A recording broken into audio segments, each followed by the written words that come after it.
sorry for the long delay. We've been having some really bad technical difficulties. YouTube is being extremely complicated. Our tech crew was working on that for a very long time, and our main person was stressing out, but we're good now. Where were we? Okay, we were talking about how you said that you thought that although we need to worry about other countries, you think that in this scenario we should worry about more of ourselves. Right, and then I think you had something to say about that? Yes. So even though it's separating families, it's only temporary, and I think if it's going to protect our country, that's what we really need to do. Yes, but the 6 countries were temporary, but there's still a cap on Syria, and if the war still goes on for years and years, we're stuck there. That's so many more people dead. Yeah, it's causing problems for everyone else, even though, yes, we do need to worry about America first in this case, because we do spend a lot of time and money on other countries, and we put them first sometimes. Definitely. And maybe we could, instead of bringing them into our country and endangering our citizens, you can set up refugee camps there and help them there and bring people over there, but not endanger our own country and bring them here. Okay, now, do you all think that the government should grant waivers to individuals or certain classes of individuals? For what?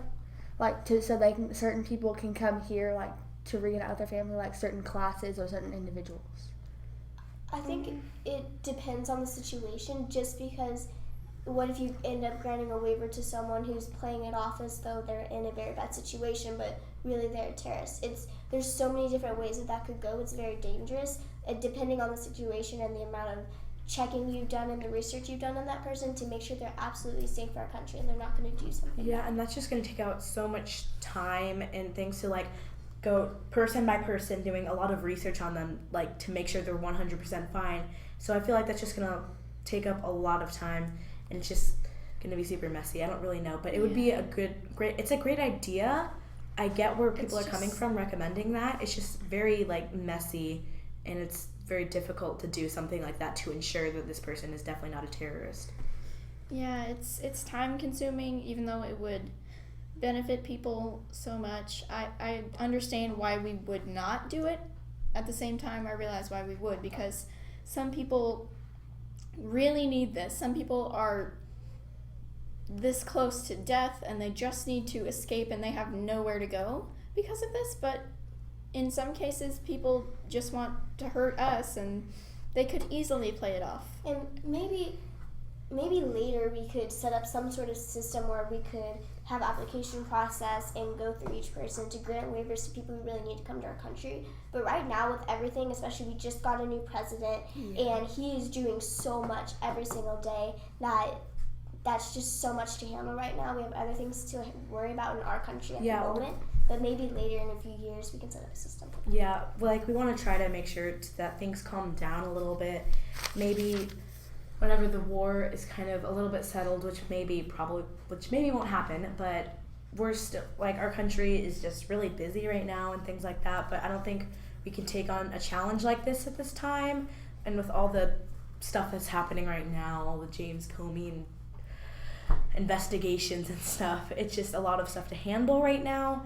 And I think that we can hold off on that for a while, but once we really are passionate about it and just once it gets a massive problem that thousands of people are dying because they can't enter the country, that's when we can start maybe trying to fill out applications and doing research on certain people to give them waivers. So, do you think that Trump's ban was motivated by concerns over terrorism or more to block out other immigrants? I think that, technically it was to block out other immigrants. Now, I know that there's a big argument, people saying that he just wanted to ban Muslims, which isn't true because if anyone does actual research into the Muslim philosophy, the Muslim religion is actually the real religion is a peaceful religion, and they just want to live in prayer. But a lot of people who have the Quran, which is more of the more violent religion, is the religion that it's less of a religion and more of a terrorism, just as an excuse so they can kill people for some sort of reason. But it's not just Muslims, it's the fact that the terrorism is coming from all around the world, and that's what he was trying to block. He was trying to get rid of radical Islam, which is actually the problem here. That's what most terrorist groups are. But in some cases, terror attacks may be caused by the travel ban because it is thought as a form of discrimination, which might make the people angry and want to kill more than they would. And also coming off what you just said, that just because most of the people who are who are the major terrorists are radical Islam, then that's not saying that we are discriminatory against that certain religion. It's just the fact that major terrorist groups are all going to usually believe in the same thing, and they all happen to believe in radical Islam, but that's what. Exactly. And as humans, we tend to group people based on what they do and sort of divide them into sections based on their beliefs and things like that. And it's only natural for us to believe, for Trump and other people who agree with the ban, to try to block out Muslims and things like that, and other cultures, and but it's just a natural thing to do. But it's just like after Pearl Harbor, we were so paranoid because the Japanese just killed over 2,000 of our men, destroyed a Navy base, and so now we are overprotective of our country, and so we ended up putting all the Japanese into an internment camps, which was horrible for them, and most of the people in there didn't deserve it, but we were just trying to protect our country, and we were grouping everyone together because those are the people who attacked our country, and there had to be people inside the U.S. to carry out that kind of operation. So like you said, it's kind of a natural thing that we do, and it's what we have to do to protect us. It is needed, but it could be considered forming stereotypes, which could hurt feelings, and there's no way around it really, because in this situation, there's nothing else we can do. We can't just kind of go into each person's life and determine whether they're good or bad, because it's a waste of time, and people could pretend they're good, and there's just no way around doing this. And it's okay. The thing about Trump, he doesn't necessarily care about the feelings of people. If he stereotypes people, he's more concerned about the safety of our country and trying to block out those, trying to block out certain people based on those stereotypes.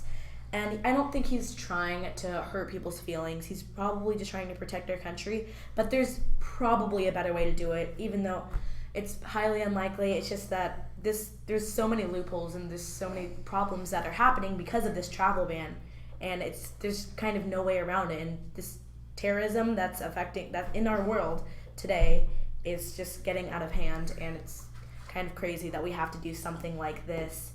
That's like the only thing we can do to keep out terrorists and keep our country safe. And simply putting it, there's 7 billion people in our world, and not everyone's going to be satisfied because there are that many people. Everyone wants a different thing, and we just have to do what's best for the majority. Okay, so if travel ban comes back and is an enforced law that will stay, how do you think it will affect everybody, considering our side and then the other side of travel ban?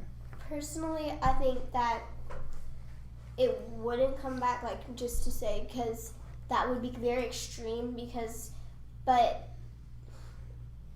although it wouldn't be to all countries. So I think that our immigration would still be a constant flow of people into America, and I think that just a lot of countries, like the countries that were on the travel ban, those people won't be able to come in, and those people will be affected because they'll have to stay in their country. But then that could help them, because personally I think that it is their country. They need to work out these problems. The leaders, the people, they need to protest, and they need to help their own country and help themselves, because there's not always going to be someone there to help you, and they need to take that over themselves and fix their own countries. Yeah, another thing about the countries on the travel ban, like Saudi Arabia, they have definitely committed terrorist acts towards the U.S. and other countries.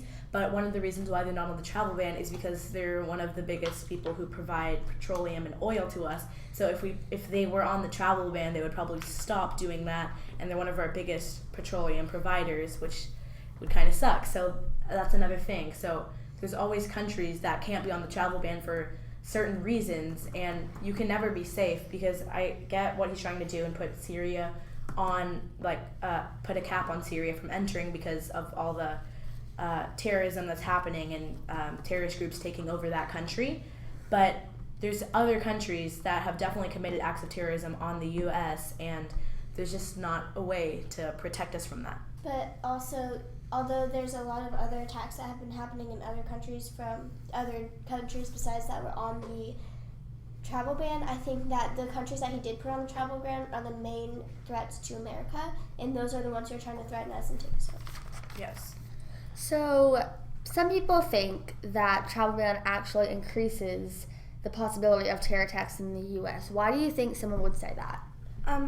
I think maybe because people are saying it's just going to make the terrorists more mad, and they can just travel to other countries and come in through there, like Somalia. Let's say that's a country in Africa. Egypt is also in Africa. If somebody from Somalia who is a terrorist went to Egypt and then they came to the U.S., maybe they just got super mad that countries aren't allowed, that certain countries aren't allowed. So maybe that could rile up some more people. That's probably the main reason why some people believe that. Well, I understand that. I think that you have to remember every single person has some sort of citizenship somewhere. So if you are in America, you're born in America, the certificate of your birth says you are a citizen of America.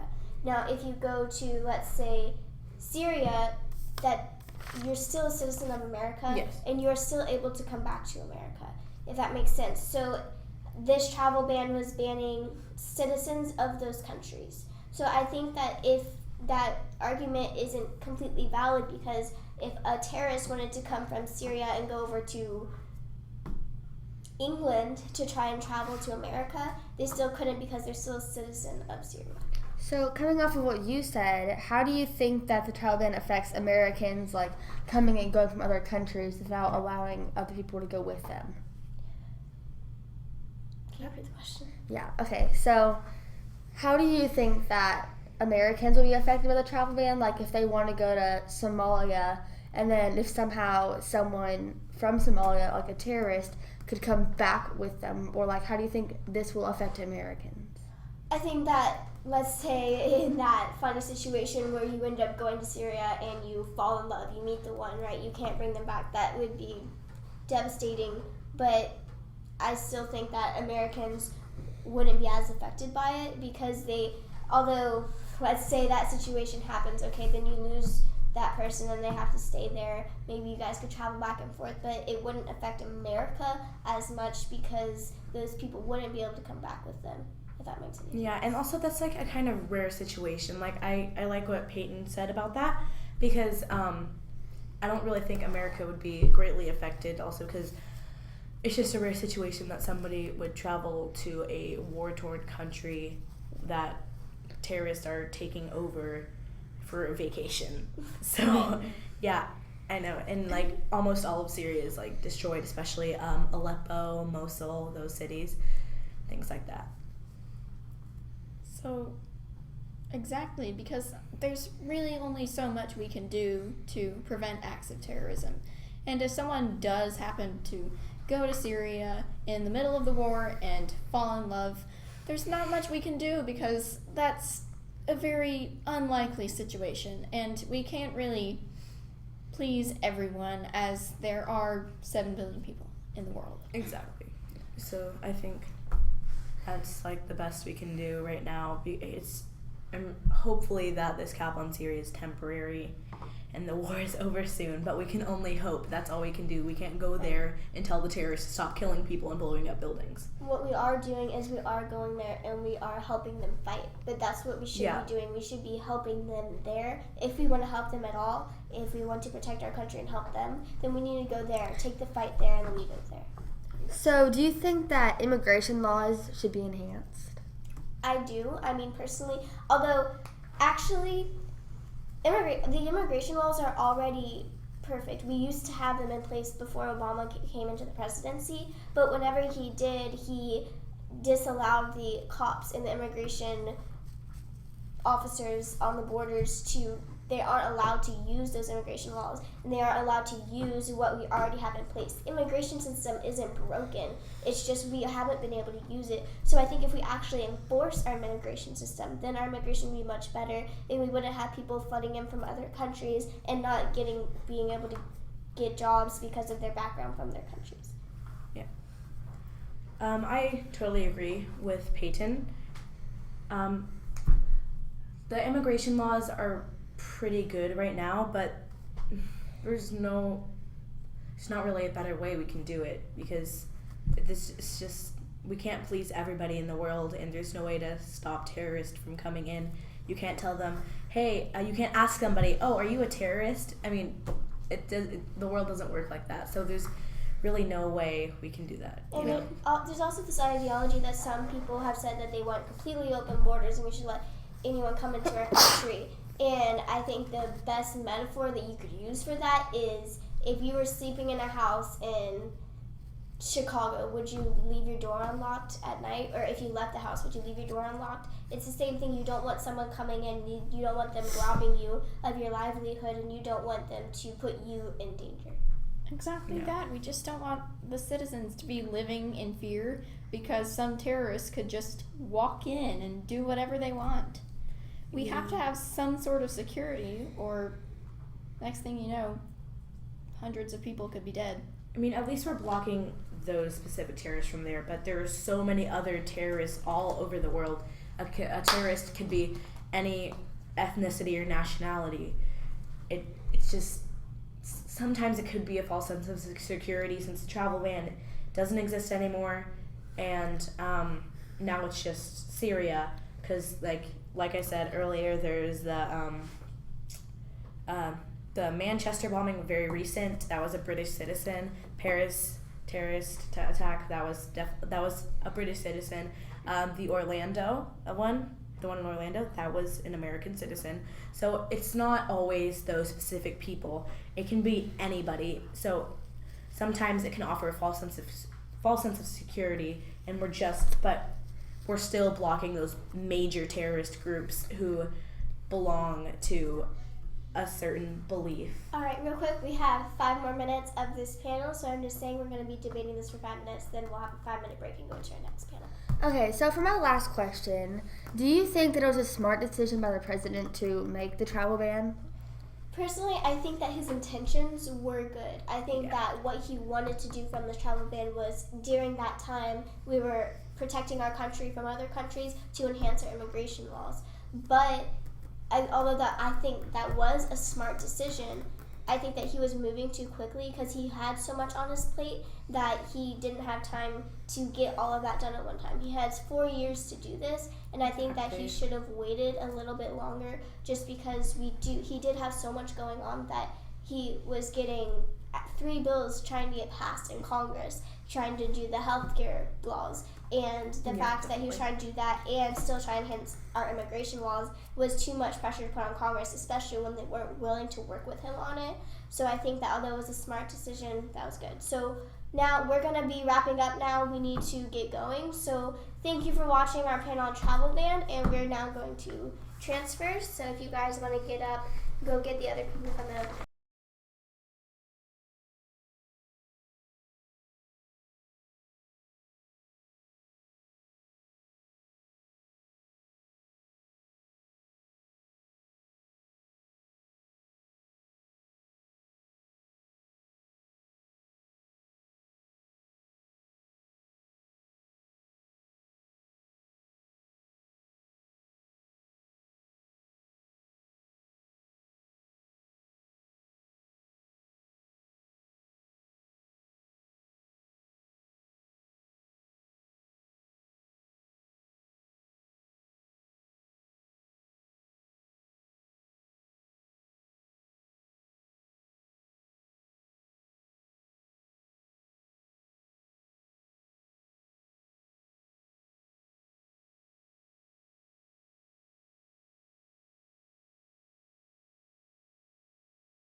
All right, so before we start, this panel is going to be. Oh my gosh, Zach. You told us now. Then why'd you say? Okay.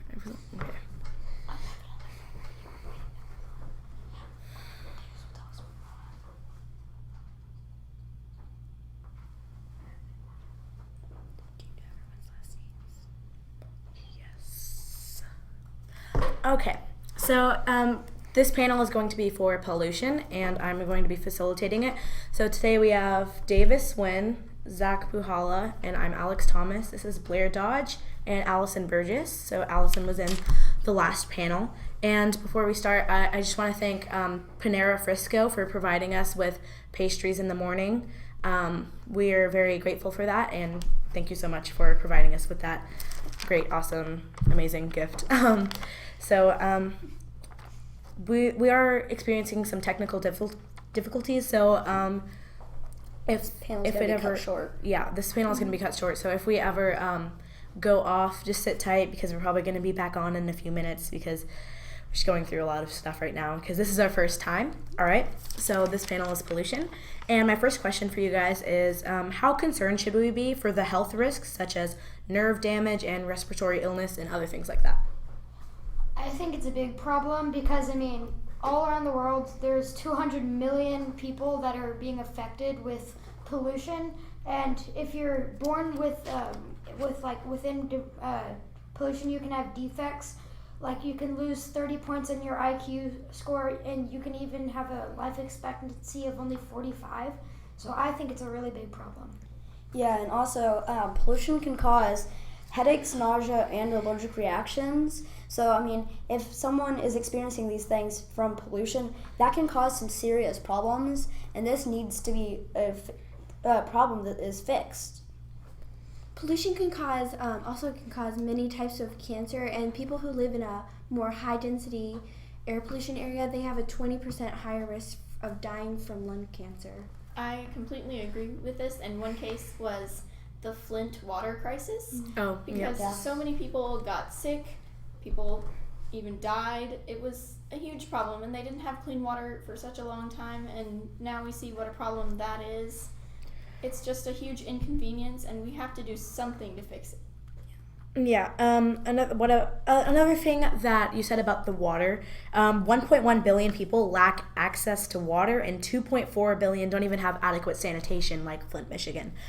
So what does that statistic mean to you? Well, I think it's a problem, again, because not having water and not having even clean water is bad because, you have to live on water. You can go maybe 1 week without food, but water you have to have within 2 days. So to have clean water that you can't get diseases from is critical in your health. Yeah, I think that's crazy that you said 2.4 billion don't have adequate sanitation, and I think that honestly that's just crazy, and that's something that we need to fix because water is, like Davis said, a key part of life. Without it, we would die. And with dirty water, that's even worse because it can kill you instantly. Not instantly, but it can get you sick. Which will kill you. Like lead in water can cause brain damage and things like that. I definitely agree with this because water is a necessity for survival, and without it, where would we be right now? And as a fellow delegate brought up the Flint water crisis, that was terrible. And people were just buying more water than they should. So, you did say 2.4 billion don't have adequate sanitation. If you think about it, there are 7 billion people in the world. That's like 2/7. 1/3-ish of the world that does not have clean water. That means hundreds of people could be dying every day from this issue, and we're doing nothing about it, kind of ish. People are just buying water, and everyone needs to have some sort of clean source, and without it, where would the world be? What are things we can do to prevent things like that, like even air pollution? We can talk about anything. What are things we can do to prevent pollution in general? Should we make laws? What should we do? Well, a lot of pollution in the U.S. comes from land pollution, which is garbage and household garbage. So I think we should recycle more and use more recyclable things. Like plastic bottles could be like, you could have recyclable plastic bottles instead of one-use plastic bottles, and just a lot of stuff like not throwing away garbage instead of just recycling it, because there's huge of amounts of garbage in the ocean right now that we need to fix, and it's destroying our ecosystem altogether. Yeah, and so for air pollution, we can help decrease air pollution by using eco-friendly appliances and just saving energy in general, not leaving on lights at your house because that's using energy, which can cause pollution. And for water pollution, not pouring grease down drains, especially because that grease goes into our water systems and pollutes it, and that's hard to filter out. And not dumping trash into the oceans, because like David said, we have a lot of trash in our oceans right now, and that's causing a lot of pollution issues because of all that trash building up. Another thing that Sweden has previously done, they've made this biomass plant, and it takes in trash that has been put into these landfills and turns it into electricity. So that would be a way to reuse this trash and make the world a better place. And I think what we need to do to fix air pollution is stop deforestation, because when they burn down the trees, the fire and smoke is causing pollution, and trees are a source of oxygen, and if we keep getting rid of them, we will have more and more amounts of carbon dioxide, which becomes dangerous. All right, so do you think laws should be made to enforce that people cut down on their emissions and things like that? Yes, especially in other countries, like in Asia right now, there's a lot of air pollution, and it's getting hard to see in cities, which is a major problem. So there should be laws to things so you can help it get better, and also laws against doing things to make it worse. Yeah, and so like David said, over in Asia, a lot of these big cities, they have a layer of smog across them because of all this air pollution. It's making it hard to see. So yes, I definitely think there should be laws put in place limiting emissions so that we don't have that where it makes it hard to see because of all of the pollution. In fact, about the smog, there was a smog disaster in 1952 in London, and it killed many of people. So I believe if we made laws about this, then we could slowly make the world with less pollution. And what air pollution causes, it could potentially cause acid rain, which that would be a huge problem. It would hurt people. It wears down buildings and statues. Well, statues are less important, but it's a disaster. It ruins what we've built, and we need to do something to stop it, or everything will go wrong. And going back on air pollution, like other people have brought up quite a few times, air pollution occurs when people release particles in the air that shouldn't be there. Do you think that us as this privileged society who always keeps grilling things and who likes having a fireplace and things like that, do you think our privileged society would be able to adjust to reducing burning in their homes to prevent illnesses?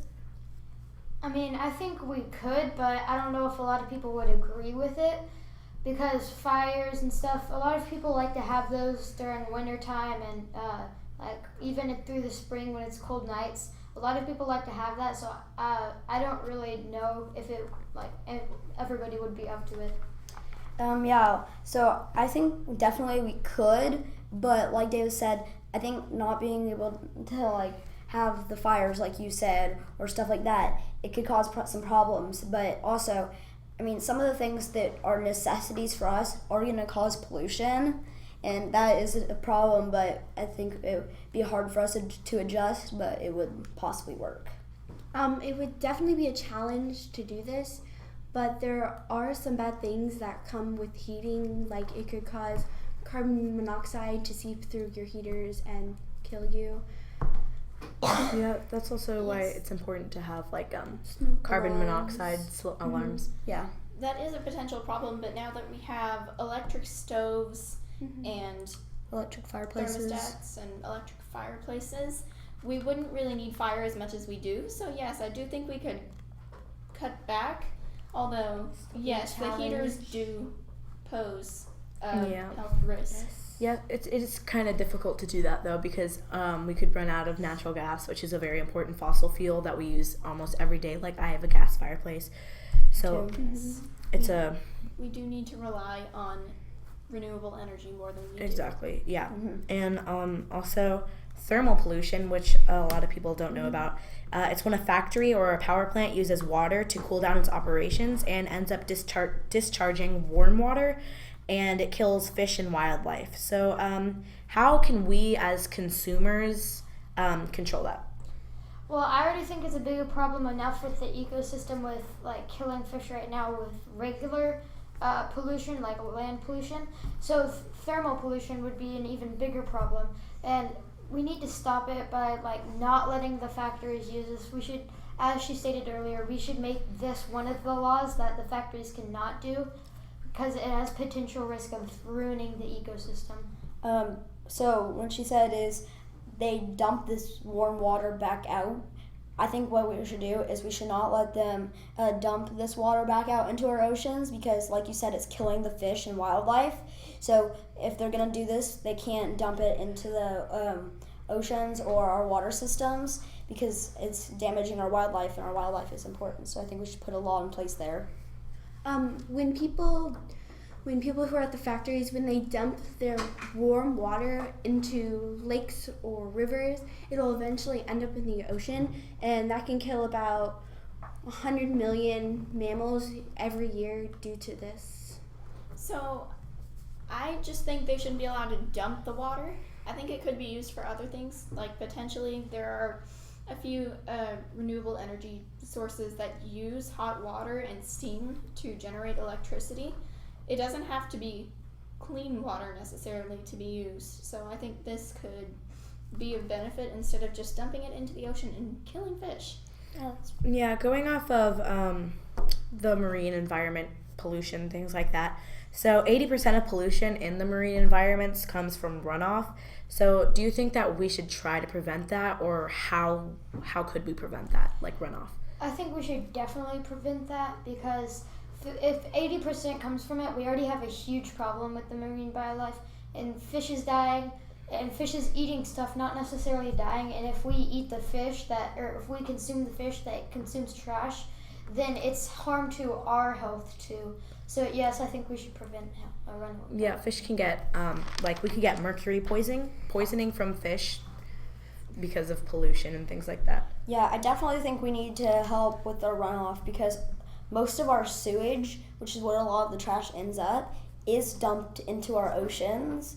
So I think we need to help with that, because, I mean, polluted oceans, like David said, that can affect our health, because the fish that we eat from the oceans, if they've been exposed to all this pollution, then when we go to eat them, we're exposed to that pollution too. And like you said, it can cause mercury poisoning, which is extremely deadly for humans. Well, we can't really change what way runoff or how water sheds into a watershed, but it would be better if we could prevent the diseases like the fellow delegates stated. Yes. So we do need to prevent the diseases, and if you think about it, beaches are places for vacation, and if you go play in the water and accidentally swallow some, and the next minute you're sick, there's going to be a huge problem. Hundreds of people are going to die from this issue, and really all they wanted to do was have fun, and this could potentially cause people to die because we're not being careful enough. So there should be some sort of barrier preventing runoff, or somehow prevent the diseases. Yeah, I love what Allison said. People aren't informed about, they're going to lakes and beaches for recreation, but 64% of lakes aren't clean enough for fishing and swimming because of bacteria, mercury, nitrogen, and phosphorus. So how do we stop that from increasing, or how do we inform people about those mercury levels in lakes, and how do we inform people not to go in certain lakes that have been poisoned by mercury? Well, I think the beaches should, before you enter the beach, they should have like how they have on oceans, they have flags for like wave signs and dangerous marine life. I think we should have that for trash levels and mercury poisoning levels, and also at lakes sometimes they have those. So I think that'd be probably the best solution. Yeah, I think that's a pretty smart idea because, like he said, when there's the dangerous marine life, they put up flags. So why can't they do that for the pollution and have that as a warning so that, yes, if you do go into the water when it's dangerous and it's polluted, you know it's polluted, and you at least have a chance to not go into it and not be uninformed about the dangers. Well, here, I'm gonna skip real quick. Okay. I personally think there should be signs because when I go to the beach, sometimes I see little signs that say, don't swim in this certain area because there are rocks, or don't go out too far because there are sharks. And I think they should do this with lakes too, because what if you don't know that there's dangerous marine life and, well, not necessarily that, but what if you don't know that the lake is poisoned or not clean enough to swim in, or there are some lakes where even fish can't live because it's so dirty, and it's just kind of impossible to think that you could be swimming in a lake and then the next second you could be poisoned by mercury. Yeah. A study recently found that air pollution, can prevent you from sleeping. So now pollution can cut into test grades and things like that if you don't get a good night's sleep. So air pollution kills more than 2 million people each year. So we could save lives if we cut back on burning things like that. So I think that if we cut back on everything that we do, we can save a lot of lives each year. So everybody, we just want to thank you guys for watching and donating and things like that. Mm-hmm. So pollution is a big problem today, so that's why we decided to talk about this. And again, we want to thank Panera for donating their pastries, and We'll see you later. Thank you for watching. thank you. Thank you. We're getting the next panel started in 5 minutes, so if you want to come back to see the next one, you can. tuned. Stay tuned.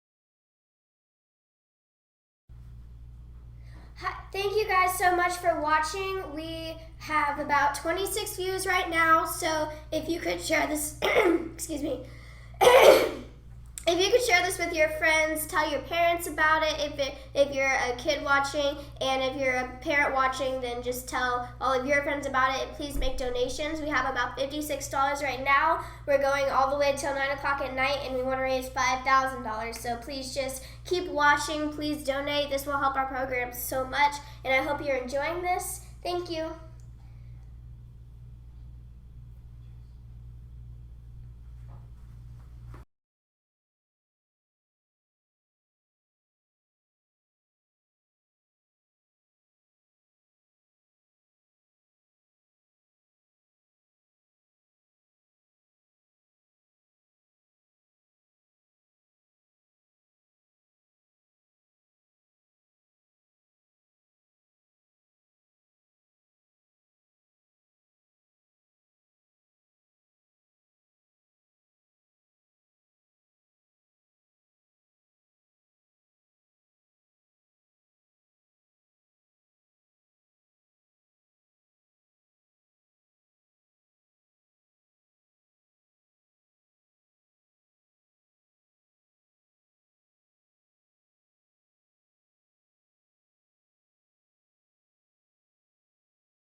Hello everybody and welcome to our panel. Today we hope you're having a great day. Today we're going to talk about the NBA, primarily the postseason awards and the finals. So let's go ahead and introduce everyone from left to right.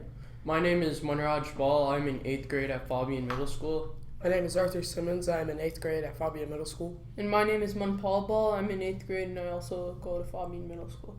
So let's start with the MVP discussion. We'll go from left to right again, saying who we each think should be the MVP for the 2016-17 season. So for the 2016-17 season, I personally think that the MVP should be Kawhi Leonard because he is just as good defensively as he is offensively, which is a great asset that I think an MVP should have. For my MVP candidate, I have Russell Westbrook winning because he averaged a triple-double, which nobody was able to do since Oscar Robertson in 1967. My MVP candidate would have to be James Harden. He has averaged 29.1 points per game and 11.6 assists. That's great quality. He's sharing the ball, getting everyone involved, and that's what you need in an MVP, a person who can get everyone moving and who can win games. I personally think that James Harden should not be MVP because he cannot play defense that well, and I think an MVP should be great offensively, and that is something Harden has. But they also need to be able to play consistent and good defense. But if you look at Harden's team, it's the Houston Rockets. They're a team geared just for offense, especially shooting wise, and that's why he fits best in his team, and he's the one who makes the team work. So if he takes a team that's geared on offense and you have a player like him, he's the one who leads them to a third seed in the playoffs and gets them an easy win. Well, you can't necessarily win a championship with defense. With offense. That is why the Rockets lost in the second round to the Spurs. The Spurs were obviously better suited defensively than the Rockets in that playoff series, and that's mainly why the Spurs were able to come back after the blowout game in Game 1 and win that series. I agree that Kawhi Leonard is a great defensive and offensive player, but I don't think he should just be the MVP yet because he has a huge supporting cast compared to like the Rockets or Thunder. His team, he has LaMarcus Aldridge, he had Manu Ginobili, he has Tony Parker, all these mentors and players that have been around for a long time, so that helps him out and he doesn't have to carry all the pressure. The reason I think Russell Westbrook shouldn't be the MVP of the 2016-17 season is because of the amount of turnovers he has, and I think it's just very large amount. Russell Westbrook averages, how many turnovers does he average? He averaged 5.4 turnovers a game, but if you think about it, he's really the only legitimate ball handler for the Oklahoma City Thunder. Well, then the Oklahoma City Thunder need a better ball handler if he's averaging 5. I disagree with that. Russell Westbrook has done great for the Thunder. He took them by himself to a 6th seed in the playoffs. He got them there, even though his turnovers are a little low. I say he should be higher up in the discussion than a Kawhi Leonard because he has to do it by himself. He shares the ball, averages a triple-double. But I just don't think he's as good as James Harden yet because James Harden got the bigger seed. He geared a team around himself and he brought them to the final. I mean, if you also think about it, for the Thunder, Russell Westbrook was always the one crashing the boards. He was always the one sharing the ball and scoring. Kawhi, on the other hand, was not always the one crashing the boards. He was not the one doing it all for the Spurs.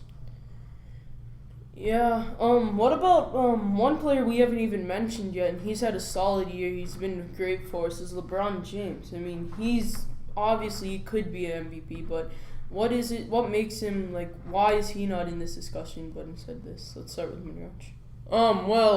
I think LeBron James is not in this discussion right now between the three of us because Kawhi Leonard, Russell Westbrook, and James Harden, they all have to do more of a job by themselves to get their team ready. LeBron James has other players other superstars like Kyrie Irving who are helping him out, which none of these three players have. I believe that it's the regular season collapses that the Cleveland Cavaliers had. I mean, if you look at it, they finished 10-14 in the last 24 games of the regular season. Even that was against a lot of losing teams as well. Yeah, agreed. LeBron has a stronger team, but you can't have a team that only works on you. LeBron, he helps the Cavs, but he needs to get everyone on the Cavs up to a level that when they pull him out of the game, they don't struggle. I agree with that. However, I still think that his job is easier on the Cavs than, say, a Westbrook's job on the Thunder or a Harden's job on the Rockets or even a Kawhi's job on the Spurs. Agreed, but I would say I don't really see that much of between Kawhi and LeBron. That's why I believe that James Harden, Russell Westbrook, that's why I think they're the front runners opposed to Kawhi. I see why Kawhi has an edge on LeBron because he's a great defensive player, and he also is he has less of a supporting cast. Like, he doesn't have a Kevin Love or Kyrie Irving to help him. But then again, Kawhi does have that. Russell Westbrook and James Harden, they work harder to get their team to a higher place than Kawhi has to. So we're obviously not going to reach a consensus here. So why don't we move into the Rookie of the Year discussion? We'll all each say who we think it should be, starting from left to right again. I personally think that Rookie of the Year should be Joel Embiid because although he hasn't been playing the whole season, when he was playing, he did a fantastic job, which I think is amazing. My Rookie of the Year candidate is Malcolm Brogdon, and because he averaged 10 points a game in the playoffs, and as a rookie, stepping in for players like Chris Middleton, Jabari Parker, and the Greek Freak, he did a fantastic job. I personally, as my Rookie of the Year, I would have to say Dario Saric from the Philadelphia 76ers. He has a pretty high field goal percentage. He's always there. He's not streaky. He's never on or off. He's always consistent. And he's averaging 12.8 points per game, which is always good for a rookie to average more than double digits. And he's helped the Sixers. He's given them a push compared to their last season. I agree with all that, and I think that right now the competition between Joel Embiid and Malcolm Brogdon, because Brogdon did have a fantastic season, and he really did really well in the playoffs too when he was playing, and I think that would put him above Saric.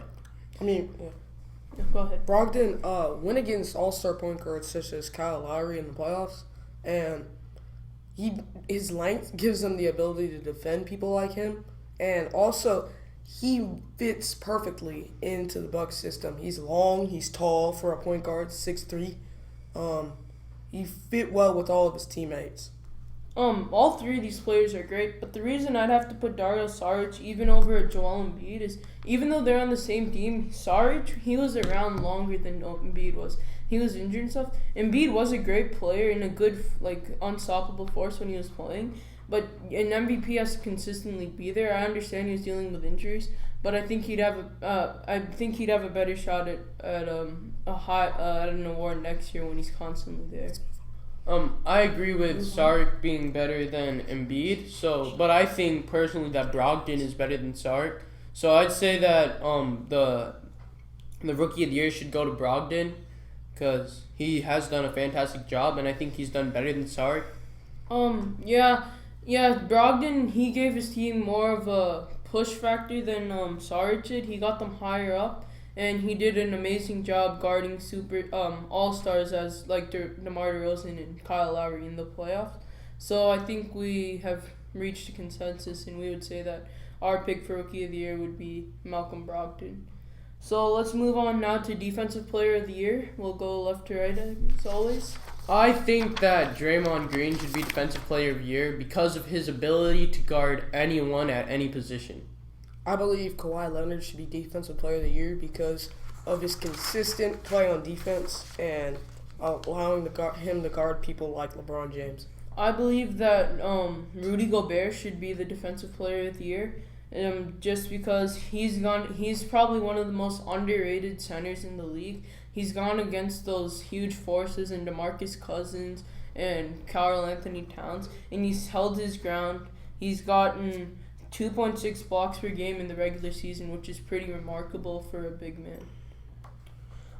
The sole purpose that I'd say Draymond is better than Kawhi and Rudy Gobert is because that he can guard any player at any position well. Like, Gobert cannot guard a point guard as well as he can guard a center. Kawhi cannot guard a center as well as he guards a small forward. But Draymond Green can guard any position well. And I think that's what puts him above these other two players. I agree that Draymond Green is that he can guard everyone from different calibers. But the thing is, Draymond Green he had the second highest technical foul count in the entire league. And he just has that attitude that you can't have the best defensive player, someone who's constantly getting angry, starting to do stupid fouls. And that's not defense. Defense is always keeping your cool and not letting someone get past you. And I believe Kawhi Leonard does exactly that. He doesn't talk a whole lot of trash. He does his talking by playing great defense. All right. It seems to be that we're running out of time here. So I hope you guys all have a good day. Thank you for watching our panel and have a great weekend.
Hi, welcome to our next panel. I just wanted to say that we have about $86 right now, so we've gotten a little bit more from our last panel, so please remember to share this out to all your friends. We're trying to raise as much money as we can. Just donate, donate, donate. This is the minimum wage panel where we just discuss minimum wage. We would like to thank Frisco Panera for donating. And so my first question is, how do you guys feel about the current minimum wage of $7.25? I think that it's a little low because people are relying on tips to get fair payment because some people are getting paid below minimum wage and things like that. And that's in Texas. And in Georgia, it's $5.15. And in Georgia, it's there's 23.1% the teen unemployment rate because the minimum wage is so low, what I think. So I think it should be raised in in Texas or in other states as well? Personally, I don't think the minimum wage should be raised because I think that each state has a minimum wage based on what they have seen throughout their state and what is going on and what they know that their people need. And I know that the more you raise the minimum wage, then the more that employers are going to have to pay their employees, correct? And so then they're going to end up raising prices on other things to pay for that. And since they're having to raise prices on other things, they might start losing business. And also, since they're having to pay more to other people, they're going to start having to fire other people because they can't afford to pay a lot of people. So I know that some people say like they want the minimum wage to raise to $15, and I think that raising it that much or raising it at all is not fair to the businesses themselves. I think that the minimum wage could be raised, but that the effects on it would mostly be negative because although people think that it is going to pay their employees more, but more employees are going to have to find other jobs, and they're not going to be able to get other jobs as easily. And even if they don't fire these employees, they're going to raise the cost on their products, which will balance out the economy anyways, so there's going to be no point in raising the minimum wage. Yeah, I completely agree with that. Like, employers may have to start firing people because they're not able to pay each employee adequately if the minimum wage is raised to like $10 or something like that. But I do think that the minimum wage definitely affects the teen unemployment rate, which is another thing, and we want to open up jobs to people, but if we raise it too high, the employers are going to have to fire people. So it's kind of difficult to judge where we should put the minimum wage. Right, and what Ariana said was right on target. If you notice, every single time anything goes up, everything else goes up. So changing anything won't really change anything at all. Now, I definitely think we should lower the minimum wage or try to because, like I said, each state has it set as a certain amount for a certain reason, and they've gone through a certain process to get it there. So I don't think that we need to change it at all. I honestly think it is livable, but with so many people under the poverty line, we do need to do something, but we can't raise it too much because then everything else is going to go up, and where are we then? So if we slowly raise it just a little bit each time, maybe we would get somewhere. Well, I see what you're saying about the people who are below the wage gap. I think that's what you said. I don't know exactly what terminology you said. But I think that making it higher or lower wouldn't really do anything because, like we said, it would change it. Maybe we can starting programs or certain things to get more people jobs and give more opportunity to people to get better jobs. And you do have to remember that that's the minimum wage. Most businesses don't pay their employees that. They pay them higher depending on what promotions they get and what places they get. So that's just a minimum amount of, like, if you don't pay that, then those people are going to end up starving. But you have to remember that they're still living on tips and they can still hire their wage. The thing is, though, the minimum wage, $7.25 in Texas, hasn't increased since July 2009, and that kind of goes to show that the minimum wage should, I don't want to say it should definitely be raised, but our economy has changed a lot since July 2009, so I think we should be able to make adjustments to it based on how much America has grown as a country and how much our economy has grown since July 2009. I feel like maybe just a little bit more, maybe $8.15. That makes a big difference because $7.25, that's per hour. So let's say you work, I don't know, 12 hours. That $1.50 difference it makes a big difference in the long run, and it can affect a lot of people greatly. And I think that since our economy has changed a lot since July 2009, maybe we can raise it a little bit. To go off of that, do you guys think that the minimum wage should be raised to keep up with inflation, or do you think we should keep it at where it is? For example, the minimum wage back in 1968 would be equivalent to $11.16 today. So do you think we should raise it to keep up with inflation for the changing times, or should we keep it where it is? I think that I do agree with Alex and I do agree with you. We do need to make sure that we're looking at our economy and we're keeping up with it and not ignoring it. But I also think that we shouldn't try and affect it too much but just change it to what it would be equal to nowadays, depending on what our economy is like. But I do think it needs to be left into a business's hands. This is a business's responsibility to pay for their employers and employees, and they can decide what is best for their company and what they need to be paying their employees and who deserves it, because this is their businesses and they need to be dealing with it. I just want to quickly go off of what Peyton said earlier, that employees, a lot of them are being paid above minimum wage based on their standings, and but the thing is, a lot of people are being paid below minimum wage and they rely on tips to get proper payment. So if we raise the minimum wage, that'll just set the bar a little bit higher, so people that are being paid below minimum wage would probably be paid, like, let's say if we raise the minimum wage to $10, and right now people are being paid $6 per hour, then maybe they'll be paid $7.25, even though it's still below the minimum wage. So if we're setting the bar higher, the people who are not being paid fairly can still get a chance to be able to make a living. While I understand that, you have to remember this for small companies. Ariana, do you want to say something? It's okay, go ahead.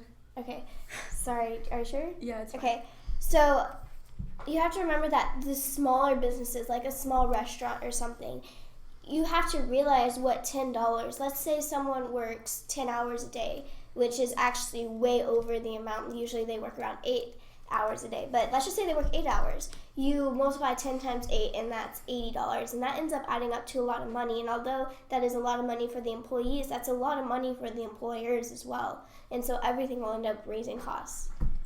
And even, let's say that we do raise the minimum wage, a lot of small businesses will go down, and I think that the people employed by those businesses rather get $7.25 every hour than not being paid at all.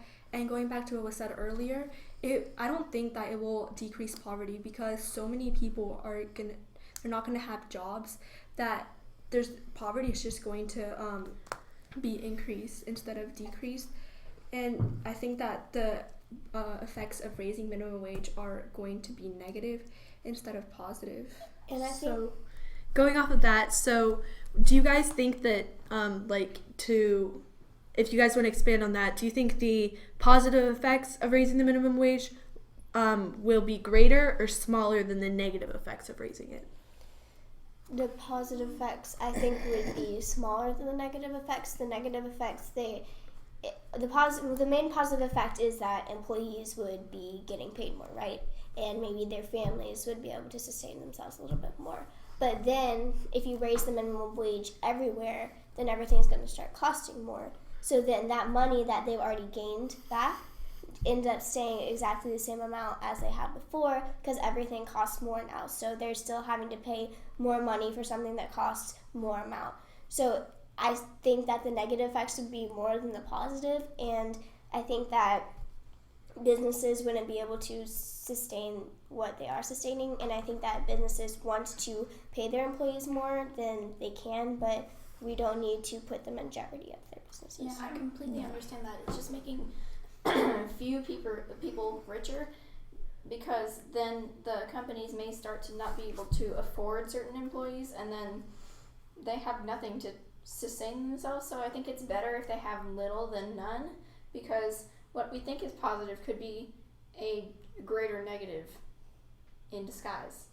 Yeah, well, businesses aren't dumb, okay? They go in knowing that America is growing as a country, and they go in knowing that the economy is bound to change and something's going to be thrown at them.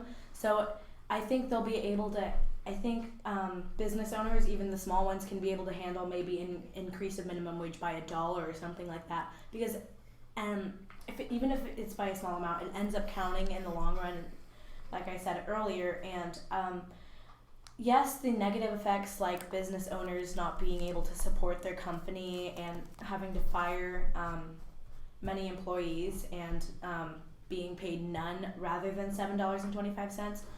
But business owners have to know that the economy is always going to change. It's not going to be the same. It's not going to be, in 20 years, it's not going to be the same as it was in July 2009. Something has to change soon, and they just have to know, and they have to understand that it's never going to be it's never going to stay the same, and it's going to always have to change.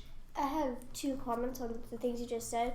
So first of all, although maybe $1 seems like a small amount, for a small business or big business, depending on the amount of employees you have to multiply that by the outrageous number of hours that they're working each month, and then you multiply that by the amount of employees. So it does end up adding up to a lot of money that the employers are having to pay. And then also you have to take into account, maybe we haven't changed our minimum wage from 2009 for a reason. Maybe the economy hasn't changed that much. Although personally I haven't done all my research on the economy, but I know that maybe there is a reason that they haven't raised it. I think that I agree with what you said, that businesses are not dumb. They aren't, but it's not going to affect them if they raise the cost on their products or if they let go of some employees, because it's not going to affect the businesses, it's going to affect the employees that are being let go. And I think that when we're talking about minimum wage, we look a lot to the people that it's benefiting, but it's benefiting them by a lot, and then it's hurting others by more than that. And I think that because of this, the minimum wage should just stay how it is, and not create any negative effects. I agree, but if the minimum wage stays the same that it is right now, then there won't really be a lot of consequences and there won't be a lot of positives. But if we change it, then there's going to be a lot more problems to overcome. There's going to be a lot greater things, but I think that it should stay the way it is. And I get what you're saying. I think if we did too much change, things could go wrong. And businesses aren't dumb. They know they're going to change in some way. So if we increasingly changed it by a little bit to what fits the economy at that time, then maybe businesses will succeed more than we think they can. I agree. So, going off of that, as you said, like we would slowly raise it. So, in all of your opinions, if we had to change the minimum wage, would you raise it and lower it, and by how much would you do so?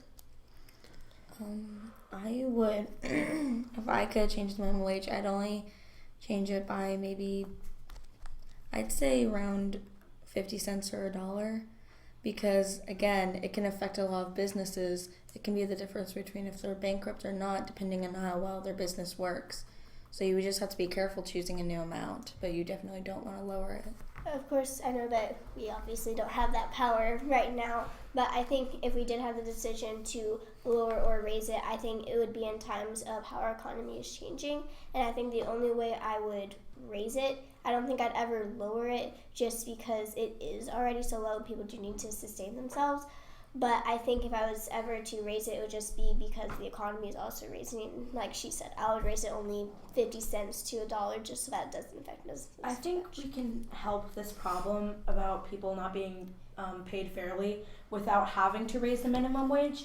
If we just tip more to try to help them support their families, like states like Texas and Georgia tip about $2.13, and the teen unemployment rate is 23.1%, but states like Minnesota, they tip about $9 and the teen unemployment rate is 7.6%.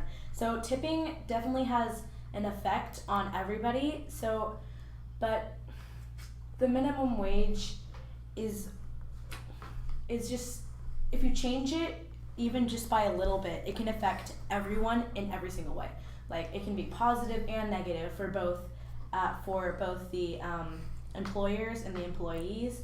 So it's just if you change it, if you raise it or lower it, it's always going to have positive and negative effects. There's always going to be a change in it, and if you just tip more, that could solve so many more problems instead of having to change it and just cause more problems, positive and negative effects. Coming off of what you're saying about tipping, I don't know what you were talking about, the $2.13. But I do know whenever I go out to a restaurant, we always, on the check, it doesn't give you a solid amount to tip because it does. Yes, it gives you percentages, and usually it's around 10%. And that depends on the amount of meal. Now, usually I know my family, we tip around $10 to $15 to $25, just depending on how large the meal is, and seeing as it is percentages that it suggests that you tip, I don't think that hiring those percentages will truly help because people aren't going to want to tip 25%. That's Exactly, but if that makes sense. definitely, like you said, people aren't going to want to tip 25%, but like anything helps. Like even if you just want to do it one night, you don't have to go every restaurant tip all you want, but just anything helps, because the minimum wage, if it changes, it's always going to have positive and negative effects on everybody, and it's just going to be a big mess. So I think that no matter what we change the minimum wage to, there's always going to be effects on our economy. And what about the companies or the businesses that they don't go off of tips because, like you said, they will be affected negatively and positively. So what do you suggest doing to those who don't get any tips at all in their jobs? Exactly, like some jobs, people barely get any tips, but because their positions, they get paid above the minimum wage. So like if you're depending on what role you have at the company, that depends on how much money you get paid, and sometimes they're not really. Sometimes companies aren't paid per hour; they're paid annually, things like that. But that's just the higher jobs. Right. I completely agree with that. The only businesses that really get tips are people who work in restaurants and those kinds of things, but there's also businesses of people who work at banks who they don't live off tips, but they aren't getting paid the minimum wage because those are usually much larger businesses and they can pay more because they have more money to pay. So I don't think that is usually a problem within those kinds of businesses.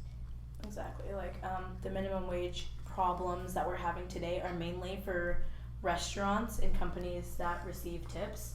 So that's the thing. So you can't sometimes we can't control it because companies like banks and higher businesses get paid annually, and they're not paid per hour because they have bigger roles and their company has the money to pay them quite a lot. So moving on, how do you think the changing the minimum wage will affect teen employment? I think. Oh, you You okay. So I'm sorry. Do you want to go ahead? No, it's fine. Okay. So right now, if they're going to employ teens that are, they're not going to employ teens that are unexperienced because they're already putting limits on the amount of people that they can employ. So the teens aren't going to be employed as much, which means that even us, when we're a few years older, we're not going to be employed as much if the minimum wage is raised. I completely agree, because why hire someone who is just doing this so maybe they can go to Starbucks every morning?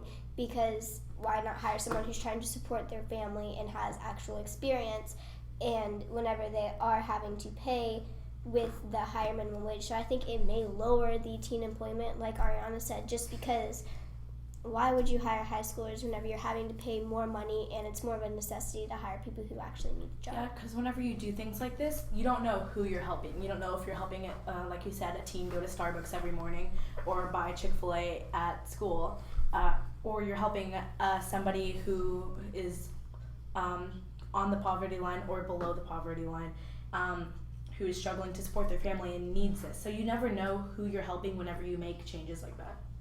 Well, I just wanted to say that sometimes teens see a greater payment as an incentive to go get a job, and sometimes they know that businesses aren't going to be able to hire so many people, so they're kind of scared away. But if we lower it, that kind of scares them away too. And even though businesses can afford more employees, where are the employees going to be? So if we were to raise the minimum wage, do you think the economy would be easily be able to stabilize itself, or do you think it would cause like some sort of small depression? There's definitely going to be some struggles in the economy. You can go. I think that, especially like if you're just talking Texas, how big Texas is and how many businesses that would affect, that would mean that they would have to implement this and start paying people more. And then like all the prices would end up going up, people have to change it. I think it would take a long time for people to actually settle into the fact that they're raising the minimum wage just because so much would be affected. So going off of that, like, in your guys' opinion, how long do you think it would take to stabilize the economy? It would definitely take a while. If you raise minimum wage up, then it would take a while to get used to it and just to sort of start living with the difference. Yeah, I would think maybe around 5 years. I mean, that might seem kind of long in some people's eyes, but with how long we've been here, that's not an extreme amount, but I think that's enough time for people to get used to the fact that you're raising the prices on everything, and for companies to realize what they're going to have to do to change their businesses and what they're going to have to do with all of their products. Well, to me, it seems like it would depend on the size of the change. So if it was a smaller change in the minimum wage, like just 25 or 50 cents, it would take less amount of time to adjust than if you changed it by $2. Yeah, I agree, because, I mean, just a small little thing, gas prices. They're going up and down every day, right? But they only go up and down by a few cents, and that doesn't take that long to adjust to. They'll be the same for a few days, and then they change. It's just because of what's going on in the oil reserves around the country, but that's not as hard to adjust to. But if, let's say, the gas prices were to go from $2.24 to $3.50, it would be a major change, and people would not be happy with it. And that's just like $1.25. So it really changes the way that people have to live. And I think that those 5 years is just going to be changing every single day until there's finally a point where it's stabilized. And by the point that it's stabilized, I think that it might provide benefits for families. Okay. It's just that the 5 years that it takes for it to create an effect they're going to be hard 5 years. And like you said, that's only $1.25, and I think people get so outraged because they realize how much that costs. Because initially you see $3, like, oh, I don't have to go and pay $3, but depending on how much you drive, I'm just kind of relating this to gas because this is the easy thing to relate, but it all ends up adding up. You can end up paying $20, $50 at the gas pump. You could buy a cart full of groceries with $50, so the money adds up. Yeah, even small changes can take long amounts of time for our economy to adjust, and that's why it's kind of if we want to take the risk of changing the minimum wage and making our economy, it could suffer with a little bit of depression. So it's like, do we want to take that risk to help support the people who are struggling to support their families? But it's just whatever our country wants to do. It's a big decision. So all of you guys keep coming back to that 5 years that we would have to change, like that would take to stabilize if we changed it $1.25. So do you think by the time that we would stabilize in 5 years, would the economy change enough in that time that we would have to change the wage again? Well, I mean, it might not. Personally, I don't think so. I mean, you already just changed it, and I think that the economy is adjusting to it. I don't think that even in 5 years it would still have a positive effect, just because it would be raised and everything would be higher. So I think there would still be a lot of negative repercussions. But I don't think that we would go on changing the economy again, and I don't think there would be a necessity to. Yeah, one of the things I love about talking about minimum wage, like if you keep it the same, there's going to be positive and negative effects. If you increase it, positive and negative effects. If you decrease it, positive and negative effects. There's always going to be something affecting it that is good for one half of our economy and bad for the other, or good and bad for a half of our economy, and it's really hard to really get a grasp on and really understand the fact that no matter what we do, there's always going to be a change in our economy. I completely agree with that, because when we look at this, we really just have to decide which half of the economy needs it most and what needs to be changed in order to support the entire state and not just one side of it, which is extremely hard to do when you think about it, because there's a positive and negative to everything. And as much as we could argue this for days and days and years, there's no way we could come to a perfect solution. Exactly. You can't please everybody because there's always going to be something wrong with our economy. We can't have a perfect economy. It's just what works the best at the time of the economy. Exactly. So if we changed it, where do you think you would see the world in 5 years if we changed the minimum wage? It depends on if we're increasing it or decreasing it. So if we're increasing it, I feel like maybe less companies would still be around because any amount could add up to become a substantial amount and affect the companies heavily. So thank you all for watching this, and we're going to take a short break before the next panel. Their leftovers, we really appreciate it. Thank you. And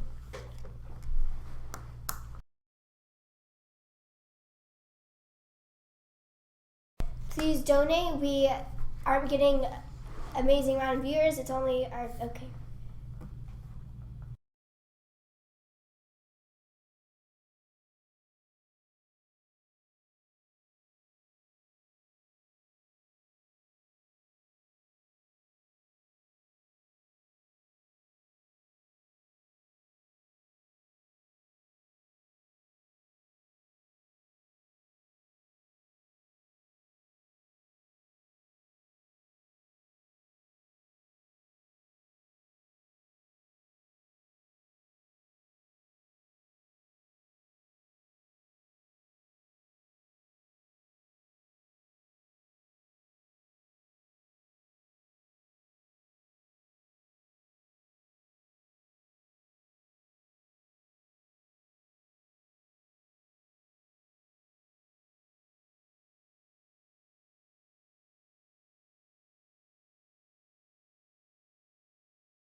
Just a quick announcement before this panel starts. I just want to say we just hit $210. It shot up. Someone just donated. Whoever donated so far, we just want to say thank you so much. And please enjoy the next panel.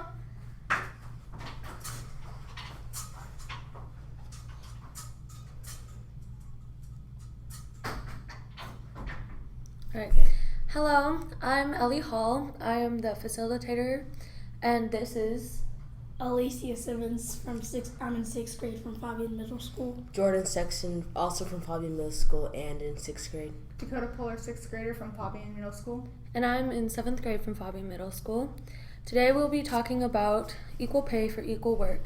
So Dakota, I noticed that you have a interest in sports, professional sports.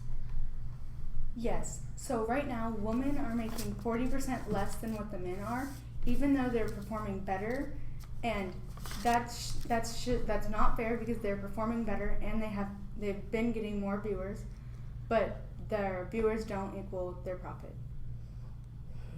So, is there a way that we can help fix this situation? Well, they're not getting paid as much, but they should be. And the way that we can fix this is we can start like programs, or we can try and like tell them that this isn't fair, and we can show them why it's not fair. Can you? Go ahead. I think that, yes, I agree that they're being paid less for winning, but you mentioned just the U.S. women's soccer team. Yes, they won the World Cup, but what about all those other women's soccer teams that aren't winning their championships and things like that? And you can't just go, I don't think that you should be able to go starting things based off of one thing. So that's why I disagree with why they should be paid more, because one, men have been doing this for ages, so it's going to be very difficult to change, and I don't think that's a realistic idea, though I do agree with that's an issue. Jordan? I agree with the proposal to make the pay between male and female sport people equal and such, but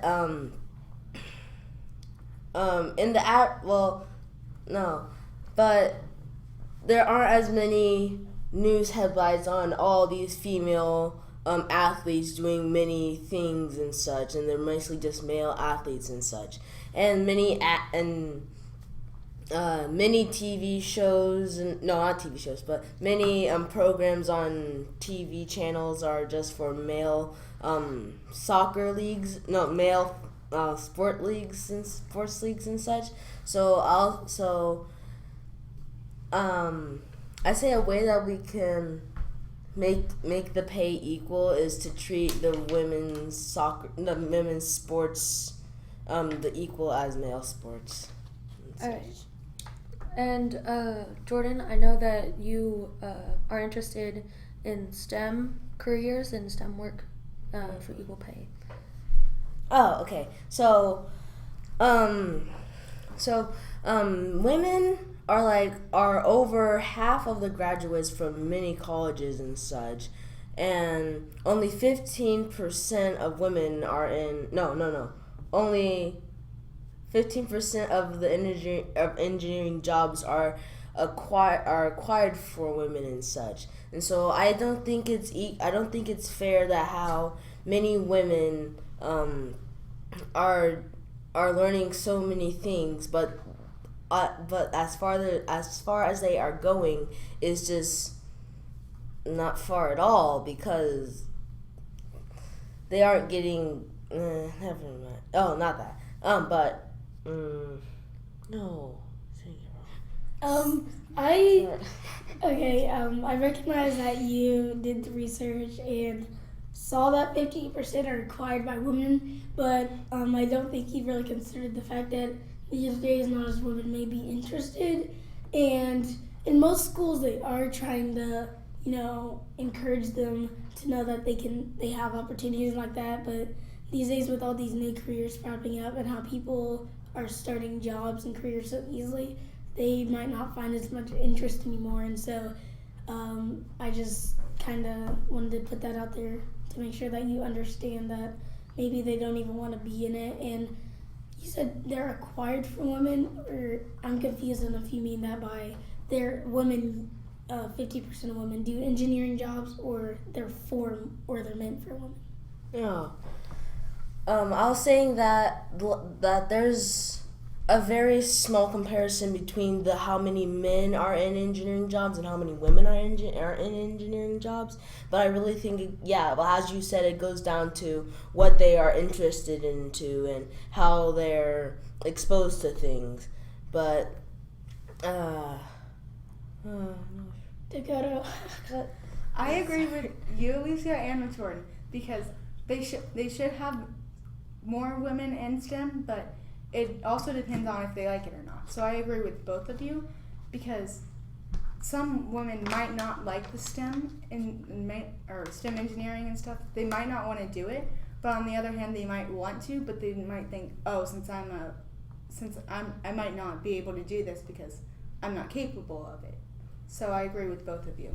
Have you guys considered that they're not exposed to all the careers that can be explored in STEM? Yeah, I was just thinking about that and how they are exposed to different careers as they're young and such. And so basically,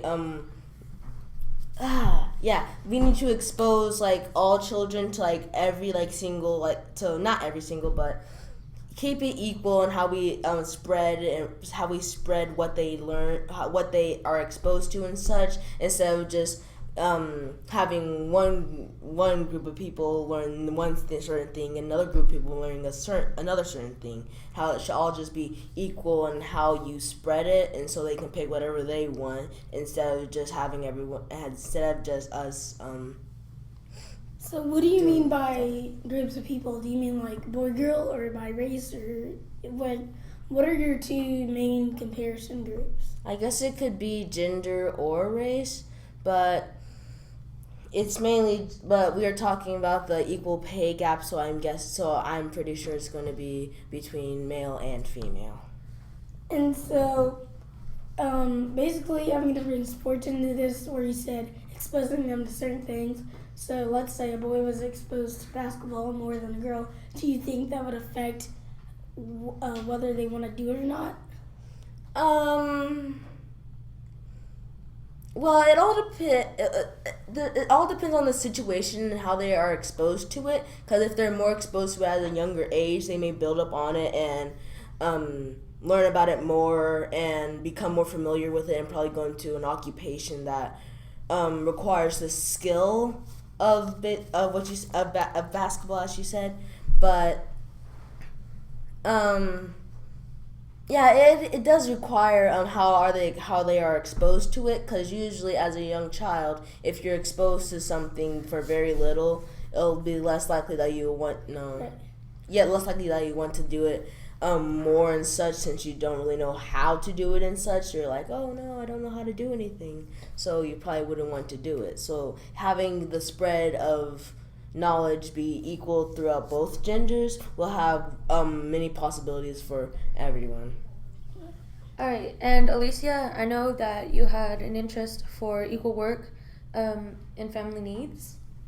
Well, basically, the way I think of it is, many times, as you can find on a couple websites, is that men typically get jobs that make more than the woman or their spouse. And so basically, since the woman makes less, that could cause her to be the one that has to step down and, back off and say, oh, I guess I'm going to have to stay home and take care of the kids.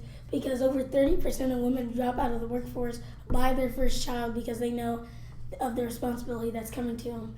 I know men typically do, but some of them don't, and sometimes that's part of the issue of that. And as you mentioned with the STEM and how women don't take up that many engineering jobs, I think they're aware of the circumstances that are going to come, and some of them may believe that if they take up a rank that high, they might not. They might have to step down because they're already up there and they're going to have to take care of their child. Is there a way that we can provide childcare for working parents? Yes, I believe there is. I researched, and it said that it helps improve the stress and work habits of parents knowing that their child, they can go down 2 levels and go see their child and check them home or take them to lunch if they'd like to. Also, having a child care does have pros and cons. One of the cons would be sometimes you might not trust them, and that can cause them to step out. And so this relates to the equal pay, equal work, because some of them know what's coming and they might not take up a good job, or if they do, some of the workers know, they're probably gonna go off and have a kid, so we don't need to pay them as much, and that they don't need a higher salary, knowing that they're just gonna step out in a few months and we're still gonna be paying them for that to do nothing. Oh, Ellie, what was the question you first asked, Alicia? Is there a way that we can provide childcare for working parents?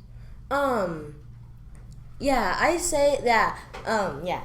Sorry, but I agree that there is a possible way to have childcare for working parents and such, and how they can keep their jobs and occupations and keep making the money that they're already wanting to make. But like as Alicia said, parents already know what they're getting into by having a child, so they would probably drop out of their job and spend time with them and care for them in such a way, and that. Dakota. I agree with you, Alicia, because when you have a child, it's yours, and you want to take care of it, and you want to have time with it, because you want it to be exposed to like everything you know, and you don't want it to be like exposed to what other people know. So you rather be with it for the first like couple years, and then you might think of taking it to a daycare or something. So they drop out because they have a child and they want to be with it. So they need to be like being paid equally, even though they have to take care of their baby. So it's a big responsibility to have. So I agree with you. Is there a way that we can, like, the businesses, like large companies, can put childcare in their office areas and places that they work? Well, I did research and find that this one lady, she worked for Yahoo, and there was like some sort of issue where they wouldn't. She tried to get them to provide as young as like the nursing ages, but they wouldn't. So she had to keep her child with her in the office and set up her own nursery, which I think is unacceptable, because then that keeps her from focusing and doing her job. And for some companies, when you don't do your job or you don't get somebody to, invest in your company, that takes away from their salary, and then that becomes even more of an issue. So, yes, I think they should do that, because those big companies, you're being paid a lot. A girl probably wouldn't drop out because of that, and they probably so much if they were that high ranking in jobs, they wouldn't drop out. And so I think that'd be a really good idea, and it'd be very effective throughout society. All right. Do you guys have any responses to that one? Yes. Alicia, I kind of disagree with that, because I think that's a smart idea to have your child with you, because like you can work and watch it at the same time, so you know it's safe. Because like you said, that some people might not trust whoever's watching it, so they'll have their baby with them while they're working, so they know it's safe at all times, so that it's protected and you know where it is, so you're not like wondering what's going on, so you don't have to go down there and check every 5 or 10 minutes, so you can work and know that it's literally just right next to you.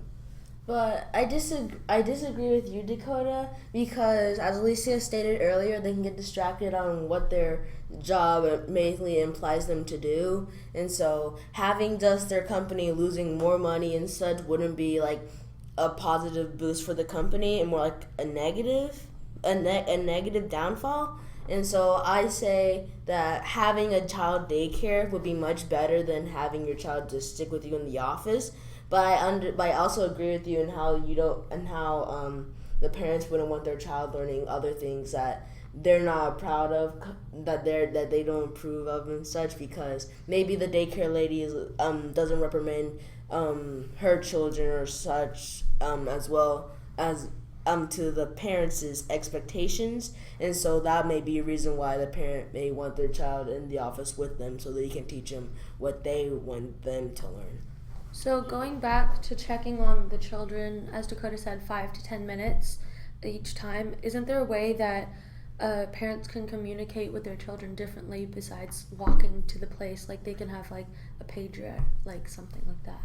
Well, they should probably have like a baby monitor or something watching them, so they can like have it in their office. So whenever they need to, they can just probably like go to a new tab and just look at the monitor, so they know their baby's safe and they know what's going on at all times. Now, my question to you is, so how effective do you think that would be to them dropping out equal pay, equal work? Like if they're working and them not being paid as much, because that would also create them to not be paid as much when you're, focused on other things. And part of that is, I know you don't want your child to learn those things, or the lady or the people at the daycare might not be, very nice, or you might worry for your children. But that's kind of part of it, and you have to learn to trust people. And if it really gets to that limit where you're so worried about your child, then I guess you will drop out of the workforce. And I know we don't want that to happen, but sometimes that's the best way to go, and they're just gonna have to jump back in it after a while or time. But if they jump back in it, like if they drop out of the workforce and they go back in, will they get their same job back, or like will they be expected to work at a different thing because they've been out for a while? Well, it depends. So dropping out of the workforce is more of you're just deciding that you don't want to work anymore. That's the basically term for dropping out of the workforce. Now, what you're saying is stopping for a period of time to take care of your child, which is like basically saying maternity or paternity leave. Most companies are nice enough to give you that job back if you were taking some sort of family medical leave, and there's an act for that where they must get their job back, or else that's against that law. But if not, then dropping out of the workforce, like you just want to quit, that means you probably wouldn't get that job back because you decided, no, I can't do this anymore. I'm not going to take leave or anything. I'm just going to have to find another job, which may be difficult, and I know that takes time, but you'll try to get that equal pay, equal work, same job type thing. So is it an option to could you choose family leave, or can you drop out, or is there like expectations you have to have like family leave so that you don't have to drop out and then find a new job? Well, the rule is that if your company authorizes that and processes that and says, yes, that's personal leave, that's medical leave, that's family, that's military, yes, then you will get your job back if they say that is a type of leave that was put into the act. If it wasn't, then you have the potential, you might lose your job. Like, it's a potential thing that you might lose your job. So go ahead. I know an adult that dropped out of her job in order to raise like 4 children and such, but then she went back as like a job lower than what she originally started at, and so the job that she's at now, right. She's liking it, but she's not getting as much money as she was a while ago, and she still has the capability and the experience in order to get her job back. But what if they just choose not to do that and such? I feel like that could be going against the law, and also I think that's I understand why the company would do that. Not that it was a good thing or a nice thing to do, but I understand because they might not be able to afford to have somebody not in that position, not doing that work for that period of time, and then bringing them back and saying, oh, I'm back, what do you need me to do? Well, they're going to say, like, the work's already done, we needed you there, so we had to hire somebody else. And I think they're going to have to accept that, but it could, was it because of gender or race, or was it just because she had to take that time off? I say it's just because she had to take the time off. So, say race-wise, how do you feel, Dakota, if someone was, fired because of their race? That is against the law, because everyone is equal, and that has been against the law for actually a very long time, and that is, you're not allowed to do that, so that probably won't happen. All right, so one final question. I'm going to hear a response from each of you. What can we do to get equal pay for equal work? So we could start foundations, or we can prove to them that women are just as capable as men are, because they are doing all this stuff and they're just not getting appreciated as much. So we could just prove it to them that we could be like, okay, so here's what we're doing and here's what they're doing. We're working harder than them, but we're getting paid less. I think a way you could do it was, it's just a letter or ideas to use maybe somebody in your state at a higher rank, and maybe that's what it needs, because there are already foundations in place. You've seen all the marches on the news, but marches and stuff, they're already aware of what they do. And some of them, most people, when they do stuff like that, like discrimination, they knew what they were doing. They knew that it was against the law, but nobody could do anything about it because they were the same race as that person. They agreed with that person. They were fine with it. So I think a letter, in your opinion, in a kind way, instead of marching and yelling and throwing signs up in the air, would be more effective, because then you just look like the bad person for doing that. All right, and Jordan, your response. Oh, as I was thinking earlier, it was having equal opportunities for both people and such, and so that's why that's what I'm just sticking with, having equal opportunities for both genders. Right. Sorry, well, it's time to go. Yeah. Oh. Thank you for watching our panel. And thank you for watching our panel. I hope you enjoyed our debate. Yeah.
Hello and welcome back to our sports segment. We were cut short earlier, so this is our second one. In this segment, we will talk mainly on the NBA Finals and the NHL Finals. Again, we will introduce ourselves going from left to right. Hi, my name is Manraj Ball, and I go to Fabian Middle School, and I'm in 8th grade. Hi, I'm Arthur Simmons. I'm in the 8th grade, and I also attend Fabian Middle School. Hi, my name is Manpal Ball. I'm in 8th grade, and I also go to Fabian Middle School. So let's start with NBA Finals. We'll each say who we think will win it and why. So let's start with Manraj. I think that the Cavaliers are going to win the NBA Finals because when LeBron wants it, he wants it more than any other player, and no one will be able to stop it when he's going like full speed. My prediction is that the Cleveland Cavaliers will go back-to-back in the NBA Finals once again because of their depth and their length. I believe the Warriors do not have a great bench.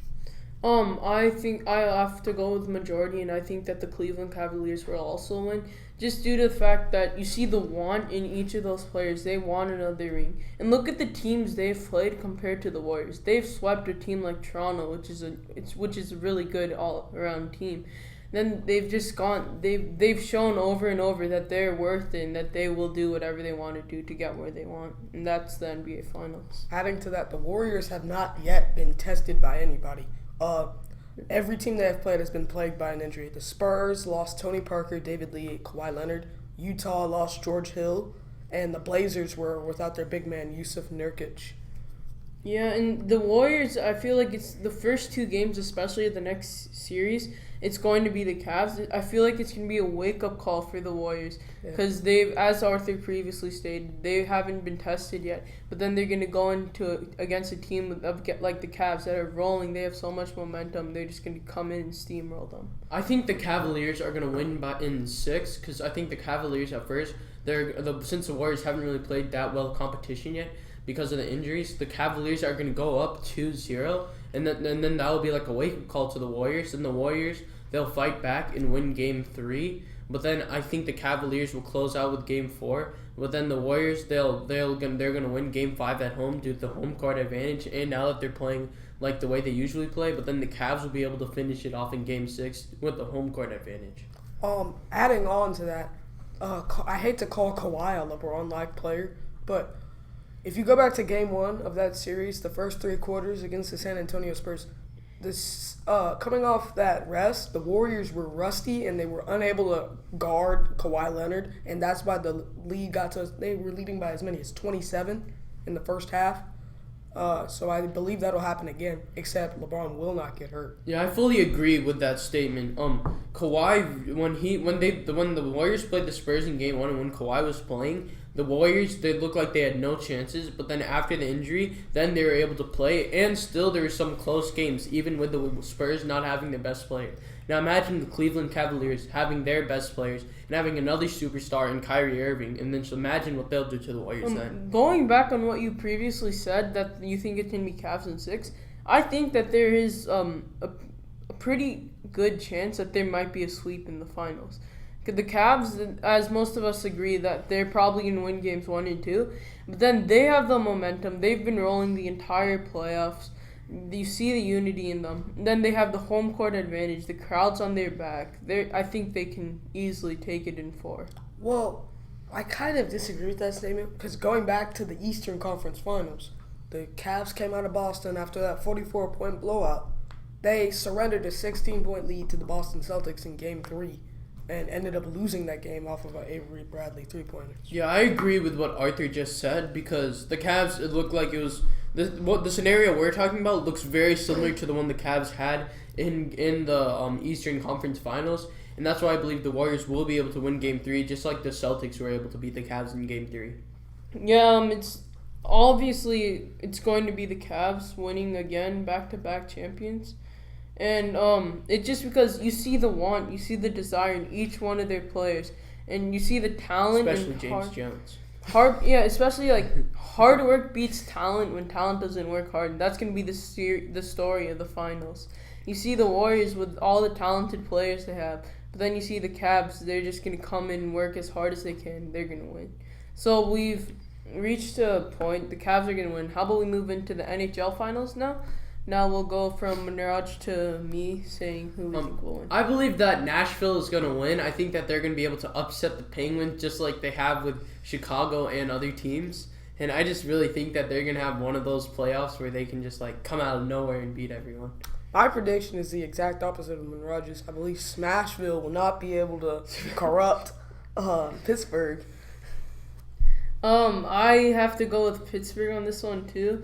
Just because Nashville, they have proved something this playoffs. They've been the team full of surprises. I mean, sweeping Chicago in the first round, Who expected that? No one expected that coming. No one could expect. But then you see the Penguins, they're a solid team. They've always been higher up. Nashville just came out of nowhere. And if they're going against a team like the Penguins that's consistently always working well, I think the Penguins will outwork them just due to their skill level and just their experience in general. Why are you saying the experience? I actually agree with that. I think if some of the games, if it goes to a Game 7, then I definitely think the Penguins will win due to the experience. Nashville will be too crazy. Penguins will know what to do. They've been in 2 other Game 7s this playoffs, and they'll be able to close out. I think if any game goes into overtime, I'm also going to think the Penguins will win that. But if it's just like a third, if it just is ends of regulation and the game's over, then I think Nashville will be able to win that game. Go ahead. Also, you have to add in the flexibility the Penguins have at the goalkeeper position with Matt Murray and Marc-Andre Fleury. They're able to pose different threats at any time they want. True. Also, just look back at the last series with Ottawa. It might have gone to with Pittsburgh and Ottawa. It might have gone to Game 7, but I felt like the entire series, I was personally rooting for Ottawa, but the entire series, it seemed like Pittsburgh had the advantage, and Ottawa's just somehow hanging in. Like, you could Except see for the that blowout. Pittsburgh, except for the one blowout, you could see Pittsburgh was kind of in control every game. Like, even the overtime last night. I mean, Pittsburgh, like, I always had that feeling Pittsburgh's going to score. And look at the chances they had on goal. Every time Ottawa got a breakaway, it wasn't really a true breakaway, but Pittsburgh got all those one-on-one opportunities. Yeah, in the Game 7 against Ottawa, especially in overtime, it looked like the Penguins had a lot more. They did have a lot more opportunities than Ottawa, and their breakaways were a lot more deadly. So we did this with the NBA Finals. How about we each say how many games we think it'll take for the team we expect to win? If Nashville's gonna win, I think it has to be done in 6. Because I think if it's going to Game 7, then they won't win. So I say Nashville's gonna win in 6. I have the exact opposite. I have Pittsburgh winning in 6 because I do believe that Nashville is a great team. I believe that they have the reason that I called them Smashville. They have great hitters. They have great defensemen. PK Subban, James Neal, and Colton Sissons. Yeah. Great goal scorers as well. Yeah, I'm going to have to go with... So it's obviously not going to be a sweep. Each team's going to get at least 2 wins. So I'm going to have to go again with Pittsburgh in 6, like what Arthur said. And just simply because the experienced Pittsburgh, they're a better, well-rounded team. And they're better than Nashville, I think. And that's why they're going to win it. So let's move back into the NBA and let's talk about Rookie of the Year. So the draft. Let's see, who do you think will be like first and second pick? We know Boston's getting the first pick and Lakers are getting the second. So let's go from Panera, John. I think that if Boston can look past LeVar Ball, then I think there's a good chance that Lonzo will be able to be the first pick. But I also think that Lonzo will have to be sometimes I think that he might not even be in the top 5 because of his father. I believe basically what Munraj said. I believe that if they can get past the arrogance of LeVar Ball, they could definitely make Lonzo Ball work in Boston. Yes. So Markelle Fultz, I think he will go to Boston as the first pick, just simply because, as stated, the LeVar Ball, like, he said that he's not going to mess with any of the coaches, but I think that's fake. Like, the only reason Lonzo wants to stay in LA, and his whole family does, is so that they can be near him. And with that being said, I think LeVar's going to go to the practices, talk to the coaches, just mess up the system. LeVar's honestly just ruining his son's chances. That's why I think Boston will go with the safer pick in Markelle Fultz. And adding on to LA, don't forget, they have a family business, the Big Baller brand. If they stay in LA, they will continue to make some serious money. I think it is pretty remarkable, though, that Lonzo already has his own shoe even before he entered the NBA. That is a pretty big landmark. I don't think that's a good deal, though. The shoe, it's not a good deal. I don't even think it's making that much money, but it's still pretty impressive to get some sales, and you're not even an NBA player yet. Yeah, if he makes great sales on that shoe, he's going to have to back it up with his play as well. I know. I mean, we can tell that Lonzo's going to be a huge force, but I think, coming into the league, but everyone's going to want a piece of him just because of what his dad has done. I actually have a question for you guys. Do you think that either Lonzo or Fultz will break because of the pressure of being in the NBA and being one of those top picks, or do you think they'll be able to handle it and put the team on their back? I believe Markelle Fultz will definitely be able to handle all the pressure of being an NBA player because he hasn't had monkeys on his back throughout his high school and college career. But Lonzo Ball, I believe he will crack, but he will also grow with the pressure. Yeah, I think that Lonzo, he will grow from the pressure like Arthur said, but I think there's definitely he's going to feel more pressure than Fultz will, even if he's not the first pick, just because of the media and what the Big Baller brand has done. I mean, honestly, for the last few seasons, Lonzo's experience with the pressure, being a Ball brother, and what his dad's done, in UCLA, he still played fine. He did good in their undefeated season. There's definitely pressure there not to lose a game. He still averaged an amazing amount of points and assists. But I do think it's going to take him a year to get used to the new atmosphere with the NBA, and then the pressure his dad's also putting on him with all these shoe deals, because he has to turn out good or they're not going to get any sales. So it's probably going to take him a year, but then after that I can see him being in a few All-Star games. So how about we move on to the Pelicans?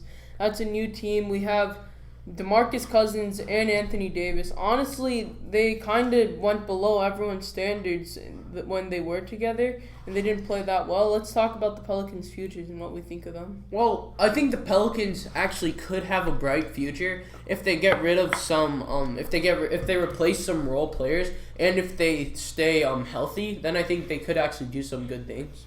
I believe that if the Pelicans can get a nice point guard that can dish it out to Boogie and Ant, they could be a great combo. But if you think about it, like you said, they fell below the standards.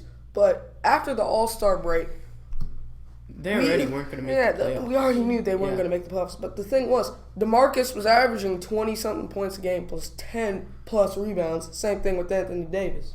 Yeah, I think I agree with that. I think they just need that guard or that last piece that'll put the puzzle together. Someone who can score by himself, then dish it into both of them, get some big points. Yeah, I think if they get that guard, I agree with you guys with that guard thing. If they can get that guard, then they can be a very deadly team. And I see them getting to the Western Conference Finals if they can get that guard and stay healthy.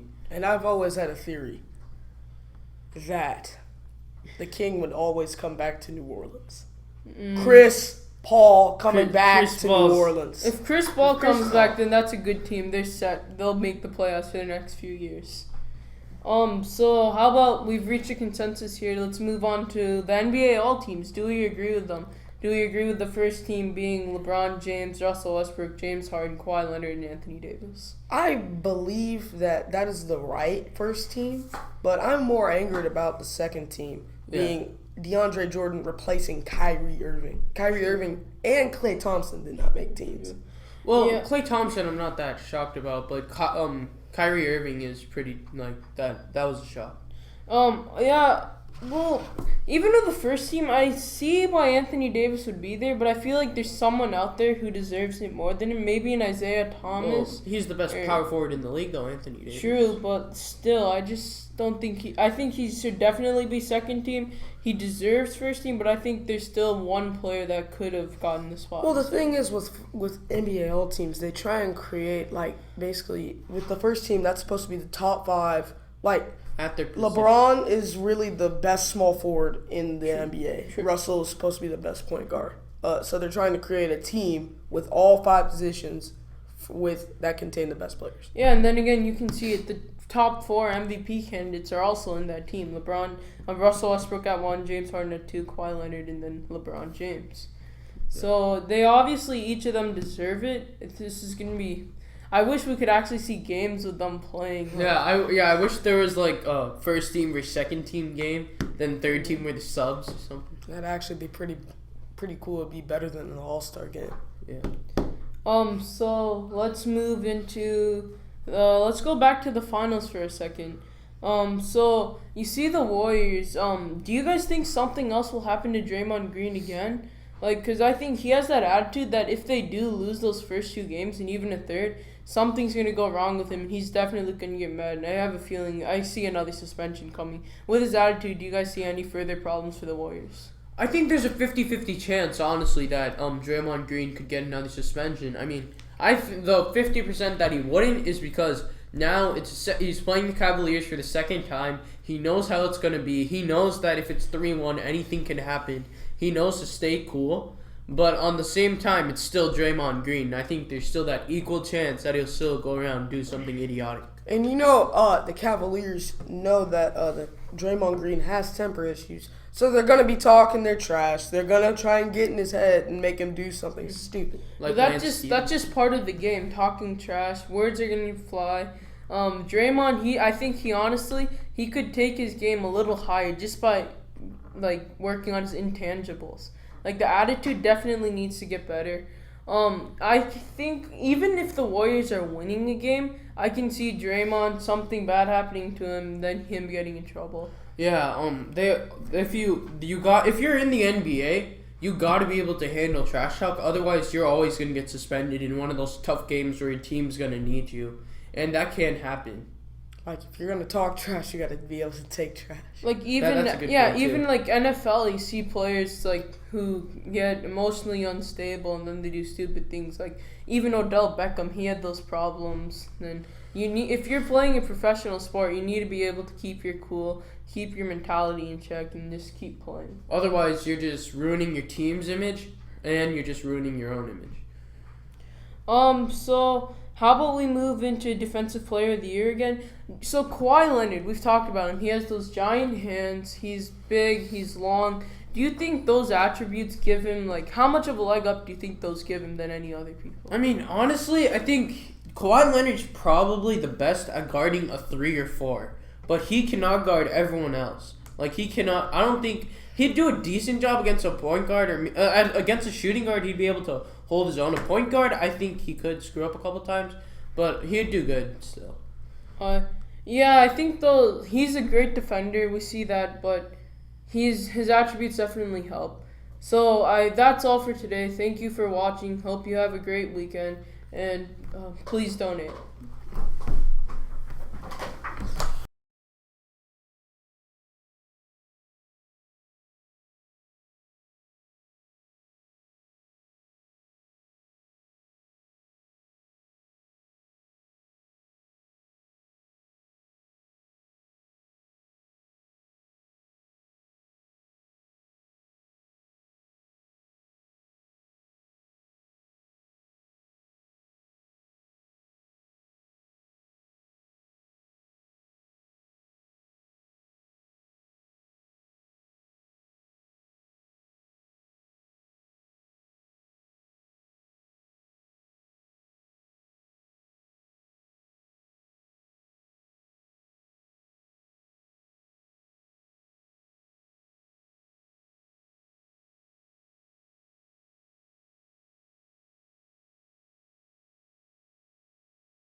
Okay, welcome back. This is the special education panel. We just want to thank everybody for all the donations we've been getting.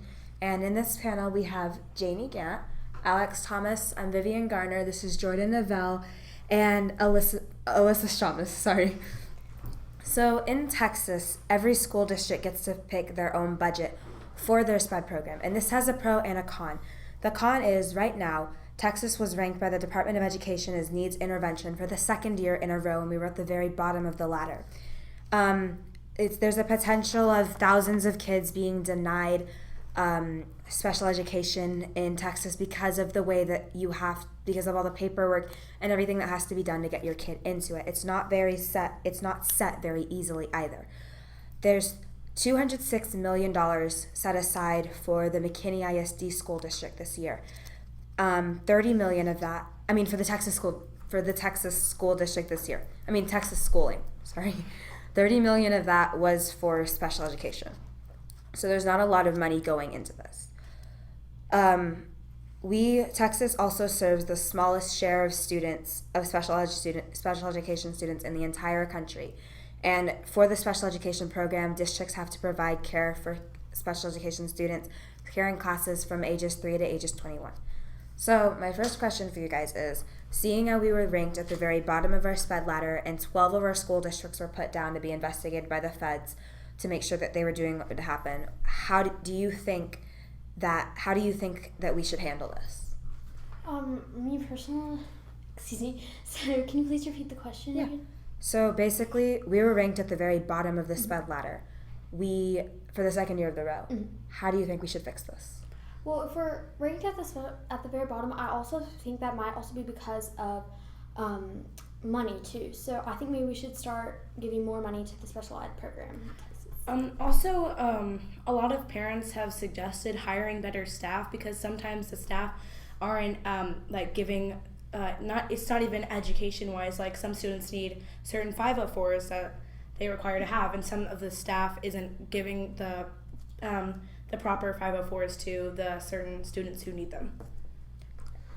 I think that we should give them more funding to the special education, and I think we should approach the way that we treat the special education students differently, because currently they're kind of sometimes cut off from the other classes. So if you put them into the mainstream, they can start to develop different skills.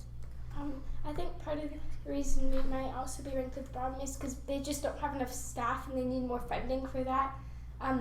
My mom, she's a resource teacher, and they said they'll hire another teacher for every 12 students. There are 56 students and only 3 teachers. So if each teacher only had 12 students, then there'd be 20 leftover students, and that shows that there isn't enough funding, because that's not fair to the students that they're not getting the education they deserve because they just don't have enough staff.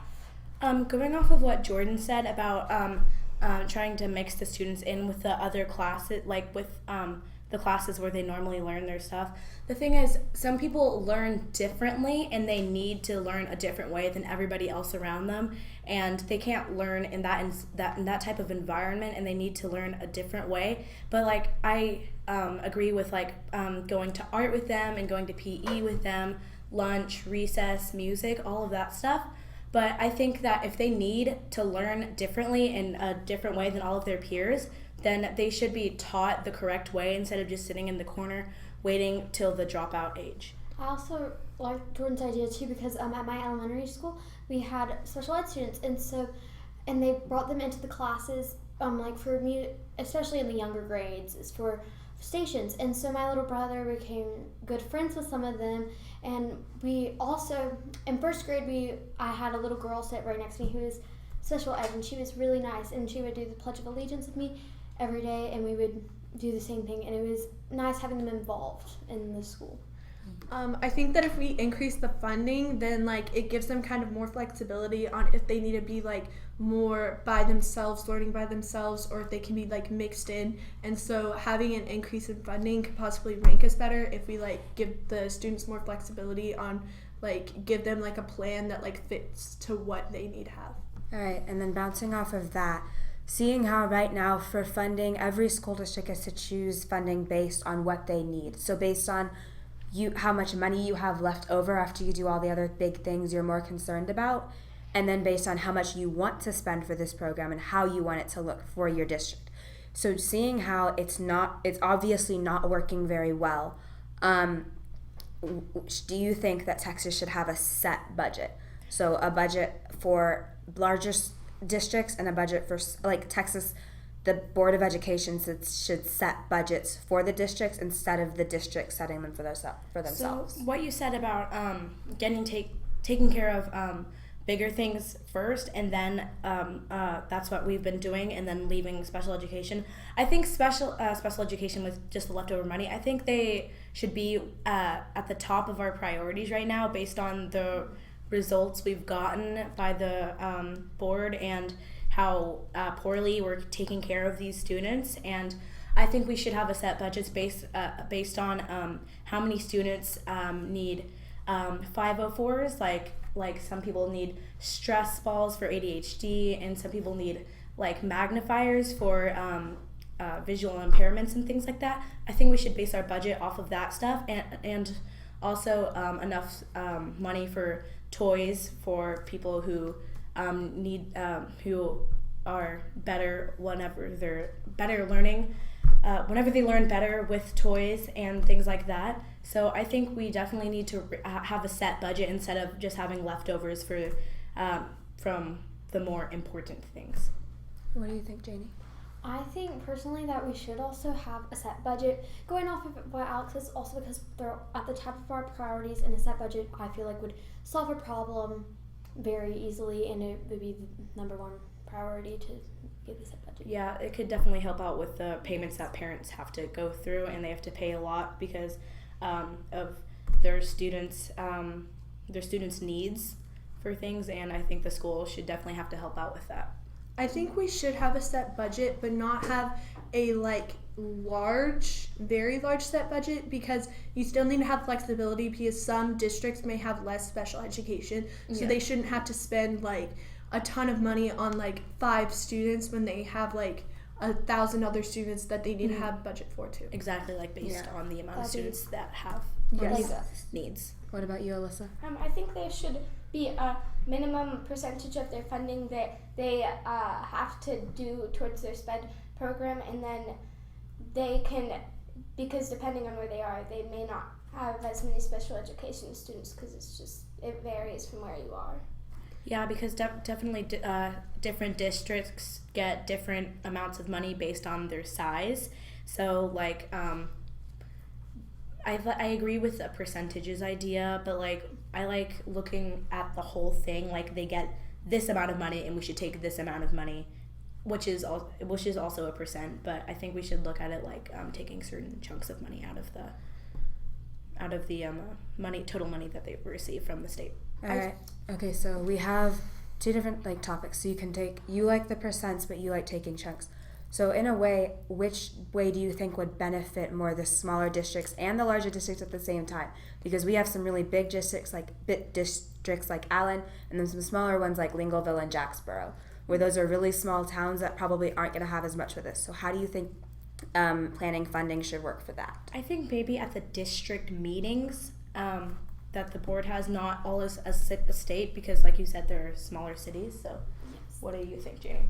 I like Alex's idea too, but also I think maybe for smaller districts they could also go off percentages again, because I think that would be the best way for if you don't have as many special ed students too. I think we should do a mix of percentages and how many special education students there are, because there might be a very large district with very few special education students, or there might be a small district with a lot of special education students. So you should do a mix of percentages and how many special education students there are. Yeah, it just depends on what people you have enrolled at what type of people you have enrolled at your school and what needs they need. What are your thoughts, Yeah. Alyssa? I agree with that. We should have a certain percentage based on how many special education students there are, because if there's a district with barely any special education students, there's no need to have a large percentage towards that, because that's not going to be very effective. Okay. So it was shown through several different studies and polls and meetings that Texas is pretty much denying thousands of kids opportunities for special education.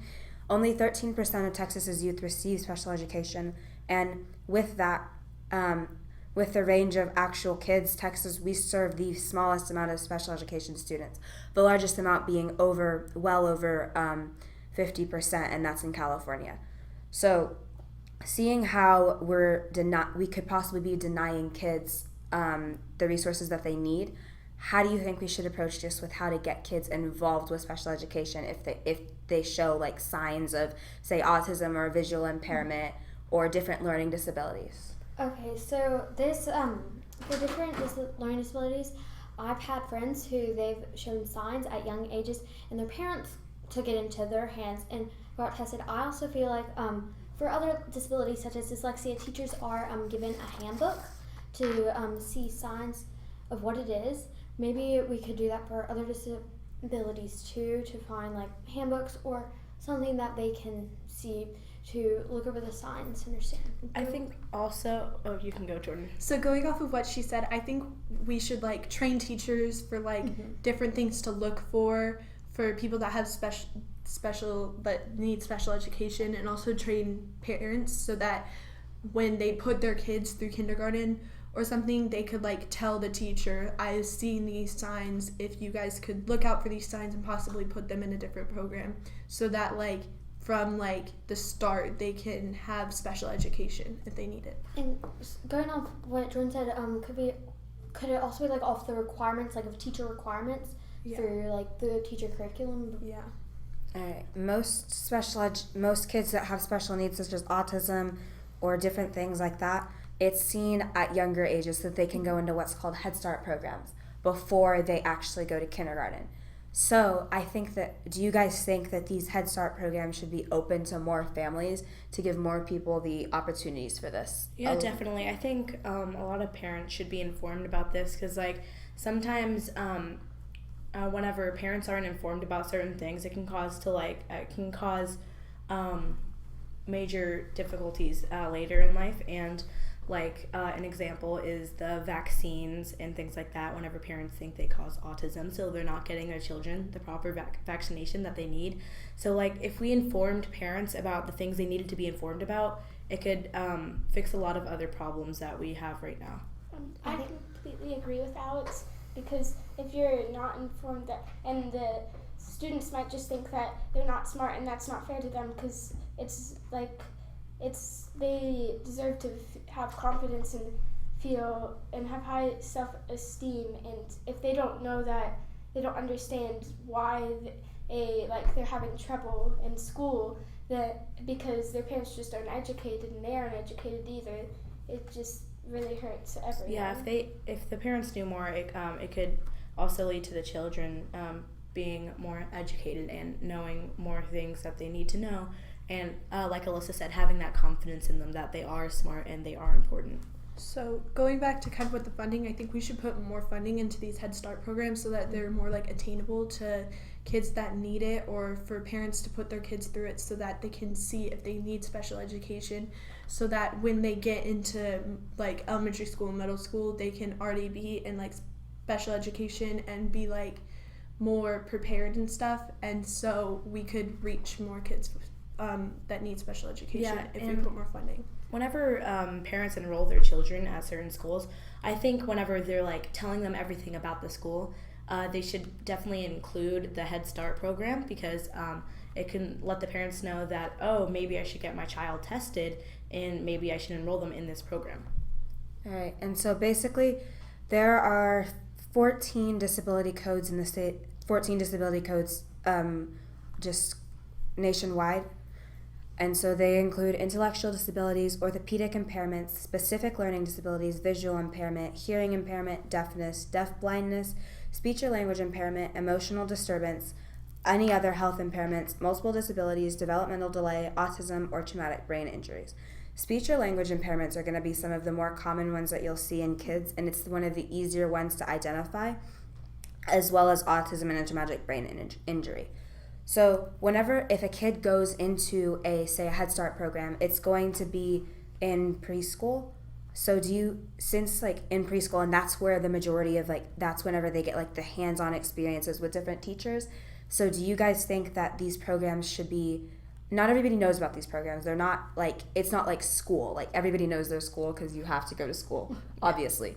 So do you think that we should put more out there about these programs because a lot of parents aren't going to know about these until it's too late, seeing as it starts at 3-year-olds.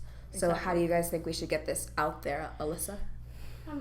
Speech impairments, it's pretty easy to spot, and so that makes it a lot easier to fix. And when they're at a young age, then they can learn easier because they're just learning how to talk. Whereas if you go to an adult who has a speech impairment, they've been taught like that their whole life. So if you just get awareness out there, then it can stop kids from being made fun of because of how they talk, when that can be fixed just by doing it while they're young. Yeah, and that's the thing, that's the one that's, like you said, it's easier to spot, but the harder ones to spot that you can't really tell. If the Head Start program is every parent knows about it, maybe they can see if their child has one of those disabilities and they need to be tested or something like that, because if it's open to everybody, then the parent may think, okay, well, I'm really paranoid, so I'm going to get my child tested at the doctor's office today and see if they have any signs of disability, so I can get them enrolled in the Head Start program before it's too late and your child can get an early start whenever they were younger. So going back to like what I was saying earlier, I think to get the word out there, we put a little bit more funding into the Head Start program, so you can be like, have more Head Start programs, so that it'd be more like you can find a Head Start program by your school, so it's like closer, it's like close to you, so you know it's there and more people like know about it, and so they're thinking, oh, I've got to get my child tested to see if I need to enroll them in this. Also, I think going off what Jordan said, are all of these programs, I know that not all of these programs are in preschool, so if a parent knows that their child has something like this and they need to enroll them in the Head Start program, with more advertisement that would help, or more funding, because they can say, oh, I can help my child by putting them in this and taking him out of this preschool and putting them in this preschool. All right, and so speaking of Head Start programs, Head Start, it's one of the reasons why not as many people know about it is because it's extremely hard to get into, because it's extremely narrowed. McKinney has one main school. It has to have its own area, like it has to have like its own school. Lawson is the main one that McKinney has on campus. Not every single school district is going to have this program. Like not every district's gonna have not every district is gonna have Head Start, and so do you think that we should get this to where every single school district at least has to have a Head Start program? Yes, I think that would help a lot, because also going off of other stuff, if there was, speaking about McKinney, if they had a Head Start in McKinney, but in Prosper, they did not have, well, farther town away, they did not have a Head Start program. If one would be required, that would be better for the parent, so that parent doesn't have to drive all the way to the place where, so what I'm trying to say is, it would be very good if it was per each for a special, so it would be very well if it was per each school district, so it can help them, so a parent doesn't have to draw a far away from their workplace or even move, so their child can have the education. I definitely think the Head Start program should be in every school district, and I think that will substantially affect the amount of children, like if there's less children in the special education program because they've gotten like speech impediments fixed at a young age, then the district, all that money that is not going to the special education program, then it can go to the Head Start program to help fix that at a younger age, so the children can be happy and confident in themselves as they grow older, and they can grow with their peers, and it's just overall have a positive effect on everybody. I think if we also do this Head Start program, like have it everywhere, it kind of gives people more awareness that we need more funding for special education, because there are all of these people that need it that we didn't know before. So if we like have more awareness for it, then the government will be like more willing to put more into this budget, because they realize how many people need this that aren't being attended to currently. I completely agree with all of them, because Head Start programs, if they're not in every district, and some parents, like, they have to work really long hours because they don't necessarily have a job that pays the best, and they just can't afford to drive all the way to another district because there's not a Head Start program in their own district. Then students aren't getting what they need. But if you have one in every district, it's going to be a lot more likely they're going to be able to take them to that school so they can get the education they need. All right, and then so last school year, the 2015-2016 school year, 12 districts in Texas were being targeted by for review by the federal government because of how to make sure that students are receiving the care that they need, because of what they've heard, what they've seen, and how little improvement Texas has been making. So what do you think should happen with that? Like how they're trying to what do you think should happen with those 12 districts? Like how should we take steps to make their programs better? Well, I definitely, as we've been talking about, definitely put in a Head Start program so that it can cause more awareness in the district that there are these people that need this help, and there are all of these people that need it. And then also, like, as we've been talking about, put more funding in so that they have more money to be able to provide the kids with the things that they need. I definitely think that the Head Start programs need to cover all forms of disability to make sure that every single child has the proper education they need to learn in the correct environment that they need. So if we have the Head Start program in all the districts, and then we have all of the different types of disabilities that they're able to try to help the child learn well, and then that could solve a lot of problems.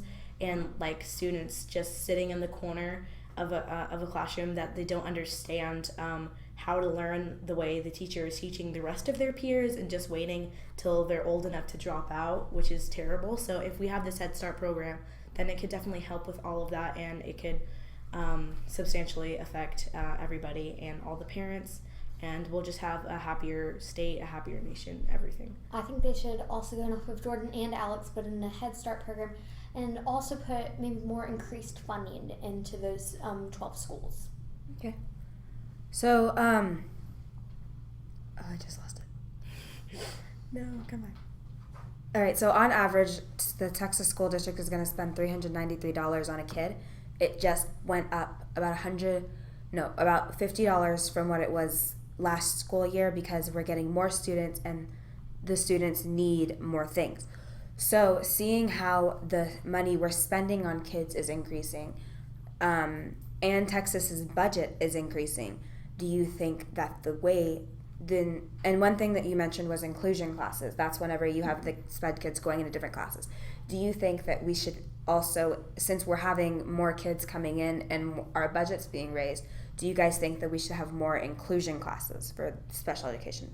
Definitely. Like if you have, if you go to PE, and like let's say you're in elementary school and you go to PE 3 times a week, art once a week, music once a week, then definitely the special education kids should take that opportunity to go and make new friends and connect with them and have friendship making skills and things like that, so they feel included instead of just staying in one room the whole day.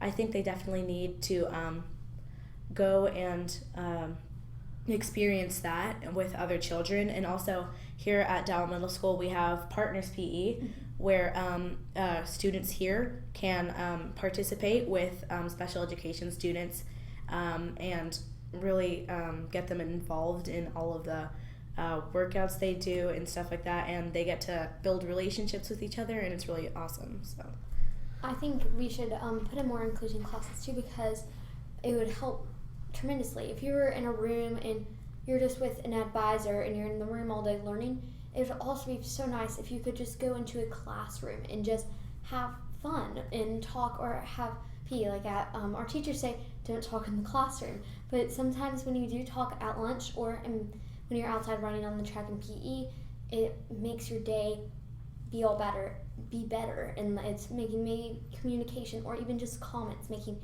nice comments, making you feel better. If special ed kids have those, it would boost their self-confidence too, I feel like.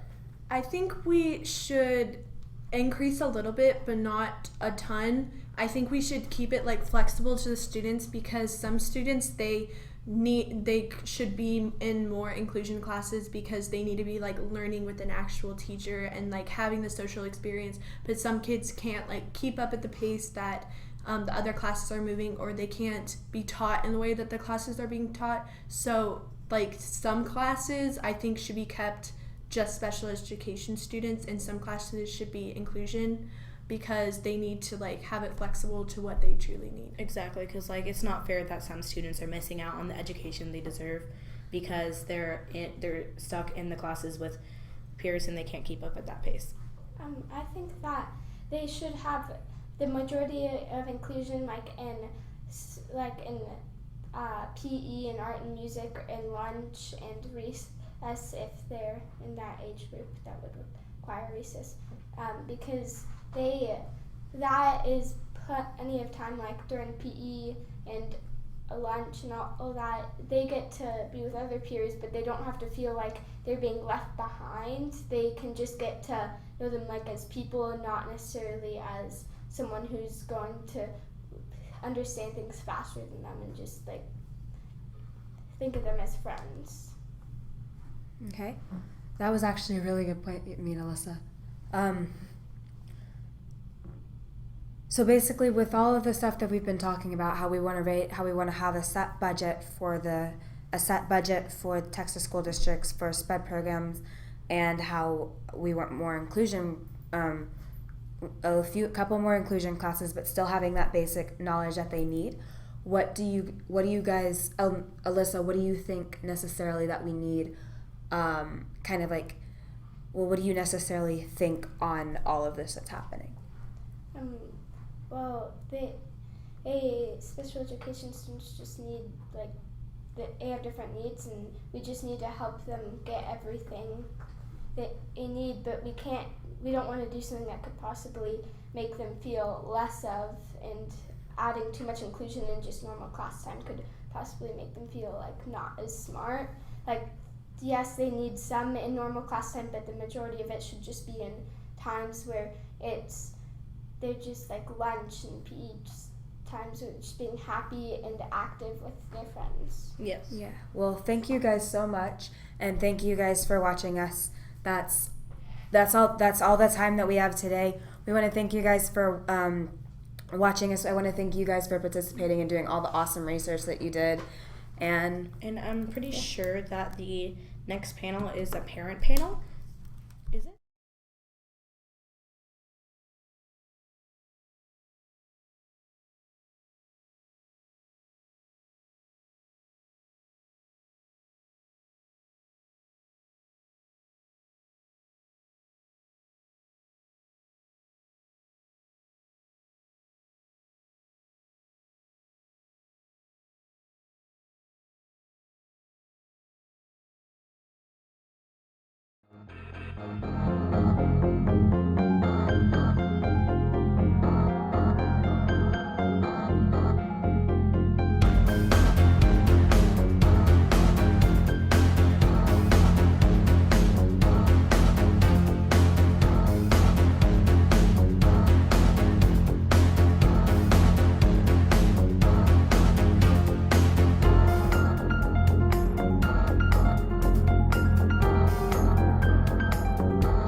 Hi, thank you so much for tuning in. We have a parent panel that we are going to talk about youth in government and why it's important and why we want you to donate it and why we want some of your children to join our club as well. I'm going to start off by introducing myself. I'm Miss AB. I run the program here at Dow Middle School. I'm Carolyn Searles. I run the program at Boyd High School and I'm a coach at Imagine. I'm Lori Puhala, and I have a son who's in 6th grade. This is his first year as part of the program. And my name's Ann Sherwood. I have 3 boys, all who are in youth and government, one who's a graduating senior, and then an 8th grader and a 7th grader. Maria Charles, I've got 3 kids in the program, and I'm the parent volunteer at Imagine. I'm Jim Brown. I have 1 child in the program. She's a 6th grader, and so she's been in it for 1 year. Thank you. Thank you for joining us today. I'd like to start off with the question is, why do you think youth in government is important and how has it impacted your child? And whoever wants to start? Okay. Go ahead. Okay. I look at it, there's 3 things that Sophie's got out of this program in the past year. I've been fortunate too. I've been a judge in a lot of the invitationals as well as states. But it's taught her how to get comfortable in front of people and making presentations, which I think is really, really important. The second thing is it teaches you self-discipline. You know, you have to get in front of these kids and you're arguing your bill. And it's really important that you get your bill passed. But through the course of that, even in states, the kids are passionate, but they're never talking badly about each other. They talk strictly on topic, and I think that's really important. And then the final thing is she's learned how to sell. Her bill didn't change much through the course of the year, but at the beginning of the year, it got crushed. You know, she would go in to the invitationals and you know, I'd ask her how it did, and it was shot down. And what she found out was it's more important on how you sell your bill and the importance of the bill than just putting it out there and expecting people to understand it and say, hey, that's a really good idea. But it's taking that idea and how to sell it. So those are the 3 things that Sophie got out this year. So I've been real impressed. It's a great program. Really like it. Thank you. I have one of my kids has been in the program for 7 years, started as a very quiet, meek 6th grader, had this one as a teacher, and I made her get involved in a program that involved public speaking. Because as you said, they need to learn to be able to speak in public, gives them confidence. And after poking and prodding a little bit, she started youth in government. In 8th grade, she ended up being Speaker of the House. And this past year, she was Lieutenant Governor for the state of Texas. She's attended the national conference. This will be her 4th year. She's not only gifted now in speaking and being able to say, hey, Jesse, we need you to go out and talk in front of these 300 people. Okay, not a problem. Not many adults can do that, much less a high school kid. She's also very, very in tune with what's going on in our country today. She's so excited to be able to watch C-SPAN. What high schooler watches C-SPAN? When a bill is going through the process of the House and Senate, she realizes that the news may taint it in different ways. So she actually goes and reads the bill captions and starts reading parts of the actual bills, which I think is really critical for all of us to be able to be understanding what's going on. I also have another high schooler who's a freshman, who's been in the program since 6th grade, and it has made the difference with him as well. He's taken leadership positions. He was Speaker of Hyde House this past year. He was also Speaker of the House in middle school. And ironically, one of the classes that's helped him the most is in Spanish, because when he goes to do a presentation in Spanish, he's not nervous. That portion of being nervous and speaking in public isn't there anymore. So all he has to do is focus on the actual Spanish portion of it. So I think it's done amazing things for it. That's the reason I'm so involved with it. And really, you know, I try to give it my all now because I see what these kids can do. When I went to the first district conference, I saw Ann's son presenting, and I'd known Quentin since he was in 3rd grade, and I was blown away that this 7th grader could stand up, deliver his bill, and argue it as passionately as Quentin did. I was like, this is a program that is changing kids' lives. It is. It has made Quentin into the person that he is today. He stood up last night in front of the band at the last concert, and the director speaks about each senior. and they ask him where you will be in 10 years. Well, Quentin's, and I can't remember it verbatim, but it was something along the lines that he hopes to be working with an international organization to further political structure and sustainability of the planet. And he got a round of applause that no other child did, but he has become public service minded, wants to be in politics in a positive way, wants to be a senator. I mean, this program has given him that direction. And one thing that I know, my 3 kids could not be more different from each other. They are very different people, but this program has something for each one of them, and that has changed their lives. It's not just for kids who want to be public speakers or want to be politicians. My 3 boys are on totally different paths, but those paths that they're going to take are enhanced because of the Youth in Government program. And I agree with Ann. I think some of the kids I've been the most proud of through the years have been the ones that have been so quiet and so shy. And maybe they're not going to be lieutenant governor. But boy, when I watch them speak and I see them grow through the years, I'm so proud of them. And it's actually those kids I'm probably the most proud of. Right. And will bring tears to my eyes that they're coming out of their shell. Well, I have to say, I think that's probably the thing I've been the most impressed with is the ability of these kids to speak. Even at this young age, watching the ones today. When I was 12, 13, 14, 40-something now still, I don't think I would have been that comfortable. And it's gotten worse, I think, in our society with technology. The children are not having conversations with friends anymore. They're not speaking to each other face to face. And I just think something like this reminds them the importance of the verbal and communicating and showing each other respect when you disagree on things as well. So for that, I've just felt like it's been a really good program for Zach this year. And that's part of the Y Core values. When this program is through the YMCA, and we do focus not just on the debate and who can argue the best. It is respect, responsibility, honesty, and caring, the 4 core values of the YMCA. We push that, the kids understand that, and I think that's one of the reasons why they can argue effectively as opposed to attacking. True, and especially this year, I think our main goal for the Youth in Government program is to create statesmen. Not only great debaters, but also to be able to take the 4 core values and become statesmen, which is something that we unfortunately lack in our real government.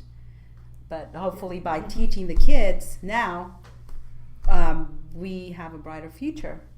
Maria. My experience with this program, I'm going to talk first about my child that is now in 9th grade, did it for the 4th year. When he joined, he thought he was only good at math. Like, he's amazing at math. He's really strong, and he always thought, I'm going to work in something with math. Throughout the years, he has come very, very strong in debate, more than we would like to. And he's thinking now about being a lawyer or being involved in politics, or, like you said, changing the world through an activity that you can do for your community, because that's what they learn here, what you can do to change your community. So when I went from having a kid that was only interested in math to having a kid that is actually involved in a community, actually involved in the debate, now he can speak in public, he can do different things. So I've seen his growth.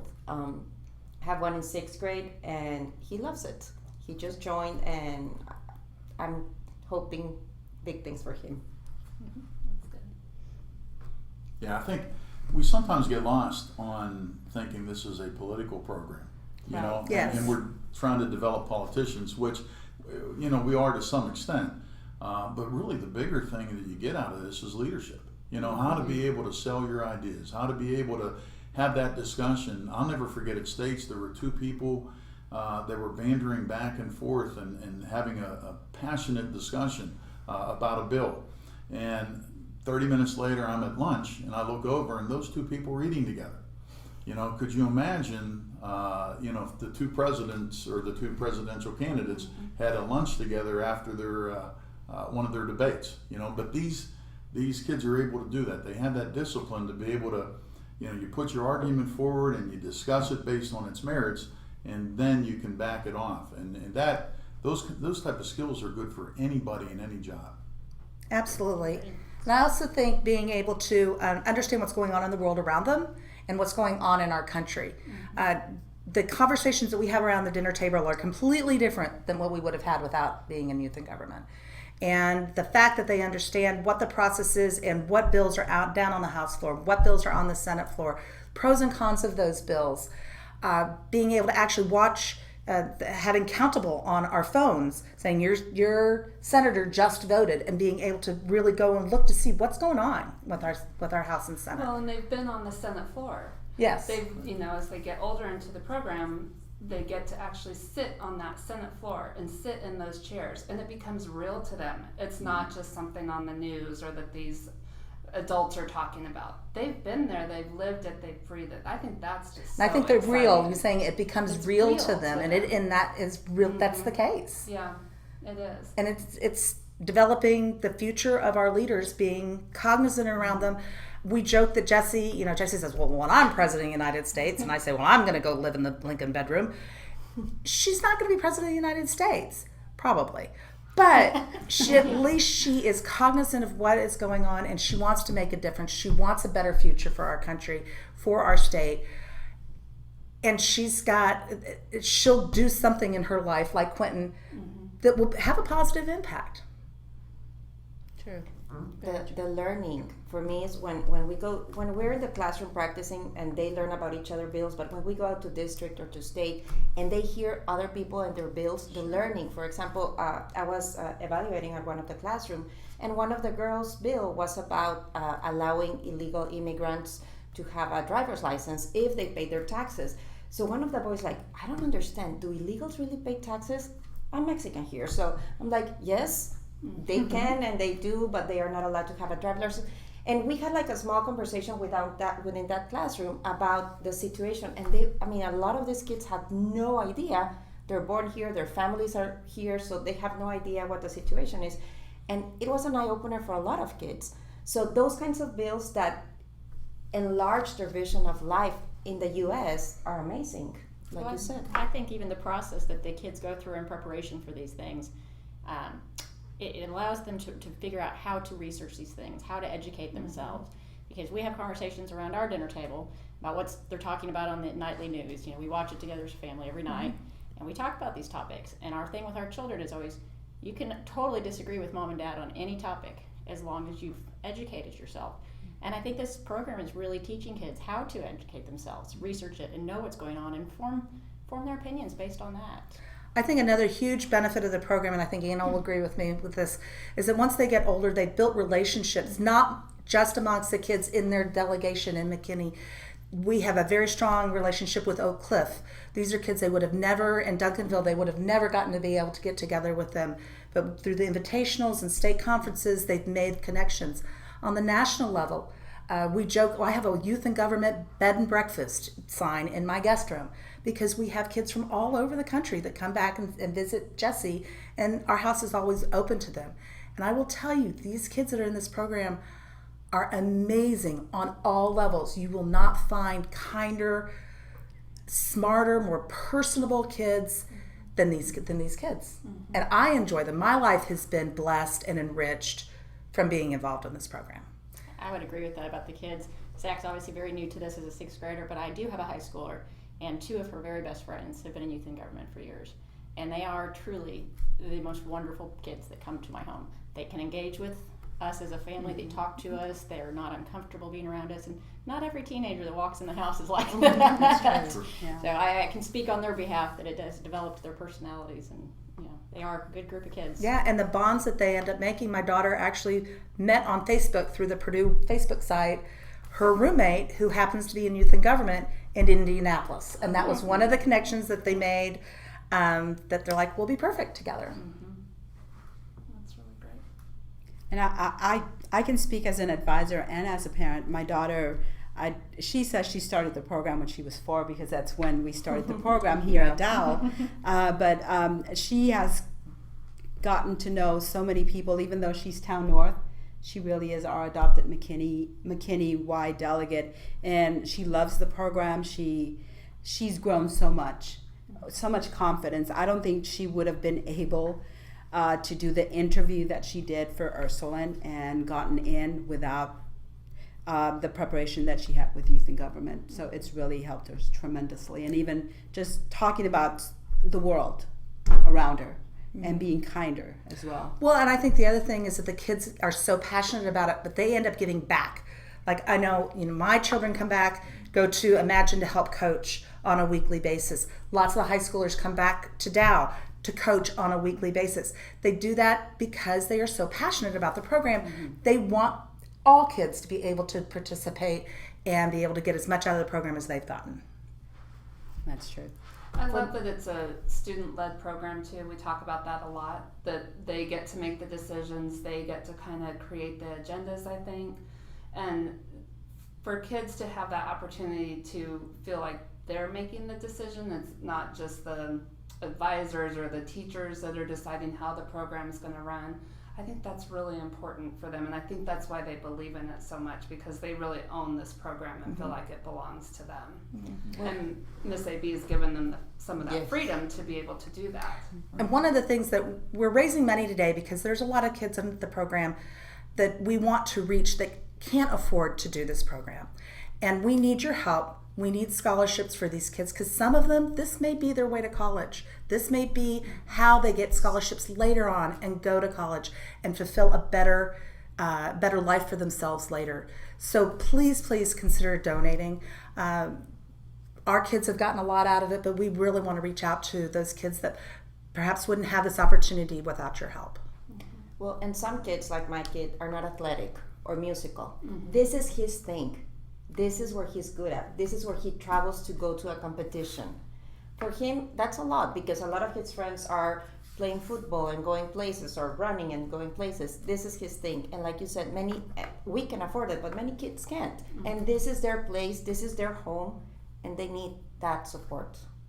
And I just think that's so important with kids in middle school and high school in general, is to have some place that they belong, some place where they have a family of friends, and wonderful advisors and parent volunteers that help them grow and develop, because it's really where their character comes from as they go through these experiences. And these kids that don't have a group to belong to, it's kind of sometimes a really sad situation for them. So I'd encourage so many people to try to donate and help out and get kids involved in this as much as we can. And imagine we do practices on Fridays, so these kids are there voluntarily from 3:45 to 5 o'clock every Friday, because they want to be. When we were done with state, they said, can we please keep practicing? Because they like hanging out with the same group. And I know they just said the same thing at Dow. We're still having practices. So because they're hanging out with good kids, really good kids, and doing what they like to do, but they're part of a family. This is a YG family, and all of McKinney feels like we're all one big family together. We support one another. It's not the schools don't compete against each other. We make sure that they know we are McKinney, and when we go to state, we are Dallas, or the Dallas district, and when they go to nationals, we are Texas.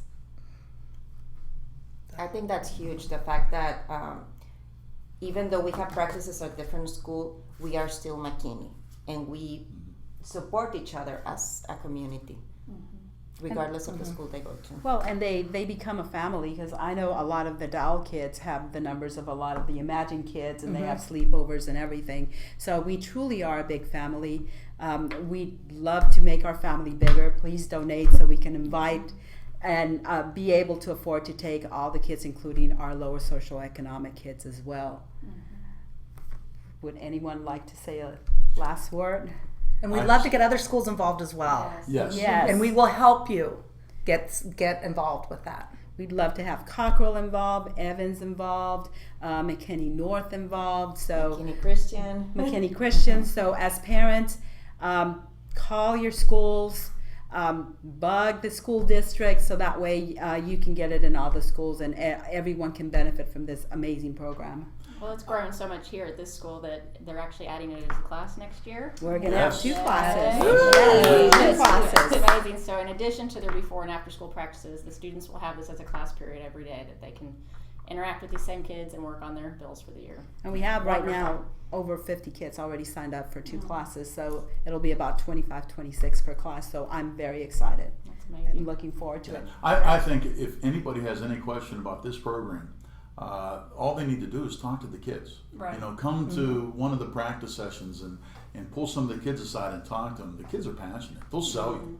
They really will. Ms. AB, you do a great job running the program here, but all the other administrators I've met too, they're class people. You know, they really do a great job. Almost as good as you, not quite. But if anyone has any question about this program, just come in and talk to the kids, and the kids will sell you. They really will. Absolutely. Yeah, they will. I think our time is up. Is it up?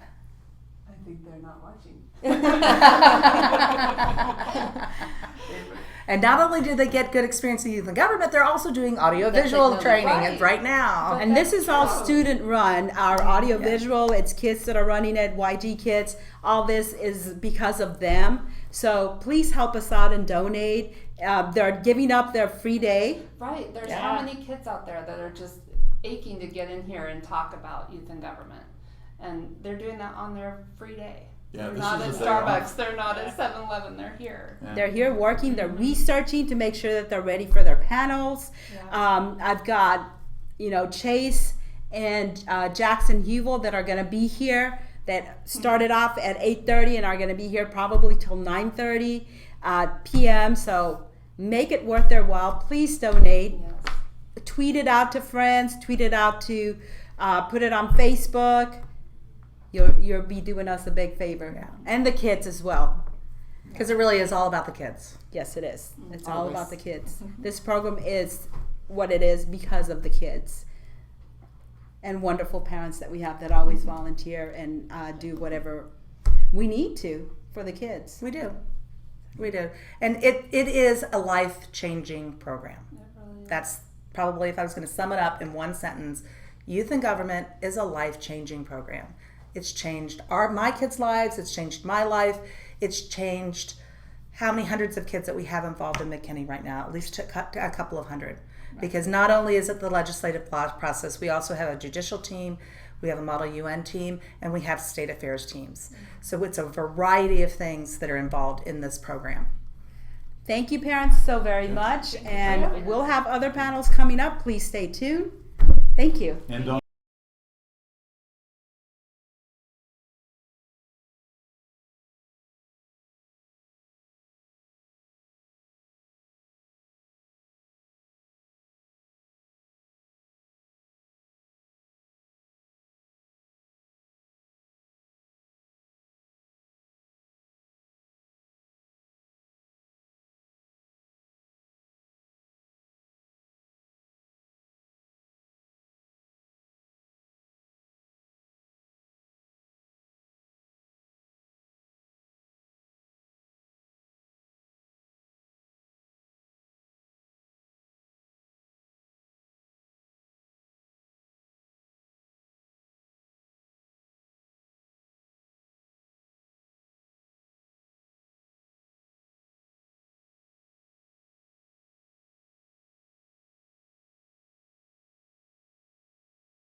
Hi guys, welcome back to our panel. I just want to say that thank you so much for watching and thank you for everyone who's donated. Please, again, share it with any of your friends, share it with your people. We really, really need those donations. As you heard on the panel that just went, they told you everything, that we were working really hard in this program, and we would love for more people to be able to participate.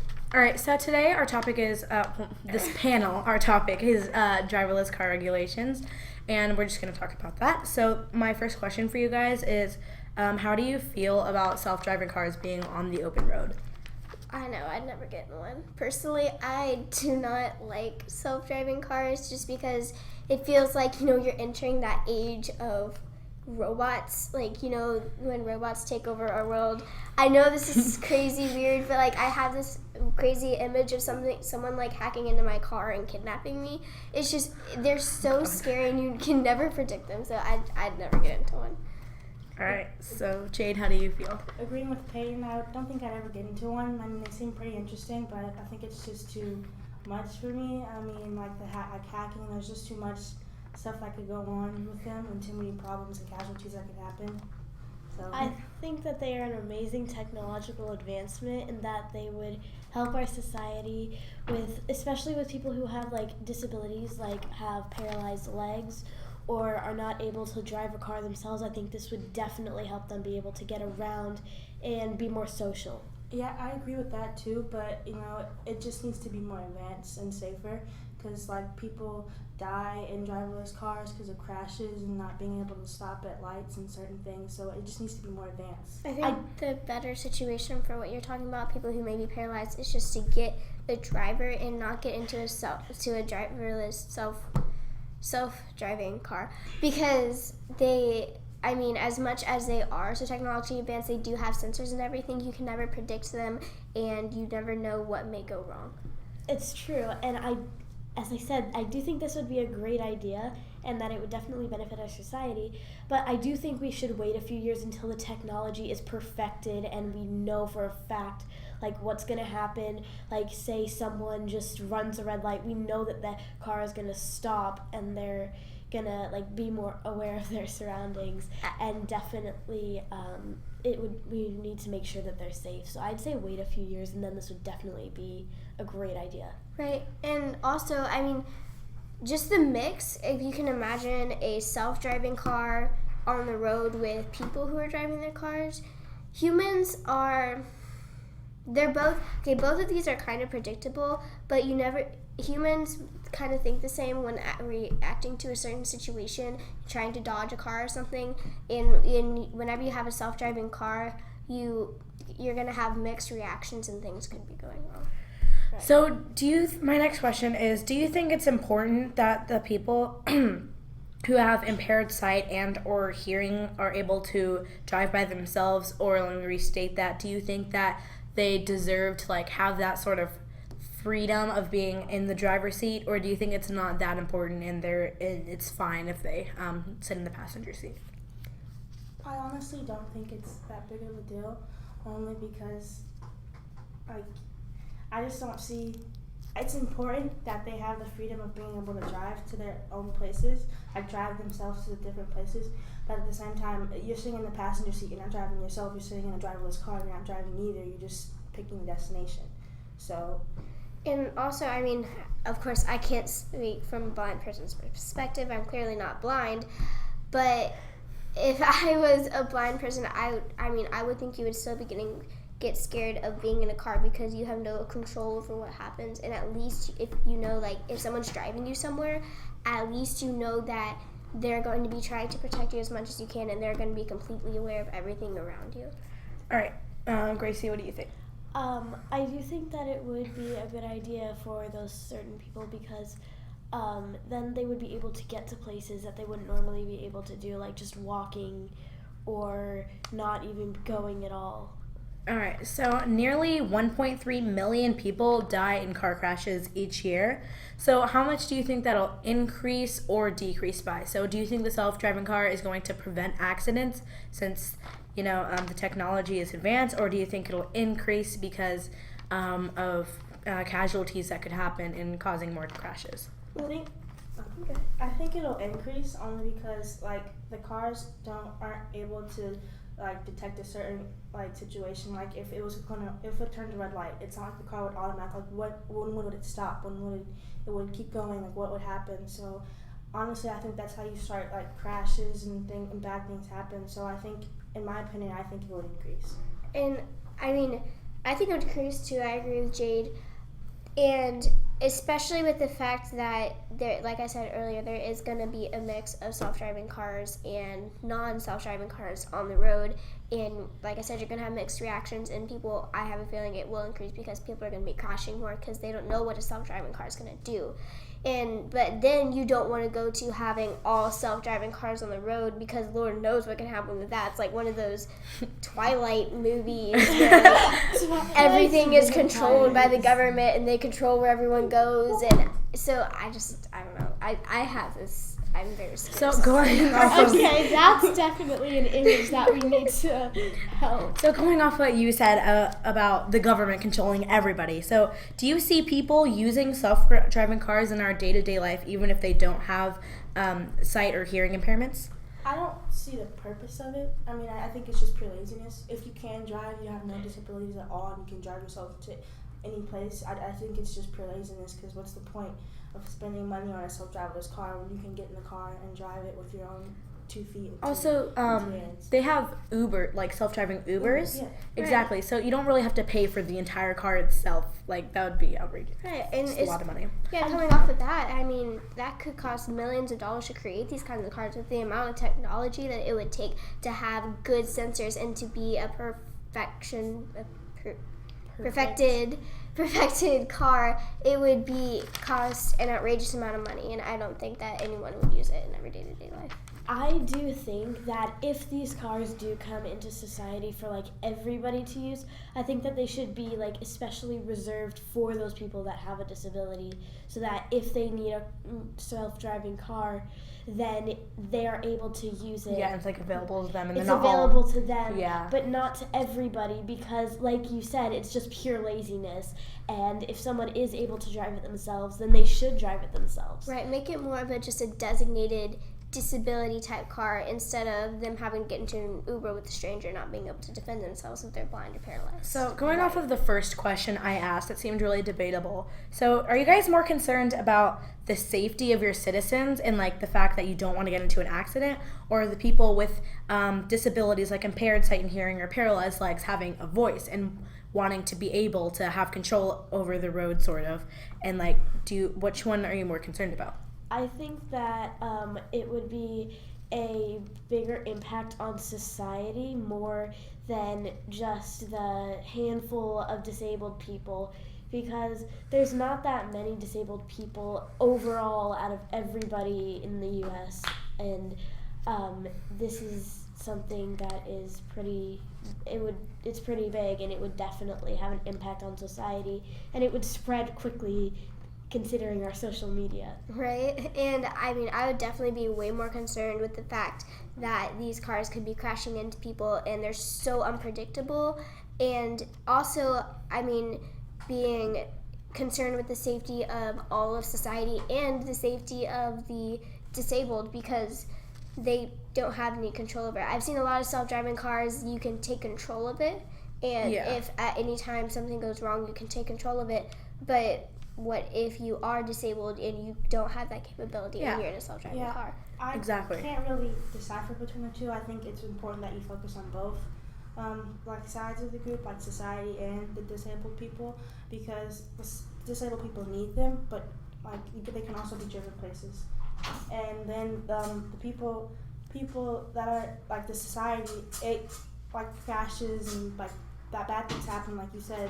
Like there's a 1.3 million deaths if our car crashes, and that can increase because of driverless cars, and we don't want that. So exactly. So preventing crashes, there have been many suggestions, like implementing safe zones where there are signs saying this is a driverless car zone. The speed limit is decreasing by this much. So do you think that's a good idea, or do you think that'll just be a hassle for a lot of other people? Personally, although that would probably be a good idea. Are these questions here? Well, if we have people commenting wanting to ask this question, so if you want to go ahead, you're free to ask. Just type any question and you can. Yeah, you can we'll ask talk about it. ask questions. We here. would love to be able to interact with y'all because we want to hear your opinions. So definitely, if you want to send any questions. So Yeah, what's so- our first question? Do we have any questions yet?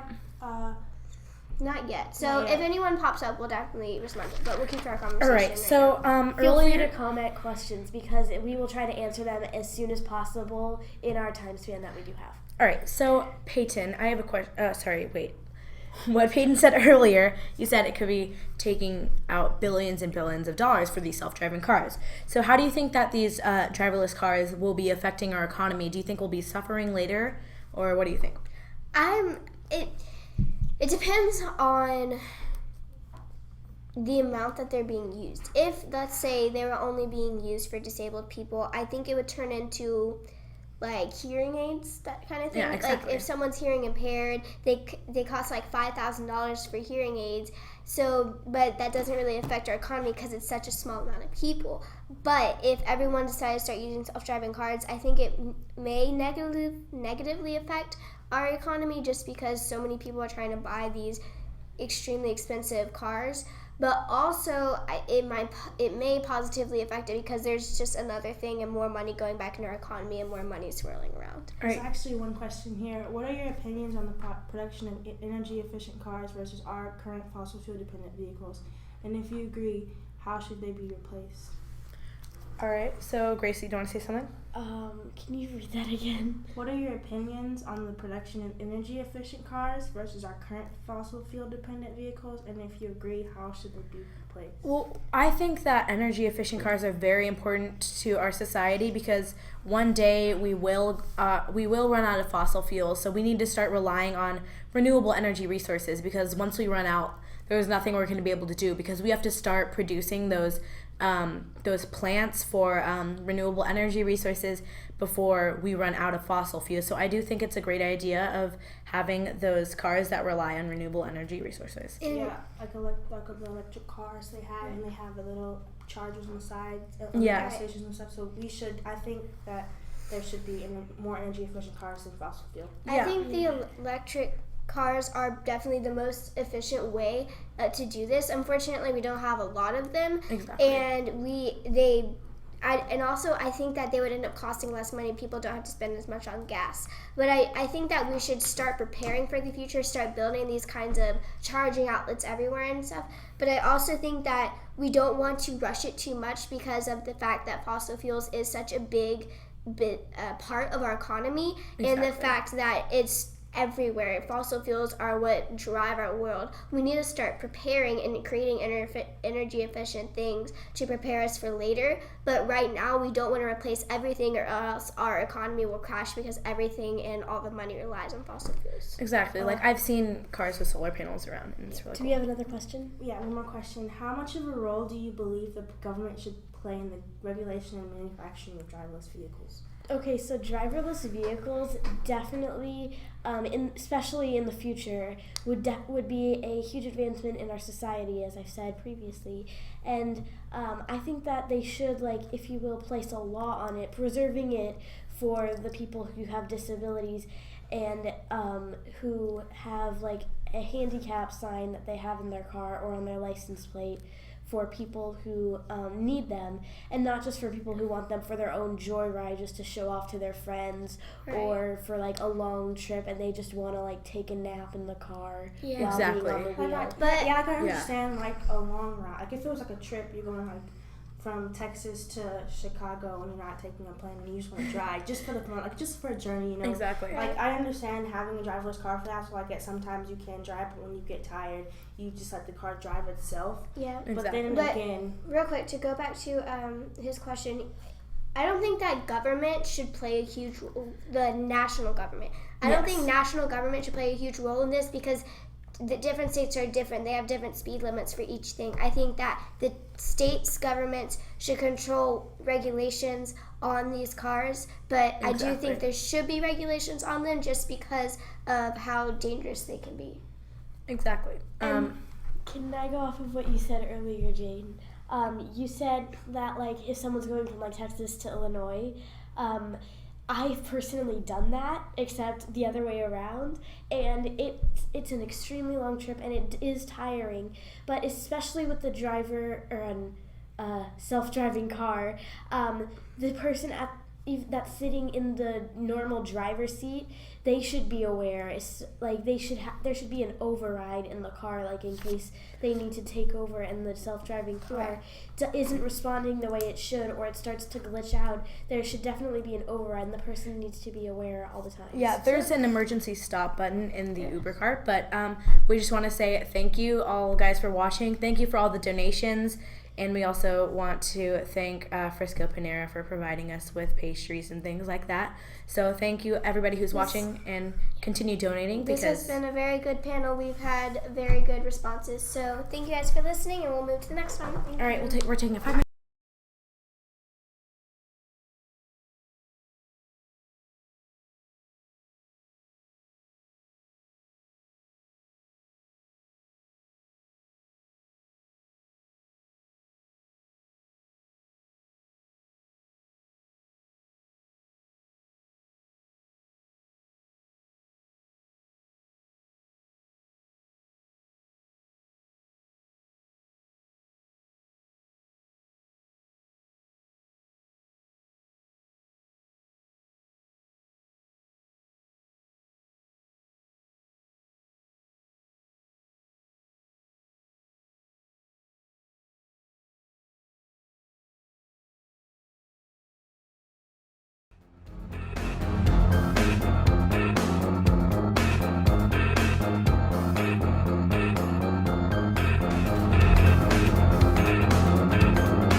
Hi, my name's Ariana. This is a drugs and substance abuse panel.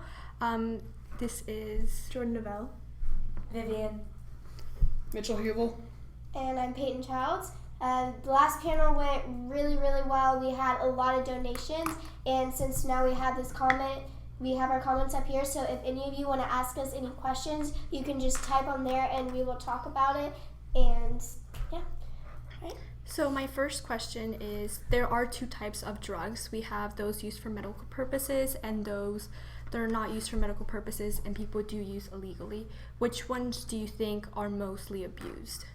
I would say that that's going to be prescription drugs mainly because it's easier to get them and it's easier to abuse them. Like you can unintentionally abuse a sleeping drug that you get. You can and it's not always intentional, but you might rely on that prescription drug to do exactly what you like, to get you to go to sleep, to calm you down, different things.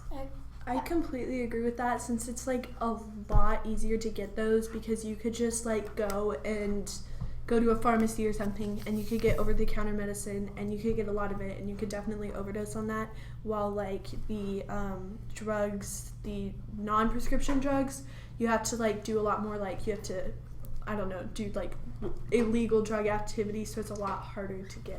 Well, when I think like the word abuse that you're saying, I think abusing the fact that you have them, and whenever you are trying to get them illegally, it's more of a hassle, so you're not able to get them as easily, and like you guys were saying, it's so much easier to get over-the-counter drugs. I think people and doctors will abuse them because they have the ability to.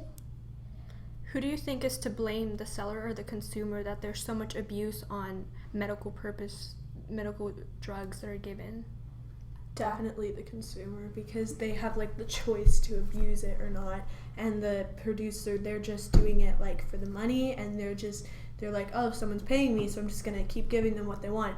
But I think the consumer is to blame because they're like the ones that are like abusing it. I think it's more of the producer personally, just because when they, like, let's say for doctors, they're the ones prescribing these medicines and they're the ones interpreting whether or not their client actually needs these medicines and whether or not they're telling the truth about their symptoms and what they're having. And then if you're saying a drug trafficker illegally, they are the ones who are choosing to do this. They're the ones who are getting the drugs and controlling everything. And without them, then these people wouldn't be able to get the drugs at all, because the producers wouldn't be giving it to them.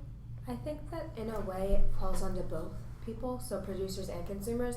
With prescription drug, it leans a little bit more towards the doctors who are prescribing the drugs and the people who are creating them, because you can accidentally give out the wrong dosage or give the wrong medicine to a person. Because if you're giving a prescription medication, most people are going to take that medicine as occurs to the prescription. So if it says to take it once a day, then they'll probably take it once a day. But if the dose is too strong, then they could actually only use that medication and so they can easily get addicted to it.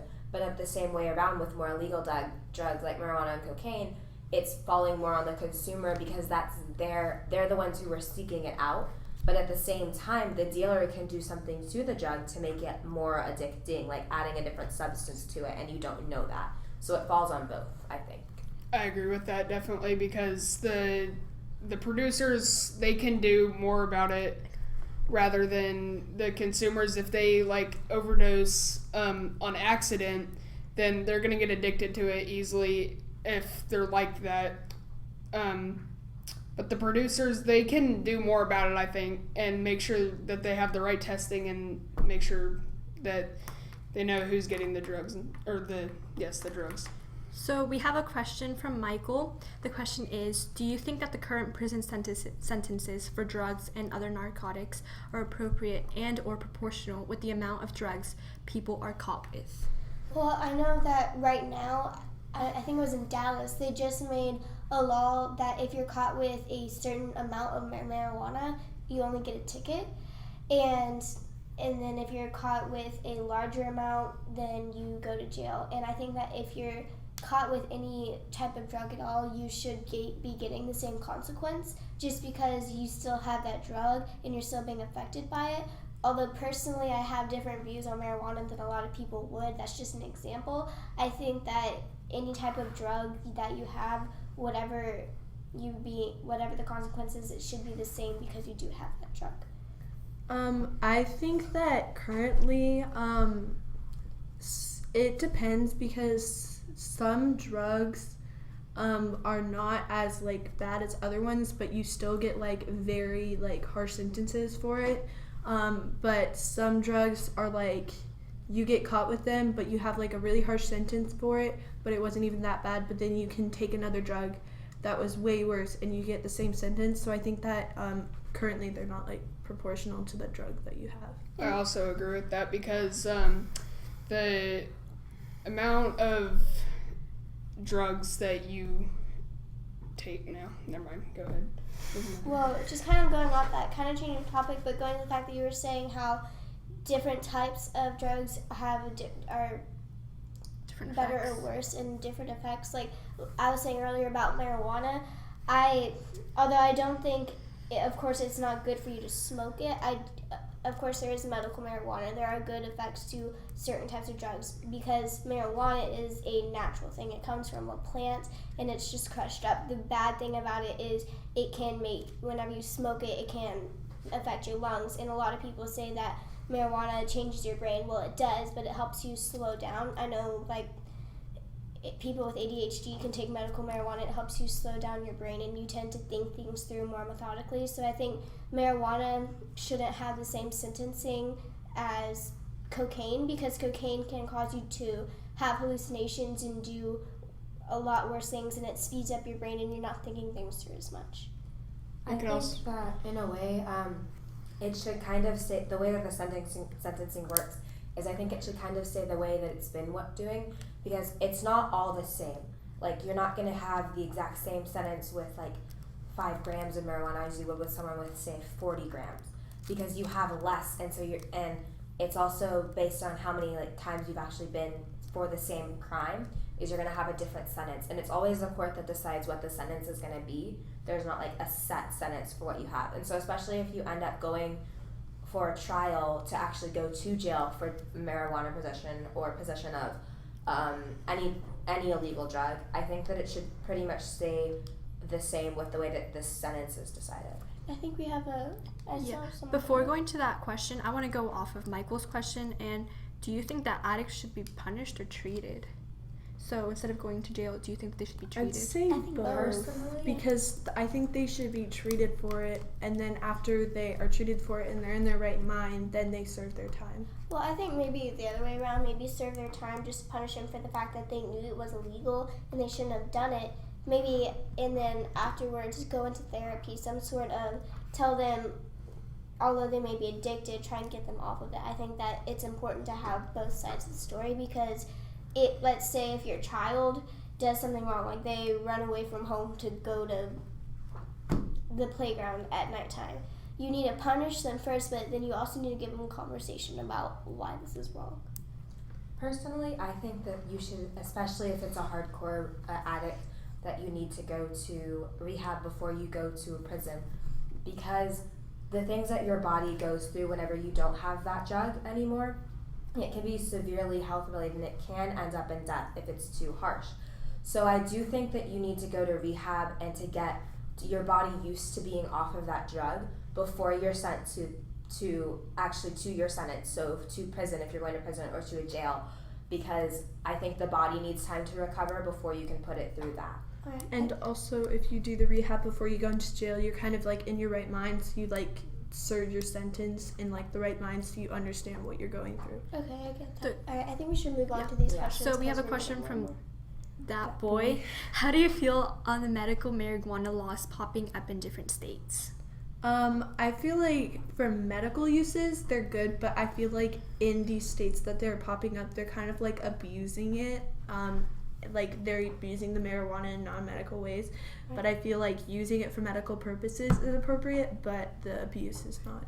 If something could be used for good, I think that totally you should use it and manipulate it in any way you can. But in states like Colorado, where they've just completely legalized it instead of just legalizing it to be used for medical purposes, people start abusing that, and although marijuana can sometimes have good effects on your brain, if you do too much, it can be very bad for you, and it can cause it can have very bad effects on the society. So I think that laws saying that it is legal for medical purposes are great. Anything should be used for good things, but not complete legalization. But also, if it's open like Colorado, they get economic, like the economy will go up from all the sales from it too, and the taxes from that also go to good places. Like, I know they were using it for schools in Colorado, but it can also tear families apart. Is the other thing. Right, and I mean, there's good and bad reasons to legalize marijuana. Like I was saying, the bad reasons, it could have negative effects, but also if you legalize it, then there's such a huge drug trafficking going on in our country of people trying to get marijuana. It's causing more and more deaths and more people to be going into being gangsters and that kind of thing. But whenever you legalize it, it's been proven that they don't need to be fighting for it anymore because they can get it legally. So there's two different sides to it. Like I said, it can have negative effects, or it can bring people closer together. Yeah, if we were to legalize it in Texas, I think that we would see a decrease in drugs coming over our Texas border through the Rio Grande. Because there's no point. Yeah, there's no point to come. And going from what, go ahead. There's another. Oh, okay. I definitely agree with what you're saying, Peyton. How it's gonna have like a good side and a bad side, because like that's the way that's gonna be for everything. Like with cars, there's a good side and a bad side. Especially since marijuana can be used in medical ways. If we legalize it for medical reasons and only for medical reasons, that's going to be better than doing the complete legalization, because like you said, it's going to be more popular, it's going to be targeted, you're going to start seeing it at younger ages than what you see now because it's legal, and you're going to see it's not going to end well. But if you just have it for that single purpose, sure, it can get out of hand, and sure, it can be bad, but that's just gonna happen in life. Like anything could happen that way. So I do think that it should be legal for medical, but not for like everything. Okay, we have a question from Walrus Cheetah 11. Don't you believe that would change the crime rate? We have seen what happened when there was an alcohol ban, and that would easily happen with drugs. That's definitely true. Yeah, like when there was that alcohol ban a while ago and all of those gangsters like started happening and stuff and gangs, I think that it would change the crime rate. But then if you completely legalize it all, it would also change the crime rate, because then like people wouldn't be in their right minds and they'd start like committing a lot more crimes. Right, and although I mean I understand what you're saying about that, because marijuana can sometimes do bad things to you, but if you really look into what marijuana does, it isn't really all that bad unless you're completely abusing it and using it every day. But it isn't extremely addicting either. Personally, my dad, when he was young and a fool, he's talked about he was doing it and he has slight ADHD and it just slowed him down, but he was able to get off of it like that because he knew it was illegal and he didn't want to do it anymore. But like the person said, we've seen what happened with prohibition, that they were turning into gangs, and it was just a whole new trafficking that was starting to go on in America. And I think that if we legalized marijuana, then it would have the same effect. We wouldn't be having so many crimes. Right.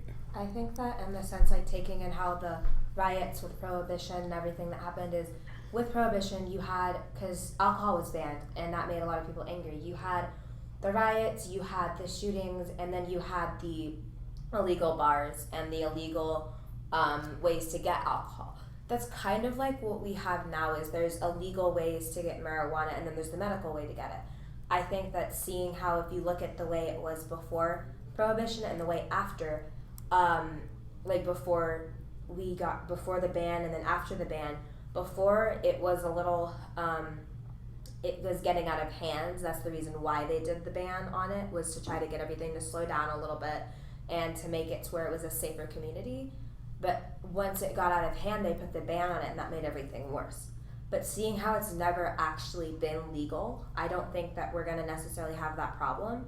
There's always gonna be like the way to get it illegally, but at the same time, I think that if we completely legalize it, everything is gonna go wrong and our crime rates are gonna go through the roof, because there's gonna be more substances driving more people out of their minds if they abuse them and if they use them incorrectly, and it could just pose to be a greater danger if we legalize it. So what do you guys think that would happen to the economy if we did legalize marijuana in Texas? Well, I think personally, there's just another thing for people to be selling, so that may help the economy, especially with so many people who want to use it for medical reasons and for pleasure reasons. I think that the sales of it would be extremely high, so I think it would be a good thing for our economy. Especially with taxes. I mean, we can use so many things with taxes, like school things, like athletic things for children that don't have stuff like tracks outside. Right, and to control the bad and negative effects that marijuana could have, exactly, there's another thing that we could tax just to control the amount of people that are buying it, and so it can benefit many other things like you were saying, and it can also help our economy.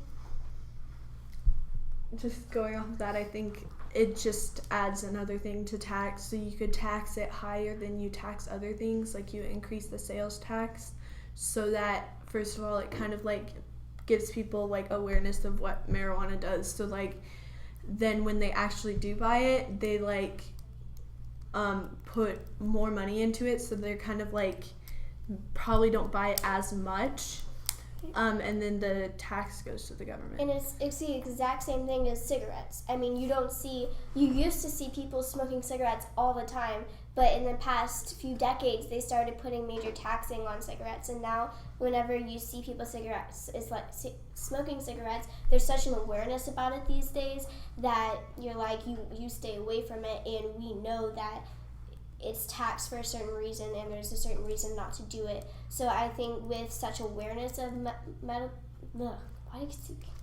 with marijuana, I think that it wouldn't be such a problem with abuse, and it would still help our state.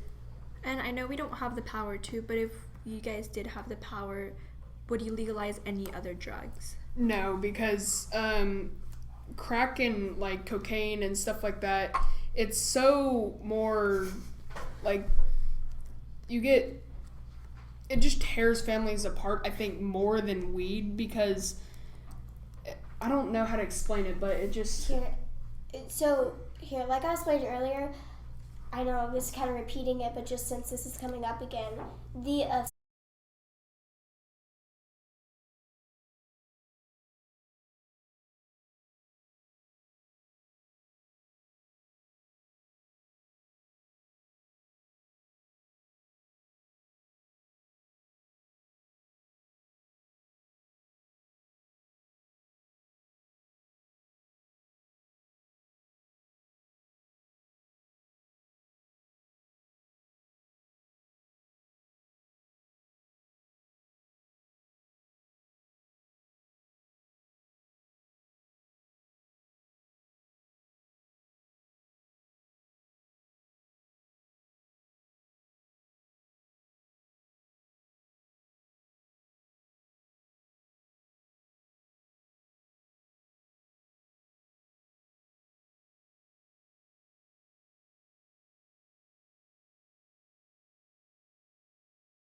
guys, we are back. We had some very bad technical difficulties. Someone tripped over the cord and pulled it out of the wall, so we had to reset everything, and then we had someone choking on water from laughing while they were drinking and throwing up. But we're good now. So thank you for staying with us. We saw that we still have our viewers. Please, if you think that this is a helpful program, please donate to us. And just donate. We're trying to reach $5,000 by 9 o'clock tonight, so tell your parents and tell your friends. Alex, please stop laughing. Stop. Okay. We're going to talk about guns now. Okay. All right, We're talking about carrying guns on campus or campus carry. So, first, No, guys. Stop. I'm sorry. Okay, go. Okay. First, I want to ask you all what's your knowledge about campus carry, so we can just kick off this panel. Okay, so campus carry is pretty much permitting people with a CHL or a concealed handgun license to carry concealed guns on a college campus. And it could be a college or a university. And it has to be concealed. And I know that some places, I know the college that my brother is going to, they have a locker for the guns, but they can't actually bring it and like carry it like the CHL license would allow you to do. Pretty much that. It's just when being able to carry your gun on campus, but you do CHL, sorry, with the concealed handgun license. So yeah, just going off of what.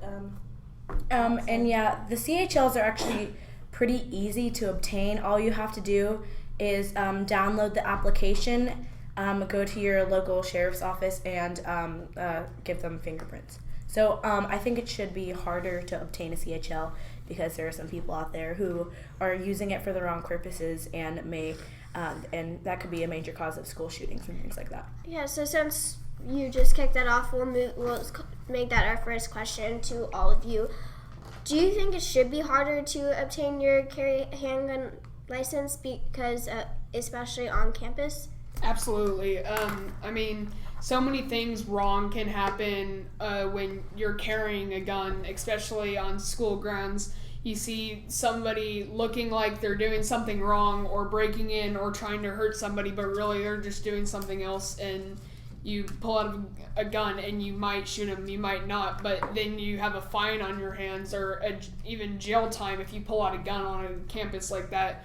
And like I said, they're gonna have they need to have lockers for that type of stuff too. And I don't know why it's so easy to get, but like I think all guns should be a lot harder to get, even though it's Texas and almost everybody has a gun.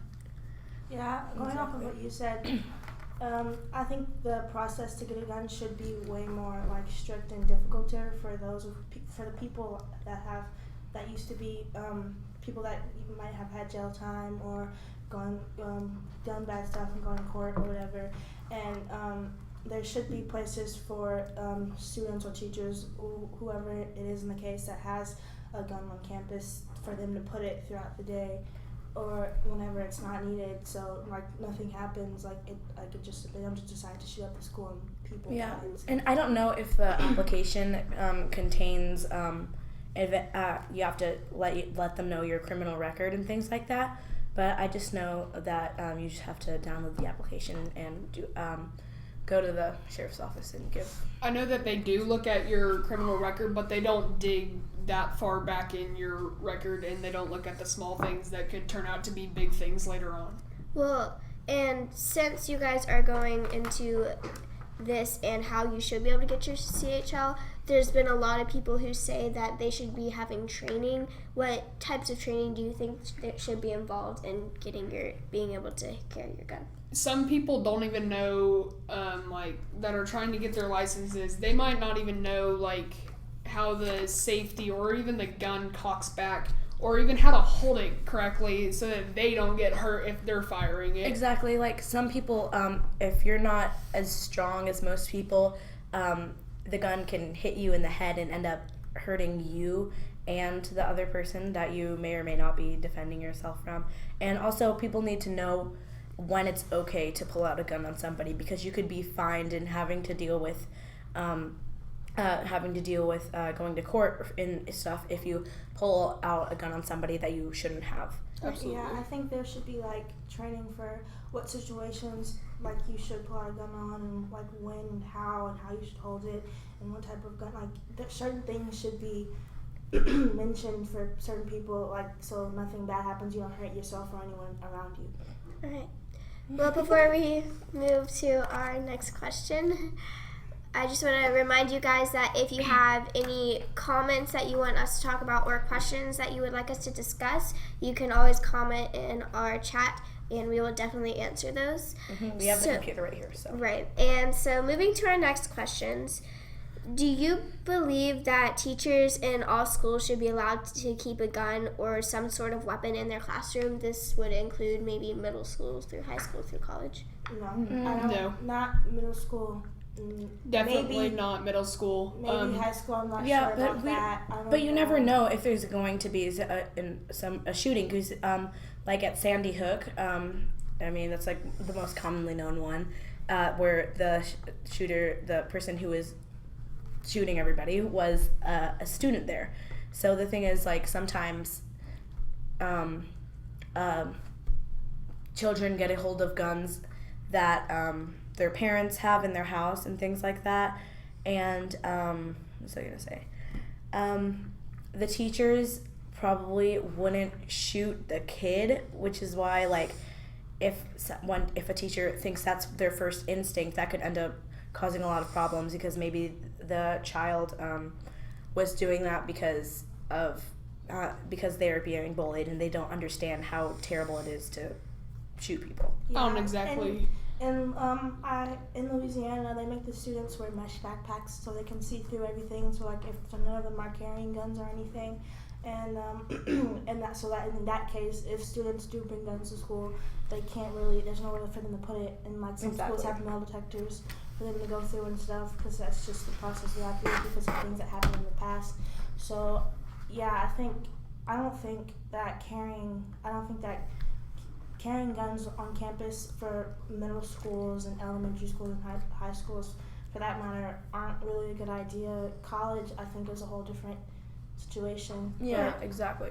All right, so going through our comments, DrewTube 2010 said, with guns prohibited on campus, when someone sees someone else carrying it, it clearly stands out. Do you guys have any comments on that? Well, I've seen a lot of things where people will bend over and they have their gun in their back in their pants, in the back of their pants. So when they bend over and their shirt comes up, you can see, and that's actually illegal to like have it like that. It needs to be able to, like, for you to, nobody can see it but you. So if it's something like that, that's a legal matter.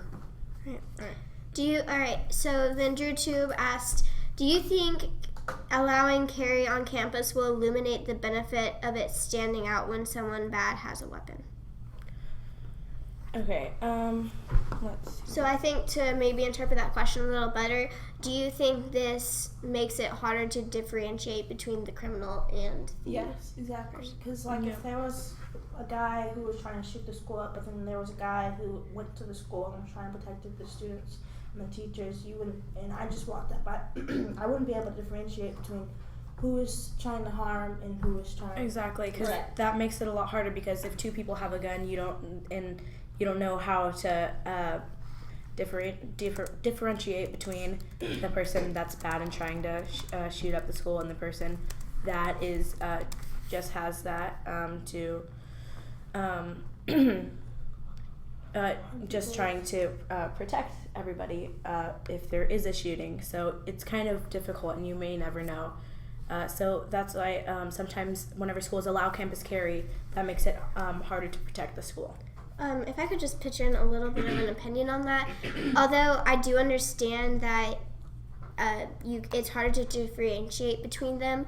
If you see real-life situations of just recently a person went into a bar and started shooting someone, and carrying a gun was allowed there, they went in there with the intention to kill everyone in there because they had multiple weapons, and someone with allowing to carry shot them and killed them, and the bad guy was dead, and only like 2 people were killed, including the bad guy. So I think that although it could be hard to differentiate, I think you can tell who is being malicious and who is trying to help. But some people are more strategic and know what to do and what not to do. It's not like you're going to wear a name tag that says, hey, I have a CHL. So it can be hard, but it just depends on the determination of the person. Like she said, if they have multiple guns, they're not just going to carry around AR-15 on their back or something like that. All right, so Walrus Cheetah 11 said, how many schools currently allow campus carry? We can't really get an exact number right now, but I looked it up, and the states that currently do allow schools to do campus carry are Arkansas, Colorado, Idaho, Kansas, Mississippi, Oregon, Utah, Tennessee, Texas, and Wisconsin. And then you also asked, is it very popular, or is it something you want to be used more? You can go first. Yeah, do I want it to be campus carry to be used more? And I'm not. I don't really understand. No, you go first. Well, I think that campus carry should be used more, but I don't think campus carry should be allowed for teachers because there's just many different scenarios where teachers could be misusing a gun and can end up harming innocent people and things like that. And like at a high school, there are people who are going through some things, and maybe instead of if a child shoots up a school, I think it would be better to have a counselor, get them into a counseling session, and instead of killing them. So I think it should be. I think it's okay at colleges, but whenever the students are younger, the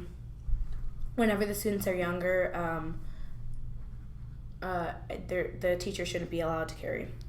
All right. Okay. And then Walrus Cheetah 11 also said, and remember we're talking about colleges here. My previous question had said middle schools and high schools. That was just to get an opinion, but we're really just talking about colleges, and most of them are adults. Campus carry. Yeah. Right. And so Walrus Cheetah 11 said the students are so young that are going to these colleges. Do you really think they can be trusted, or is it just for teachers and or staff? I really don't think anybody should really be trusted with a gun, like a student or a teacher, because they could be going through so many emotional things. But I think having a police officer there would be a lot more safer, and I know that I would feel more safer than rather knowing that my teacher has a gun and they could be going through a lot of things at home or anything like that, or could just get outraged at a student and do something wrong. I don't think it's a matter of trust. I just think it's a matter of responsibility. How you handle the situation, and having a gun on campus or seeing someone with a gun, it just depends on how responsible you are with it. Because some people, say, for instance, there's a group of guys and they're all friends, and one of them has a gun, and they're like, oh yeah, how are we gonna play out bragging about it? So there's certain situations where you can't really predict what might happen. So. Yeah, going off of what you said, people still have to have like a CHL or an LTC, but an LTC is licensed to carry, and it's not like oh, if you have a gun at home you can bring it to school unless it's concealed. You still have to have your CHL or your LTC. So it's not going to be like everybody at this college bring your gun, but it has to be concealed, you know. So it's not going to be everybody. All right, since we're running out of time, I want to get to this last question. First of all, DrewTube 2010 said, thanks for clarifying my question. Great feedback. Thank you, and you're absolutely welcome. And then Terry Anderson said, even if a person was trying to protect a school with a gun, wouldn't police officers be around to protect the surrounding students? The police officers, they have a response system which is very fast to get there, but it happens so fast that even if they get there in 2 minutes, the situation is normally over in about 5 minutes. So even if there was an officer around, you can't say the officer was on the other side of the campus. They can't get there because, like I said, this situation is over so fast. Like it's hard to get there in time. Yeah, and an officer is not just gonna run and take a bullet for somebody. You know, they can't just like put the gun down and they just end up firing it. Like it's very hard to stop a situation like that. Like you said, it happens super fast, and it's gonna be very difficult if a police officer is on the other side of the campus, and so. It's not like there's going to be police officers surrounding everybody at every single hall, so it's really difficult to enforce that. There's like certain. That's why there should be a certain amount of police officers on campus to make sure that all students and staff are protected. Like we have a police officer that works here, but there's only one, so there could be something that's happening all the way upstairs in G Hall, but then there's someone down here in the gym area. Like there's not really much. And there's only one officer. Yeah, that means exactly. that if they get injured or hit or killed, that you have one officer, and then you have to wait for the police to get here. Yeah, so you have to wait. And they'll take 2 minutes to get here because it's a situation like that. But like I said, it's resolved almost. Or it's not resolved, but it's over in a couple minutes. Yeah. Mm-hmm. And I mean, I agree with that. That's a good thing about campus carry. I guess you could say that there's more people around to protect each other. So we need to wrap up now. We're running out of time. Terry, Walrus Cheetah 11 said thank you for answering your questions, and you are absolutely welcome. We love to get your feedback, and so please donate. Tell your friends about this. We're trying to raise enough money by 9 o'clock, and the lines are also open until next Thursday to donate, so you can tell more people about it later. And we are going to move on to the next panel now, so thank you for watching. Thank you, guys. Thank you. Okay. Good job, y'all.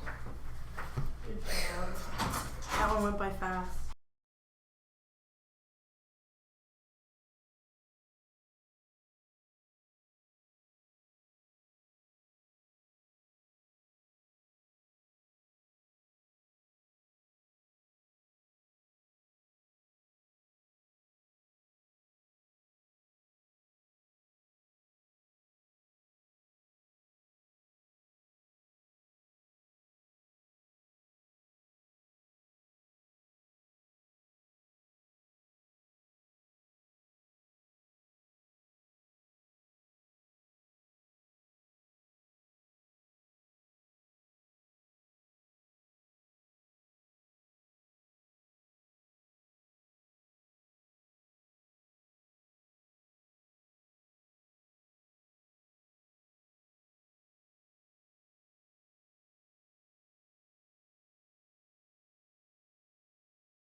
Hi, welcome back. Today our panel is going to be about death penalty. Please don't forget to donate. Tweet the link to all your friends. We're going to go ahead and get started. Will you guys please introduce yourselves? I'm Melissa. I'm Ariana. I'm Vivian. I'm Alex. I'm Jordan. Welcome to our panel. We are going to go ahead and start with Alyssa. Alyssa, what are your feelings about the death penalty? Personally, it's not about moral issues about with the death penalty, but it just isn't ethical because it costs too much and it just doesn't make sense to use that money for the death penalty when you could use it for like a much better reason. Okay. I personally think that we have it in place for a reason, and many do argue that if somebody kills, why should the government have to kill? And I think that the fact is that an individual has the right to kill in self-defense, and the moment that somebody is causing danger towards citizens, the government has the reason and the right to kill in order to defend the other citizens. I think personally that it's typically for when the punishment fits the crime, because you would only get the death penalty sentence if you committed a capital crime, which is a murder during the commission of another offense. So say if you shot the banker during a bank robbery and killed him. I personally think that it definitely needs to stay in place because in this position, the punishment is going to fit the crime. I don't think we should let alleged killers walking around the streets after they've been in jail or just sentenced to life in prison, because sometimes you just need more than that. And some people, even though it does sound harsh, some people need to deserve to die for what they did.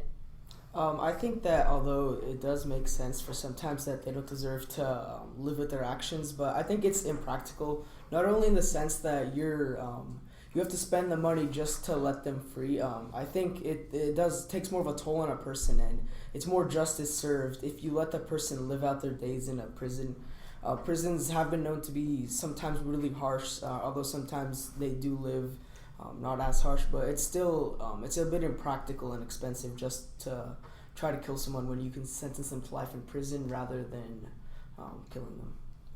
I agree that like sometimes it's more moral to have them live out their life than killing them, and also if you kill them, at least 10 people have been executed despite serious doubts about their guilt. So like some innocent people are executed for a thing they did not commit. So if you keep them in jail, then that gives like their lawyers and attorneys more chance to like prove that they are like not guilty of the crime that they were accused for. And I just think that it's wrong to be killing innocent people. Okay. Some people might say, the government has no right to judge people to be God and say, okay, you die because of this, leave it up to to God to decide if the person's guilty or not. What do you guys feel about that? I mean, do you agree with letting the law decide who lives or dies, or? Well, I think the justice system has been set up to have that in place. So if someone does a crime, it has been set up to the point where it's up to really not just the law in general, but the judge or the jurors if the person gets to live or not. And that not only takes a toll on obviously the person's life if they get executed, but the jurors, if they have to live with the fact that they voted to have a man or a woman be executed. It should be more up to if they spend their life in prison, because it is the law does say that if they do this wrong, they should be able to live their life in prison. But I don't think we should be able to take their life no matter what the crime. Okay. I agree with what you said about like how people have said that like the government is not God and stuff, and I think that it's not like we shouldn't kill people, it shouldn't be up to us who dies or not, because that's just wrong. And so basically someone just killed someone, so now the government's going to kill you. It just doesn't make sense. I see what you're saying, both of you, and I kind of get it, but in the sense that we're not killing people every day, that obviously doesn't happen. There's in the past 3 years there have only been 30, and last year there were only 30 deaths in all of the United States, with the 27 states that allow this for death penalty. and although that is kind of a large number in some senses, I do think that we still need it. And in a way, they're not. I kind of see how you could say that in a way they are playing God in a way, because they are deciding who lives and who dies. But at the same time, I think that they had to have done something to have that. And we had this system in place for a reason. I think it needs to stay. Well, I think even when we're trying to make it so we're trying to take someone, you can't fight fire with fire. Taking someone's life doesn't automatically make it better. Usually, if someone is a victim, or if it's let's say like a shooting or a bank robbery where one man is killed and one man is survives, a lot of times they feel like even though they did take someone's life, that they don't deserve to die. Sometimes that's the view. Obviously, not always, but even when they take someone's life, there shouldn't be obviously not always, because there's 30 in the past year, but it shouldn't be the ability of the government to decide whether or not they deserve to live after. It's their choice to live with their actions, and it's just how long they spend in prison. I think that essentially when the government kills someone, they're doing the exact same thing that person did. And I guess they do have the right, but it's not their job to decide who dies, in the sense that they don't understand why, what happened and why it happened. So going along with that, if you just look at the whole situation, you just take a step back and not think like who's more important, who did what and stuff. So basically, somebody killed someone, then the government killed, and the government's killing them, then who kills the government? It's basically like that type of situation if you just step away from like what people have done and stuff. But that wouldn't be taking into account what the person actually did, because if they brutally murdered multiple people, then isn't it the government protecting its people from that happening to anyone else? Yeah, I definitely see what you're saying there, because like with life in prison, even if it's in like a maximum security prison, there's always the possibility that they could escape potentially and potentially be another danger to society. And so I do think that I do agree with what I like the way you put that, Alyssa. Now, some people might say, okay, if we let them live out the rest of their lives in jail, even though they killed someone or done capital murder, it becomes kind of hard, because a lot of people are going to say, okay, so we have to use tax money to provide them with food, clothing, health care, sometimes education for them to live out the rest of their lives for killing someone. So is that fair? Why or why not? I don't think that's fair, because let's say that somebody killed a family member.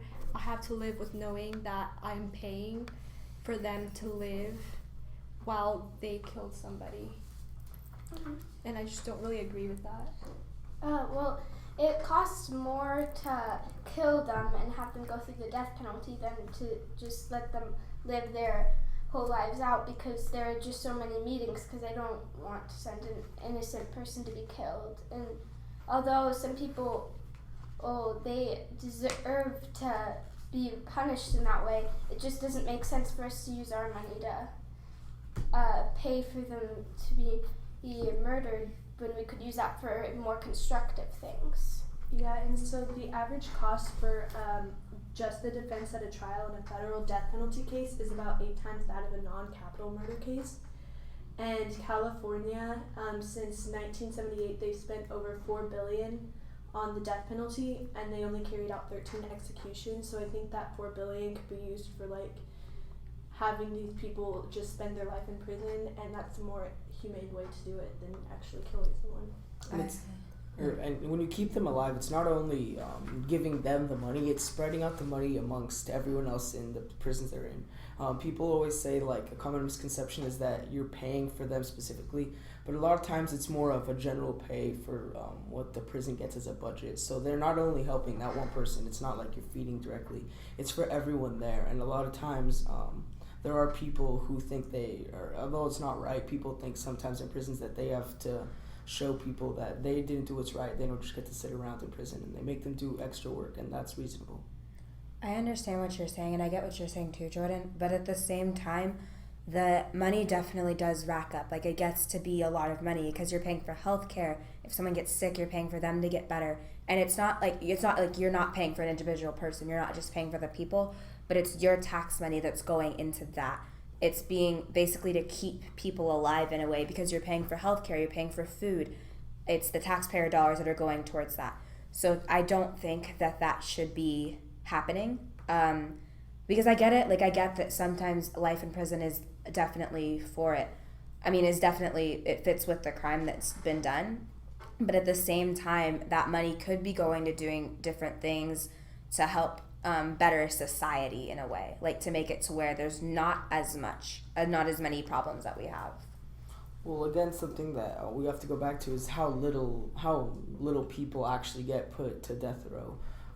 30 people in the past year, that's not going to rack up to that much, because it's only 30 people when there are thousands of inmates in a prison. So it does help to have that sense of how really your scale is, because comparing to thousands of inmates and paying for them with your tax dollars compared to 30 which are already executed, but if we took the death penalty away, that'd just be 30 to a number of thousands of people, and it's not that much considering what we already have to pay for everyone else.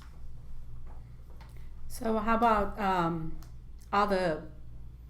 they're opening up cases and using DNA, and some of the DNA cases is exonerating some of the people that are on death row. So how would you guys feel sending someone to be executed that could have been innocent?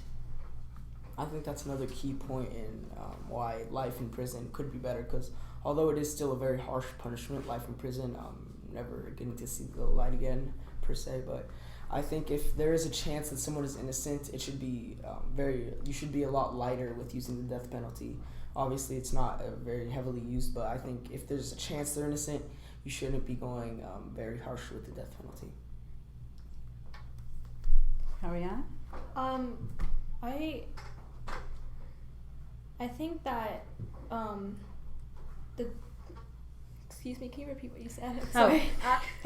I was saying that there's been a lot of cases that have been reopened because of the new technology with DNA testing, and some of the cases it's proven that the person that's on death row and has gotten the death penalty has been exonerated, meaning that they found that they were really innocent, not guilty. I think that going back to that, it's better to just keep them in a life prison, because the money that is going to be saved because you're killing them, it's not worth killing somebody that's innocent when you end up finding out that they didn't commit something that they were accused of. And there have been many cases of that. And I think that going back to what Alex said, that the judge or the jurors, they're going to have that on themselves, that they said that they should be killed and they hadn't committed the crime. What about you, Elsa? Well, the fact that the reason it costs so much is because they have so many repeated trials, and because there still could be an innocent person going, then that means it's just you're paying a ton of money, and then you could still possibly be sending an innocent person to die. So it just makes more sense to have them have life in prison. I think that in a way, with the life in prison, at the same time, you could still it's still a really harsh punishment on a person. It's in a way, in some cases it can be easier to do different things rather than because there's always going to be the possibility of someone innocent being convicted, or someone innocent being sent to prison, someone innocent having something wrong done, because the justice world isn't perfect. There's always going to be parts where something's wrong, and so I do believe that there could be cases where the person was said to be innocent and it's proven that they actually are innocent after. But at the same time, with all of the thought and the time that goes into this, we have some of the best brains who are giving these trials, who are listening to this, and who are making the final decisions.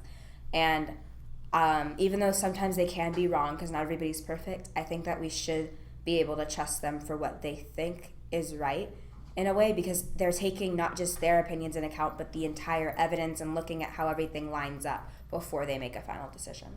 So, stepping away from, the innocence thing, I think having a life in prison and stuff, I don't want to get all religious here, but, I feel like if you had a life in prison, they could, if they want to, they could become, right with whatever God they believe in, and they could, seek forgiveness and stuff, and it gives them time to do that. But if they're like immediately executed, then they might not have time to like seek forgiveness and become right with themselves before they die. I think something could be said about possibly making life in prison a little bit more difficult, because it's a punishment. But if you truly believe they killed someone, then they should be punished. And since the death penalty is unethical, they should just make it more harsh and harder for them to live their lives because of what they did, and reminded why they're there and that they deserve to be there for what they have done. Okay, so Alyssa, and for the whole panel, how would the justice system be able to make it harder for them so that way they're not being treated the same as somebody that's in there for robbing a bank? Like possibly giving them less time outside, maybe less visitors, because they're getting rewarded to get to see people they love when they've already taken the life of some people, of who other people love. Okay. Anyone else? I think currently when like death row inmates are like put on death row, they have like a lot stricter things. Like they are like not in like the general population of the other inmates, so like maybe keeping it that way, like the way they treat them, but they don't like kill them. Like they have them on like death row, but it wouldn't be called that since they wouldn't die, but like they'd be like treated that way, but they wouldn't end up dying. I think that's a great idea, because death row inmates usually are treated, or they're it's a little bit more harsh for them, like how they live. I think if that would just become a more permanent situation as death row inmates, but obviously without ever having to go to death row, that would be a more fitting punishment, because obviously you can't have someone with a crime that gets them barely into maximum security prison and capital crimes all just in the same rally, because it's not fair. And a lot of times the justice system isn't, but we have to do our best to try to make it as fair as possible. Yeah, I think that if you had to have it where we completely get rid of the death penalty and we just had life in prison, so we're having it to where, like what you guys said, where they are treated the same way, so they don't have all the privileges. Yeah, all the privileges that they would get if they were just a normal inmate. But if they have those taken away, if they have it to where they can't really do different things, that could propose them to be another threat, that would be a better way to do that. I agree with that. I think that it would be fair that the different crimes have different punishments, even in the prison, even not just serving different amount of time, but the conditions that you're placed in and what you're forced to do. So half of you believe that we should keep the death penalty and half of you believe we should get rid of it. So what would be a good compromise where we can meet in the middle of the road and say this would be like the best plan that we can have? Well, I think the main arguments for both sides are either the fact that they deserve to live because there's a possibility that they're innocent, or they should deserve to make peace with themselves. The other argument is that they've committed a crime, they've taken a life, and they don't deserve to be here. And I think the middle ground is very vague, because you can't really have it where they have a chance to make up with themselves and then they die. So I think that if we had either extended or a retrial after, or make death row longer, so let's say they get sentenced to 10 years in prison so they can be with themselves, they can make peace, and then have them put back to die. But I think that's as close as you're going to get, because there's not much you can do to have a middle ground between living and dying. But that's just going to cause more trials, and that's going to be more money that we have to pay to keep them alive and do different things for them, like, because if we're going to we have to choose if we're going to keep them alive or if we're not, because just keeping them alive for an extended period of time just to kill them later, that just costs us more and it doesn't make sense. Well, yeah. I don't think that we're just going to keep them alive for a certain amount of time and then kill them. It's just the period of time that they have to do more trials, just to make sure that they're not innocent. You can't put a price on keeping someone alive if they're innocent, because that's not something you can charge. If someone is innocent and it is somewhat believed that they're innocent, but it's looking guilty, but there's possibility that they're innocent. You can't take that away from them. Obviously, the justice system has done that in the past, but I think that it should be not to everyone, because if you're flat out guilty and you confessed, then maybe you should have some sort of incentive to confess. But if there's a chance you're innocent, you shouldn't be killed right away. You should have a period of time to either verify that you are 100% guilty or 100% innocent. And that doesn't always happen. That's why you need to take the time to do so. That's why I believe that you should just have life in prison and under harsher conditions, because because then you're not, if you're innocent, you still get to live, but then if you're not innocent, you get a punishment that fits what you did. And then you also have the time for trials to see if they are fully innocent. And I think that's a great plan. But there are still people who think that the death penalty should be put in place full-fledged. Because if they do the capital crime, they have to pay the price. I think kind of like to bridge those two together is like an idea of something that we could do is have the case that's dealing with the crime, because the justice system does make mistakes and not everybody's perfect. But what if we necessarily had it go through not just one court, but at least, or heard by not one, but at least like 2 or 3 different people, judges and juries, to see it from different sides, see how different people see the case and what should happen, and then they make the decision on whether they get sentenced to death or whether they just have like a slighter punishment on them. Because I think that if we have multiple people looking at it, that there's less opportunity, there's less of a percent of a possibility that someone innocent could be sentenced to death if we have different people looking at it. It's not just one person opinionated towards this person. And I think that's what a lot of people do. Not always if they don't have to be innocent to try that. A lot of times people try to take it up higher and higher through the court. They appeal the courts more and more. Even if they're guilty, they try to make it so they can have a judge or someone who has mercy on them. And that doesn't always work. A lot of times they do get much harsher punishments than the original, but they try. And that's why for innocent people, that's what they try to do the most, because they know they're innocent. So they're trying to take it up as high as possible. So the more people who see it, the more people can look at the facts. And a lot of times a fresh set of eyes is all it takes to see what really happened. And I think that's one way that it goes a lot of times to keep them alive on death row, but it doesn't always work out for the best. Because a lot of times there's that one harsh judge who thinks they did it and has some sort of vendetta or bias against them.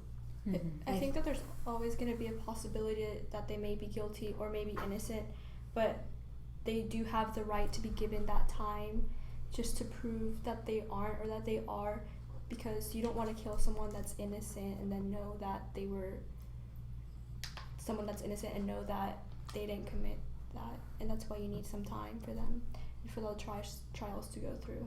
I think that one of the problems that we have I think that one of the problems that we have as well is not everybody's equally represented, because especially if you get put in a position where you can't pay to have a lawyer, like a lawyer of your choice, and you just get sentenced to your punishment and you don't really always have the chance that you get because you don't have that better representation.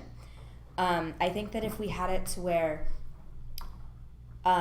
better lawyers and better like opportunities and more for the people who are being charged to actually have a chance to prove themselves, I think if they had more opportunities and abilities to show that they're actually innocent, rather than having the lawyer that gets appointed to them by the... Do me a favor, can you get me the cable, because this... Our computer died. That's what I was trying to tell you. Our computer died. Is that mine? Yeah. Okay, because this one's totally dead. You guys made 100. We made 100? It's up. We're back. We are back. Okay, Jordan? I agree with what Ruby said. There was a really good point that like some lawyers... Okay. Some lawyers are just like put on it and they like just feel obligated to do it, and they like are just like, they might be like first year lawyers like Mercedes said, and they have like no experience whatsoever. So I think if you put in some sort of rule that like they get to choose their lawyer, I think that would help to like give them like a fair trial, and so to give them a chance to prove that they are innocent. And then once they do get into jail, if they are put on death row, that they have time to like further prove that they are innocent, like to keep trying or to like make right with themselves and make sure that they are like right with, if they want to believe in a God, then right with whatever God they believe in. Well, I think the only problem with that is a lot of times lawyers they're not always ranked, and if they are ranked somehow, it's not always a very it's not an unbiased ranking. So a lot of times, some law firm may think that this is a really good lawyer, or they're saying it's a really good lawyer just to put him on the case. So you have to be really careful with that, trying to get them a good lawyer, because there's not a lot that determines that, because sometimes there's inexperienced lawyers with stuff like that. Less possible for more people to do. More possible for people to actually have a good lawyer that agrees with their stance and like to make a better decision. This has been a great panel, guys. You guys bring a lot of information and a lot of great ideas. This is something we probably need to talk about at a later panel. So thank you so very much. Guys, we want to reach our goal. Please tweet out the link, donate, tweet it out to friends, family members. These are great kids. The money goes to them, and it also goes to kids that might not be able to afford to pay for this program, especially when we go to state. Thank you so very much, and our next panel will be coming up.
Well, welcome back. This is our residential speed limits panel.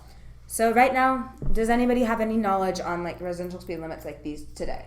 Well, I know that, especially McKinney, where we are right now, the average is probably around 20 to 25 between that and 40 miles an hour.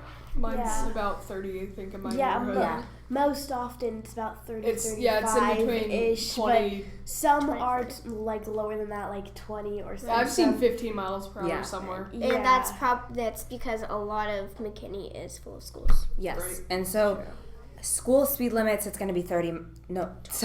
20. And then regular speed limit, it's 30. So do you guys think that it's necessarily safe for kids, especially if they're running late for school like me practically every day, if they're sprinting to the bus stop and there's a car coming down at 30 miles per hour, especially since tests have been proven you have more control over your car at 25, do you think it's necessarily safe to have cars going at 30 in a neighborhood where there's kids running around, dogs running around, squirrels that don't know when to cross the street, and rabbits that just like to sit in the street? I think that it would be better if it was definitely lower and restricted to a certain like highness, like 25 at the maximum, because like you said, it's easier to control your car then, and it's safer for the kids, for the animals, and it saves parents a lot of yeah. And Go ahead. I just want to say that neighborhoods should be treated just the same as schools, That's exactly especially because there's so many people walking to schools, but in neighborhoods there's people walking around 24 hours a day and playing all the time out in the street. Yeah. And just if they lose a ball, they don't even see. If they don't see a car coming, it's the car's job to stop. And if they don't see him, it's at the. Whatever happens, like whoever, if they're going fast enough, just. Like one of my mom's friends, her son opened the gate and ran out into the street to get a ball, and a car was coming and almost hit him. The speed limit there was like 40, 45 miles per hour, so it would definitely be safer for people if it was lower than that. I also know that one of my teachers, Mrs. Dooley, one time she was being rebellious and wanted to go to the store, and she was going to cross the street to go to the store. And this was a cul-de-sac in her neighborhood, and she was crossing the street. And this was a street that was right by the neighborhood. I think the speed limit was about 40 miles an hour, and she said that she ended up getting ran over and her entire body was skinned. And that's because there are so many kids that are so young who do want to be rebellious and do want to go run off. And there's only so much we can do to prevent that, and whenever there's people racing around in cars, it makes it extremely dangerous environment. No matter what, like if you have a speed limit, people are going to go over it, but on streets that are wide open, like neighborhood streets, it's easy to like drag race or go super fast down those streets, and they just don't realize what their children out there. And also personally at my the ranch house that my family has, there's the back roads, and that is still a residence, although those houses may be spread out, and especially in places like that where there's animals everywhere, and there's also people who think that it's safe to be walking on the roads because usually there's not a lot of cars out there, but then the cars and the people driving them are thinking that, they can go as fast as they want, and they race down the street going 60 miles an hour because, there's no one gonna be out there, and then you start seeing dead animals and people everywhere. Right, and it's not just kids, it's also people that are walking their dogs, that they're just innocent and they're not doing anything, and they're trying to get across the road and they can't see them. So we just got a question from Dean Plummer. Is there any reliable way to monitor speeds at all times? In some neighborhoods, you're going to see monitors, like the thingies that tell you what your speed is. Yeah, they've got like a sensor that's on the road, and then they show up in like the orange lights what speed you're going at approximately. And then another way that's a little bit more popular is there's cops that are sitting on corners, especially in the morning hours whenever kids are going to school. And in the mornings, Dowell is like swarming with cops who are watching for people who are speeding. Yeah, it gets kind of ridiculous with like all of McKinney PD at the schools and stuff. But at the same time, it's pretty good. There's at least one officer at all the schools I see every morning on my way I think the only slip, which isn't exactly a very easy fix, is that they're not going to post 10 cops in a neighborhood because that would be kind of like harassing people. And so I think the best way to probably monitor that is to put cameras up, and you don't usually see those speed signs that monitor your speed in the neighborhoods. I think if they started putting more of those in neighborhoods just to keep people aware, because you also don't really see speed limit signs inside of neighborhoods. People just, like, they'll be right outside the neighborhood. Yep. But there isn't a constant reminder. Yeah, and the thing is with having, like, putting cops in the neighborhood, that we just don't have the resources like that to do that. It's, I mean, maybe one cop for every 2 square miles, but you can't have 10 police officers in every 2 miles. Right. All right, and so You're welcome, Dean. Back in 2014, there were a total of 434 deaths of minors in car crashes. 50% of these were in residential areas because of kids who were running out to get balls, and especially I noticed that whenever I was researching this, most of them were it was a little bit more probable in areas where there were deaf kids, because sometimes you'll see the sign saying like deaf kids area, because it's harder for them to hear if a car is coming. So do you guys think that we should have another way to, should we lower the speed limit? Should we have it to where it's easier for kids to see cars coming? Should we have it to where drivers are more aware of kids and stuff like that? Just an idea for that. I know at night, on the roads they have those things that they light up when your headlights go on them. The reflectors. Yeah, those are cool. I thought they actually lit up personally. Like whenever I was young, I was like, why do they have so many lights on the road? Me too. Anyway, I didn't know but I mean, an idea is maybe if you post not like on the ground, but just big mirror type things or just reflectors, so that whenever a car's coming, you can see that. And it can be like any which way, so deaf kids could be able to see when a car's coming. The thing that blocks kids from seeing it so much is the cars parked on the side of the road. Right. Yeah. Because you get, you can see a car when you're, a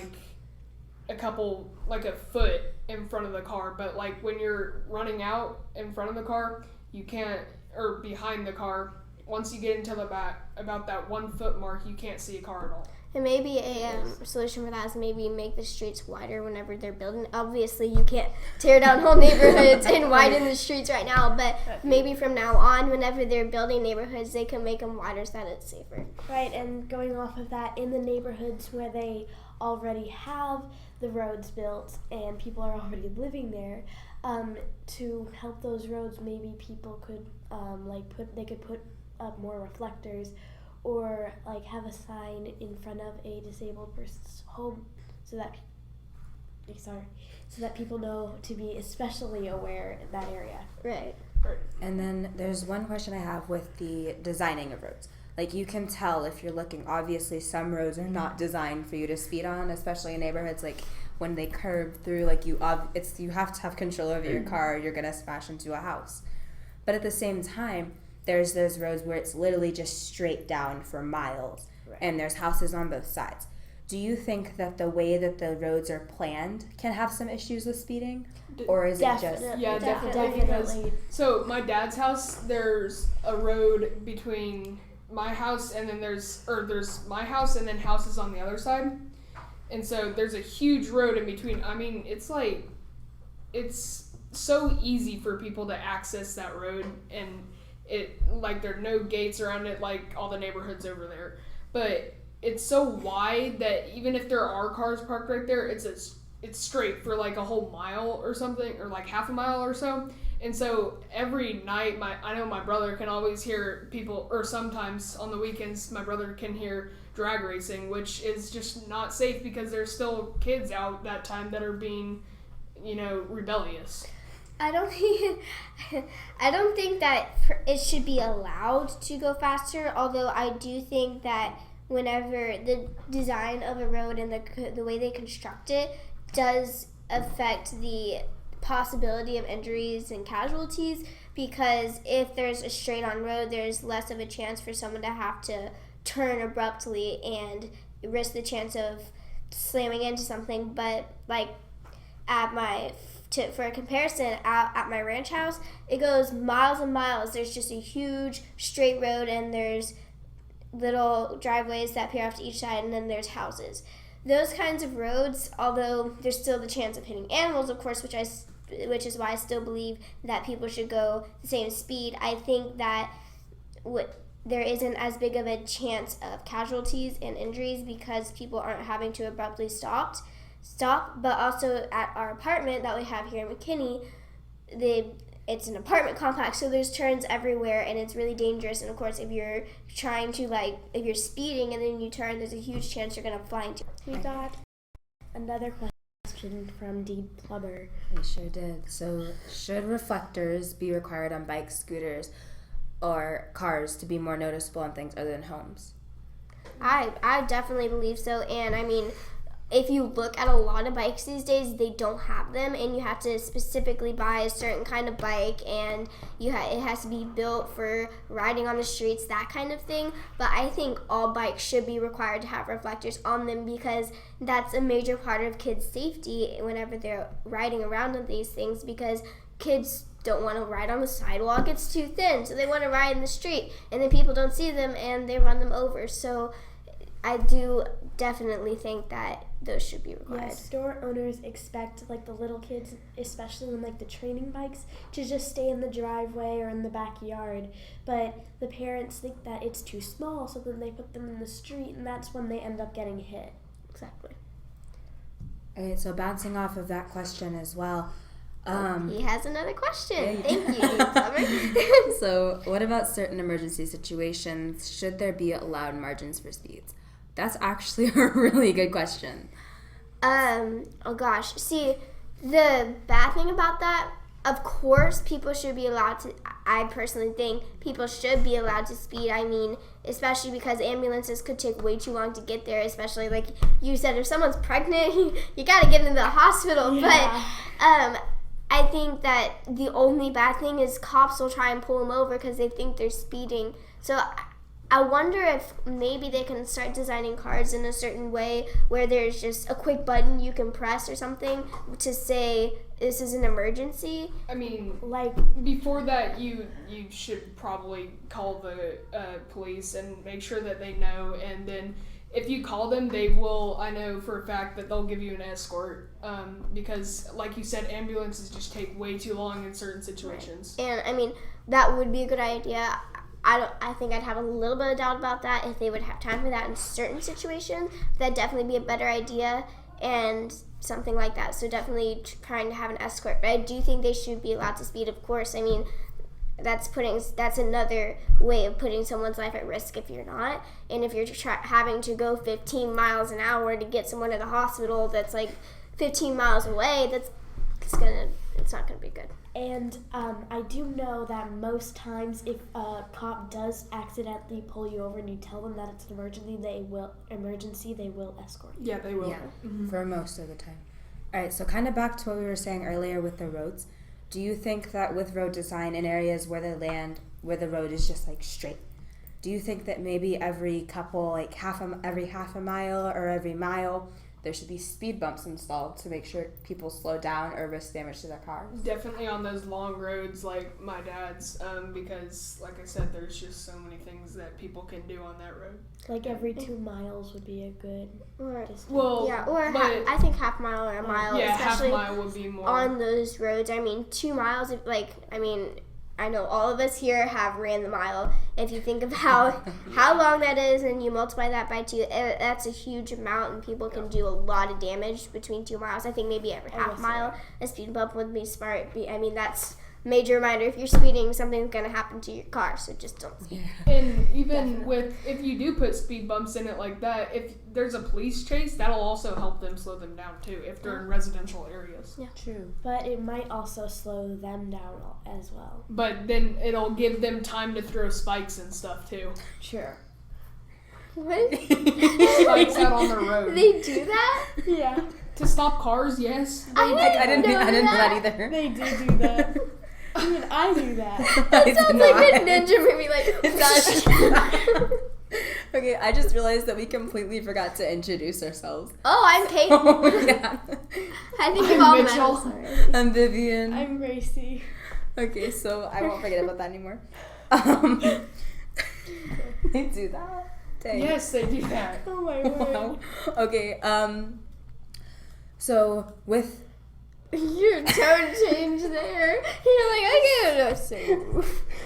spikes, I can't get over the spikes. Okay, so we've talked about changing the speed limit a little bit. What do you think it should be set at?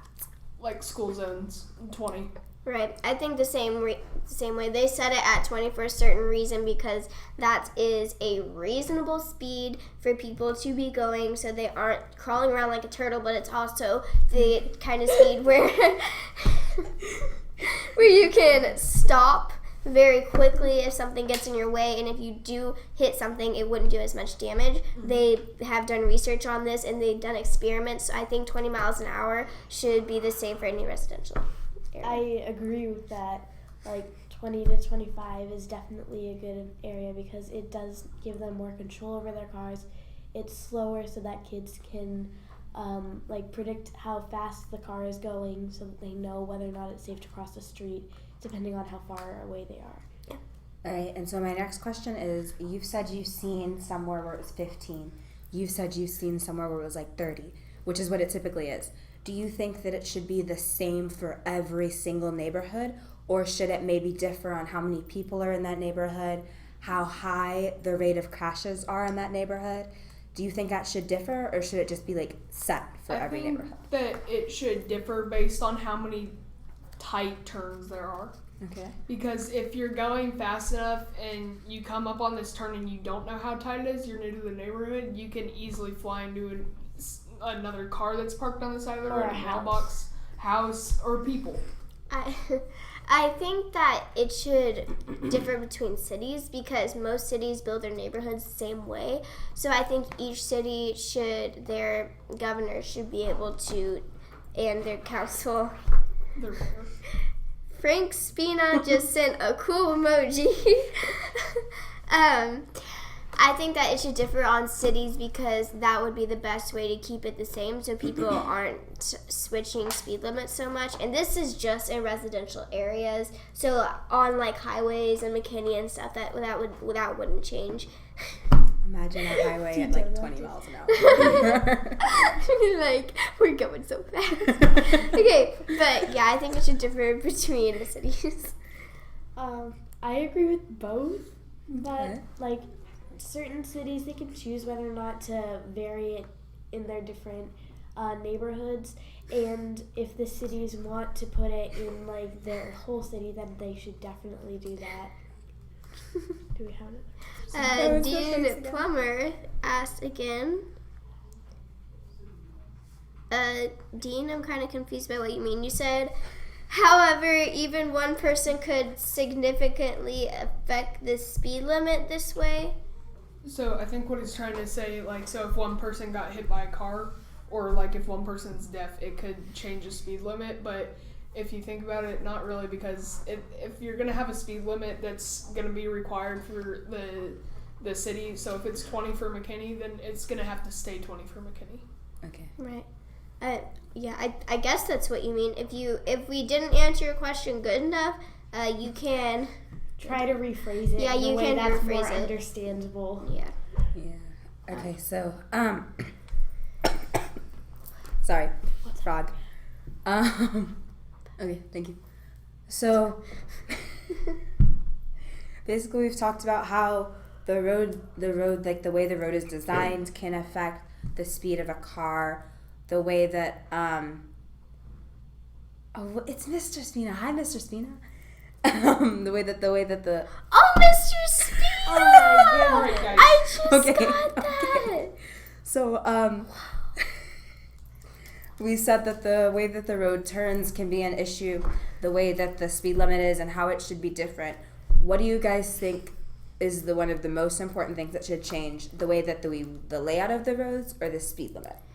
I think the speed limit, because it would have to, the layouts I mean, I guess the best layout is usually whenever something is spread out and a straight road. But a lot of cities just don't have the ability to do that. That's why there are neighborhoods with tight turns, because they're trying to fit as much as they can into one city. So I think they should have the ability to choose whatever type of construction they want. But speed limits should definitely be very harshly maintained, because they are the easiest thing to control. I think that it depends. Like, if it's a straight road, the speed limit. But if it's like it's got a lot of turns, then it should vary on that road. I think it just depends on like where it is and like how the layout is in that certain area. I think the only thing that will actually stop people from going fast on open roads, like you said, is going to be speed bumps. So I don't think that we're going to be able to change it. Like in smaller residential areas that have tight turns, we can change the speed limits on that, but we'll still have the same speed limits for wide open roads, but we need to have speed bumps for them because that it won't change. Okay. And Dean Plummer is now leaving us, so he's done with his questions for now, but he may be back later and to ask more questions, because we do go till 9 o'clock tonight. Yes, we do. And our donations are open until Thursday. Yes, they are. Walrus Cheetah 11 said that this is very fun and very educational. Thank you. Okay, so one final question for right now is, as we've seen, like, there's cars that are coming out with different sensor systems to sense, like, how things are going, like if there's a car coming up beside them, if there's something in front of them.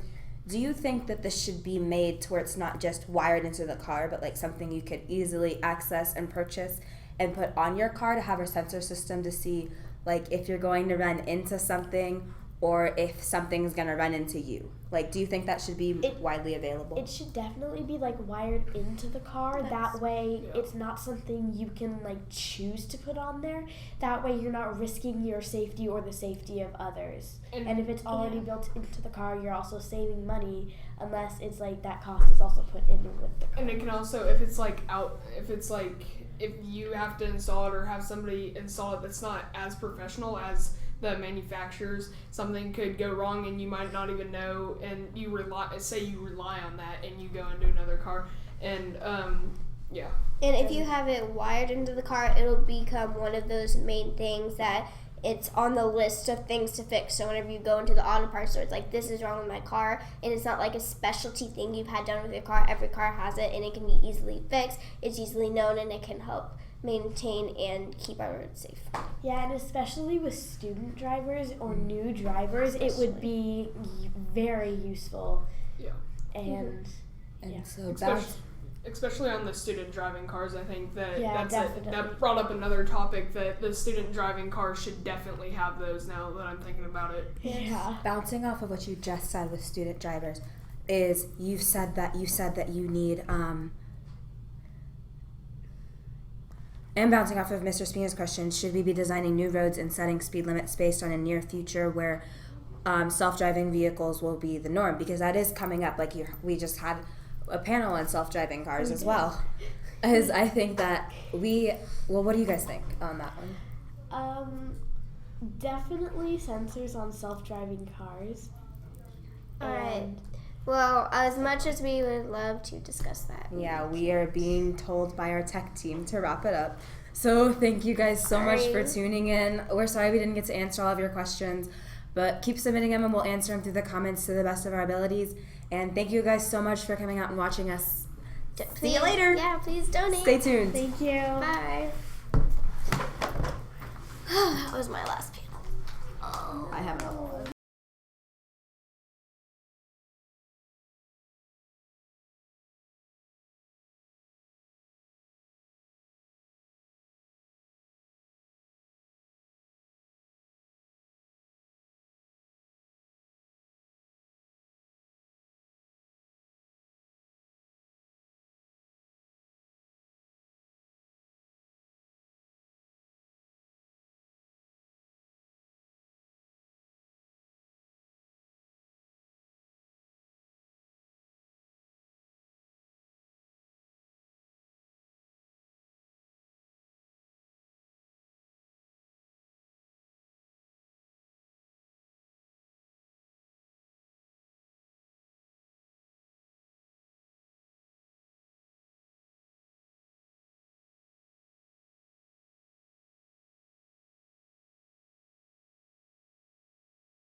All right, today this panel is going to be about secondary school tests in Texas. Don't start.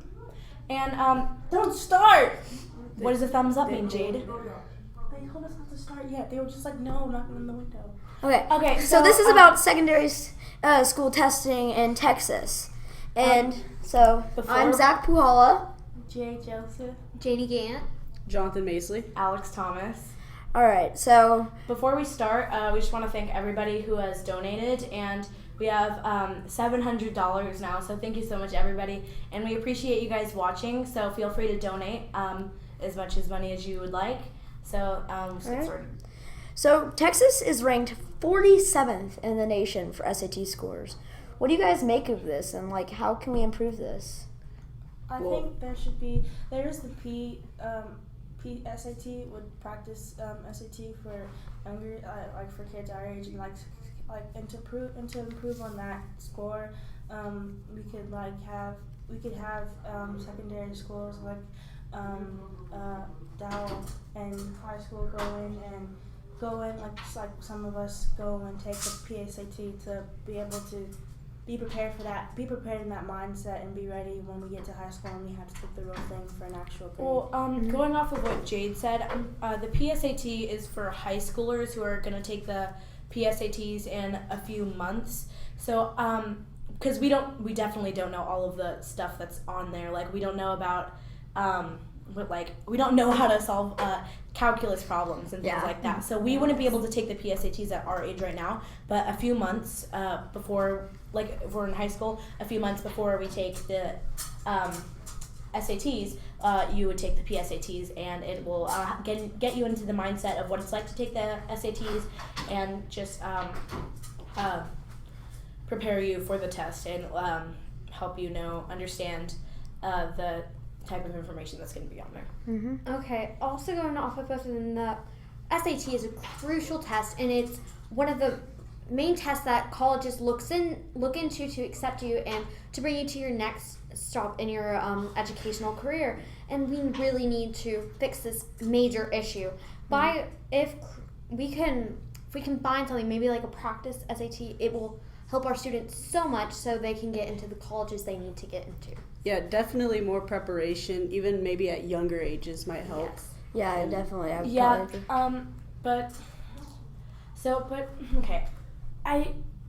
The thing about the STAR test, whenever you said taking more tests at younger ages, the unit test and the QCAs and things like that, and just like the district tests, those are just like normal summative tests that goes in your grade and just prepares them in letting by second grade you take your first district assessment, and so you're letting them know, you're putting them in that environment where you're in that test taking environment, since you're starting at a young age, you're giving them that mindset of what's going to happen whenever you take big tests like that. But the thing about the STAR test, it's here. We'll talk about that later. Just ask your next question, because I feel like I'm, going ahead. So sorry about the extra noise. We're trying to get the camera fixed.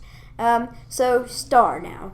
Testing data has been lost several years, and they have thrown out some of the scores of those years that they've lost the data, because without that data, it can't really be measured across the entire state of Texas. So what should we do about that? How the STAR testing data has been lost? What should we do about it? STAR testing data, that's very, very sad that testing data was lost. If you think about it, especially for me in elementary school, I remember going into third grade, everyone was saying, this is the STAR test. It's crucial. It can also hold you back. And especially in fifth grade, if you're not passed, you can get held back. So I felt very scared. And then after I took the test, and then knowing that your test scores were lost and that you can move on, it has a weird feeling why I worked so hard on something and it's lost. We need to fix this issue, and I feel like maybe we should try using different testing companies, maybe, because that can help, so we can make sure, because out of the 4 years, I'm pretty sure, that we've had the STAR test, pretty sure it's 4. Yep, pretty sure it's 4. They've lost majority of testing scores over years. But if you really like what Janie said, I'd like to go back and look at my past test scores and compare them to ones I have now, so I can improve and study harder and get better at at my grades and stuff instead of knowing that, what was my test score? What was my STAR test score when I was in 5th grade? What was it when I was in 4th grade? So being able to go back and look at that. Mm-hmm. But the thing is, it kind of just depends on what type of person you are. If you're thinking ahead, I'll probably want to look back at the scores. My 5th grade STAR test score is still in the refrigerator because we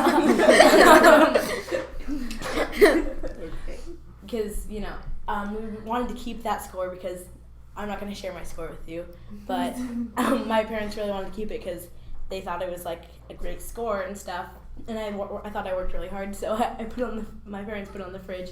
But not everybody does that because I feel like that's kind of things it's not very that's not what everybody does. So I think that it's definitely a necessity for people to have those scores that to look back on if they didn't put on the refrigerator. So I think it is very tragic that we're erasing STAR test scores that should be saved if you want to compare. Yes, and then also going off of what Alex says, that also kind of shows that is STAR really a trustworthy test if majority of the years they've lost our testing data. Yeah, the organization, it should be better, else if it can't keep up, if they keep on losing. Oh yes, and if you guys don't know what if we're talking about the STAR test, and if you're like watching in a different state, it's the state of Texas assessment of academic readiness. So it's just the state standardized test that you take once a year, and for different subjects. Exactly, and what it does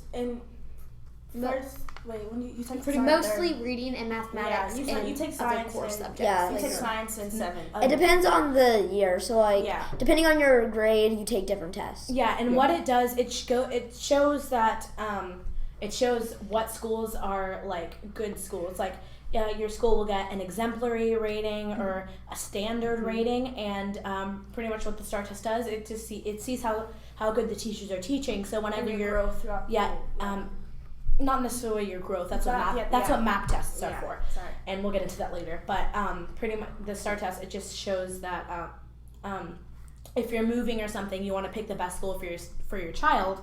So this one is on the exemplary school list because of STAR testing scores and other things like that. But STAR testing can also cause a lot of stress for students because we also have grade, I can't think of the word right now, but if you do not pass maybe in 5th grade going on to elementary school, you can get held back, and also in high school and middle school. Yeah, well, it's not actually that you get held back.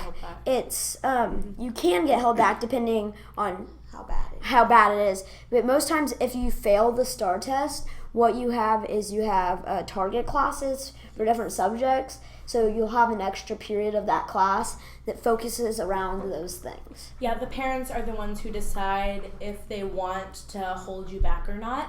Mm-hmm. And like if they say, okay, my child is really struggling in the subject, they need an extra year, so I'm deciding to hold them back. The teachers aren't going to say, hey, you need to hold back your child because of their STAR test score. That's never going to happen. You guys don't have to worry.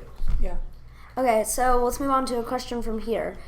Do you feel the structure of the testing is motivated by too many factors other than the best interest of students? Wait, can you take the question? Sorry. Do you feel the structure of the testing is motivated by too many factors other than the best interest of students? Definitely. I think that the teachers are really pressuring the kids about the STAR test. Like, this year the teachers are like, guys, be prepared, be ready. The STAR test is going to be hard.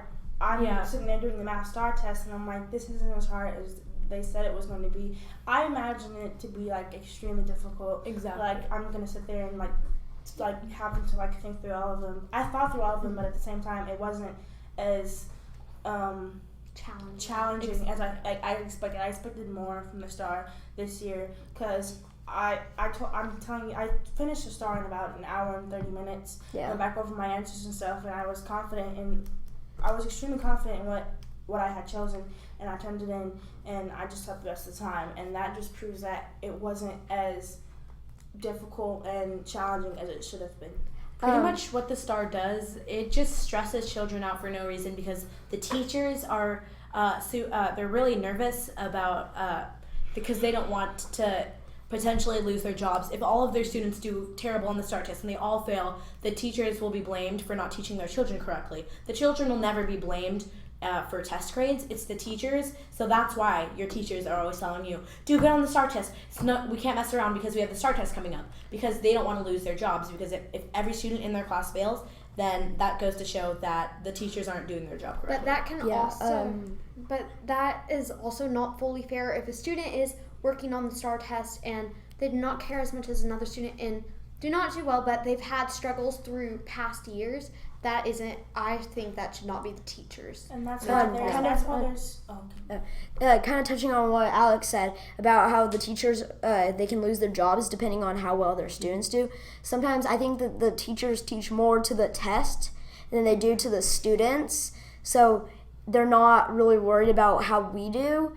Well, they are, but the only reason they're worried about how we do is because they're worried about their jobs and they want to keep their job. So I think sometimes that's a little bit, that motivates them more towards that then. I don't think that's the only reason. Yeah, because if you go to college and you're saying, I want to be a teacher, I want to help kids as my job, I don't think that's the only reason why they're... Well, it's not the only reason. It's not the only reason, but there's... Of being a teacher, if your whole point in doing it is to teach the kids, I don't... Yeah. And then also in other districts of the state, they said that if your students do really well in the STAR, we'll give you a bonus. Yeah, that is true. That's All right. Yeah.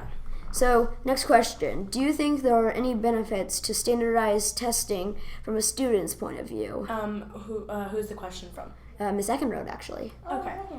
So, there are benefits to it because students can see and they can compare scores with other students to see how well they are and things like that. Well, And we're told not to share our scores, so... Well, you're allowed to share those. You are. We're told not to, but some kids do it. We're told not to, but... Okay, a lot of kids do share scores. Hey, Mr. Abel, if you're watching. But anyway, a lot of, you get to see how many questions you get wrong each year, and there's a bar and it shows you how what range you're in and commended and things like how you're comparing to the average. And you're comparing to the average student on the bar, and it's that's how it can be good in other people's point of view and their perspective. But mainly, all it does is just stresses them out. I mean, it's good to see your results and compare yourself to the average student, but other than that, and that's where the test scores that they lost come into play, where you're trying to figure out, this was my test score in math then, here's my one now, I want to get this next year, I want to do this. Yeah, you can see how much you've improved. It can also damage your self-esteem. Personally for me, if let's say I did really well on the 3rd grade, and then I was like, okay, I've got 4th grade in the bag, I'm gonna do great, and then let's say I do really bad in the 4th grade and I had my hopes up so high, that can damage your self-esteem, because if you think about it, you were wanting to do this, but I don't want to blame the test for losing your self-esteem. Yeah, I think that's almost... Yeah. It's your responsibility to be prepared. If you didn't if you look back on your year and think you put in the work and you went to tutoring every day, put in the work, worked hard, studied, did everything you were supposed to do, STAR came, and you didn't get what you wanted to get, there's no reason to be put down by or that. to blame the STAR test. Just be next year be more motivated. Maybe you overstudied, maybe you did too much, and you know. I know, I'm not saying that's for every student, but students. But if you get discouraged, you can't be you're not able to be like, guess what? The STAR test, what this is doing? It's making all these kids sad. You're not allowed to do that. Okay, you have to look at it from your point of view and say, I have to work harder next year. I'm not going to get discouraged, and I'm not going to blame the STAR test because of what I got on my grades, and I'm not going to say everybody else is getting sad as well, and I'm not going to blame the STAR test because I'm discouraged. That's what the students are going to have to do, because you can't blame a test. You can't blame a test because you're getting bad grades. I know, but not every student has the personal motivation, but some students can do that, but a lot of students are positive. Well, what I'm trying to say. So you're saying a few students get discouraged and they're blaming the test? Not blaming the test, but they can get discouraged from it. Yes, that is a possibility. You can get discouraged from anything. It's a possibility with anything. So I feel like the STAR test isn't really doing anything. For some students, it could the sheer stress could just make them. Yeah, I feel like the stress before the STAR kind of threw me off, and after STAR, they're like, guys, you still have writing assessments, QCA stuff to do, and I'm sitting there like, I just finished this test. I remember I missed the STAR test. I missed the STAR test in 4th grade because I threw up on that day because I was super nervous because my 4th grade teacher, not the nicest, and she would yell at everybody and tell them to do good at the STAR test, so I threw up over stress and I missed the STAR test, so then I had to retake it. And, and also I just want to say something about the schools really quickly. If a certain amount of people miss the STAR test, like something happens with the teacher or something, or a certain, it's a confusing fact, but I just want to talk about it. So next question is from Luke Phillips. What are your thoughts on field questions on tests like, say, the STAR? So, like the ones that are just randomly thrown in there to test your knowledge, and which were supposedly taken off this year. I don't think they're not good, no. Because, like, say if it was a field question on calculus, like you said about earlier, like, I'm in 6th grade, I'm not, like, what's the point of putting it in there? What is it going to show? What is it going to prove? No, I don't think, I don't think they do that for the STAR test. Did they do that on the STAR test? The field questions, they just took them out this year, actually. Yeah, because the STAR test shows how many you got incorrect. It's not like a test to show how much you know. It's just a test that shows how many got incorrect. I'm not sure about it, though, because I don't like them either, like Jade, because I don't think they should be on the test, because if you're going to experiment with them and see if a student can test the skill, then do it on a different test where you can hire maybe a person or a student to do it, but not do it on like a test that can depend on so much. Yeah, okay. So next question. Should we get rid of STAR? Yes. Jonathan, what do you have to say about this one? You haven't talked a lot, so. I want to say no. I feel it is pretty stressful for the students, but it's just comparing to the average and just knowing how you stand just kind of helps the teachers and the independent school district and the state just know where you are. STAR is good.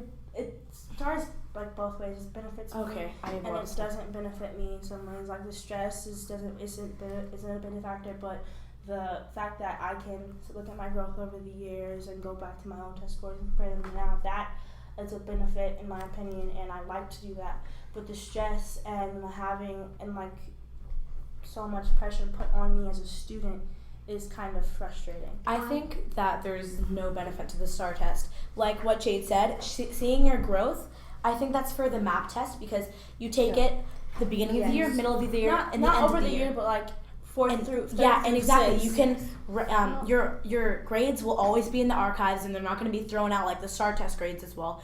And then also you like I said, the school ratings, like exemplary ratings and average ratings and things like that. You can take other informations like district MAP test is for over like the actual year itself. And I don't. What do you mean? It's the actual year itself. It doesn't compare from different grades. No, but you can. You can look at your grades. You can't go. Yes, you can. Okay. What can I? Okay, you can go. So I believe that we should get rid of the STAR because we've given them many years. They've lost our testing data. Another fact. So much stress on students. And for the teachers.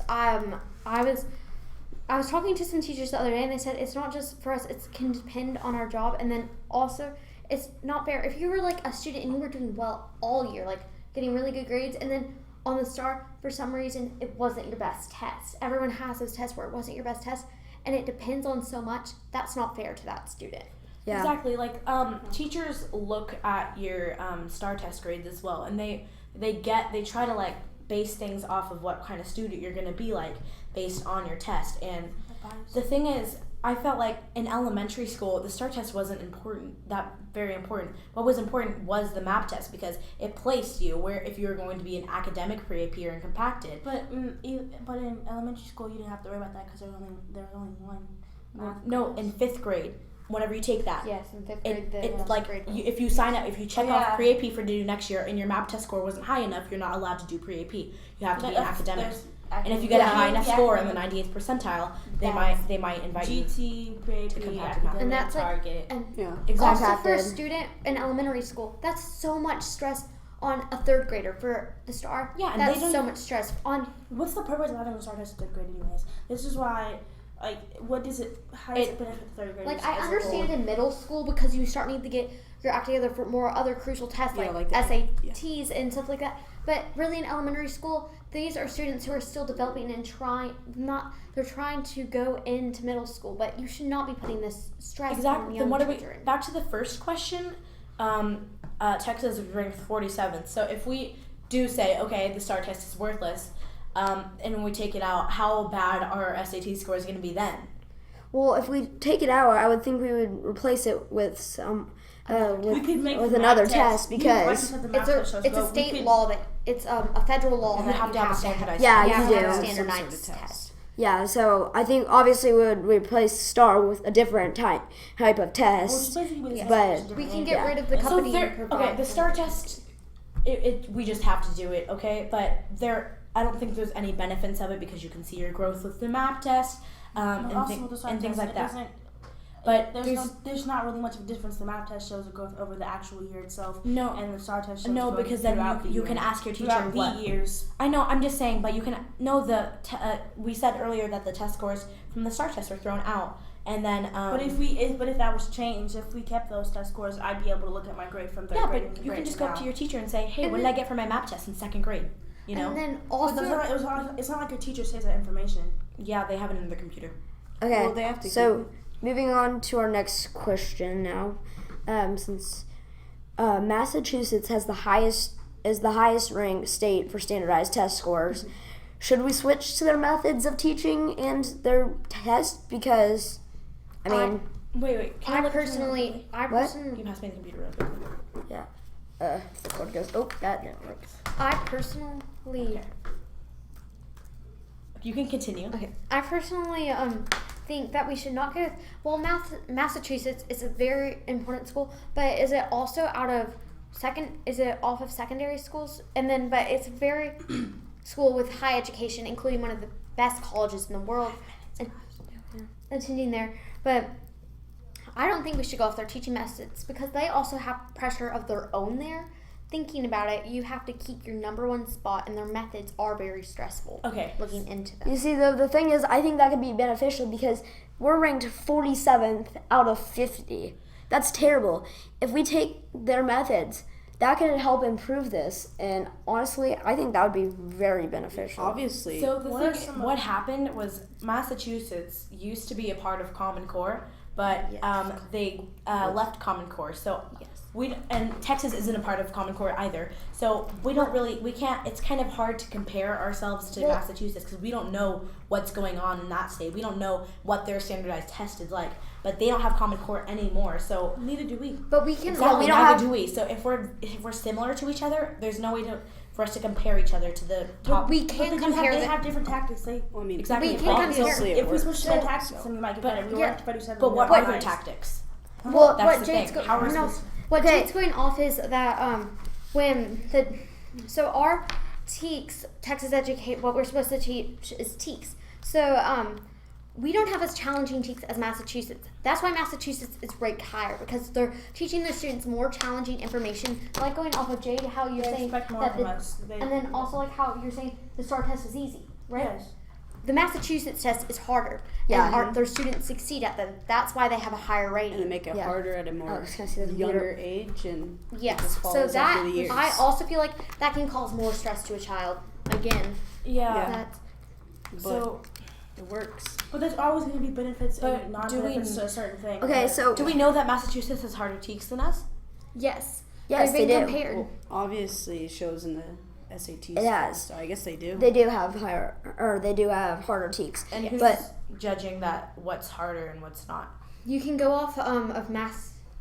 Like some people say, oh, this is easier for me, this is harder for me. No, but it can vary. The thing is, though, it depends. But clearly, their TEKS are doing something different than ours that are working in a better way because ours do not seem to be working as well as theirs do. So, I mean, clearly there's something in theirs that is causing it to be better.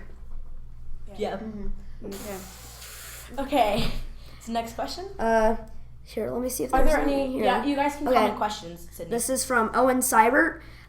Really? Yes. Really? What do you feel about kids being taught to the curriculum rather than life skills?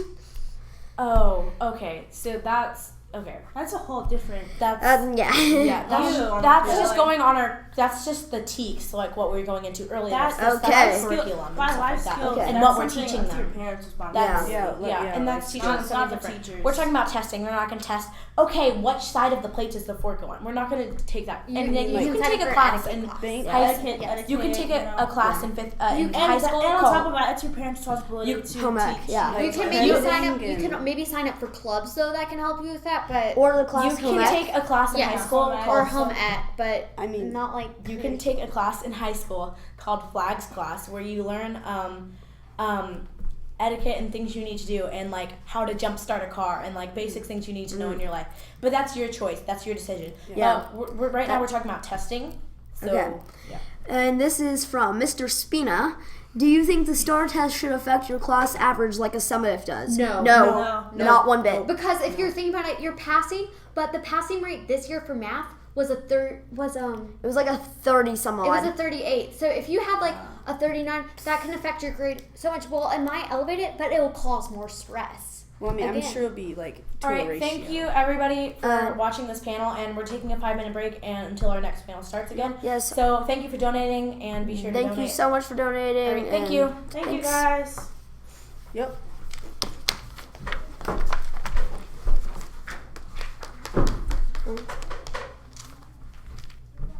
Okay. Okay. Okay. So we'll go through and find some more. All right, apparently it didn't end. Okay. But going off of Mr.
Hey everyone, this is the decreasing funding for NASA bill. Sorry for the technical difficulties.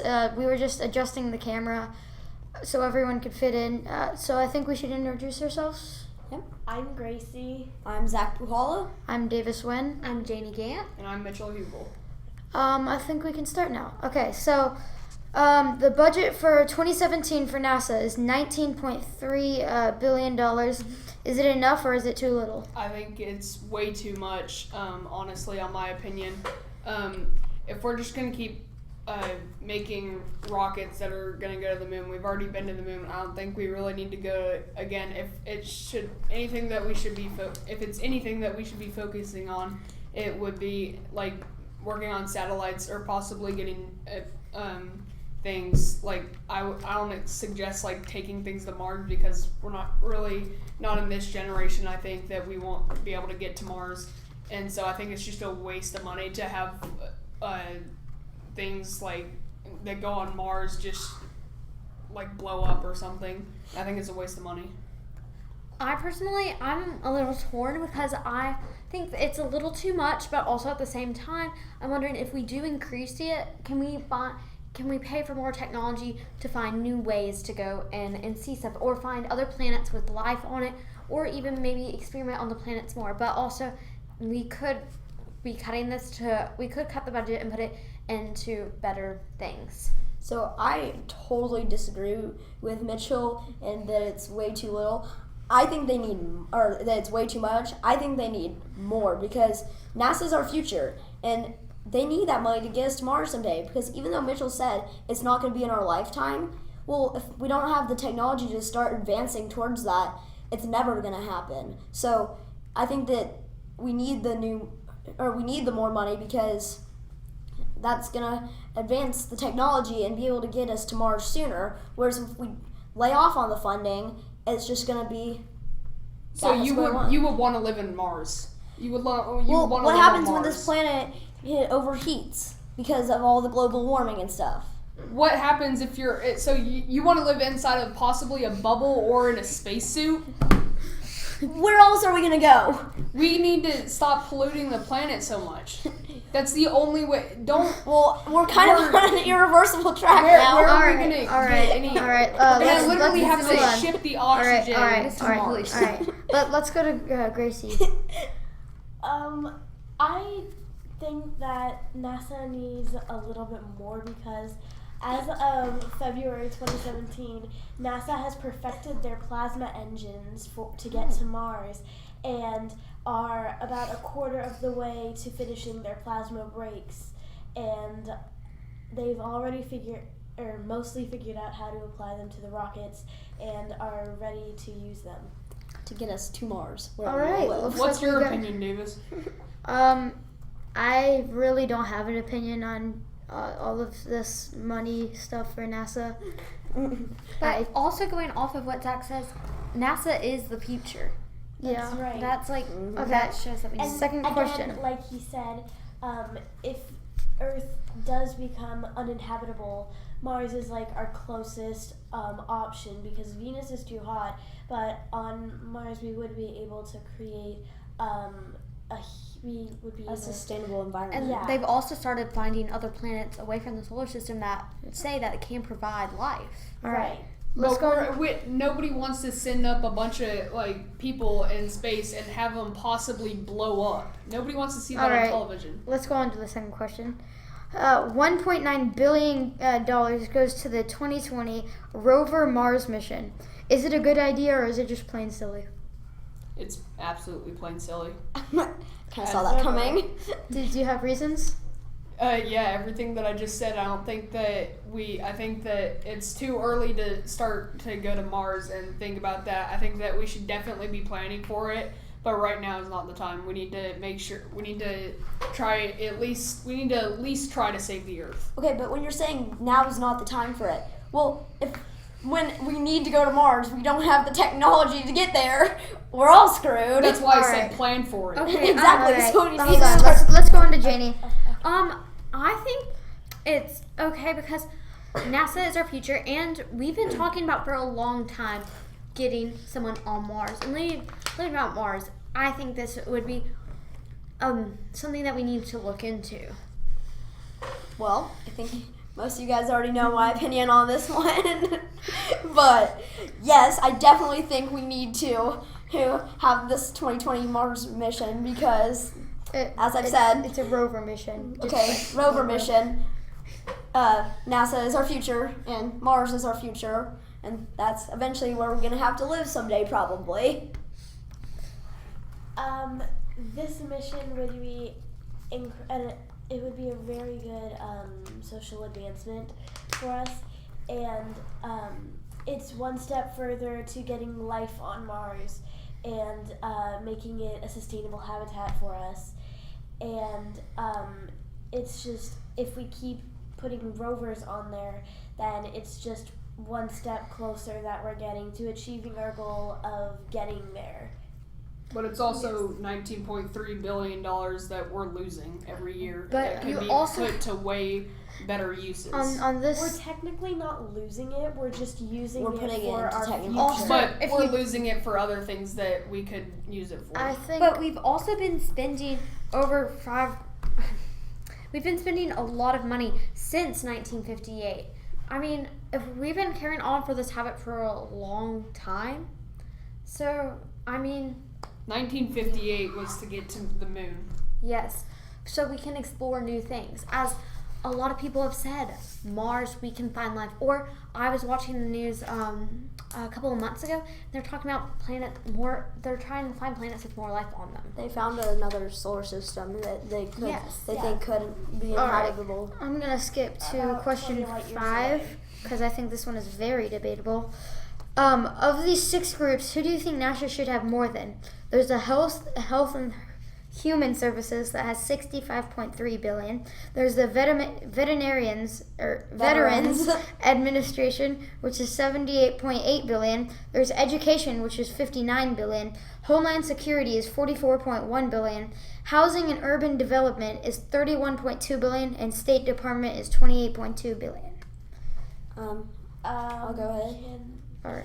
Housing and Urban Development, because NASA, I mean, yes, our housing in America, yes, it's very important, and the development of our nation is important.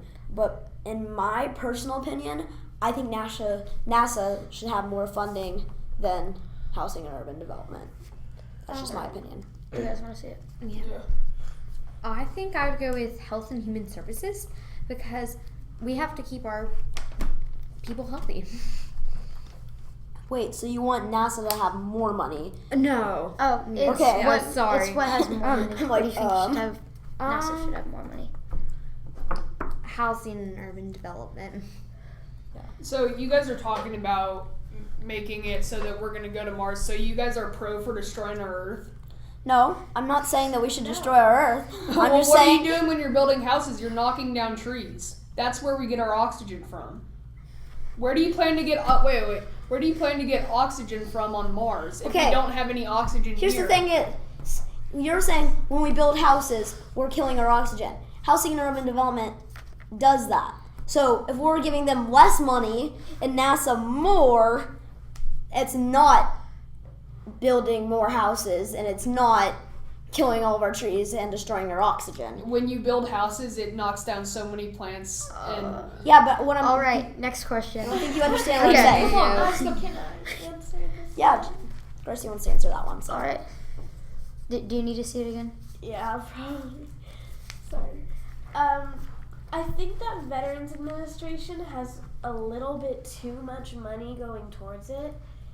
But you also have to keep in mind, veterans, they've served our country and they've gotten very hurt, sometimes even ending up in the hospital, or veteran, they do need a lot of money Yeah, to also keep I would agree with that. you see so many homeless people now that are Yeah, veterans and they do not because have and it's any money. really sad because they've served for our country. Yeah, it's the reason that we're still here. Yeah, I mean, without them, honestly, America wouldn't be what it is today. Yeah, I am aware of that. I'm not saying get rid of it. I'm just saying, like, just a small amount could make a difference in, like, if we just like took some of that and put it towards NASA, it wouldn't make too much of a difference towards the Veterans Administration, but it would make a larger difference. How much would you want to take away?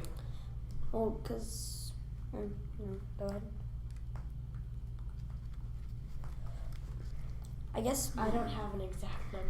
Well, I guess my thing was taking. Can I see the card real quick? Well, the question if Davis asked. So if it has 78.8 billion, how much of that would you want to take away? Would you want to take 10 billion and give it to NASA? But it is her point. So But the thing is, it's asking, which would you rather have NASA have more funding than? So Yeah, I know, but I'm saying like, how much money would you want to give NASA out of the Veterans Administration? Like maybe 8 to 9 million. and we shouldn't put her on the spot though because she just Looks like we have our first question, Owen. If you feel we should give money to NASA, how much would they get? I'm gonna let Zach answer that question. Well, I don't know an exact amount. I just feel that 19 billion is not enough because these space projects that they're working on, and it costs a lot of money to send just one rocket to space. Think about this. If they have to send as many rockets to space as they do, $19 billion is not going to cut it for very long. So I personally think that they should get more. I'm not sure of exactly how much, but definitely more. I think that maybe they should meet with the government and and talk over the budget, and by preparing more missions to show to the government, that can also depend on the budget. But like Zach says, we do not know the exact number to have. All right, and then his second question is, and what if they send a rover and they find nothing? Well, we go to a new planet. Yeah, we go to What exactly would they find nothing of? Like just rocks. Well, Just space rocks. That can be very interesting though. And then also if you find nothing, you can maybe, that rover might be, if you make it out of, and it can be reusable, you can send it to another space mission. The rovers aren't exactly just to find things, but they're to study the planet and the atmosphere around it. All right, and then next question is from West Roan Mapper. He says, "There's no point in NASA nor going to space. The amount of money NASA gets should be used on more Earth-related problems, not in space missions." What do you think? how about on Earth when the planet? All right, hold on, guys. Calm down. Calm down. I've got some words Calm for down. this guy. All right, let's go. Gracie first. Then me. No, then I'll go. Okay, so what exactly would you want to put this money towards? I mean, this money is helping our future, and it is big scientific and social advancement. It also helps with our economic situations, and it helps our technological advancements, because if they try stuff like, say, on a rocket engine, it could help fuel cars of the future. What Gracie? Okay. Sorry. West Rome Mapper. The amount of money NASA gets should be used on more Earth-related problems. Have fun on Earth when the planet overheats.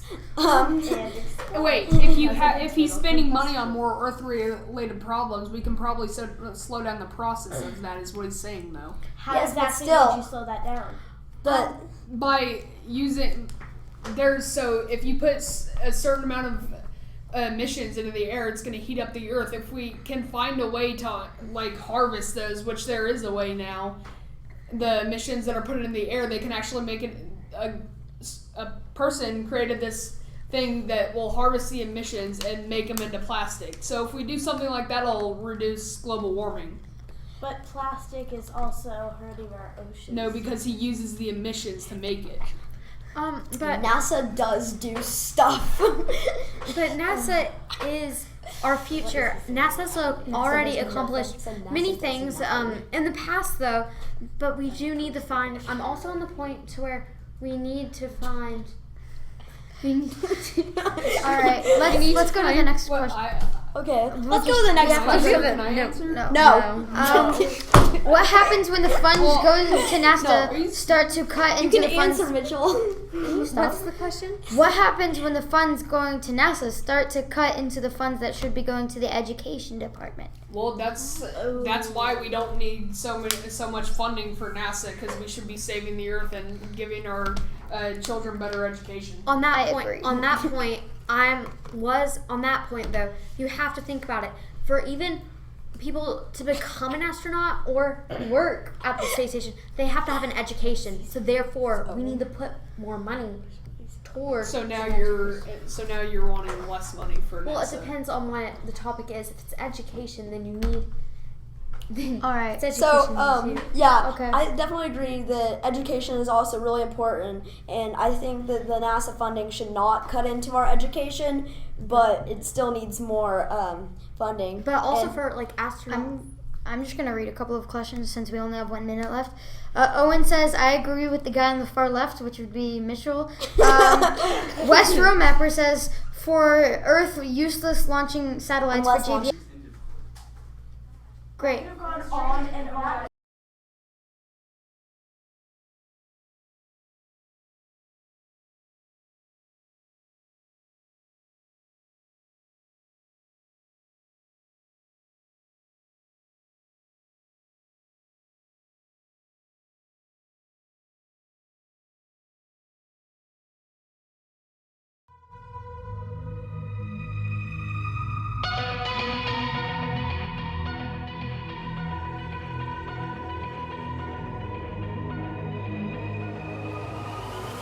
Like a broken soul in a wonderland without angels. That is how I feel when the mirror shows me a stranger. Yeah. And I know they're just fragments of a world where your absence all I get to see. Take me back to the planet where you and I are still meant to be. 'Cause I'm incomplete when you ain't by my side, when you don't wake up next to me. Yeah, I'm incomplete. I need you here tonight to cover up these empty sheets. 'Cause I'm incomplete. Yeah, I'm incomplete. Hey, 'cause I'm incomplete. I need you here tonight to cover up these empty sheets.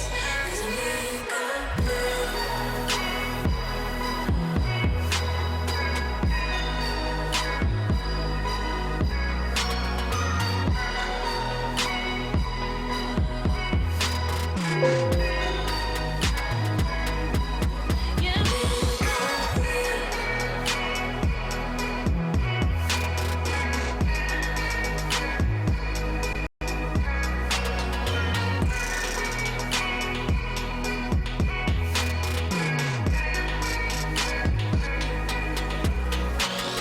The crack of dawn, I imagine you waiting by my doorstep.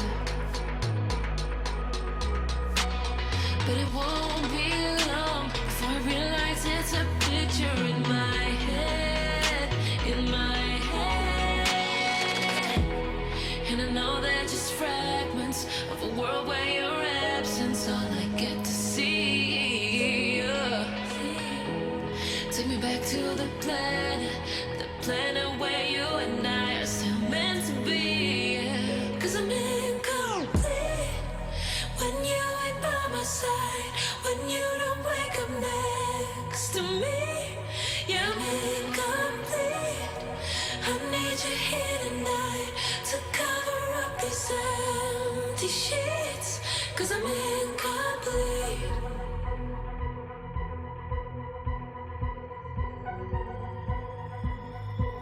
Cause I'm incomplete. I need you here tonight to cover up this empty sheets. 'Cause I'm incomplete.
I'll make sure it's on before you start. Alright, you're good. Hi, this is the hunting and fishing panel, and I think we'll introduce ourselves first. Hi, I'm Gavin Grubb. I'm Davis Wynn. Mitchell Hubel. Jackson Hubel. So, my first question is, so some places require that you wear orange on, like, public property so that you don't get shot. And I know that there's been many incidents where people have gotten shot because they think they see movement in the woods and hunters just recklessly shoot. So do you think that it should be a law in Texas that you absolutely have to wear orange on public land? I mean, it's very situational in a lot of cases. Sometimes it's very open land for, say, dove hunting some of the time. But it's also a large safety precaution that can be taken, as most animals won't see or recognize that color, so you're still camouflaged and they won't really recognize you as hunting them, or they won't recognize danger. I see it as a necessary law in Texas, and I think it would be beneficial to the protection of our hunters and anybody else who just goes out during hunting season. I think on public land you should have to wear an orange vest or orange clothing. But if it's private land, just wear whatever you want because, I mean, you should be the only one on your land. But in public land, it can be cautious and you have to watch out already without stuff like that on. Or with orange stuff, you still have to be very precautious with other people. But without it, it's very dangerous. Yeah, I think it should be a law, but only in some circumstances. So, like, if there's people around you and you know there's other hunters, then you have to wear it because otherwise it causes safety. So, like on public land. Yeah, but yeah, like what he was saying. Would if you know there's like, and you're hunting by yourself, then yeah. Yeah. What do you suggest to be like on sanctioned parts of public land, like some open parts where it's just mostly open, or farming area where you don't really have to have it, or like just wooded area, Yeah, like or mostly like open area. Okay. And then, so my next question is, do you think that, so right now you can take 5 white-tailed deer anywhere in the state of Texas. 2 of them can be buck. Do you think that we should lower, higher, or keep the same, the amount? Because some areas they do have smaller amounts, some areas they have larger amounts. I think we should keep it the same because overpopulation sometimes can be a problem, and with sometimes by hunting deer and keeping it the same, it keeps overpopulation at a good size where it doesn't overpopulate or it doesn't underpopulate. So. It also. You go first. Okay, I think that if you're trying to depopulate people, then you should be able to shoot however many doe you want or like buck you want, because if they're Alright, so we're just gonna move on to the next question. No. Good, now it's. Alright, so sorry about that. We're gonna move on to the next question, which is about fishing and its bag limits. So for some of them, they don't like have bag limits or like length limits. What do you think about that? I feel like it should depend on the type of fish, because if it's a fish that like is overpopulated and there's loads of them, and you should be able to have like no bag limit.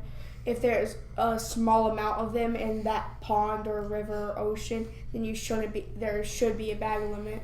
Like, it just depends on the type of fish. I think, yeah, exactly what Gavin said. It depends on the type of fish, because if it's a like lionfish have started growing in population, and they're killer fishes, and even because there's a forgot what the words, but they're a fish that's not supposed to be there. Invasive. So if it's an invasive fish, I think you should be able to catch how many you want, and it should not be like catch and release. You should just have to get rid of them. But if it's like bass or any other type, there should be, or trout, because I know there's some trout up northern Texas, some parts.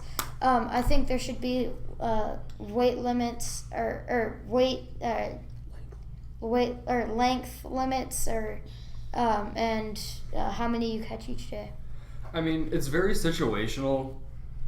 and it's very hard to do statewide. I feel it'd be better regulated locally because most fish adapt to their environment. So if it's a small pond, they may have small numbers, and they may be on average shorter. So the length limit there may be smaller than somewhere in Texas that has a large lake. About that again. We're having a lot of technical difficulties right now. But as I was saying, with the example for perch, they're very prevalent in North. Why? Yeah, it says we're live. Sorry. But no, as you move more southwestern, they become a little less prevalent, and so it's very more situational locally more than statewide. And it should most of the time it should just be local a resignation, but it's very hard to do on a statewide level. Owen said in the chat that I feel that there should be a bag limit depending on where you fish, which is exactly what he just said, and I totally agree with that too. Yeah, I agree with that. So one of the very, very strong controversial topics about hunting right now, not even really hunting, but is being able to poison hogs, which could like affect the ecosystem, and like if people try to eat it, the hog meat. What do you guys think about, like, should that be legal or should it be illegal? It should be illegal, just because you can't really risk that type of stuff. Because sometimes you can tell, sometimes you can't tell if it's poison. Mostly you can't tell. And so if it's poison and you don't know it, then. And also it could possibly injure other animals too, is another thing. I mean, I say you should be able to do it in moderation. If it's a very largely area populated by hogs, say a commercial farm area, that has been overridden with hogs and is losing profit because of it, because they're eating the meat, and if other people are consuming the meat, because it's like risking your health. But also if it's like on a commercially farmed or owned land and they're overridden with hogs with crops, I think it should be legal. So another thing right now that is happening a lot is night hunting and spotlighting. So some people could just need the meat, but some people just do it for game. But if you get caught, you most likely will get your license and gun taken away and possible jail time. Do you think those penalties are too harsh, or do you think it just should depend on the situation if the family's trying to get meat? I personally think it depends on what they are. If they're doing it just like for fun, then if they're trying to do it for meat and they need it for family or to maybe even sell it to make a living, then I feel like that's a little too harsh. If they really need it. I mean, I'm very opposed to night hunting and spotlighting, as it is very dangerous to do. Because you can't see if anybody else is out there doing whatever, and you really can't see the animal too well either. Also, I see the point of if they need the meat, but also if they need the meat, there is just the chance to go hunting the entire day, which may seem harder or something, but if they truly need it, I see that they would. Many times spotlighting and night hunting is just for game and the thrill of the kill, and I really see that as offensive to actual hunters and just decimates the animal population sometimes. And I see that the penalties, I think they should stay as they are. I think the penalties should stay as they are because, I mean, just wait till day. It's so much more dangerous at night because if someone doesn't have a spotlight, then their chances at moving and then getting shot at goes up, harshly goes up, because it's even like more risky because most people even can't see with spotlights. It's more risky to go out moving at night in like public land.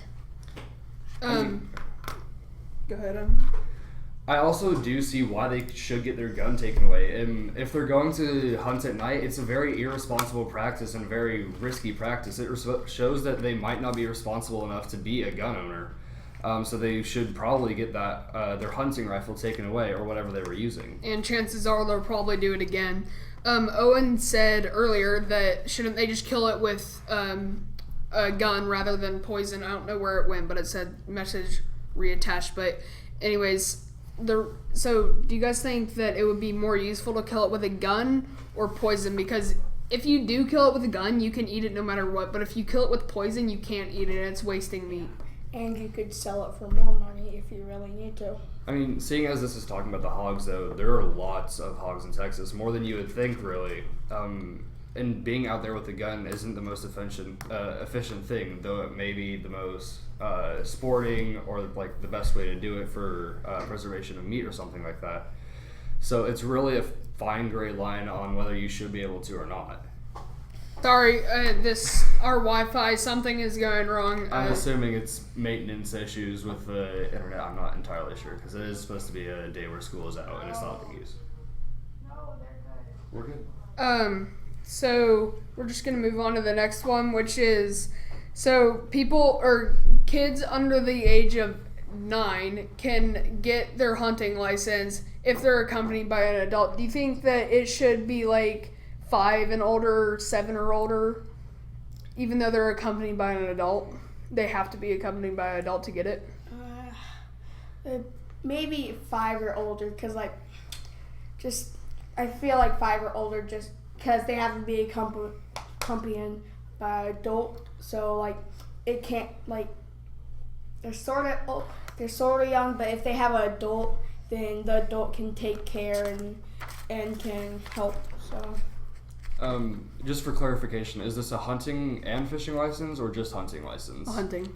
So it being just a hunting license, there's multiple ways to hunt. Bow and arrow and using a gun are the most prevalent, especially in Texas. But I do see even 5 as a young age for it because unless it's an extremely responsible adult, there are many instances where the child can get left alone, and that may happen no matter what, but giving them a hunting license gives the parents a reason to take them. And though it is fun for the family, you have to think about their safety as well. So I do see there being a restriction, at least 5 and older. Can I just add one thing real quick? So for fishing license, you don't need it until you're 16. So really the only thing that you would need since it's 9 and under, it would just be hunting. Go ahead. So on the hunting, I think it should definitely, you shouldn't be able to get your hunting license if you're 7 or younger, because it's the thought of a 7-year-old even holding a gun, even accompanied by a parent, is scary because there's a lot of incidents that can happen, and without an adult, it's even scarier because they probably don't even know how to use the gun properly. So I think it should be 7 younger shouldn't be able to. Anything to add? Not really. No. And then there's also some animals, there's for dove, for an example, you have to, there's multiple species of every animal, right? But you can only kill, a certain amount of each species for doves. So I know there's one species that you can only kill 2. But the problem is they're such a fast flying bird that you can't, it's sometimes can be hard to tell what type of bird they are. And there's still pretty hefty fines for each bird that you kill. Do you think that it should be lowered or raised or just based on the situation of what the person tells the game warden? Well, what they tell them can be easily faked. I can see being maybe just won over, maybe being situational, but they may have just got caught in it, which is very hard to tell, to be honest. It's also very hard. All right. Okay. So it's back on now. But no, it is situational because the dove are obviously limited to 2 for population reasons. So it would be nearly extraordinary to kill more than 2 at a time if it's going to be limited to only 2. I think what Jackson said was really well put, and I have nothing to add to it. Yeah, me too. All right. So we're just gonna go on to some smaller topics now, but is there any other topics that you want to talk about before I start adding some smaller ones? Baiting and feed sites for hunting. So regulating them or marking them, such as. Yeah, so I agree with that. I would say that game wardens need to know where everything is, and it would be better so that, or it would be harder for poachers to go, or no, not necessarily harder for poachers, but it's harder for people to get away with killing animals where game wardens don't even know where they're hunting. Yeah. I agree with you. Yeah. I mean, especially, it'd be even easier if a warden comes on an unmarked bait site, if they do have to mark it and they do have to register it, to tell that something's possibly going on there, because bait sites are usually done fresh and you can tell that. So. Yeah. So anything that y'all want to talk about? Not really. All right. So there's also, you see a lot of people now. It's maybe small amount that would be possible to kill with gun, like a handheld gun or poison or anything like that. Then you shouldn't be able to do it. But if it will clear out the whole thing easily and you can't really do it any other way, then yeah. And another thing about that is most of the time you see a lot of people just leave the hogs because they can't find them. And do you think that's fair at all, or do you think that that's just a huge waste of meat? I mean, it depends, because they're an invasive species, now classified as vermin by state law, or in state regulation, sorry. So I do say using AR-15s and even the helicopters that have a mounted LMG or light machine gun on them, because even if you can't find the hog, it is getting rid of an invasive species and a vermin that costs millions of dollars a year to replace the damages that they have costed to properties and like public lands and commercial lands and just privately owned properties. I don't think it's fair, but I think you should be able to do it just because hogs can be override everything, and they can just be everywhere. Like, it's... Yeah, and adding on to the, with their dead bodies and how they can't find it. Like, they can decompose, and some animals might eat the meat, some if they find it, but other than that, like, you could sell them meat, and if you don't, they'll probably cause more problems than anything if you don't kill them off. Owen, hold on one second. Owen says not fair and not okay. I do see where they can be coming from with that, because I mean they are leaving the meat and they are in a helicopter just like gunning down these hogs. I mean, but it's extremely expensive to go in the helicopter, so it's not like an everyday occurrence. Right. Yeah. And it's for the commercial benefit. Many of the times, if they make a large profit from it, they either find the meat and donate it to homeless shelters or something of the sort. Or veteran care shelters have become more prevalent in recent years. But we'll soon need to wrap this up, so I'll keep this short. I do see where you're coming from, but even though it may not seem fair, I do see the reason for it. So I'm just gonna make a quick point real quick, because we're not gonna be able to have time to this, but some people, they'll purposely run over animals just so that they can get the meat, and all you have to do is really just call the game warden and say, hey, somebody hit this, and they can just be like saying that just so that they can get meat. And just really quick, everybody say yes or no. Do you think that that's right or even fair at all? It's not right, but it's hard to tell when it happens. It's not right at all. Yeah, I know. All right. Well, thank you very much. We'll be back with cybersecurity in a couple minutes. Well, I can stand here because I have cybersecurity. All right. Oh, dude, I was running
All right, guys. So this panel is about cybersecurity.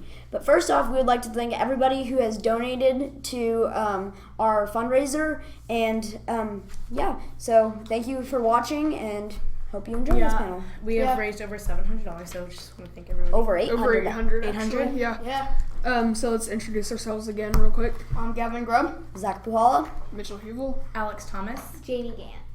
All right, so first off, we're going to start off about how the U.S. is, using cybersecurity a lot to make sure that, like, North Korea isn't shooting practice missiles into the air. Do you think that we should be doing that, or do you think that's a little bit more of an intrusion that we are wasting money on? Yeah, I definitely think cybersecurity is an important part of our nation, how we get information. And it's not only finding out if people are planning on attacking us, it's also like finding out information that Russia has gotten about us, and we can see what stuff they know about our country. And cybersecurity can really protect the safety of our nation, and I think it's very important. Yeah. And we should invest more money. money. And then also cybersecurity also falls under like for credit and debit cards too online, because there's been according to recent calculations from this year alone, they've gone up like already. A lot of scammers. Yeah, a few weeks ago hackers. there was one attack where they hacked into a bunch of businesses around the world, and they demanded ransom to get the software back. We're literally turning into like they're acting like they're kidnapping, or they're literally kidnapping our data. And as Americans become more reliant on modern technology, we also become more vulnerable to cyber attacks, such as corporate security branches spear phishing, which is an email that appears to form an individual or business that trying to get your info. And a few months ago, one of our hearings were hacked, and the hearing was broadcasted, and then it was switched over. So the lights went out, and it was switched over to Russia's daily news. So we've been hacked by Russia before. Whenever we were trying to broadcast information about America in one of our hearings. So it's kind of scary that they have the power to do that. They can turn off the lights in the Capitol building, and they can switch it to the Russia news. Then cybersecurity also, it's very sad to see that it's been from kids though. From teenagers. From America's youth, and not just America, but worldwide. That's what's very it could be real dangerous sometimes. I'm sorry. Go ahead. I don't remember all the details, but there was one incident one time where 2 teens hacked into a control tower at a small airport, and I think it was in Massachusetts. I'm not sure. Yes, I saw that story. And they hacked into it. Luckily, there was not really any damage as to the software and data, but still, being able to hack into a control tower of a airport, that's still a pretty big deal. Yeah, and sometimes it could be sorry. Sometimes it could be robbing children of their youth. People starting at young ages are getting into this illegal stuff, and they already are having to deal with trying to hide from the government as they're hacking into these things, which is kind of sad and disappointing that our country is doing these things. And then also off a recent story, I was in a class, and we were watching off this very interesting documentary. It's called Road Trip Nation. And there was this teenager who they were all, it's about a TV show about how they're college majors, and so they're going to this person who he's done some very bad things at a young age. Mm-hmm. He hacked into and created many computer viruses. I do not remember his name, but at a young age he hacked into a lot of debit cards and credit cards. He hacked into Twitter and made it everybody in their bio made everybody say, "Oh, I love," and it was their name, and it was hilarious. And then at the end, the FBI, I'm pretty sure, was it the FBI, or it was the government somehow. Yeah. And they found him, and what they did is they took away all electronics from him from a year. And so as for even including like Yeah, and then including the harmless ones. Exactly, like the iPod. Like, iPods and like activity trackers and things like that. But then whenever he got his electronics back, he started using it for good and started like fixing things that like he used his amazing abilities by using technology and like fixed a lot of things, and it's awesome. I'm sorry, I forgot what I was gonna say. Totally forgot what I was gonna say. So it can also, like, if people are like hacking into stuff and making it look like it's somebody like the United States going for, say, Russia, if they make it look like it's us hacking rather than just a kid in his basement hacking or some like a group of people that are hacking, it can probably start huge arguments, and especially if like it's something that somebody does something to North Korea and they say something stupid, and they're gonna be outraged. We already have seen that a lot.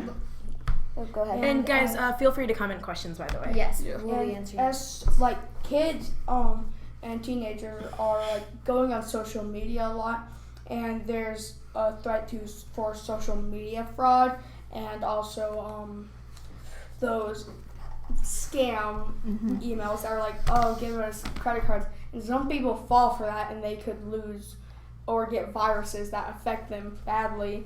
And then social media fraud, if something happens and they say something real bad about other people on their account, people will treat them badly, or it could even affect their job. Yeah, that happened to me one time actually with the social media fraud, and my Instagram was hacked, and it started saying bad things about some of my friends on my Instagram. Yeah, that happened to a lot of people. Yeah, I think it was about a year ago. Yeah, it was about a year ago. Yeah, that happened to me. But it was like some weird thing that like when I clicked on something, I didn't even know it was, and then it hacked my Instagram, so I had to reset that and get a whole new Instagram account. Okay, and so we have a question from Owen Seibert, and it is: do you feel hacking can be used for good? Yes. Yeah, absolutely. That's go ahead. Oh, sorry. There's an actual job at Google. It's called security fences. I'm pretty sure it was. Oh yes. Yeah. There's actually a job for that too. They're hacking for good to find diseases and stuff. So the way that we get, like I said at the beginning, North Korea is like every day trying to launch these missiles to see how far they can push us and how far they can get the missiles to go. Whenever one of the missiles blows up, it's largely it's most likely because somebody's hacking. That's been a lot of how North Korea's missiles have just blown up in midair, so it can definitely be used for good. Going off what you said there, as a matter of fact, today the United States conducted like their first attempted intercept of a North Korean missile. It was a test where pretty much what they did is they hacked into a missile. I mean, it was a missile that it wasn't actually being shot at them by someone, but it was a test of that. And what they did is they hacked into it to try to prevent. It was like a simulation of if North Korea were to shoot a missile at us, would we be able to hack into it and change its course or blow it up in midair? Yeah, but then again, people could use that against us. Yeah. That's why we need cybersecurity, because hopefully other nations aren't as don't have as much cybersecurity or as many good hackers as we do, so they can never do that. There's actually go ahead. That's okay. And to answer Owen's question, do you think hacking can be used for good? Hacking doesn't necessarily mean that you're obstructing somebody's privacy. Hacking can have several different terms and meanings. It can mean changing a computer's coding to do something differently. Hacking has many different meanings, but people have sort of stereotyped the word hacking into something bad and obstructing people's privacy, which kind of changes whenever somebody says, oh, what do you do? And somebody says, oh, I'm a hacker. People will obviously think you commit felonies every single day, things like that. No, but you can be fixing things by hacking, and people just have stereotyped that word into being bad. Well, the thing is, we don't even have privacy anymore, so it really doesn't even matter, because nobody really has privacy. The government can come into your phone and even turn on your camera. I mean, nobody has privacy anymore. Like, they could turn on this computer right now. Yeah. Yes. So the government could be monitoring that microphone. Yeah. For all we know. I mean. So I was actually on the other day, I was looking at cybersecurity, and at our state conference, there was these people who they introduced me to a very important cybersecurity program, and it was really cool. It was called the Chameleon Project, and so it was how it adapts to secure your iCloud or your cloud at any time, and it's a very important project that I think we need to look into as citizens because it's very important. And then also we need to start educating our youth about it because most of these hackers, they're teenagers. Yeah, if we can start educating them at a younger age, they'll know by the time it's not right, I should not do this, and they'll know the consequences. And some people do it for fun. And cybersecurity in the U.S., one of them is called Homeland Security, and for it requires the dedication of more than 240,000 employees in their jobs. So it requires a lot just for cybersecurity. So we really need a lot of people. Which brings up the point that we can also make jobs with cybersecurity too, which would also be a very good thing. Yeah, because like Janie said, at Google, they have jobs where what the people do is they go and they try to hack into Google and to see where the flaws are and stuff like that so that we know how to better protect our data and our information. So, going on what Alex also said, it's not necessarily bad. Hacking can be used for good if you know how to do it appropriately. There's many different terms for hack. Like, it just depends on what the context you're using it in. And when people are concerned for their privacy and like the government reading their messages or random people at like these messaging app companies reading their messages, like it's it's more trustworthy to use iMessages instead of downloading like a messenger app. Like I think it's like Kick Messenger or something like that. Yes, I've heard about that. You can't, like, those types of apps can't really be trusted anymore because you never know. Like the people at the company can just be reading all of your conversations, and you deserve privacy and things like that. So it's more trustworthy to use iMessages instead of downloading those apps. And then also like Wikipedia too. I mean, people have learned how is it a hacking? Well, no, it's not. Wikipedia you can easily change. It's not hacking. Yeah, you can just change. If you have an account on Wikipedia, all you have to do is press edit. It was meant to be like a social media account, like a social media website. Yeah, you're supposed to be able to edit it. But I have a question for all of you. Do you think we should increase our military or our cybersecurity? Like, what should we focus on more? So cyber warfare, cybersecurity. Yeah, correct. I think that'd be a very tough call because cybersecurity, we do need more, but especially because technology that's what we're going to have in our future. Yeah. But for also it's our military. Those are what protect our nation. I mean, I think that. So if we had 20 billion each year, I'd say 10 and 10. Yes, because the safety of the people is important, but if you don't have military cyber warfare, then the people aren't safe. So you have to have both of them. But I say that we put if we had 20 million, I would put 15 million to the military and 5 million to cybersecurity for this one reason. Cybersecurity, maybe later on down the road, we would put more into cybersecurity.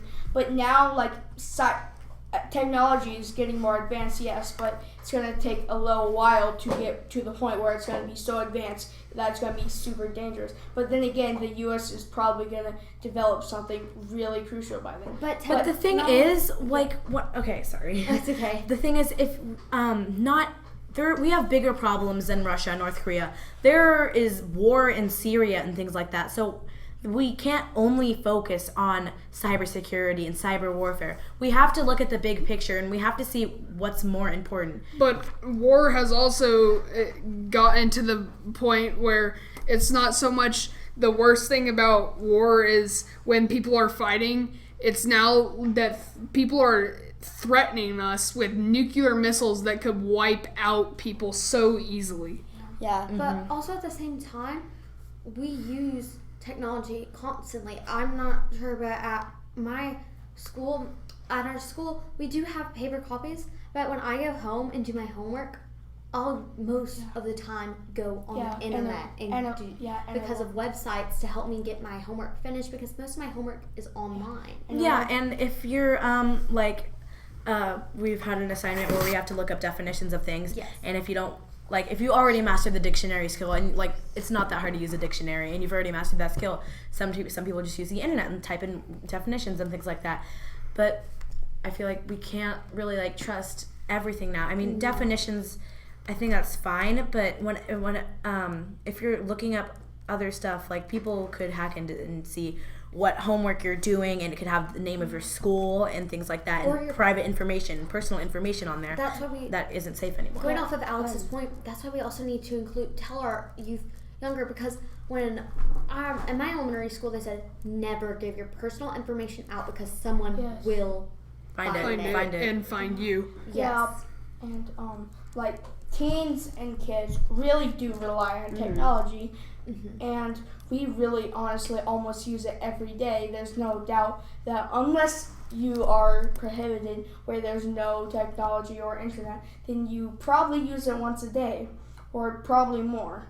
And as that happens, that sometimes you don't even realize you're giving out your personal info, like Snapchat. Every single picture you take, the Snapchat actually saves each picture you take, and it sends it. And sometimes, and like this is the thing about Google too. When you search up stuff, sometimes they use what you search up and they sell it to websites. Those websites send you ads, and those ads are based off of what you've searched. So it's based off of like what you would like. Like, so let's say I searched up turtles, there would probably be a turtle ad or something like that. So like they sell your like Google Feud, like that definitely uses search. Have you ever heard of Google Feud before? I've played that before. Yeah, and we have a question from somebody. Okay, so Walrus Cheetah 11 asks, do you think the government should be allowed to hack anyone?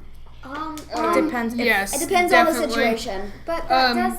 But no, if they're a threat to our nation and they're trying to protect our nation, then definitely. But if they're trying to do it just to check if there's any suspicious things going on, then no. But if there's already signs of something of that, then they would have to have the right to go into your computer. You can't just go into somebody's computer. Just like you have to have a search warrant to be able to do stuff like that, because you have to have a reason. You can't just go onto somebody's computer. I would want someone though, not because if in movies for advertisement or something, I would not want someone coming up to my house and saying, "Oh, I'm an FBI agent." They're not really, and they're looking into your computer. I would not feel safe with that. I do agree that the government should be seeing something maybe to see if it's a threat to our nation.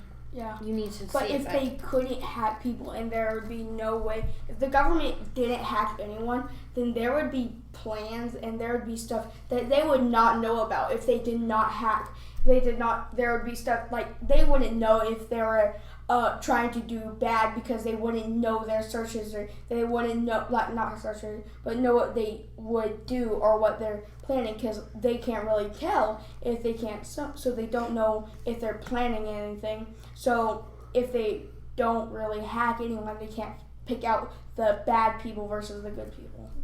Yeah, but I think yes, with the government being allowed, I think they should be allowed to, like Alex said, if they're a threat to our nation and they have a good reason to.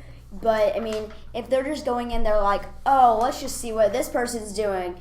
No, I don't think so. I think they should only be allowed to do that if there's a real threat that they think could Another also, Privacy's privacy, though. Oh, yeah, sorry. No. it's okay. But then also, kids, with cybersecurity, kids do tend to joke around on other programs, such as any type of social media.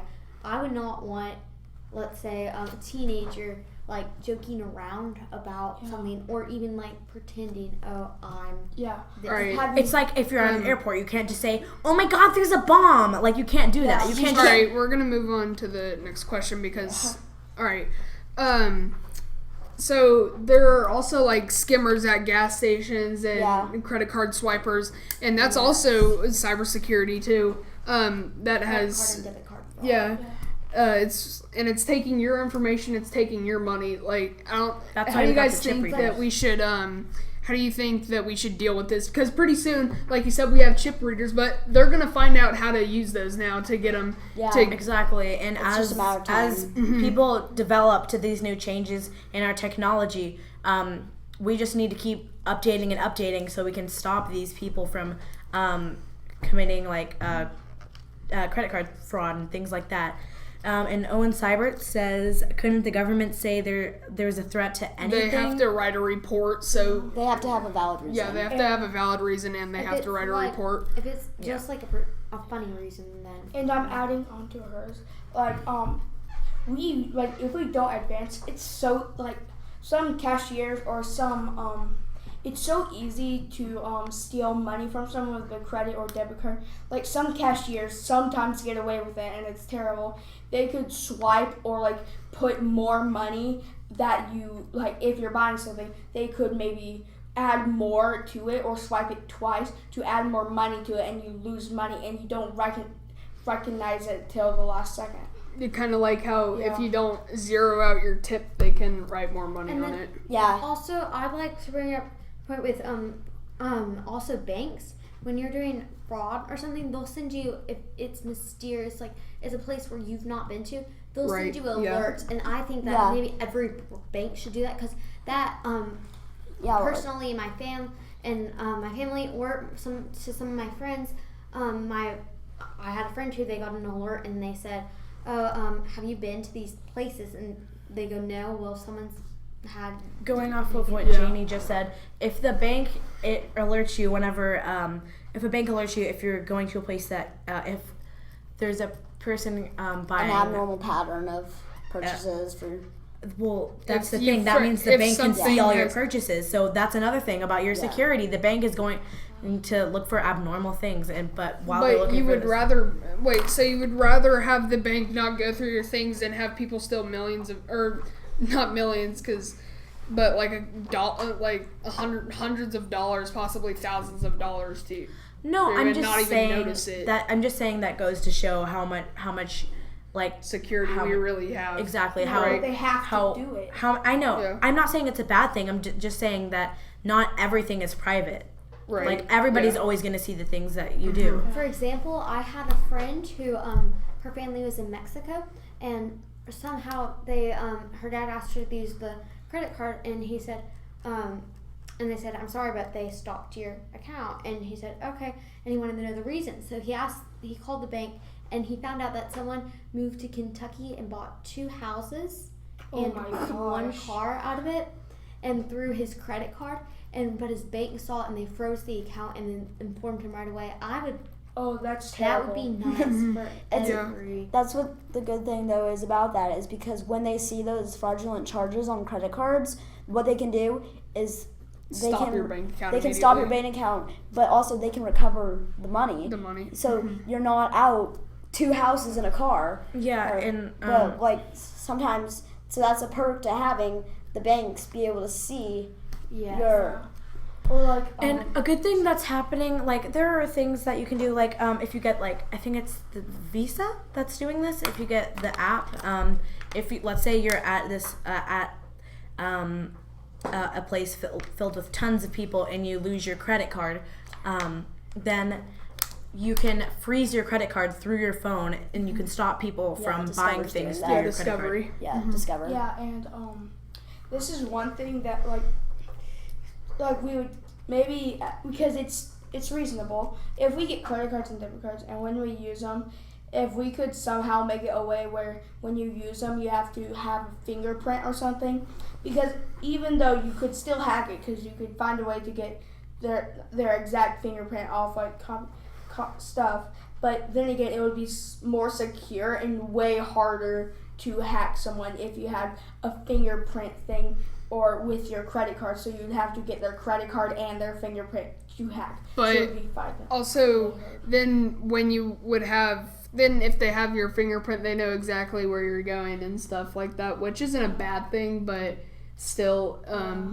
it can, like, if your child wanted to run in the store and get something for you so that you didn't have to go get it, then you would have to come in and exactly. Okay. And then John says Conway. John Conway said, "What cyber threats worry you the most?" Probably the fact that like there are so many threats to the government, to us, and like I keep bringing up North Korea and its missiles. Yeah. And one thing is that it's sort of scary to think about.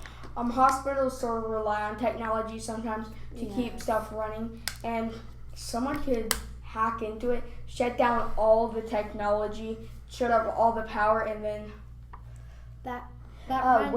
what you're saying there in the cyber attack that I was talking about earlier, where they were demanding ransom of these worldwide companies. Well, what happened is it affected hospitals, so ambulances were turned away from the hospital and people were denied care, and like all the surgeries that were expected to happen that day didn't happen. So I mean, that is a huge problem. And they could kill just. That also reminds me of pharmacies. If you think about it, pharmacies are in charge of your medication. So if someone hacks in and maybe puts it different dosages, that can affect someone's and life. just like, okay, keep taking these pills twice a day until the bottle's empty.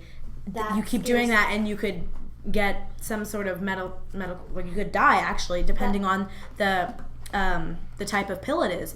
So that's what scares me the most, knowing that my personal health could be in danger. Exactly. Like I have to take like 4 medications each day. So if that were to happen, and like if I get sick or something like that, and I have to have, and like you have to, like if you get strep, you have to take 2 pills a day for a certain amount of days. If that gets hacked, then if they say take 5 pills a day, that can affect someone's And there's life. so many possibilities of what could go wrong with hacking or what could happen, because there's loads of things that could go bad with hacking. If someone hacks about you or hacks about medical things, loads of devastating things could happen. Yeah. Yep.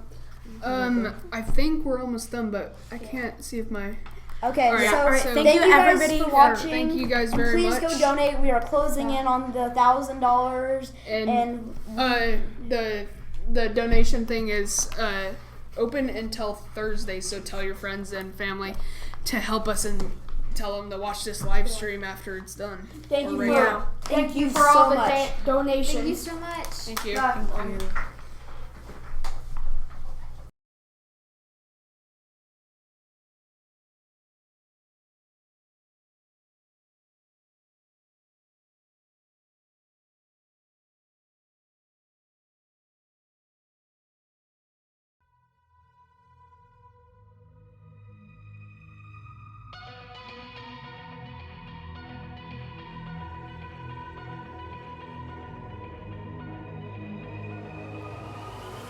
Like a broken soul in a wonderland without angels. That is how I feel when the mirror shows me a stranger. Yeah. And I know they're just fragments of a world where your absence all I get to see. Take me back to the planet where you and I are still meant to be. 'Cause I'm incomplete when you ain't by my side, when you don't wake up next to me. Yeah, I'm incomplete. I need you here tonight to cover up these empty empty sheets, 'cause I'm incomplete. Yeah, I'm incomplete. Hey, 'cause I'm incomplete. I need you here tonight to cover up these empty sheets, 'cause I'm incomplete.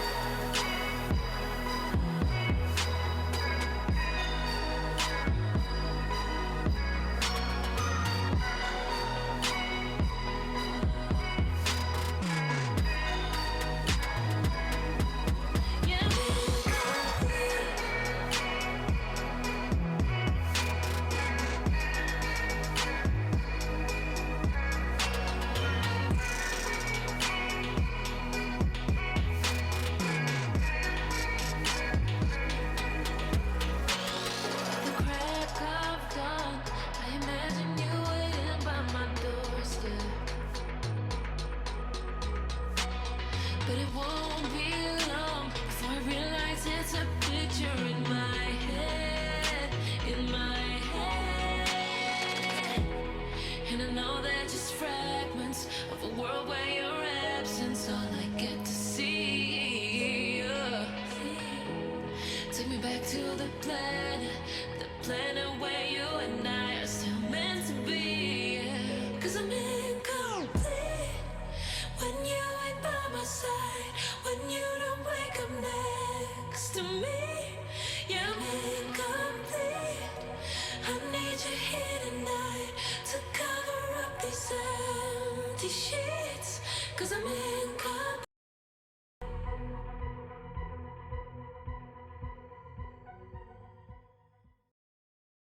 Opinionated questions. Yeah.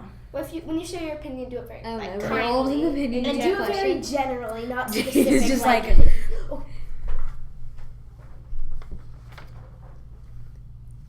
Hello, we are back live, and today we're going to be talking about transgender restrooms. Before we get started, I would like to introduce anyone. This is Grace, this is Alex, I'm Jay, this is Jamie, and this is Alyssa.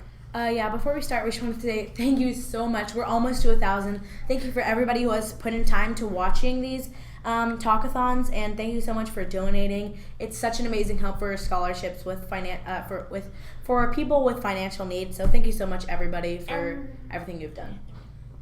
Yeah, want to say something? Okay. And also, we don't mean to offend anyone. We're not trying to hurt anyone's feelings. We're just trying to discuss something civilly. Okay, on Monday, May 22nd, Texas House of Representatives passed a bill that will require all transgender school children to use a bathroom that corresponds to their biological sex. This will cause many students that have already begun their transition process to not be welcome in school bathrooms at all due to experience changes. This can cause distress that a person experiences due to gender dysphoria or gender identity disorder to increase remarkably, and this can even cause students to begin to fear the school bathrooms due to bullying. What do you guys think about transgender restrooms? Okay, there are so many different things, so many different views about this.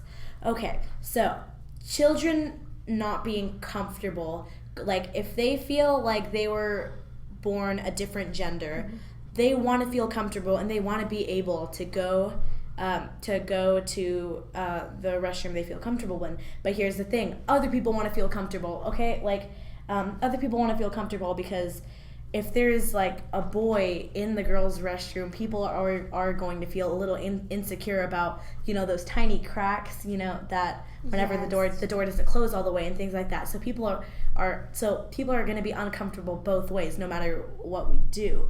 So it's kind of hard to. I feel the situation is, I understand that someone wants the way that they think, and I completely understand. Is when they go to the restroom, I would feel a little uncomfortable, not me personally, but maybe other people too, because also in Disneyland a couple of weeks ago, there was a person who went into the restroom and showed no identification or didn't show that he was transgender, and he claimed that he was, and he was going into the girls' restroom. That would make me feel a little. Yeah, but there's this. Yeah, but you never know, because there's identity disorder where they don't show any signs at all that they're transgender, but they feel that way inside, and that they don't know how to express it. Like they could look like a grown man and they want to go in the women's restroom. They can either be, somebody who has bad intentions, or they could be somebody who has identity disorder and they don't know how to express that they feel like the opposite gender. I think because almost all schools, they have the family restrooms that teachers go in because they're not supposed to go into the same restrooms as students regularly, and I feel like that would just make everyone more comfortable because they don't have to feel like they're being forced into the other gender's bathroom when they feel that they're one way, and then the other people don't have to feel uncomfortable either, and everyone can just be a little bit more content. Exactly. Like there's always family restrooms. That's always an option. But if the thing is, like, if you feel like you have to go to the family restrooms because they want to feel a part of the group everybody's in, and they want to feel accepted, like they can go into the other people's restrooms, and they don't want to have to use the family restroom each time. Some people can be uncomfortable. So it's very, If there iffy. was, say, a transgender man going into the girls' bathroom, I would personally feel very paranoid, and like my security was a little off. Yeah, we don't know about like installing urinals in the female restroom. Like, how are we supposed to do that anyway? That's why there's certain things like top surgery and bottom surgery for people who are really committed to that. But there are people who aren't like that, and they just want to be themselves, Yeah, So and like, that's why if they don't get surgeries, or their parents don't allow them to get surgeries, or they're like kicked out of their homes or things like that, and they can't afford surgeries and things like that. Sorry, I keep saying things like that. Sorry.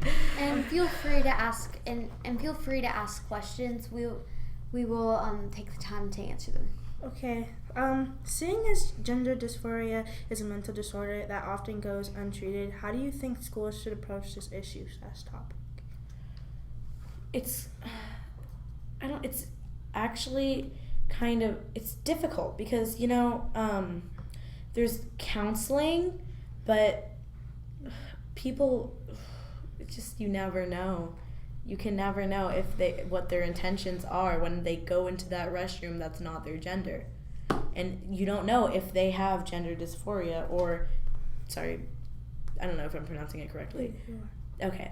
But you never know if they have that condition or they're, a child molester. So you never know. Well, at schools, you don't want to draw attention to that people are different, but you also don't want people to feel uncomfortable. So it's kind of hard. Like, if you should address it in school and say, hey, like these, like don't bully them and like make an effort, or if you don't want to point it out because you could just be drawing the lines to point out their differences. Exactly. And like some people just don't want like people who have that condition where they want to stay how they normally look, but they want to act like they're the opposite gender.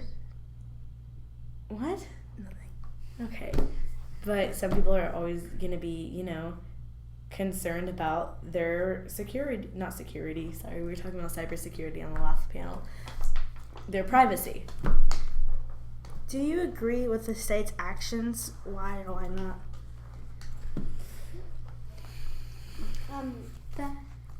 Personally, I think it is, yes, there are some people who are transgender, but there aren't as many as the media may like us to believe. So it's just making a big deal about when a couple of students could go to the family restrooms and everyone could feel comfortable, and because it's just making a bunch of people uncomfortable by them going into the gender that they feel that they are.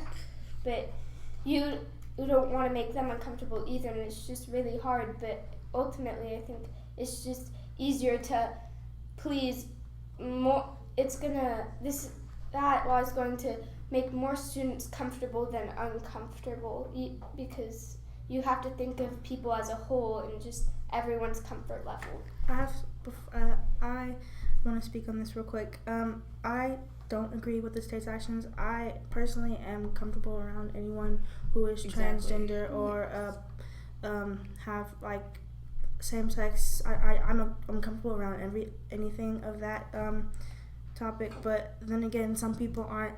So, but that's just my opinion. Like if a guy that was transgender and he walked into the restroom and I was in there, I wouldn't have a problem with it because he identifies himself as a girl or as a woman, and if that's how he feels, I have to be able to respect that. I have to be able to respect his decision, and I have to be able to be comfortable around him. And initially, I will, like, at some point, not everyone, but people who are mature enough will be able to move past the fact that that's the decision the person made. I personally agree with Jade. I personally, as me, think I don't feel uncomfortable around transgender people or anything like that, or anybody related to the LGBTQ community. But there are people out there who don't feel comfortable, so we want to try to please everybody as a whole, because some people don't feel comfortable with people who could some people sorry, I'm just like losing my train of thought right now. Some people are concerned for their privacy because like I said earlier, like the cracks where you can see, like between the doors, like they don't close, like there's cracks that are this big and you can definitely see. So if somebody said, I am going through an identity crisis, but they're probably, if they're lying, then they're just going there to like spy on girls and things like that, like that's something that some people should be concerned about. But you don't always know if that person is going to go in there. How it's crazy, because you'll never know, and it's so hard to determine that. You go ahead. What I was saying, I wasn't talking about my personal opinions. I was just trying to talk about everyone overall and their comfort level, because those people, there's some people who truly feel that way, and they should be able to go in there, but you don't want to have the issue of just grown men who feel like they are men and going into the women's restroom and saying they're transgender, because that's not safe for a woman if they don't really feel like they're a woman. And that could also be, I'm not saying this is a common thing, but it's something that might happen, is someone could get sexually attacked in a bathroom if someone who's not transgender of the other gender comes into that bathroom. Yeah, there's always people, like, if you go in and there's somebody who could be molesting people, you never know, and it's kind of crazy that this is the problem that our country has to face today. This wasn't brought up earlier at any point in time, that people, like transgender people, weren't able to feel comfortable going into other restrooms, and now we're facing these other problems, like people who are sexually assaulting people, which is kind of sad and disappointing that transgender people can't feel comfortable in their own skin, because you can't tell the difference between a transgender person and a person who has the wrong intentions and may sexually assault somebody. Do you have any questions? Yeah, there's Please. one. I'm just gonna finish this and go ahead.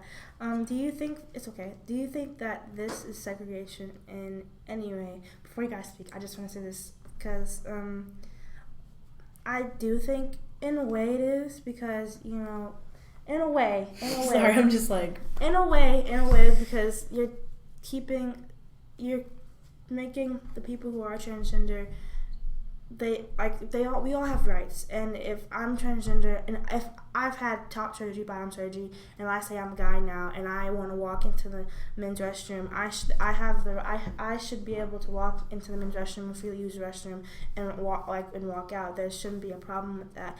And taking that away from somebody I don't think it's right. Going off of what Jade said, it is almost segregation in a way. Yeah. But she's saying, by they're taking away something, it's kind of like taking away your not basic rights, but it's not like that, but kind of sounds like it almost, and to the point where if you think about it, if you're going into it, and this can also hurt self-esteem, kind of like, I feel this way, why can't I have it this way? Yeah, like suicide rates, like there's a fact on here, 30% of trans youth have attempted suicide, and 42% of trans youth have self-harmed because these bathrooms, they're not feeling comfortable going to the correct bathrooms, and they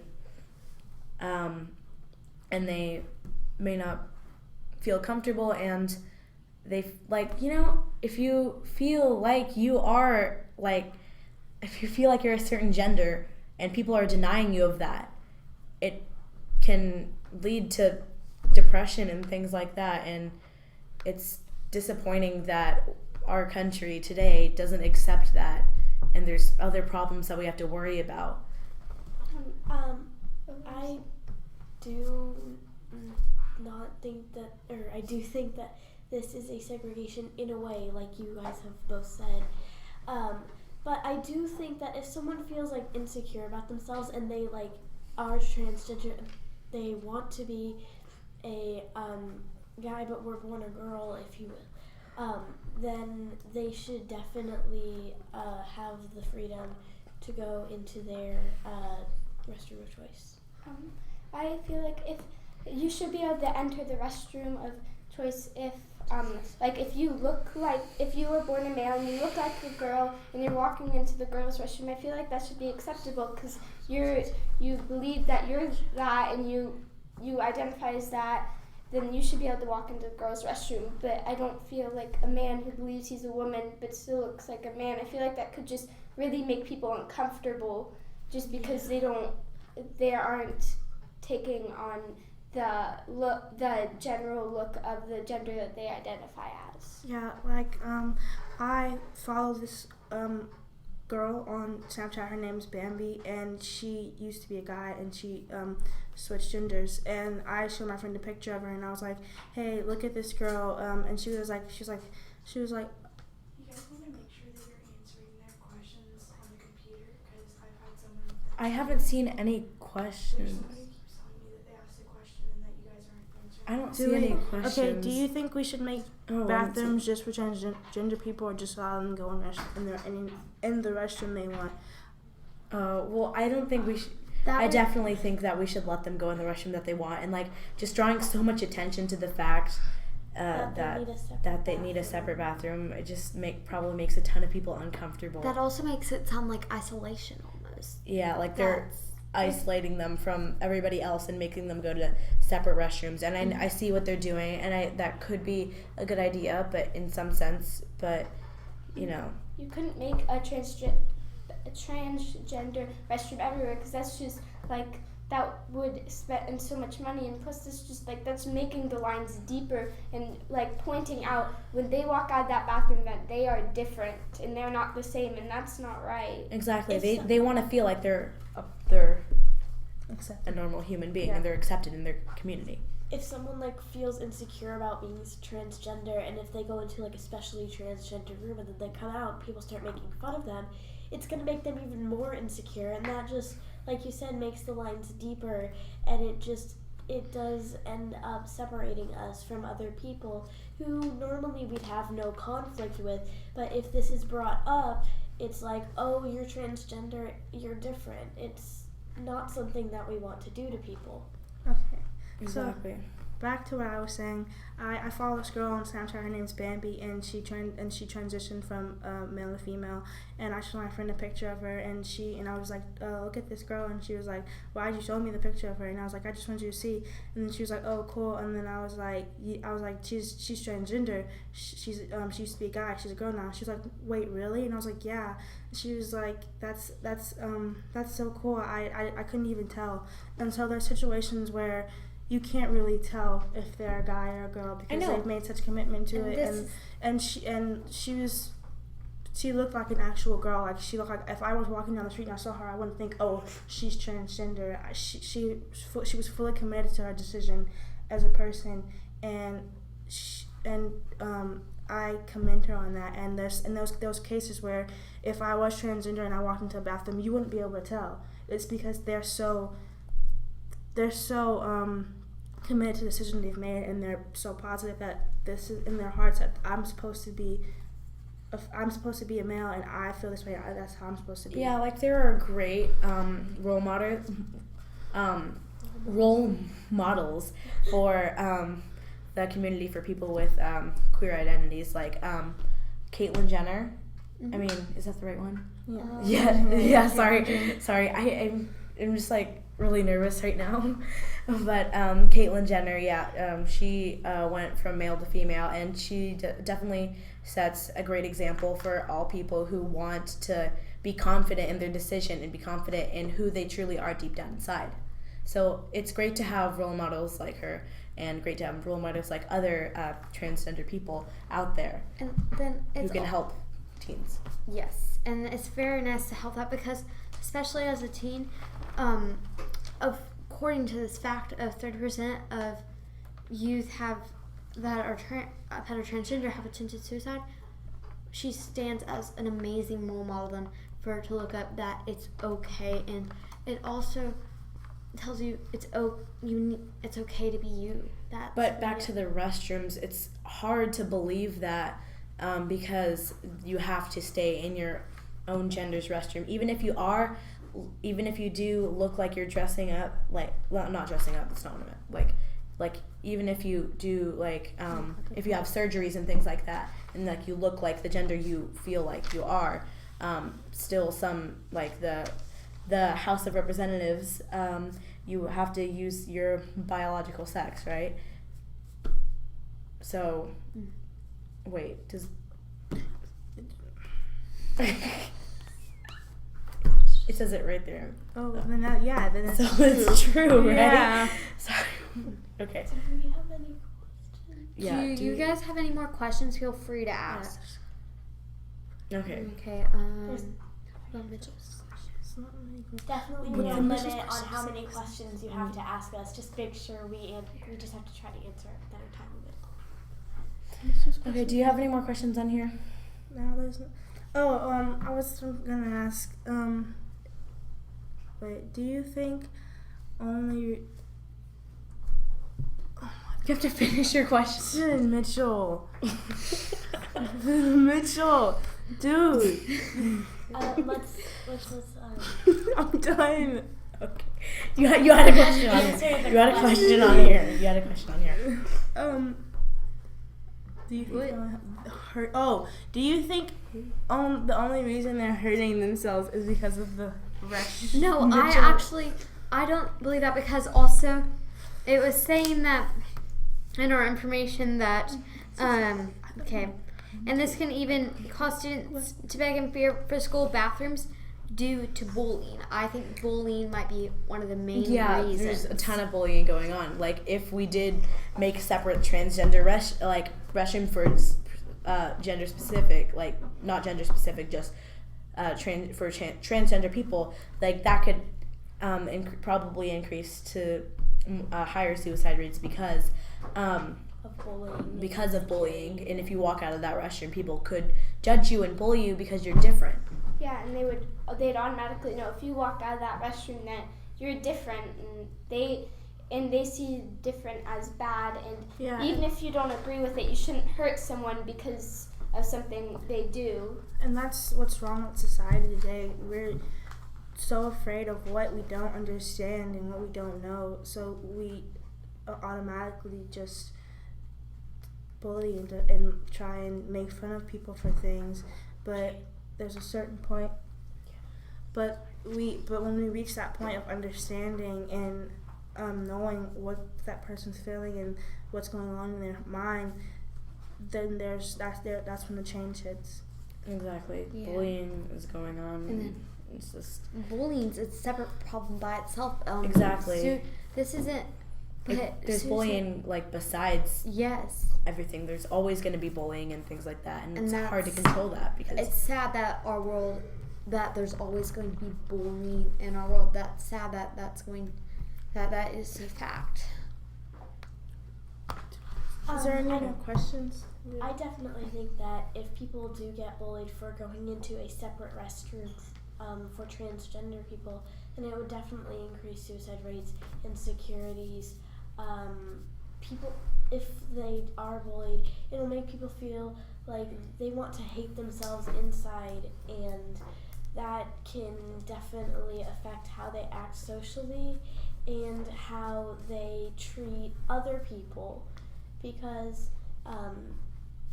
it can totally affect their social relationships and many more. And you also have to commend, that they're saying like they know what. Yeah. Okay, so how all of us say, if we do think that transgender people should be able to go in the restroom that they believe that they are, and why. As I said earlier, I'm completely comfortable around the LGBTQ community, and transgenders, because I don't understand. I don't find a problem with it, and that's my opinion. Others might feel differently, and I don't think that the state's actions were. I don't agree with her actions, and I believe that they should be able to walk in and out of our restrooms. And then there's certain things that I just think that it'd be fair, and they deserve to have that right and be able to walk in and out of the restroom they correspond themselves with. I definitely agree with Jade that the House's decision was kind of unfair. Well, definitely unfair, because you definitely should be able to go into the restroom that you feel associated with. And so that's all we're going to be doing for this panel. So we're taking a 5-minute break, and stay tuned for our next channel. Thank you guys so much, and keep donating and asking questions. Yes. Thank you for donating.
Like a broken soul in a wonderland without angels. That is how I feel when the mirror shows me a stranger. Yeah. And I know they're just fragments of a world where your absence all I get to see. Take me back to the planet where you and I are still meant to be. 'Cause I'm incomplete when you ain't by my side, when you don't wake up next to me. Yeah, I'm incomplete. I need you here tonight to cover up these empty sheets. 'Cause I'm incomplete. Yeah, I'm incomplete. I'm incomplete. I need you here tonight to cover up these empty sheets. 'Cause I'm incomplete.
the planet where you and I are still meant to be.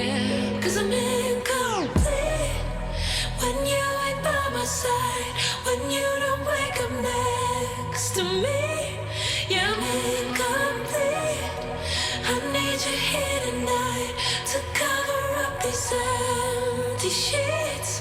'Cause I'm incomplete.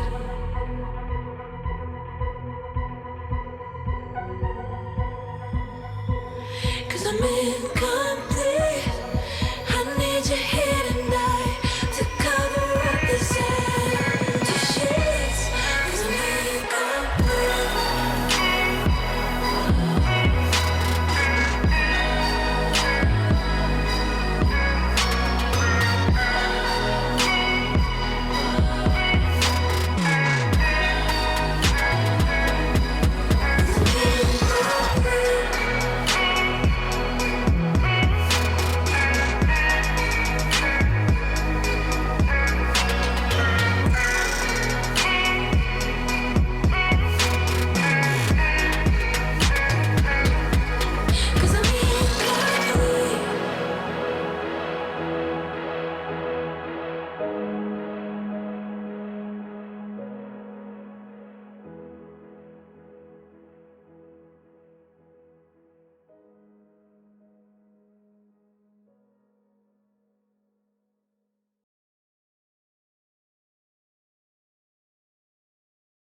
ago, my hair was blue. I'm passionate about gardening, drag racing, training horses. I always loved science. It was my first love. That's just who I am. You bring your flavor to the world, we bring ours to you. Introducing new signature crafted recipes.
Okay, my name is Jonathan. I'll be facilitating this panel, and this is down there.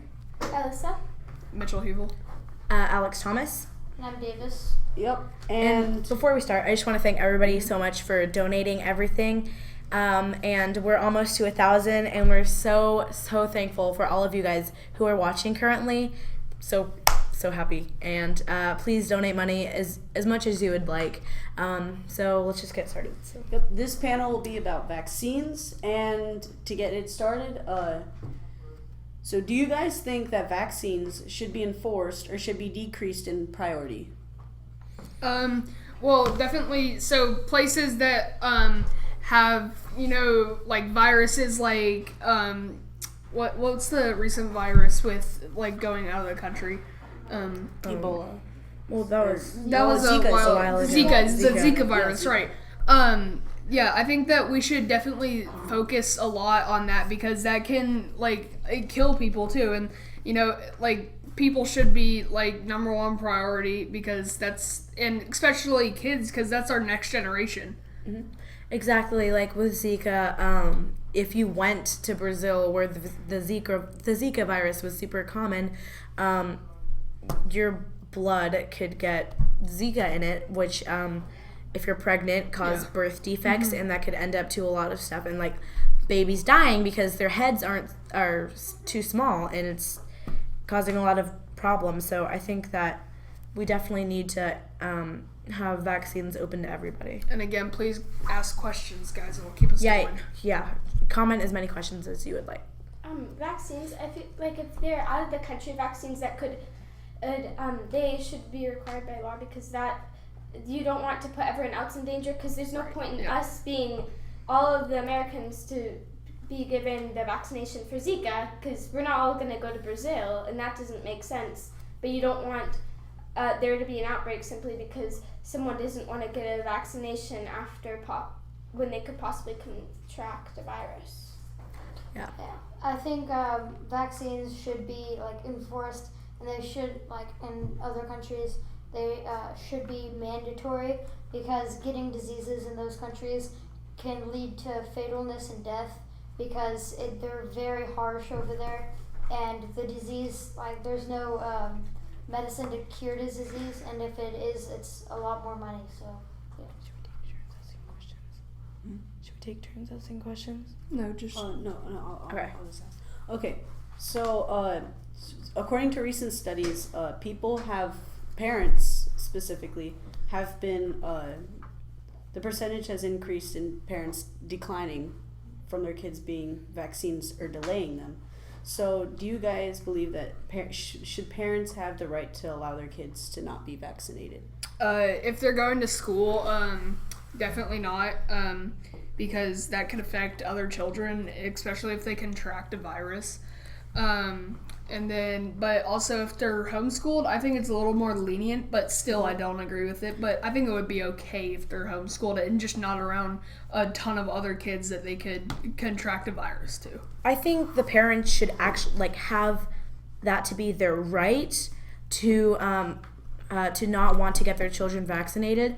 But the thing is, it's been scientifically proven that the vaccines don't cause autism, and that's why a lot of parents are shying away from getting their children vaccinated, which is causing children to get sick because they didn't get their vaccines. So I think they should have the legal right to be able to decline vaccines, but while they're at the doctor's office, I think the doctors should definitely stress to them how important it is to get vaccinated and that the vaccines don't cause autism. And I think that she just answered your question. That boy said, what do you think about vaccines giving kids autism? So it's been, like she said, it's been scientifically proven that it doesn't, it just can hurt them really bad. And before we get into this further, we don't want this to prevent or diagnose anything, and this shouldn't take the place of a personal consultation. I agree with Alex because you should have the legal right to not have your child vaccinated. However, doctors should highly encourage it because it should be your right, but schools should also have the right to say, hey, a public school should be able to say that they want the students to have certain vaccinations because they just want to protect everyone. But when they're born, it should be the parents' right to choose. Exactly, that's what I think. I think it's the parents' rights or the parents' choice. It doesn't really matter whether they take it or not. Well, it does matter, but I think you should be able to choose whether your kid gets them or not. But it has been a hoax that it causes autism and it causes ADD and it causes ADHD. Yep. So my next one is about schools, and there are certain doses of vaccines that you do have to be able to go in school. I won't read them all though, because they're pretty confusing even to myself. So do you guys believe that private schools should be able to allow students to attend without vaccinations? I don't think so, like I said, because it can, like if you get something, then you can give it to other kids there, instead of, if you're homeschooled, then you won't give it to a bunch of kids, at least, and you're not around so many children.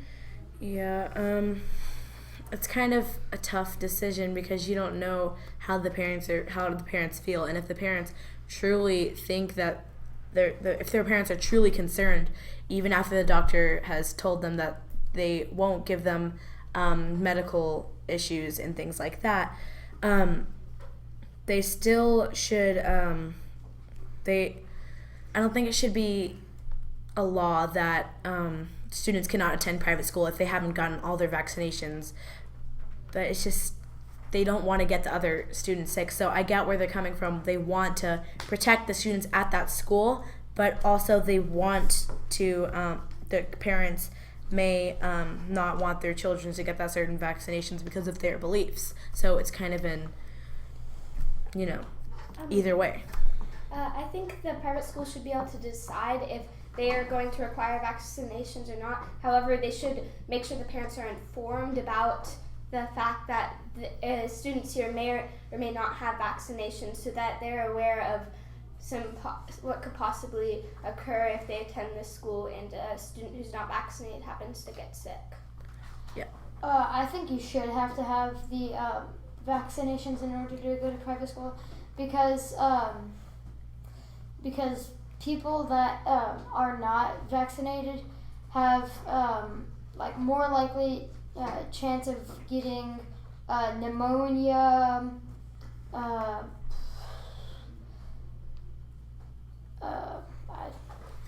Yeah, there's the thing. It feels like private schools. They're much different than public schools, so they don't receive state funding at all. So they should be able to make their own rules, but so the state really can't say, oh, it's private schools are not allowed to restrict students from attending their school because of vaccinations. But since they don't receive, so it's really the private school's decision. They don't. You can't make a law about that. Okay, so do you think Texas should set the standards for vaccines through legal action, like making it a mandatory law?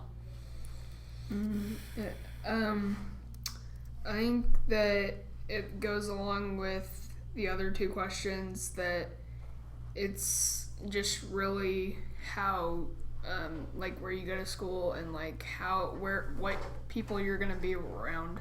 I think that's pretty much, we've already answered that to the fullest in the last two questions. Okay. Oh, you can take over. Okay, so I have some questions as well. Let's see. Oh, hold on. It says, so Walrus Cheetah 11 says, how often do you think we should give vaccines? So certain vaccines, it depends on your age. Your age. 4-year shots and 11-year shots. Mm-hmm. Yeah. So there's certain shots that depend on your age. Like you get these different shots whenever you're 4, and I think it's 4 different shots whenever you're 11. 12. 11 and 12. Like it's I can't remember all of them. Tetanus. Tetanus. Tetanus you only get if you have tetanus in your blood. Yeah. I think. Yeah, if you get stabbed by grade 8 through 12, you're expected to have tetanus within the last 10 years. Yeah. Okay. So it has to. I mean, you have to have it in your system. I mean, you probably still get it though, even if you do have tetanus. All right. That boy said next is about sing songy nukes. I don't know that that's what it's about. Okay. Next panel is nuclear It's warfare. nuclear I think. All right, so let's continue. Okay, let's stay on track. Let's keep talking about vaccines. So, do you think America should offer more help to third world countries when dealing with vaccinations? Absolutely, because since they have a lot of poverty and they're not as rich as the U.S. I guess. They need help from. They can't rely on the government to make all the vaccines. They definitely need help from our government and like the UK and other places that have a lot of money that could go to good use for third world countries like that. Yeah, especially with the Zika outbreak. Mm-hmm. I think definitely they should. It should help, but we can't help everyone. So we could possibly our allies like Britain, we could make some sort of agreement to go and help different countries, but obviously not all of them because there just aren't. We can't afford to help all the countries. So, back to autism. If you could put yourself in the parent's shoes, and let's say your child becomes autistic, but that can be genetic even if the parent isn't autistic. So would you blame it on the vaccinations being in their shoes, or how would you react? I'd say that it wasn't the vaccines because it's already proven that they're by scientists and doctors and not just by moms that it's autism. It's proven by scientists and doctors that it's not the cause of autism and ADD and ADHD. All right, and then here. Let's see. So should we blame the media for not focusing on the right topics, or not informing our community about? Yeah, absolutely. Because the media right now and forever, I'm pretty sure, will be the ones that say what they think is important, not what maybe other people think is important, the things that they would call small things but are really big things that people just don't want to hear about because it might make them sad and they might lose viewers. But I think it's way more important than they think it really is. Yeah. The media was the one who blew the that it might cause autism out of proportion. So I think they have a responsibility to say, hey, no, that's not right, because they've given people a bunch of false information, and it's their responsibility to make sure that they correct the false information they gave them. Yeah, they could and should have probably handled it better. Oh yeah, thank you, Sean, for donating $20. I think that's really my gonna help. That's okay. All right, and another question is, were you scared during the Ebola breakout a few years ago that you weren't going, if you or a loved one got Ebola, that you weren't going to be able to get the correct vaccinations to stop that from wasn't scared. taking over your life? Like the kids that were, I think that the grown-ups were probably a little bit more mature about it, but the kids who heard the news talking about it and only the big things that they heard, they were like, oh, somehow it's gonna get to us, and I don't want to get Ebola and die or whatever. Because it's a very deadly disease, and one person gets it and it can go crazy. Yep. Exactly. I think that I wasn't too scared. I mean, I know there was one person in our area that had it, but I mean, the chances of him not being in quarantine and him walking around in the streets just being like, hey people, I got Ebola, is very on the slim. airplane somebody's sneezed, But I and think then they got most of the younger kids would have if they're watching the news, they might have that thought that they might get it, but really they know, or their parents know, that it's probably not going to happen just because the United States has such a good method for things like that. Well prepared. Yeah. And so since vaccines is such a broad area, we're just switching in between topics, so this is totally different than Ebola. So do you think that we need to check more often for fruits and vegetables having E. coli on them, for restaurants like Chipotle? Well, I think that the border security, they'll do random checks on trucks that come through Mexico and Canada, but that's random checks. I think we have to, I think it's a must that we find a better way and we make sure that every single thing coming in here does not have viruses or bugs that could deplete crops in the U.S. Yeah, that's an easy thing that could possibly save a lot of lives. Yeah. All right, Alyssa, do you agree with having checks more often? Yes, because it's just a simple way, because they already have so much security on the borders, so why not just, since they already have the staff there, why not, if they have, just make sure that they don't have a virus or bugs that could possibly hurt the U.S., because it's not exactly simple, but it's not super complicated, and it could just help a lot of people. So what do you think America can do better in general whenever it comes to vaccines? Making sure that everybody has them, really. Yeah. They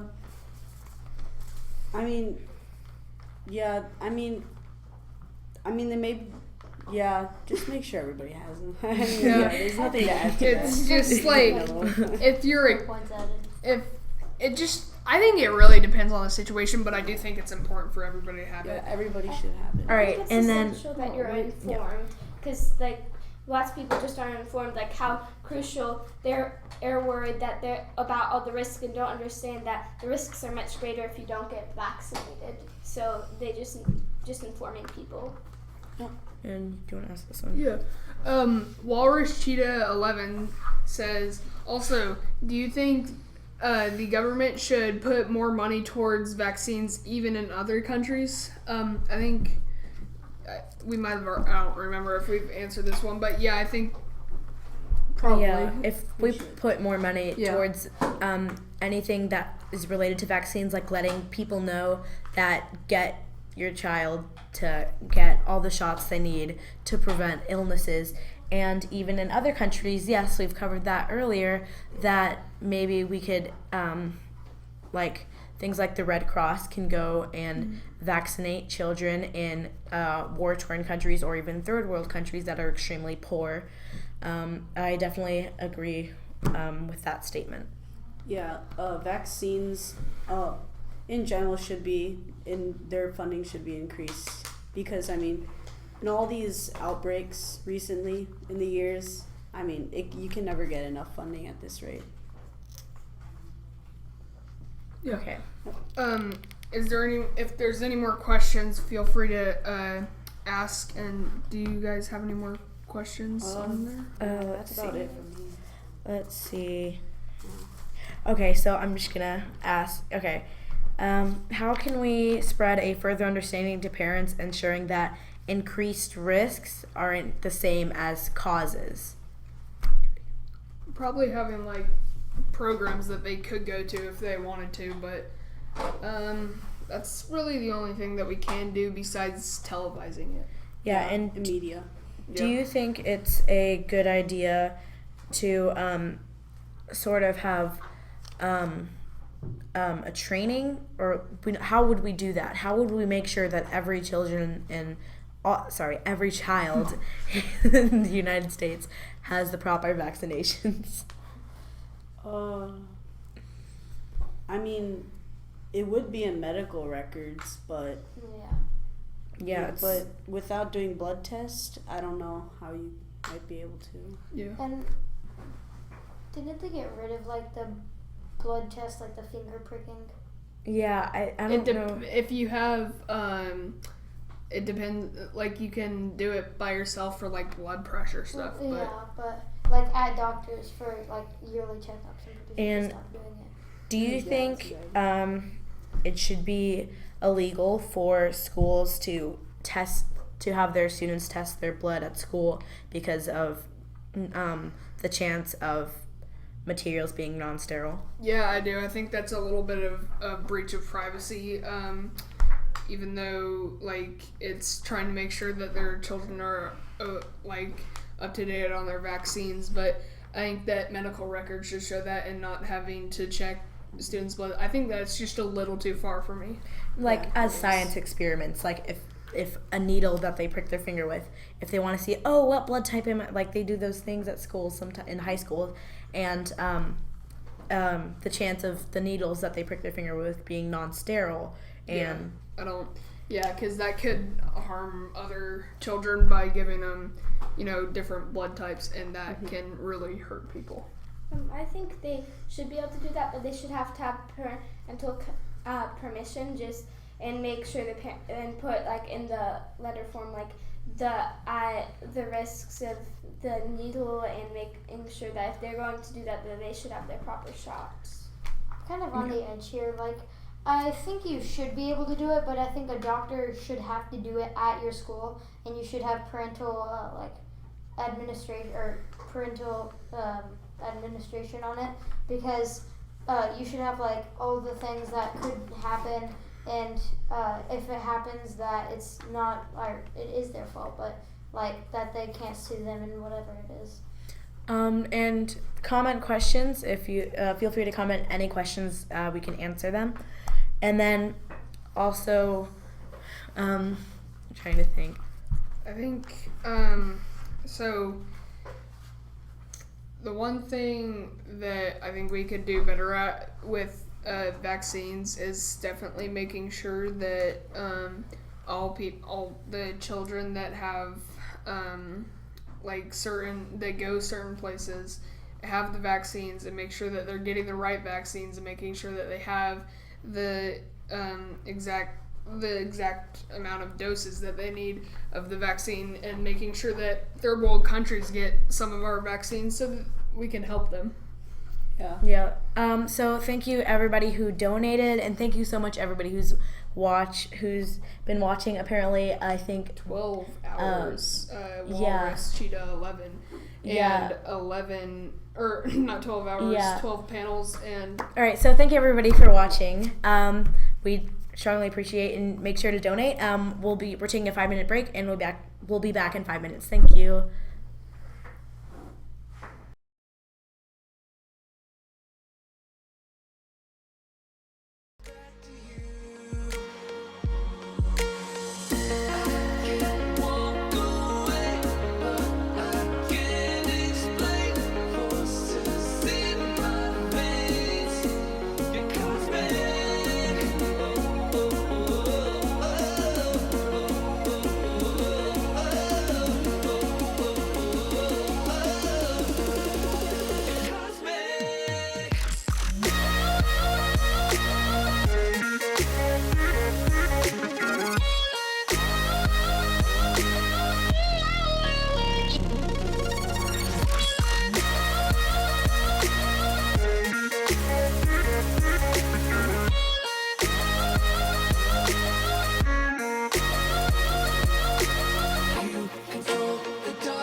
Meet Taco Bell's latest affront to traditional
All right, this is the nuclear warfare panel where we'll be discussing the threats of a nuclear war. Let's introduce ourselves. My name is Stephen Mason. My name is Danny. Sorry about that. Sorry about that. I'm Zach Puhala. I'm Mitchell Hubel. I'm Gavin Grove. I'm Michael Brown. And real quick, we're making it so that y'all can do super chats. Just make it a little bit easier for y'all to donate. Destroy. I don't know that that's exactly true because there's a certain amount of trust that you can put into those systems, but the fact is that North Korea is making these missiles so that they can specifically reach.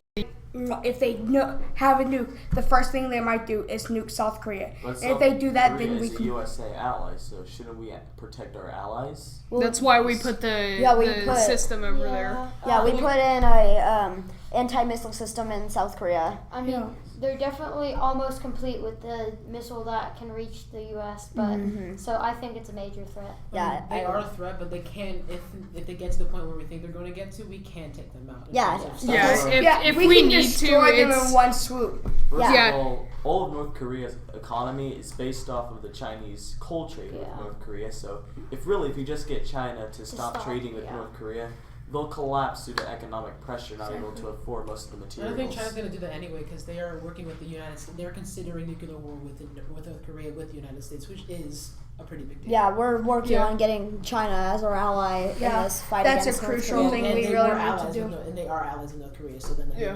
if we get China, then North Korea really isn't a threat whatsoever. Yeah. Make sure that if y'all have any questions, just comment them and we'll respond to them. Okay, so next question. Russia also has nuclear weapons. Are they a threat? Yes. Yep. And because they can probably reach the U.S. I'm sure. They have the technology for it. Because they're also a lot closer than the U.S. Like than Russian North Korea. hackers, they're like closer than North Korea. Because have you seen Russia try to hack the U.S.? They are able to. They can. That means they're developed enough to hack us, and they might be closer to nuking us.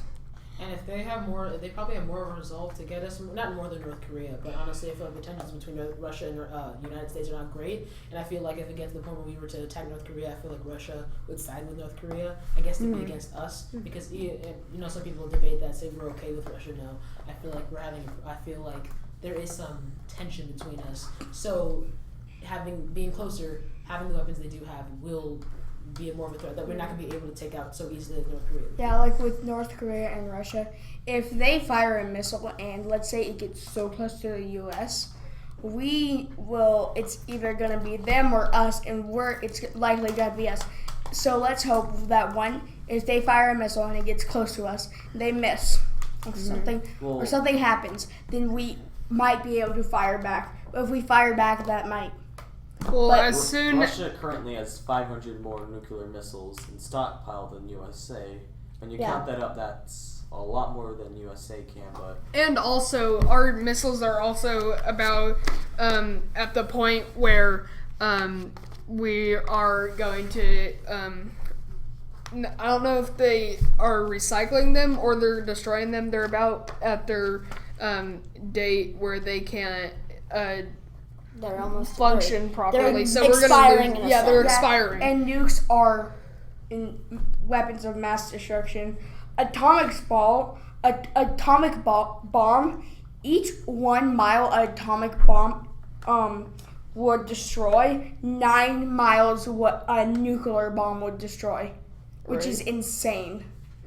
So it's 9 times worse than an atomic bomb. Now in World War II in Japan, to destroy those 2 cities in Japan at the end, we used 2 atomic bombs, and that killed 120,000 people, and those were atomic bombs. Think of that times 9. Well, it matters because nowadays Russia has the Tsarist bomb, which they tested on an island in the 1950s or 60s. and the island still hasn't recovered from the radiation. It's Yeah. not the nuclear blast radiation. It's the called radiation. The radiation problem afterwards. Is Because the the Bikini Atoll. Yeah, It was whatever atoll. It was it was the Bikini Atoll where the United States tested nuclear bombs. Yeah, and 500 rims or more, the brain cells will start losing. The brain will start losing brain cells that won't grow back. That might cause death or seizures, and can also cause leukothemia or lymphoma. And the radiation can cause chromosomal damage that can cause cancer. So, like, radiation is a big deal, and nukes are not to be taken lightly whatsoever. So, who's the bigger threat, Russia or North Korea? Russia, because they can reach us. Mm-hmm. Right. As of right now, I'd definitely say Russia. But once North Korea hits that point to where they can reach us, it's honestly equal. But Russia's not so trigger happy. Yeah, that's it what I depends think. on how mad we make them. Yeah, because North Korea is like bloodthirsty for North America. Well, you have to think Russia is North Korea will never be as much of a threat as Russia. First of all, Russia does have to rely on any type of economic trade because they've been sanctioned so many times that they prove that they can survive on their own without economic aid. But Russia, they like he said, they're not so trigger happy. So you got to take that in effect too, not just the fact that how many missiles they have, and stuff like that. Yeah, like if two people have a gun and there's one person named the U.S. and let's say one's trigger happy and one's not, which is gonna be more deadlier. The person with the same gun that's trigger happy or the person with the gun who's not trigger happy. But you also have to go into context, not about nuclear, but about economic. Because if Russia's expanding their Arctic infrastructure, which could make them have 70% of the world's natural gas reserves and production. So if you're counting all of their production, then I gotta say that North Korea will never be a threat as Russia is, no matter if they're trigger happy or not. It just matters the person that has the right power and this person has more power, more control in the world. And because with that, you're saying that Russia is a bigger threat, but I kind of disagree with that because, like Michael said, North Korea just is like, oh, we're gonna nuke you. Like, they don't understand the effects of, oh, if we do this, I mean, this is gonna end the world, pretty much. Yeah. I mean, it's gonna because a nuclear war is going to break out. They're not dumb enough to know. Russia understands that if they nuke us, we're gonna nuke them right back. North Korea's not. Russia understands that it's not a smart idea to nuke us because of the consequences on them afterwards. North Korea is a short-term threat. Russia's a long-term threat. Yeah, you have to analyze what's happening between Trump and Putin and see where that relationship goes. That's what's going to produce whatever tension or whatever relation we have with Russia later on. Especially since North Korea is so small and North Korea is huge. Like, we can get rid of North Korea with a couple of bombs. One thing, hopefully, that we can do in the future is, especially adding on to that with Trump and Putin, hopefully we create a truce with them. If we create a truce, we might be way more safe for North Korea because when we don't have as big a target as Russia with us, then we have almost double the firepower against North Korea. And if they're dumb enough to nuke us once, they know they're destroyed. Yeah. Okay, so moving on. Is it a realistic problem that a nuclear war could break out? So is that like something feasible that might actually happen? It's terrifying, but yes. It's not going to be a part of any of the 5 major nuclear. Most likely it's going to be between smaller countries. Like, it's most likely going to be between countries that have not signed that are not one of the 5 major nuclear war producers, which is, I believe, UK, France, USA, Russia, and China that signed the treaty. It's going to be either a different nation out of those 5 that have nuclear bombs because they're not registered by the treaty. Yeah. You have to look at how fast North Korea would be able to actually get a missile that can actually hit us. Then you're gonna then you really start to look at will we have nuclear war in the coming future. But honestly, at the rate they're in, I don't see it happening for a long time.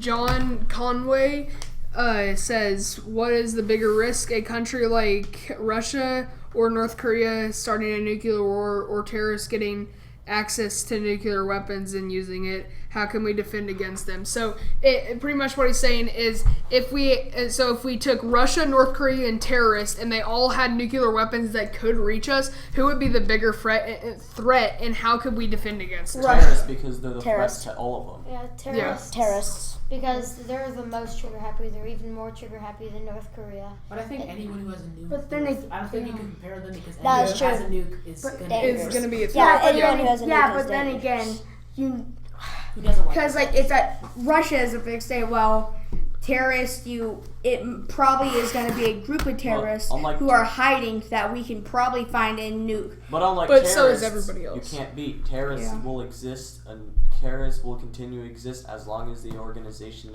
exists. Unlike Russia or North Korea, that you can take out in a few nuclear bombs their government. Terrorists don't have a government. They can last for as long as they want. We've been fighting ISIS since 2001 to 2017 for 16 years. Neither side has won. We haven't won against them. Isn't that Taliban, not ISIS? Yeah, Taliban, It's the Taliban. Al-Qaeda, ISIS, all those terrorist organizations. Okay, so, but that was a good question, John. Thank you for that. Yeah. Okay, now, Luke Phillips says, I have heard that South Korea has a new president.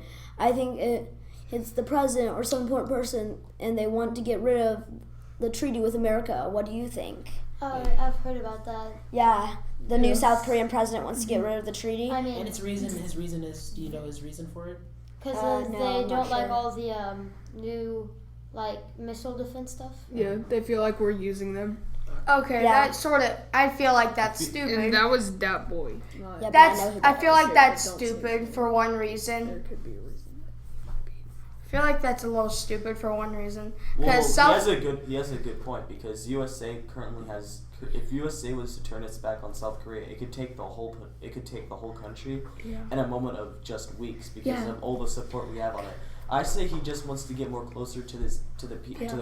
He wants to improve relations with other countries that are closer to him than a far side country. But this is the thing about South Korea. They turn our backs on us, and let's say we want to break the treaty. You know how without the missile testing systems, I bet you anything North Korea will gun straight at South Korea. Yeah, I mean, But without you're not counting about South Korea is in the UN and a lot of defense organizations. So if you count on those, South Korea cannot be attacked by North Korea in any country's near without sparking a whole nuclear war. I mean, I feel like they South Korea. It's gonna. Well, North Korea will still go for them whether or not.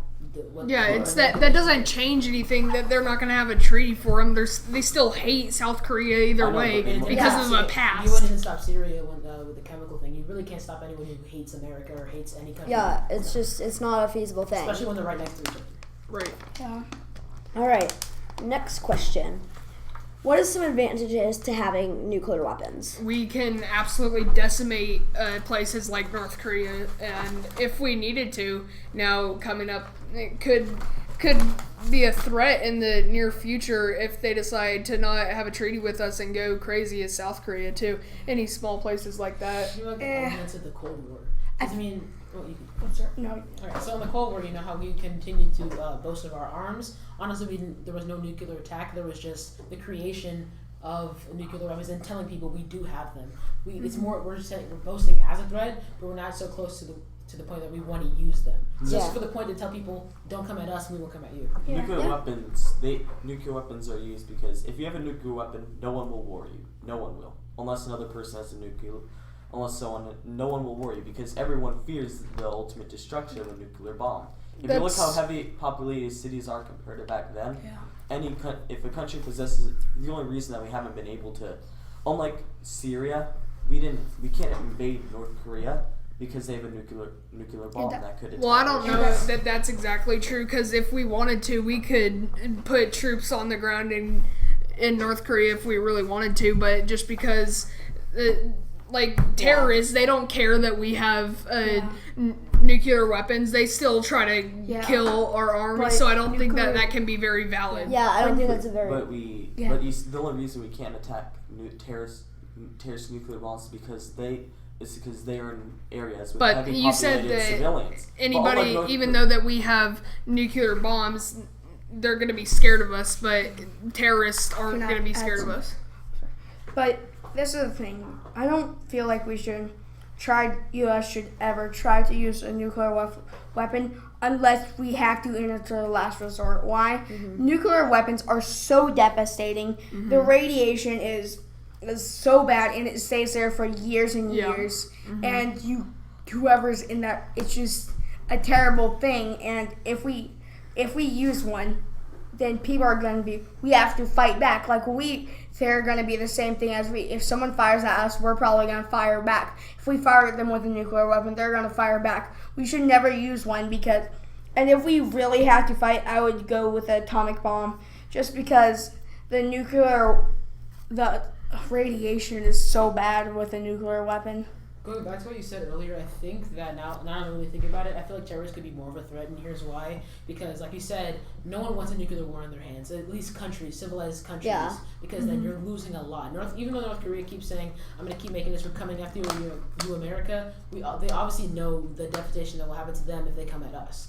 Whereas terrorists, they don't centrally belong to a country, and they continue to attack, and we can't really get on them because there's so many civilians around them. They fit in with their country. Situation. If you look how long it took to kill Osama bin Laden. You kill one person, but the organization he was still a part of still exists. That's why terrorism is more of a threat to North Korea, because they can't be attacked the conventional way. And North Korea might be really stupid or really smart.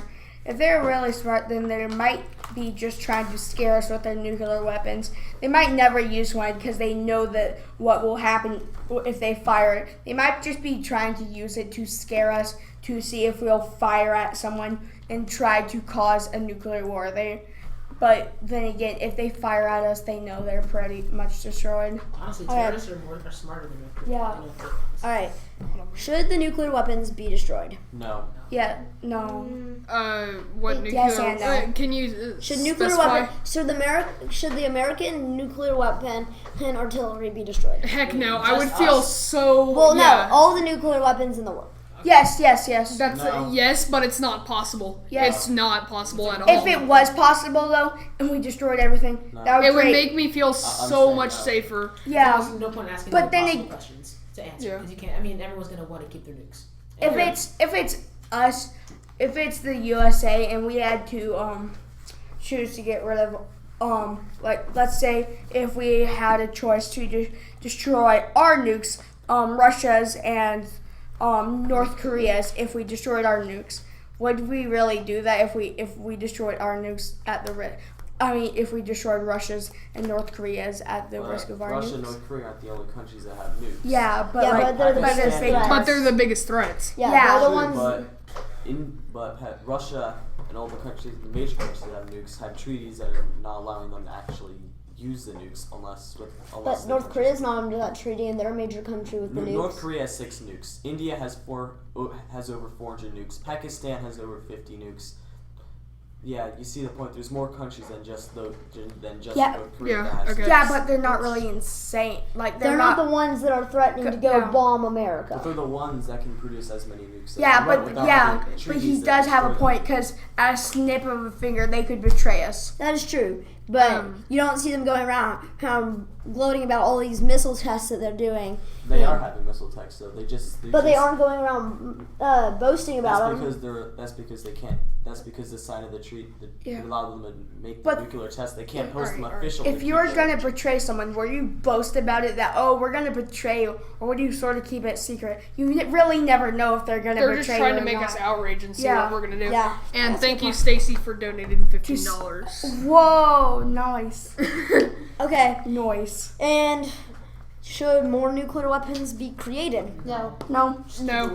Keep it where it is. But like I said earlier, our bombs are being expired. So if we get to that point where we do not have any, I think that we should make more. Because then, maybe we should. Who doesn't want to have nukes? Because if we don't have nukes, people are going to gun for us because it might take a while to make nukes, even though we have the resources right at our hands. The country wants to make nukes so that they have a stance in the world and they can't be attacked by conventional warfare unless other nuclear nations. That's what nukes allow you. Then again, sorry. If you're gonna change Nuclear weapons make conventional warfare unable to be accessed by that country because the nuclear bombs can just blow up military bases of other countries. But I feel like USA maybe should create more nukes for one reason.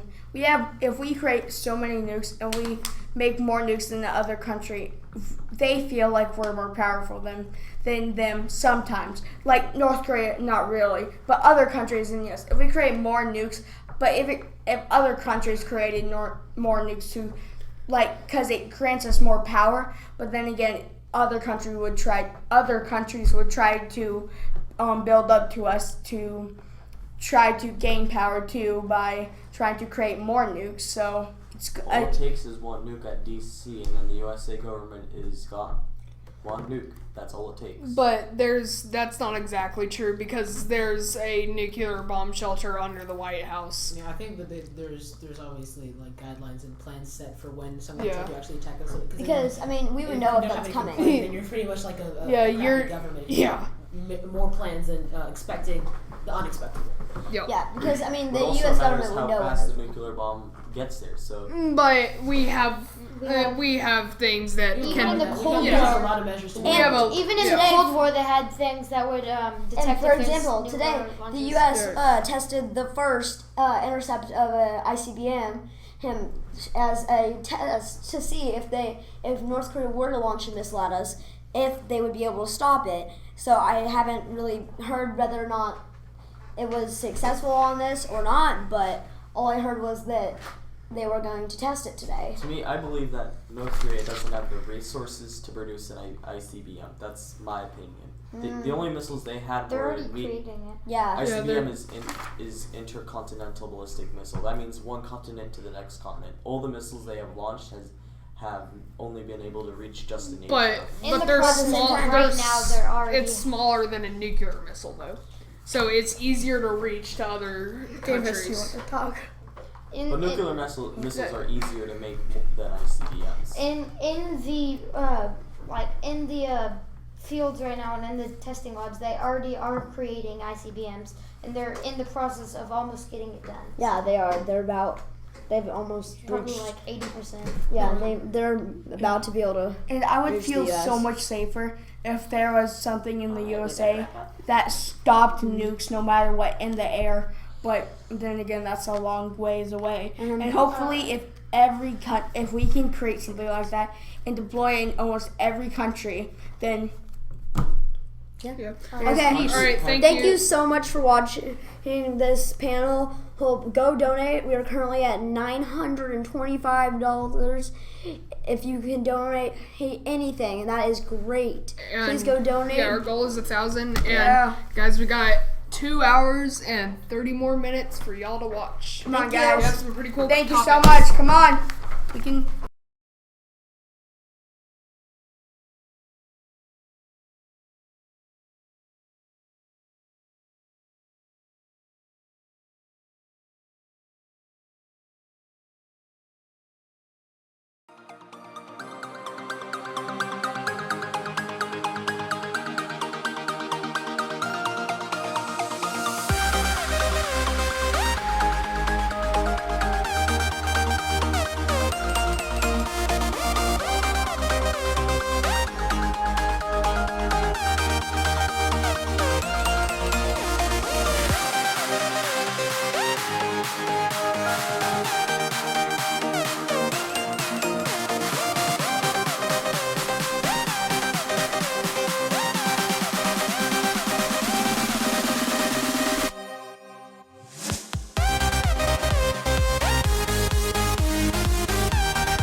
Okay. Hi, my name is Jonathan. I'll be facilitating this panel. We will be talking about term limits on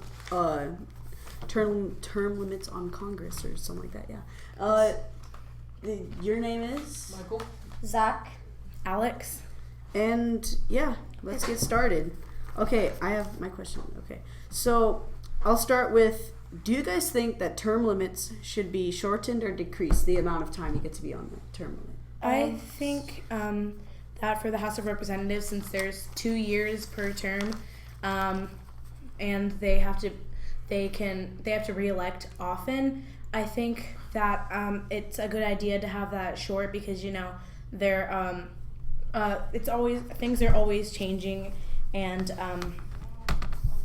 but maybe if we want to lengthen it because of people not wanting to have to re-elect and people not being informed about all the different new people running and all of their political views. So it's a good idea to maybe increase it by 2 years, maybe 4 years per term for the House of Representatives. So right now on Congress, there's actually no term limits. So yeah, I'm just saying how many years are per term. There's an unlimited amount of terms you can have, but the years per term. Yeah, the years per term. You can re-elect as many times as you want. Talking about how many terms or how long the terms are? How long the terms are. So there's currently no term limits on Congress, and I mean the current, like Alex said, is 2 years. So that's just for the House, and then 6 years for Congress. Okay. I mean 6 years for Senate. Yeah. Sorry. Okay. So I think that for the House of Representatives, I think it should be raised to 4 years. And then for Senate, since it's 6, I think it should also be moved to 4 years so that it's the same amount of time for each. I see what you're saying, but I think the Senate, since they're dealing with different things, so the House of Representatives is the one to find things to find things that need to be made a law, and then the Senate is the one that debates those things and talks about it. So I think that the Senate should still say 6 years and the House of Representatives should say 4 years. I think you have to look at the purpose of other terms of things like the presidency and how it's a 4-year term. I feel like the purpose of that is because as a president, your job is to reflect the ideas of the people, why the people voted for you.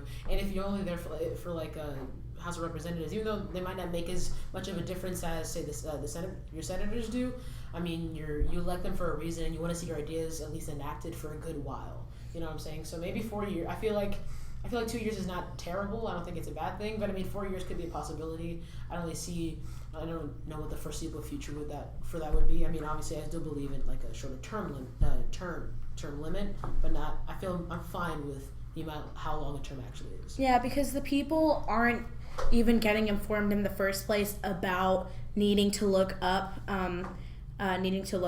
who is running for Congress positions, because they really make the decisions in our nation, because everything the president wants to do, they have to get approval from Congress. So if the amount of years per term is 2 and they have to keep re-electing, that doesn't give the people enough time to actually take time out of their day to research these people. So do you believe that the amount of time that a term is what's causing people to either neglect or be more informed about your candidate? Yes, pretty much. Okay. So do you believe that re-election should be allowed or should be put to a limit? So right now there's no term limit on Congress, like I said earlier. So I personally think that the term limit should be 2 terms, as in the presidency, so you can only be re-elected once. That's just my opinion, because that way we're changing ideas and it's not just the same people over and over and over again, and it's not the same Congress, and that way we have a change in our laws too, so it's not always the same people and the same necessarily views. I get where you're coming from, but I don't understand why we want to have our laws more. I get how you're saying you want more ideas being introduced into Congress by getting different and a wider variety of people, but I think that people want Obama to serve another term because he was an amazing president. Not everybody thinks that, but I think that I think that it's a good idea to have an unlimited amount of terms, because I don't think that change is good in every circumstance, because I don't think our laws need to be changed at all. I think, well, there are definitely issues in our country, but I don't think we need different people who are voting on these bills. I think that it depends on the term, the amount of how long the term is. If it's 2 years, I say you do re-election twice. If it was, say, increased to 4 years, I'd say you do it once. And because I feel like the reason for that is because the reason why this is an issue is because people believe in corruption, and also the fact that you have this one central idea that's been expressed in the same state for years without any stopping to it, which can become the problem. I feel like you need to. It's all about. I feel like I believe in people should be able to serve their term. Because think about it, these people who are doing this is their job. And say you don't do it. Say there wasn't a re-election, or you can't be re-elected more than once, or you can't do another term. And say you're a congressman, you're doing 2 years. You're done for 2 years of your life. Depending on, I don't know what your next plan is, but I mean, if that's the thing you were committed to, and now now you can't do it anymore you only did it for 2 years, and it's like, what's the point? You have to be aware of the people's opinions, and also the person who is serving the people. Yeah, exactly. People who are in Congress have totally different roles than the president.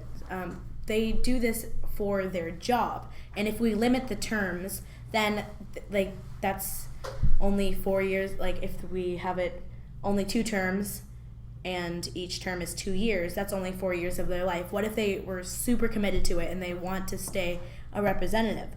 Then they don't really know what to do with their life, because they're super committed to having that position, and they can't run again.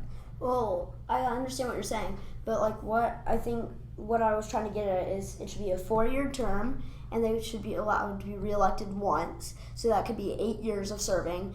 And when you're saying that it's their jobs and that's their life and how they bring in income, most of these politicians have other jobs that they can go do, so before they go to Congress or before they go to the White House, if they become the president or something, they have other jobs. So they can find jobs like that. There are still, and they can be local politicians, such as mayor of their city, or they can be things like that. So it's not necessarily just being a representative in Congress. Yes, there are those opportunities to run for mayor or run for a different position, but I don't think it's fair that we should limit the amount of times a person wants to run to be a representative, just so we can have more variety in our nation. This is our nation. It's not a business or a club. I think that we should be, that everybody's voice should be heard, and we can't just neglect people, because, see, this isn't like a presidency.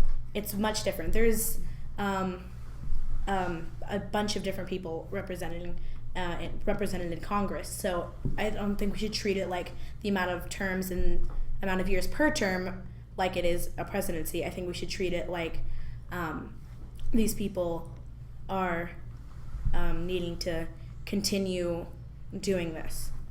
Then you also have to look at I know this kind of seems like I'm going to be going back on what I said earlier, but you also have to realize that the purpose of doing for the job are for the people. So if you're not reflecting the opinions of the people, then you're just not doing your job.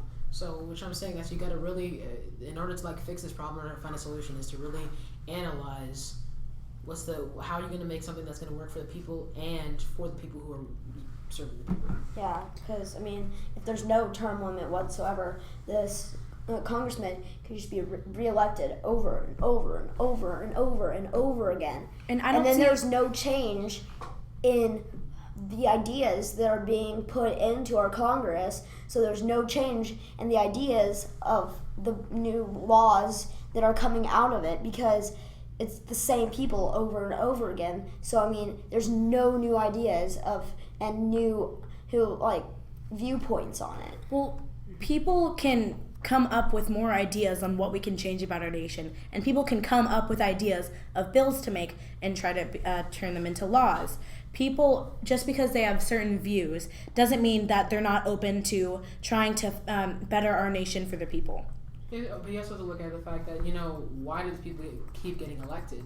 It's because the people of that state honestly do want them. So is it where are people actually mad? I mean, obviously there's a reason why this is an issue, but if this keeps happening, honestly, people are not showing a change. Because if you didn't want this to keep happening, then more people would try to change the exactly. Who's running your country? The fact that they are getting. Sorry, I interrupted you. You're fine. You can go. Okay, so the fact that they are getting reelected over and over and over again is because the people like what they're doing and they feel like they're being represented how they like to be represented, and that specific representative or senator is bringing up the correct ideas that they want to be represented at the Capitol. But then there's no change in viewpoint. So, I mean, it's just the same view of these laws over and over again. So there's no change in any of these politicians' So are you views. talking about Democrats and Republicans? Not necessarily, no, but their view on some of these laws is there's no change in their views about what should be right for America. Well, but there's the Constitution. Like you have to understand that we have the Constitution to protect everybody's views. So not everything. So well, yes, I understand that, but still, protecting their views doesn't mean that there shouldn't be a change of views in our government. A change of views in our government is a good thing, because then it's not just the same laws being passed over and over again and the same idea of laws being passed over and over again into our government. People come up with new ideas. It's not like they're passing the same law. I don't think you pass the same law over and over again. What I'm saying is not that it's the laws, it's just the idea of the laws and how they should be interpreted. Like their political views, as in Democratic and Republican. That's what you're saying. You're saying you want there to be... so you're saying that you want Congress to have a shift in which party is taking over. Not necessarily which party is taking over, but just because certain people have different views on different things. No matter their political party affiliation, it's still going to be, they're going to have different views no matter what. So I just think that having people rotating in and out, or rotating out of it and into it, is a good thing. Yeah, but because they're stopped. If the district that the representative represents, if they don't agree with the representative that they have anymore, then they can always re-elect somebody else. Somebody else can run different. They're gonna change it. Yeah. That's why you're not gonna see a state like Texas is not gonna become suddenly a Democratic state in a matter of a few years, a matter of a term or something like that. So I feel like what you're saying, Zach, is more affiliated towards the presidency, because the presidency can change drastically because you can really have a new party in there every time. Whereas states, Texas and whatnot, they haven't changed their political representation for years. It's not going to change their country. State, no. But I'm not talking about their political views, like their political party. I'm just talking about their viewpoint on how these laws should be passed. So, you're tuning me out, but... I'm not. I'm just trying to process everything that you're saying. Yeah. Well, what I'm trying to say is I'm not talking about, Democrat, Republican. I'm just saying, hey, no matter... Two Democrats could have two totally different views on laws. So I'm not saying anything about their political party. I'm just saying about the way they view laws. Okay. So I just think it needs to be there needs to be a change of these views of laws. I don't see anything wrong with that. So do you guys believe, moving on to something else, do you guys believe that there should be more senates than there currently are? Because there's only 31 and there's 150 representatives. Say the question again, I'm sorry. Do you believe there should be more senates than there currently are? Senators, yeah. There's 31 now, and there's 150 representatives. Yeah, the reason why there's such a drastic difference between the amount of senators and the amount of representatives is because they do two totally different things. They're very similar. They're both dealing with the legislative branch, but the representatives are the ones who sort of come up with all of the laws that need to be enforced, and they look at what's happening in our country and they say, okay, we need this to happen, and the senators are the ones who debate about it. So we don't need that many people in the Senate to debate about those topics that are being brought up by the House of Representatives. Because then if there's more people, it makes it more it's just there's so many different what I'm trying to say here is, when there's more people than those 31 senators in this, it's going to make it harder to pass these bills because, I mean, there's going to be tons and tons of people. So it's going to be harder to pass those. I feel like there's no point in changing the amount of senators that we have now because they're all. It's not like if you were to change. Okay, so like if you're changing or decreasing or increasing, it's not going to change anything because they're representing. Like I said earlier, nothing's going to change in the opinion of the state, at least for a good while. So they're not, by decreasing or increasing, it's not going to change anything. Everyone knows the amount of Republican states there are, amount of Democratic states there are. So, and you still need equal representation from each state. So decreasing and increasing it is pretty much useless. Yeah. Exactly. I think there's a perfect amount of senators because the debate would just take so long, and there's just really no purpose for more senators because the debate process has been functioning properly with the amount, and there's not a need to change it. Mm-hmm. Okay, so do you guys believe that the number of sessions that a representative and or senator attends should increase or decrease? Right now, it is 2 sessions. One for each year for a representative, and I think it's 1 session per year also for the senator, if I'm not mistaken, or senate. Is that really a problem? Is that really causing a problem now based on how many sessions they partake in? No, not really. I feel like I think it should just stay the same. Anything, if we're talking about this, I feel like we're talking about it because of the problem that it presents. So if part of this is obviously the amount of sessions you can do are not causing a problem, then leave it the way it is. Yeah, I know, and if the reason why maybe some representatives would want there to be more sessions per year because they want to bring up more topics because there's a lot of things that should be brought up. But since nobody has been really talking about that, I don't think we need to increase the amount of sessions at all in either the Senate or the House of Representatives. But yeah, like Michael and Alex said, if it's not really causing a problem, it probably doesn't need to be fixed because there's nothing that's being caused by that. So I think it should just stay the same. Okay. Should the salary of a congressman be increased or decreased? Right now, for a representative, I think it's $41,000. Do you believe that this should be increased, including the sessions too?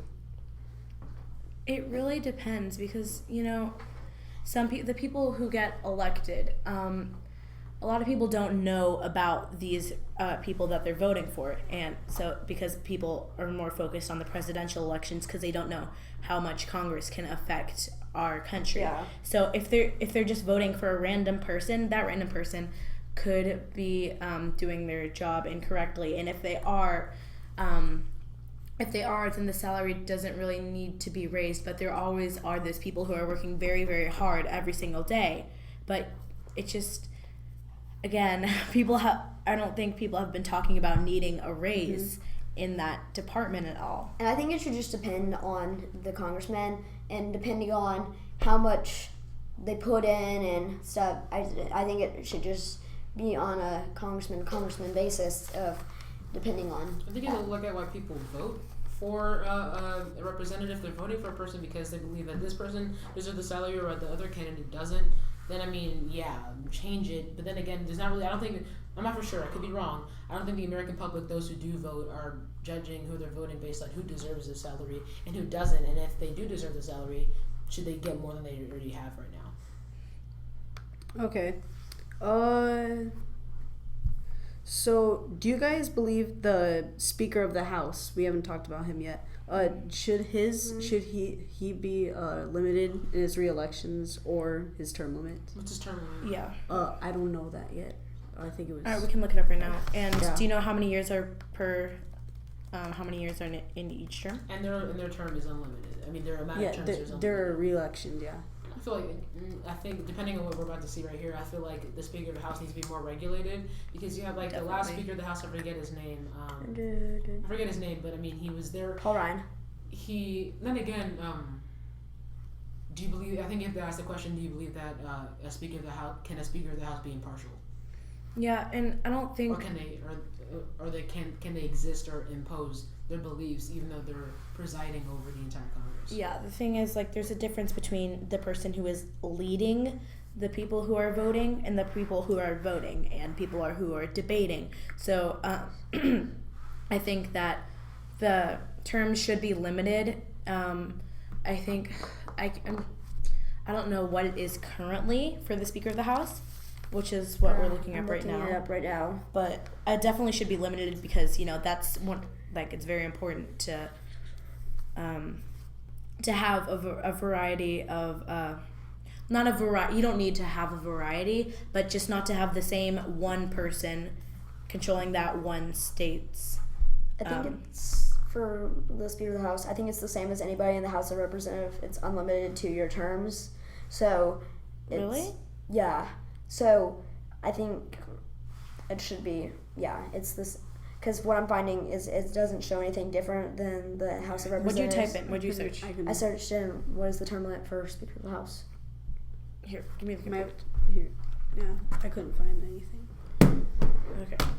I clicked the wrong button there. Okay. If you have any questions, feel free to leave a comment.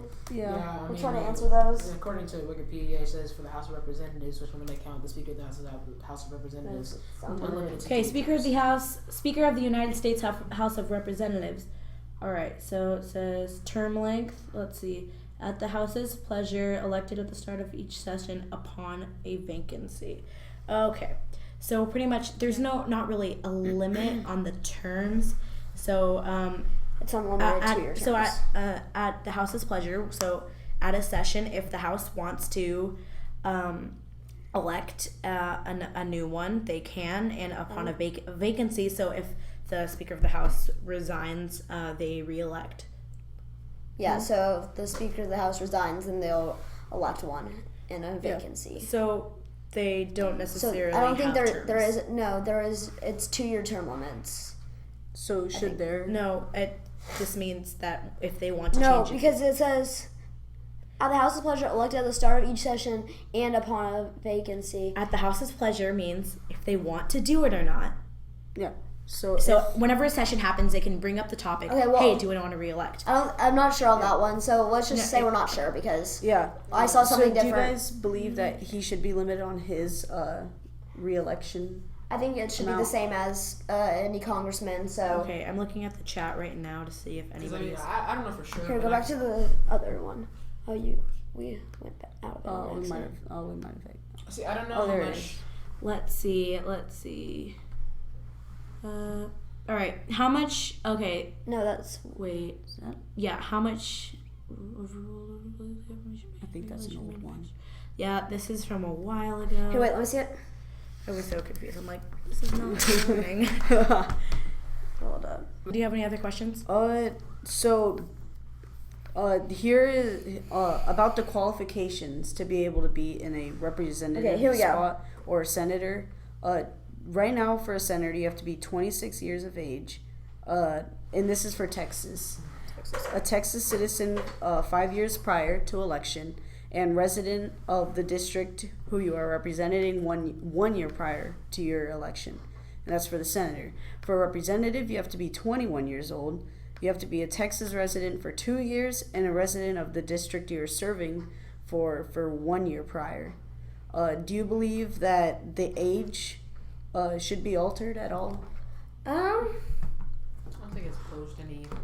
Yeah, I don't think it's really problems really. And honestly, a lot of I could be wrong about this, but I feel like a lot of representatives that we have right now are pretty not old, but I mean old enough. If you know. Yeah, I mean, I don't think we have any 21-year-old representatives currently, and also if they've been exposed to programs similar to youth in government, like we pretty much we know a lot of the things that's happening in the House and the Senate and things like that. So if they know, if they've had enough experience, they should probably be qualified enough to be a member of the House or Senate.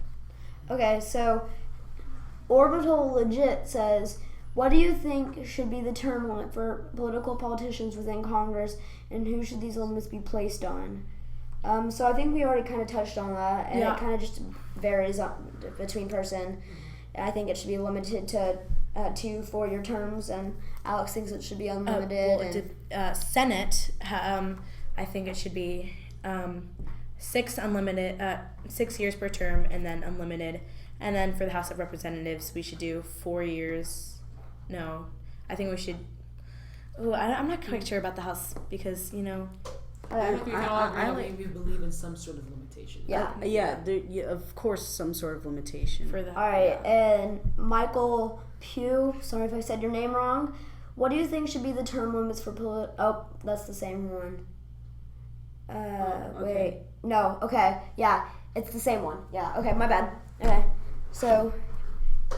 All right, so I think that all of our opinions vary a lot whenever we're talking about this. But pretty much the Speaker of the House, I just want to clarify to everybody who's watching and confused about that, what it was saying. It means, so whenever they have the sessions, which I think you said were twice a year, have sessions twice a year. Yeah. Okay. You know what? It's time to wrap up. But thank you everybody so much for watching and all of your donations. We definitely appreciate the help. We're so close to $1,000, and we're so thankful for everybody. So thank you all for watching, and we're gonna wrap it up now. Donations will be open until Thursday, by the way. So tell everybody you know to go donate. Thank you so much. Thank you. Okay.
Hello, I am Sue Maisley, and this is Zach Pujola, Davis Warren, Christiane Segovia, Alex Thomas, Michael Brown.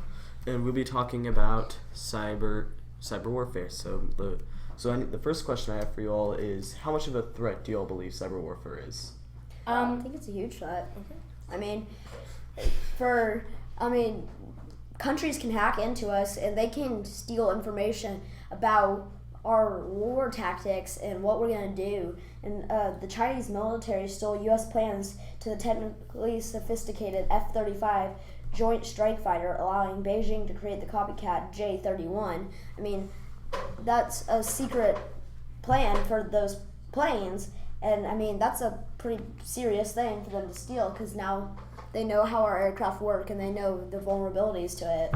And as our technology is more commonly used everywhere, it becomes easier and for people to hack other things and steal information from other countries.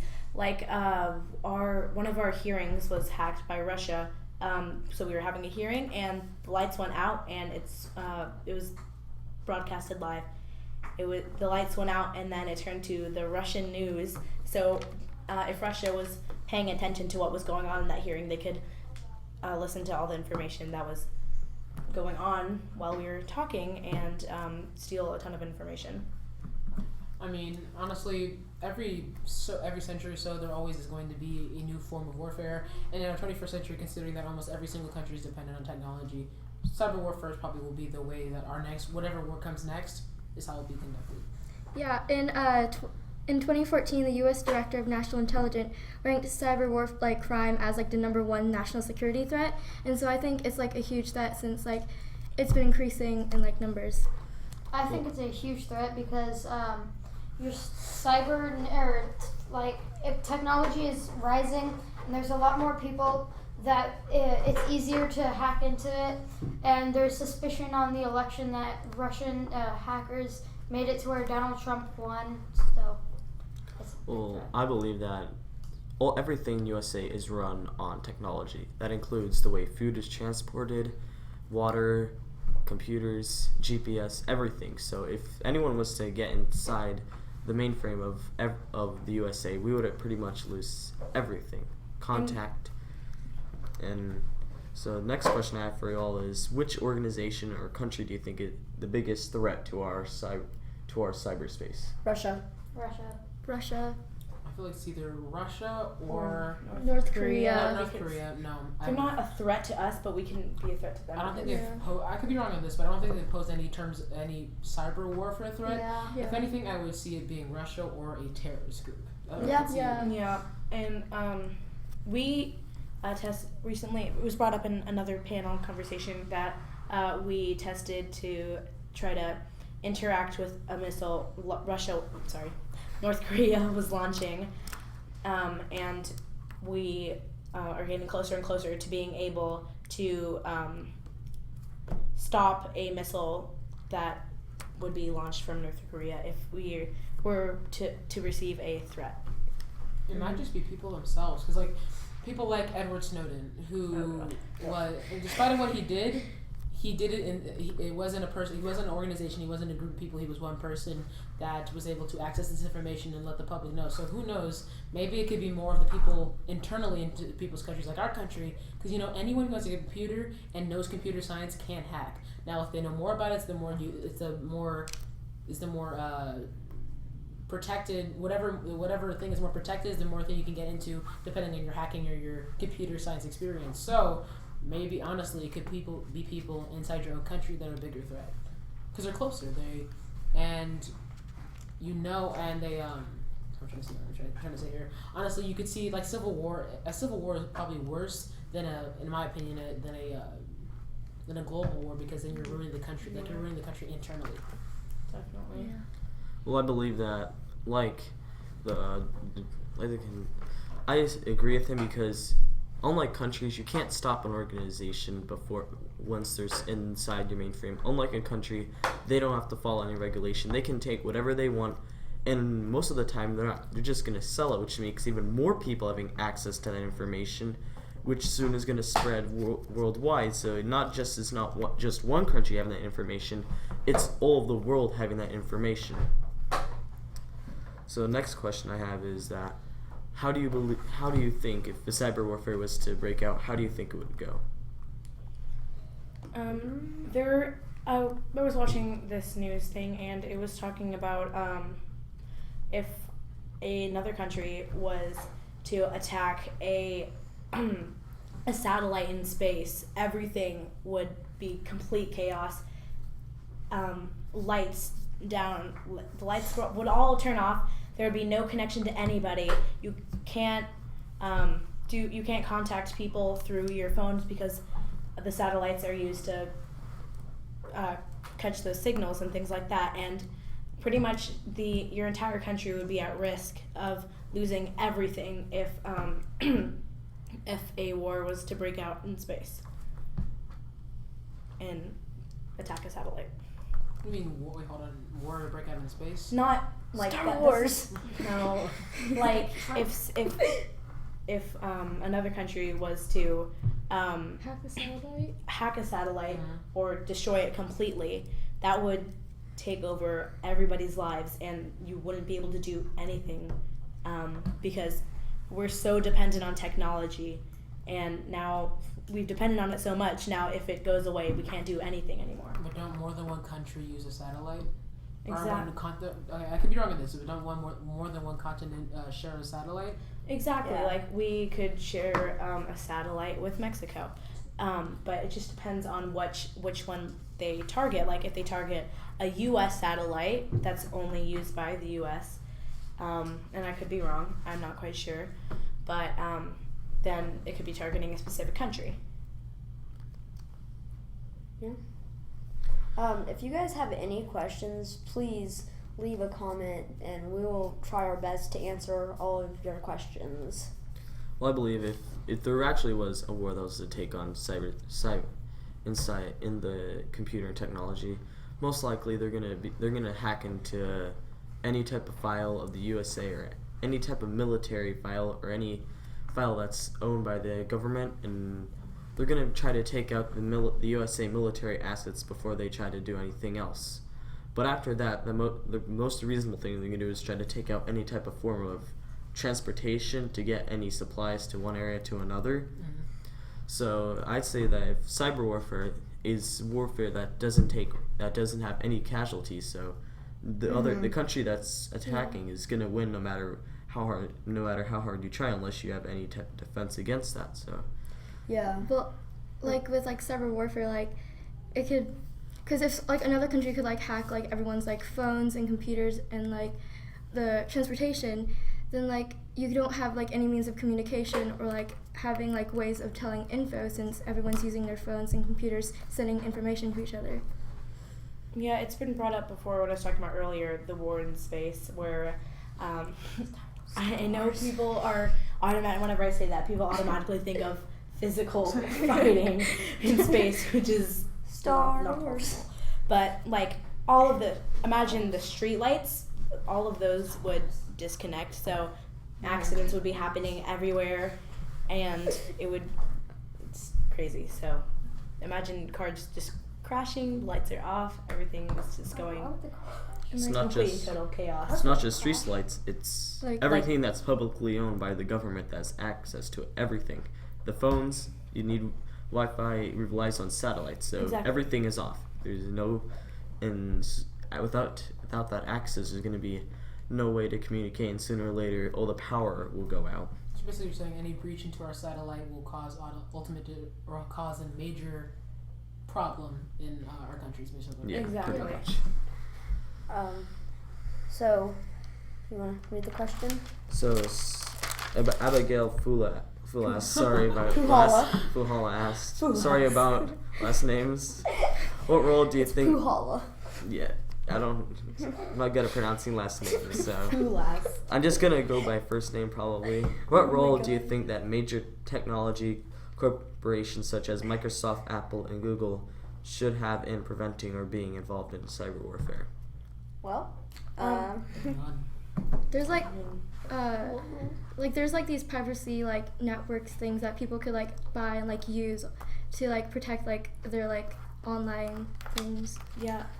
So I know that for Google, I know this for sure. I'm not sure about Apple and Microsoft, but Google has people that are hired by Google who their job is to try to hack into Google and find the flaws in the network, and so that they can fix those things. So I think that's something that the major technology corporations can do to help prevent those companies being hacked and stealing a lot of the data from them. I don't know. I think like because you had that big thing with Apple and the government, the CIA or whatever it was, trying to ask Apple to provide information for them regarding the San Bernardino thing that happened. And I feel like I don't personally believe that corporations, private corporations, should have influence in how to fix problems. I feel like they can offer solutions, but in terms of the government using them as a source for what they need in terms of cybersecurity, I don't think that's right. I feel like because you, like you're saying, the people that are under your service are the American people, and the whole reason that Tim Cook was against it is because he doesn't feel comfortable releasing information to people who believe that they trusted Apple to keep the information. So I feel like, in my personal belief, corporations shouldn't have that big of an influence in cybersecurity and cyber warfare. Yeah, I feel like the government should be able to handle all the problems that could be happening with hacking and all those things. I don't think they should have to turn to the private corporations and companies for information because that could cause a lot of other problems and putting a lot of pressure on companies, and they don't really have to give any information if we really think about it, because they're private corporations and private companies. I can see what you're saying there, and how that they shouldn't have to use those big companies. We shouldn't have to rely on the big companies, and it should be more focused with the government and how they should use it. Good question, Abigail. Yeah.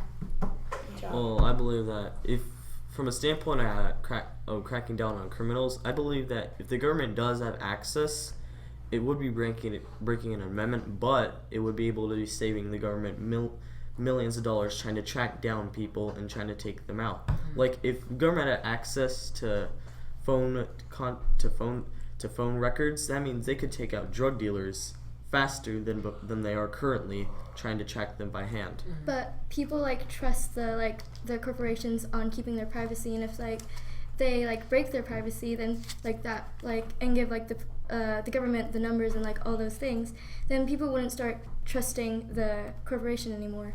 Exactly, like it would stop a lot of drug dealing and things like that, but it would also violate a ton of other people's privacy who haven't done anything wrong, because you can't know who is the bad person just by looking at cell phone numbers. Honestly, it depends on what the government would ask these corporations to help them with.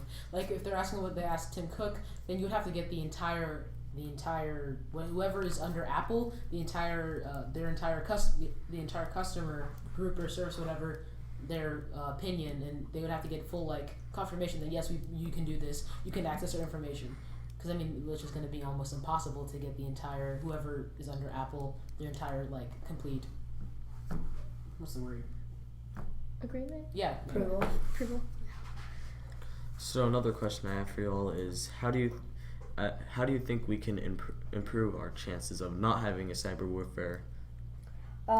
Well, so from what I've read, that what we can do is we can make sure that all of our information databases are up to date, and the software on them is fully updated. It's not out of date, because I mean, the more we update it, the less likely the hackers are to catch up with our updates, and just make sure that we have everything pretty secure and we know what the threat is. And I think putting more money towards it is definitely going to help out what we can do as a country to block out other countries from hacking into us. So it just depends on how much money the government wants to give the cybersecurity area of our military.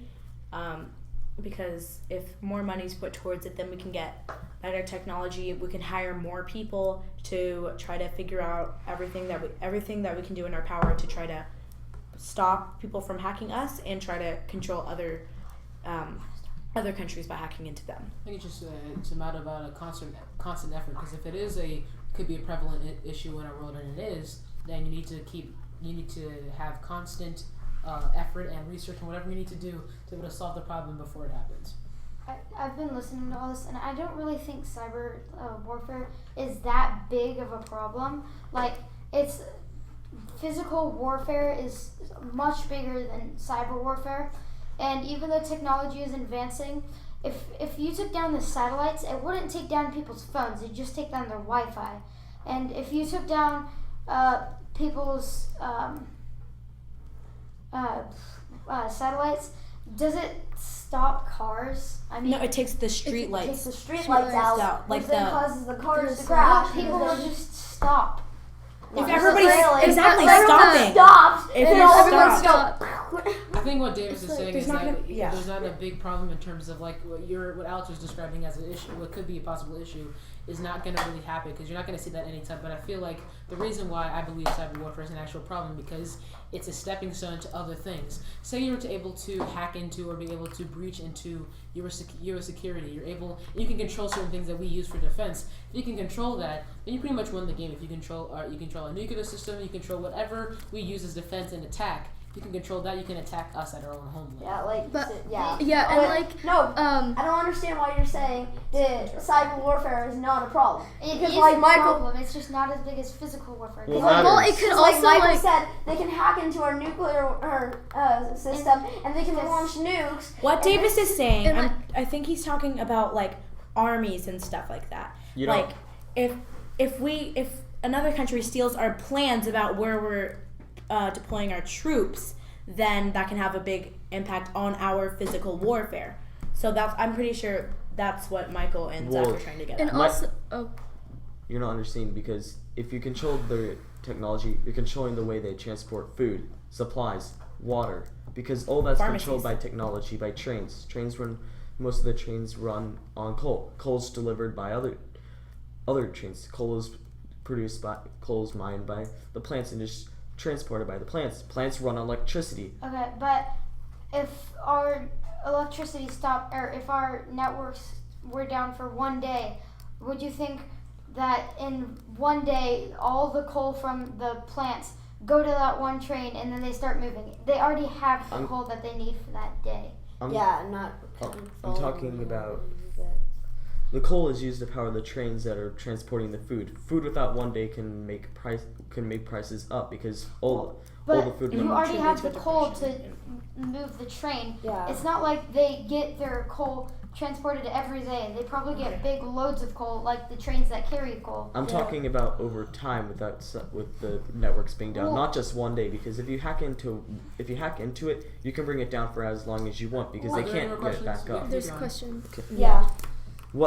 So Michelle or Michael asked, what questions do you think should be taken to stop cyber attacks, and do you think things such as spending will be a problem for that?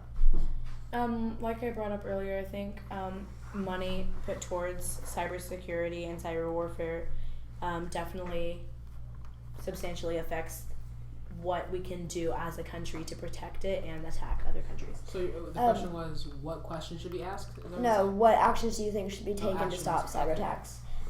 So like I said earlier, like what Google does, have people that can find the weaknesses in our infrastructure and our databases and fix those things, because I mean, if we don't know the problem, then we have no way to secure it. So I think finding the problem is the key to stopping it. And like having like people monitor like if something's like going on or like someone's like breaching like the security, and then like Alright, we have about a minute left. So we just want to thank everybody who is watching. Still and 3 minutes. Yeah. Okay. 3 minutes? Yeah. 3 minutes. We can take one more question. Yeah. Anybody else? Does anybody have? Steven, do you have any more questions? I have one more question. All right. All right. Okay. Well, it's time to wrap up. Actually, it's time to wrap up. So. Okay. You want to end the panel, Steven, since you're the facilitator? So Okay. Oh, keep talking. Keep talking. Keep talking. Okay. Sorry. Our tech crew hand signals is giving us mixed signals. You know, they're confusing. Okay, continue, Steven. Out of all the which country do you think has the biggest arsenal, unless the United States, of cyber warfare? Russia. Like Russia or is terrorist groups. Well, I mean, Russia terrorist groups. I mean, I'm Russia. talking about Russia how big, has the used biggest arsenal. Terrorist groups have. I think it's China that has the biggest arsenal of hackers because we have actual knowledge of Chinese government actually hiring hackers. Unlike Russia, we don't have any knowledge of them, but China we have knowledge of them doing it. So I think China has the biggest arsenal currently, bigger than the USA for all I know. But we believe Russia's the biggest threat, is what you're saying. Yeah. Because Russia has used like China, they have used hacking in like war and stuff. And two, it's suspected that Russia hacked into the election process and meddled with the election. So I mean, they're more prevalent right now. Yeah, it's more of a prevalent threat, like Michael said. And like in Russia, at one point, they shut down electric company in Ukraine, and so. All right, so Steven, I think it might be time to wrap up. All right, sure. So Steven, you want to end our panel? So thank you for watching cyber warfare. So yeah, and we're gonna take a 5-minute break. And please donate. It'll be open until Thursday. Bye. Thank you. Thanks for watching, everyone. This is like my last panel.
What makes Wendy's Baconator different? While other guys use frozen beef from far away, Wendy's only serves fresh beef from ranches close by. So we don't have to freeze it. Add 6 strips of thick Applewood smoked bacon, and Wendy's Baconator isn't just different, it's deliciously different.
Okay, hello. So our topic is, should we abolish the Electoral College? And let's start by introducing ourselves.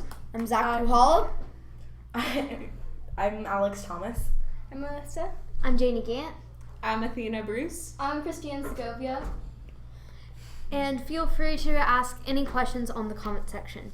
Okay, so our first question is, in your own words, what would be some negative effects of the Electoral College being abolished? I'll start. So I think that the Electoral College being abolished would be a bad thing because it was created to prevent uneducated voting. So what it was supposed to do is to stop people from voting and not knowing what they're talking about, and then causing the person they voted for to win the election. And it was so that that doesn't happen. Here, I just want to say something about what you just said. You said it was created so uneducated people don't vote. Actually, no, it's created to prevent uneducated voting. So to prevent uneducated people's votes affecting the outcome. Yeah. I just want to. So the Electoral College was actually created by our founding fathers. So landless people, they wouldn't affect the voting. So pretty much they didn't want people who didn't own any land not to affect the election. Educated. Well, I've read about it. It's to stop uneducated voting. I know, but I'm just saying like what it was a long time ago and like yeah, why back it was, in like the 1820s or whatever. Why it was created. Whatever it was. But so I think it would be a bad thing because without the Electoral College, there would be uneducated votes going out, and some people, if they don't know what they're talking about, they could vote for a candidate who has no clue what they're talking about, and then that person could get elected because of the uneducated votes, which that could cause a problem if someone who doesn't know what they're talking about is elected to the presidency or to the House of Representatives or to the Senate. So I think it should stay because, I get what you're saying, but I disagree with what you're saying because one of the problems we're having is actually not enough people are voting. So the millennials, the teenagers who are at their voting age aren't getting registered and aren't voting, which is negatively affecting our election results. So I don't think uneducated people voting is an issue, and I think that the Electoral College should not be a thing anymore because it's not really a real problem, and the teachers probably cover it in class about we cover current events in social studies as well. Thank you to whoever just donated $50, by the way. Sorry. Thank you for whoever donated. Thank you. Thank you. Thank you. And I think during social studies we learn current events as well, and the teachers go over about each candidate and what they represent for and what their party represents. So I don't think that we should be worried about uneducated votes anymore. And I think the Electoral College is dumb. I should say one thing real fast. Miss AB, Miss Second Road, don't kill me. I'm sorry. I don't know history. Okay, so... Oh, wait, can I add something? Yes. It also, if the Electoral College went away, voter fraud would be a much bigger issue, because if there's voter fraud in one state, then that can be contained. But if you just do the popular vote, it's going to be a lot easier to just go and because it's not going to necessarily be separated as much between the states, because if you hack into one state and then it only affects that state's electoral vote, it doesn't affect the whole country. Whereas if you don't have it, it could possibly affect the entire outcome of the election. Okay, so we have a question from Michael, and I'm sorry if I get your last name wrong. Pugh? You don't have to pronounce the last name. Okay. So his question is, how much influence do you think the Electoral College has on our elections, and do you think it is too much or too little? Alex?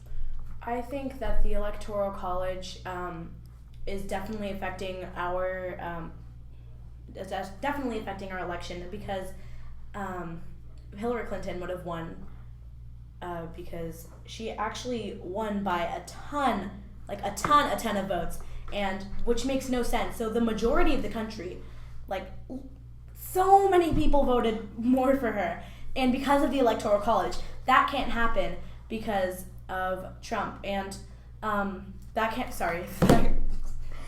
Trump won because of the Electoral College. And she was supposed to win, definitely, because I think it was 1 million more people voted for Hillary than Trump. Say she was supposed to win, the Electoral College says differently. Continue.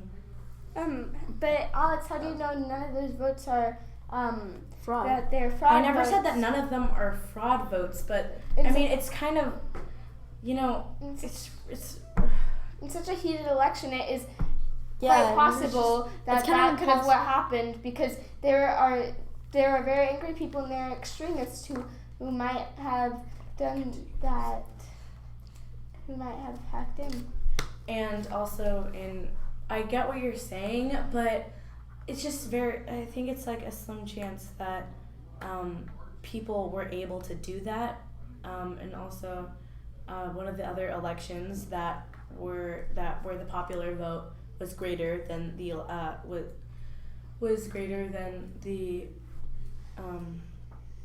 Electoral College votes, the popular vote lost, which was the 2008 election, which elected George W. Bush. I think something could be said about them being proportional. Then the popular vote would have more impact, because then if you have one state where it's almost half and half, but one side wins, then you could have more of a. And to what you're saying with when the popular vote, so you have in these states that are Republican and Democratic states. For California, for example, has 55 Electoral College votes, and that is a extremely Democratic state. So all those people in California may have voted Democratic because, think about how many people are in the state of California. Tons and tons of people. So it would mean that's tons and tons of votes. So the Electoral College balances it all out, so you don't get these highly Democratic states or these highly Republican states with tons of population in them that are completely swaying the election with the popular vote. That way it balances it out a little bit, and then, yeah.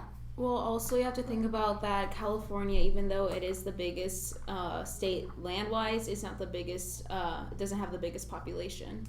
So, yeah, like California does have, like, it's the biggest state, but it doesn't have the biggest population, so that doesn't have a lot of influence.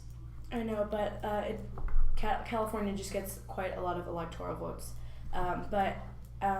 If you're a Democrat voting in Texas and you want Hillary Clinton to win, and Texas gets how many electoral votes did they get? Texas. Let me find Texas in here. We get 38. So 38 electoral votes. Pretty much. If you're a Democrat voting in Texas and you want to vote for Hillary Clinton, there's no way for your voice to be heard because Texas is a Republican state. So if we don't have the Electoral College, people in certain states that are strongly Republican and things like that, they get to have a voice, and it makes no sense for Democratic voices in Republican states not to be heard. They don't get to be heard because that state's already going to be Republican. That's why you could do it proportionally, so then the Democrats still get heard in the states and the Republicans still get heard in the states. But that doesn't happen. The Democrats in the Republican states don't get heard, and the Republicans in the Democrat states don't get heard. Yeah, that's why I said something to be said about it being proportional, as in not winner takes all, because if winner takes all, then if it's half and half, but one side barely, let's say Republican barely is more than Democrat, then they would get all the votes, which isn't necessarily fair. So if you did it proportionally, then they would get by percent about how many votes they got, not just. But the Electoral College is winner takes all. It's not proportionally. Some states do it proportionally, like Rhode Island does. Well, so but Rhode Island gets like 2 electoral votes. They're a tiny that doesn't state. mean that shows that that's not how the Electoral College is set up. That doesn't mean you can. Even though you're saying that doesn't neglect the fact that what I said earlier, Democratic voices in Republican states aren't getting heard, and Republican voices in Democratic states aren't getting heard. And Christiane, you had something to say. It's okay. Well, the thing is with the Electoral College, though, is because, like I said earlier, California has tons and tons of people. I don't know the exact population, but all those votes, most of those votes are Democratic because California, like I said, extremely Democratic state. So the Republicans can't be heard in that state. Yes, but if the majority of the popular vote were to win, it would always be the states, because the bigger states tend to be the more Democratic states. That's a trend with this. So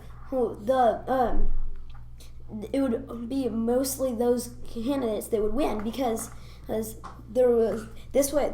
The Electoral College balances it all out. It gives states different amounts depending on the population, so it doesn't have those extreme numbers of Democrats or those extreme numbers of Republicans voting from one state or 2 states, and then that causes it to win. So the candidate of that party to win. So the Electoral College balances it all out. I know, but you're saying it balances it all out, and you're explaining what the Electoral College does. I know what it does, but you're not explaining why that's a good thing, because if you're saying it balances out, okay, right? Yes. But it balances it out because, like, about half of our nation is, half of the states are Democratic and about half of the states are Republican, right? So that's why it's balancing it out. But if we did the popular vote, then no matter what state you belonged to, your voice would be heard. Like, if you, let's say you are like I said earlier, a Democrat in Texas, your vote doesn't count at all because Texas is a Republican state. You can't switch that in a matter of a few years. You can't do that. That your vote doesn't count at all. And like in a Republican in California, your vote doesn't count at all. People's voices aren't getting heard because of this dumb Electoral College, because people were trying to prevent, because the Founding Fathers were trying to prevent people who didn't own land to swing the election. So it's an outdated method, and there's no purpose to it. Okay, so Michael has another quote another question.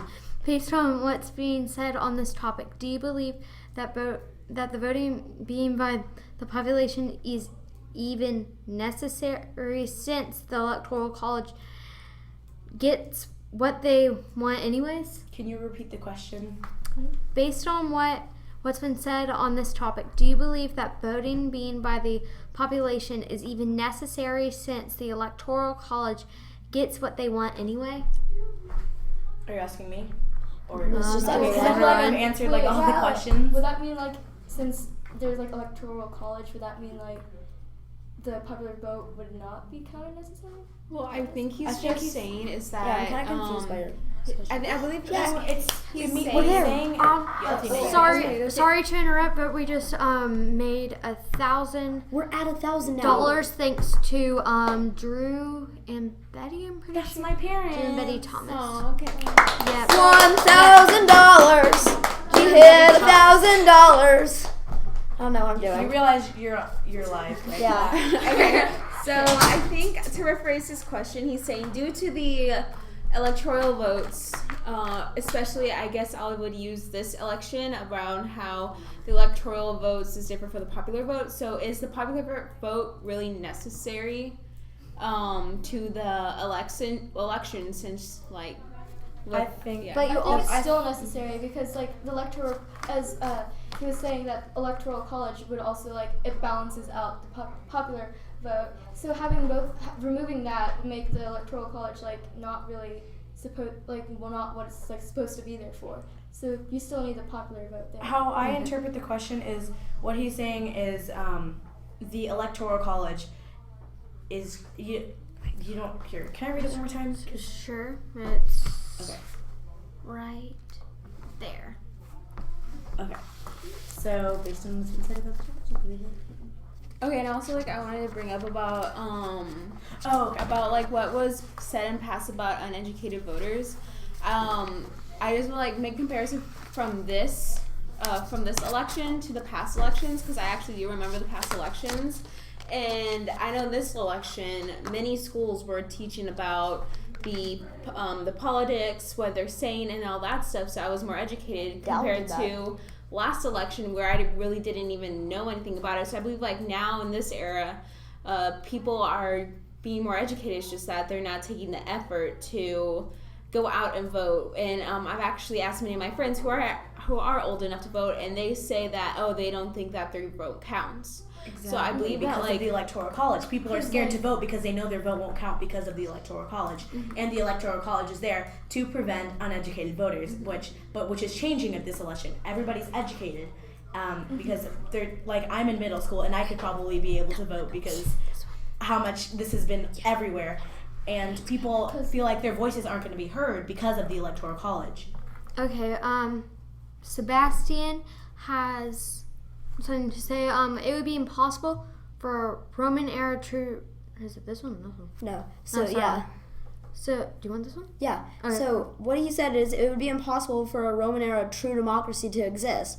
I completely agree with that because back in the Roman era, what they did is all the people went to one building and they all voted, and then whoever had the most won. But that isn't possible nowadays because of the mass population of America. So we couldn't have that. So the Electoral College. Well, the thing is that in Roman times it was just males who voted, not females. Yeah. Exactly. That's why. But now that everybody can vote now, that's we have such a big country. We can't collect it all in one building. But what we do now, we go to voting areas at libraries and public places like that, and you register, and then you vote. Which I don't. So are you saying that our voice can't be heard when it comes to our leaders? That are just in general the Electoral College, because a democracy, yes, we can't have a true Roman democracy because things are different. Yes, there's more technology, there's more population, there's that stuff, different factors, different mindsets. But we need to keep it in fact that this is a republic, this is democracy, and we need to have our voices be heard, have the people be heard. That's the true essence of a democracy. And yes, it can never be the same as Roman era because that's way different. That's way behind. This is 21st century, but we still need to keep the fact that yes, our voice needs to be heard, especially now our youth, because we are the next people, especially from my speaking, the next presidential election, I'll be able to vote, which is really weird to think about. But the thing is that if I'm going to vote, I want my voice to be heard. I want to make sure that my point and my vote gets into what is going to be said, because this is the future, and we have and we have no choice.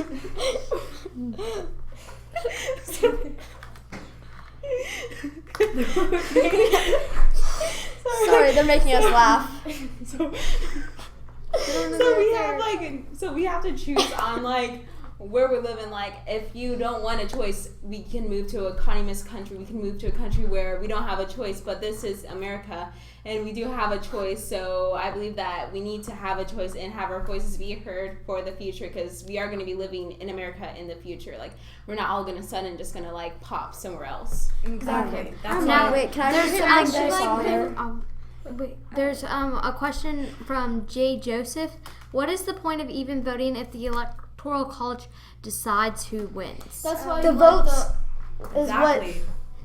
but voting is what makes the Electoral College happen, because the most votes in each state, whatever side gets the most votes in that state is what side the state's gonna vote. So that determines who gets the electoral votes based on how the popular vote in that state. But how does exactly which if it's in that specific state, then that isn't a fair representation of everybody's voice. If we take smaller sample sizes, it's not going to.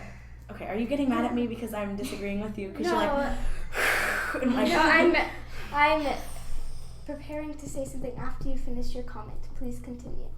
Okay, if we take smaller sample sizes, that it's not a fair representation of the people, because if you take those sample sizes and then if you add it all together, then the sample sizes are way different from each other. Comparing New York to Rhode Island, and so it's people in the smaller states, their voices are completely different. So as Athena was saying earlier, that now that we live in a democracy and we have the freedom to control what we want to happen in our government, and we want to be able to have a voice in our day and age, and we are going to be the future leaders, the millennials, the people who are voting. And I think that they deserve to feel like they have a voice, and if they aren't introduced to the process at a young age, our leaders for our country later in life, it's gonna be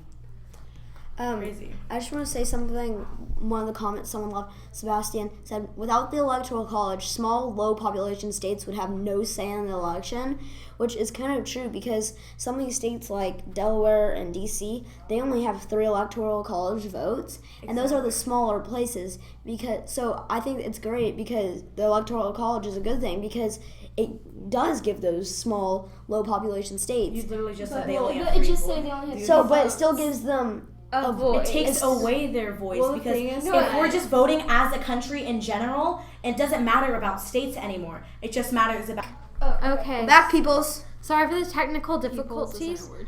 Don't care. Okay. So you were saying something. Washington D.C. only has 3 electoral votes. Yes. So that's a small amount considering to the other But states. still, 3 votes can make a difference. I feel like the Electoral College takes away their voice since it's so small. And that's why people have been voting less, because they think that they can't be heard, that they can't vote because And now it doesn't. If you take away the Electoral College, it doesn't matter what state you're in, because adding 1 from any state makes a difference. Adding 1 from another state makes a difference. It doesn't matter what state you live in, and it doesn't matter the population of your state. That also brings to Gavin the Turtle's question. Do you think your vote matters at all?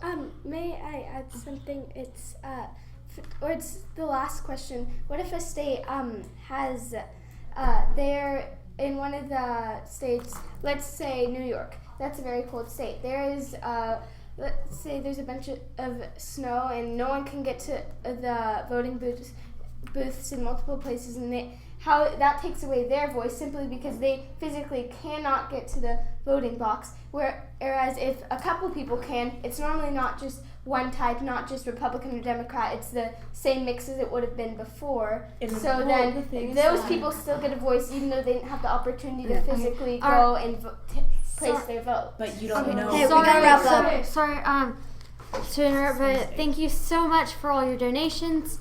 And please keep donating. This will go to very important. We hit 1K. We're happy. Thank you. Bye. Donations are open till Thursday.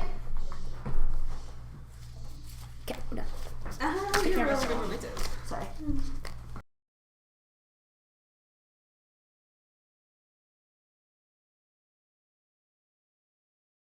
Are you sure? I feel like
Let me see what question you have. I mean,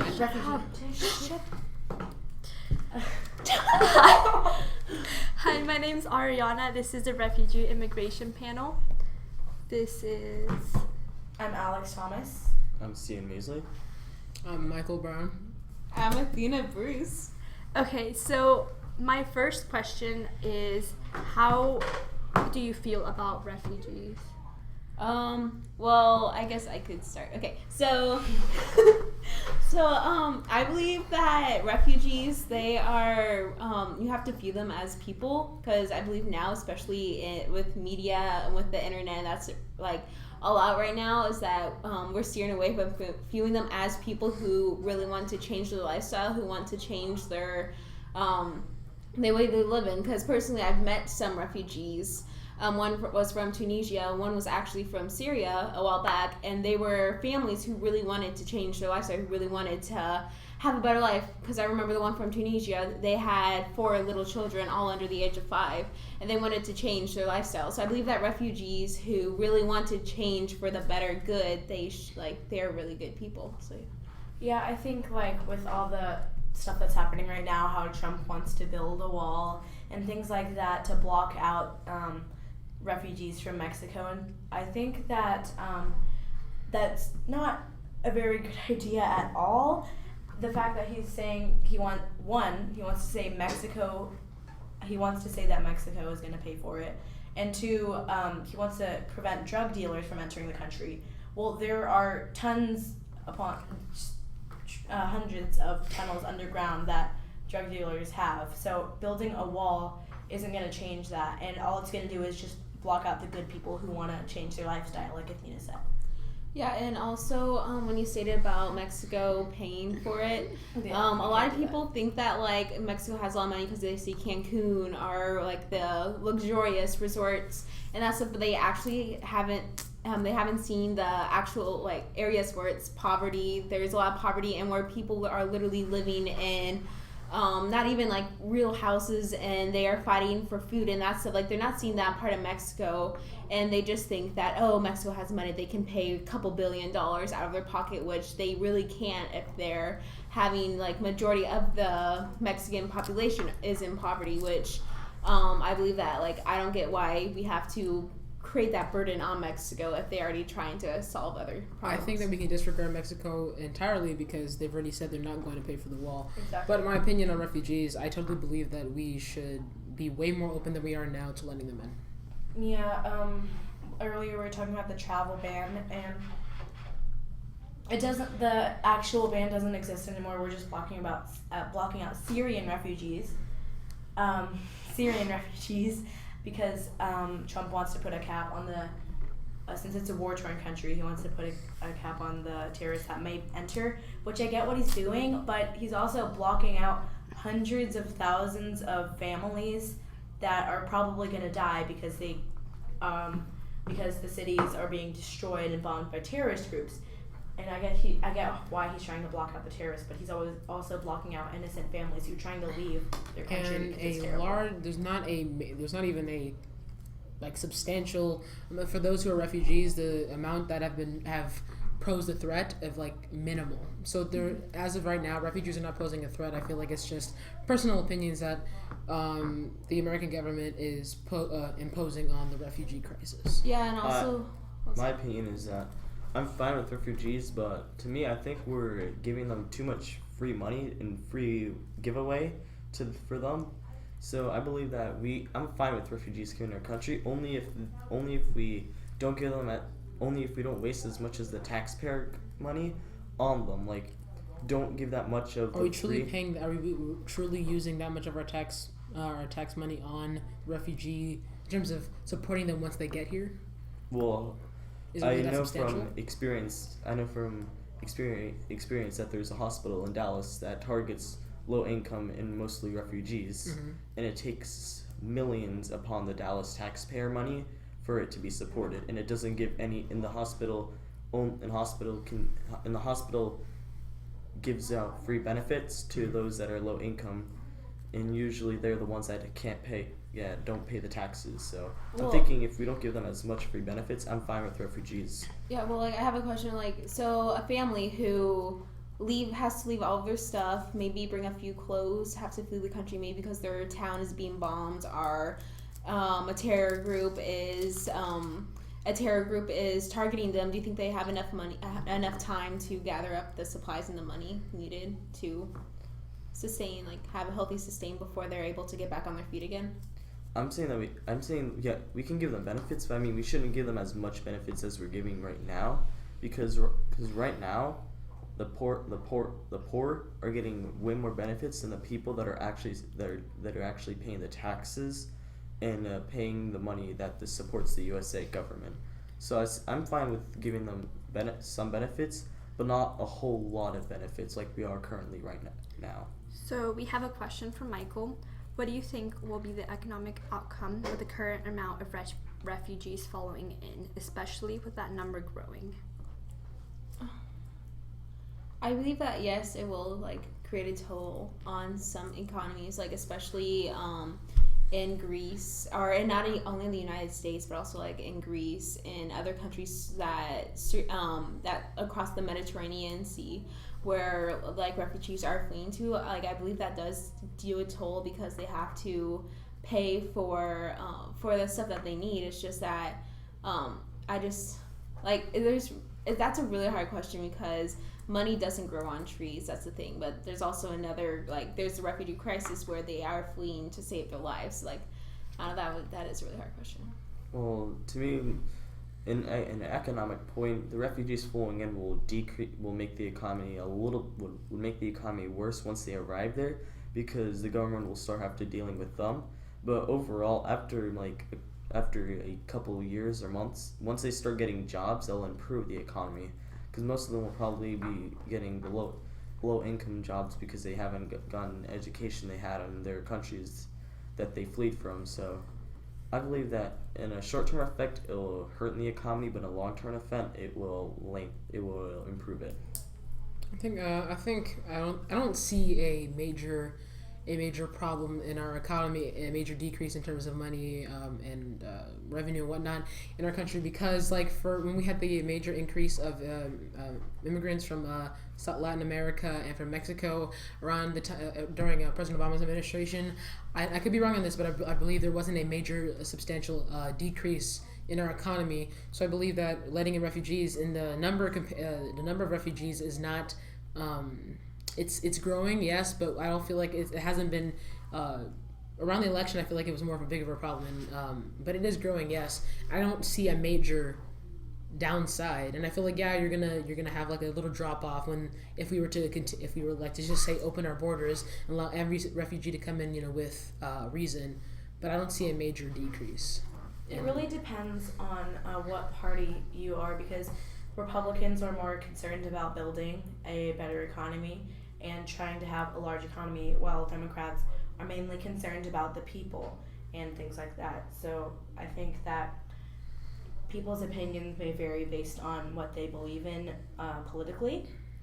So that's why this topic is a little, iffy, because it just depends on what you believe in. Well, some countries like Greece, if they had a huge amount of immigration overflow, they cannot support the amount of immigrants coming in, because they're right now Greece is $2 trillion in debt currently.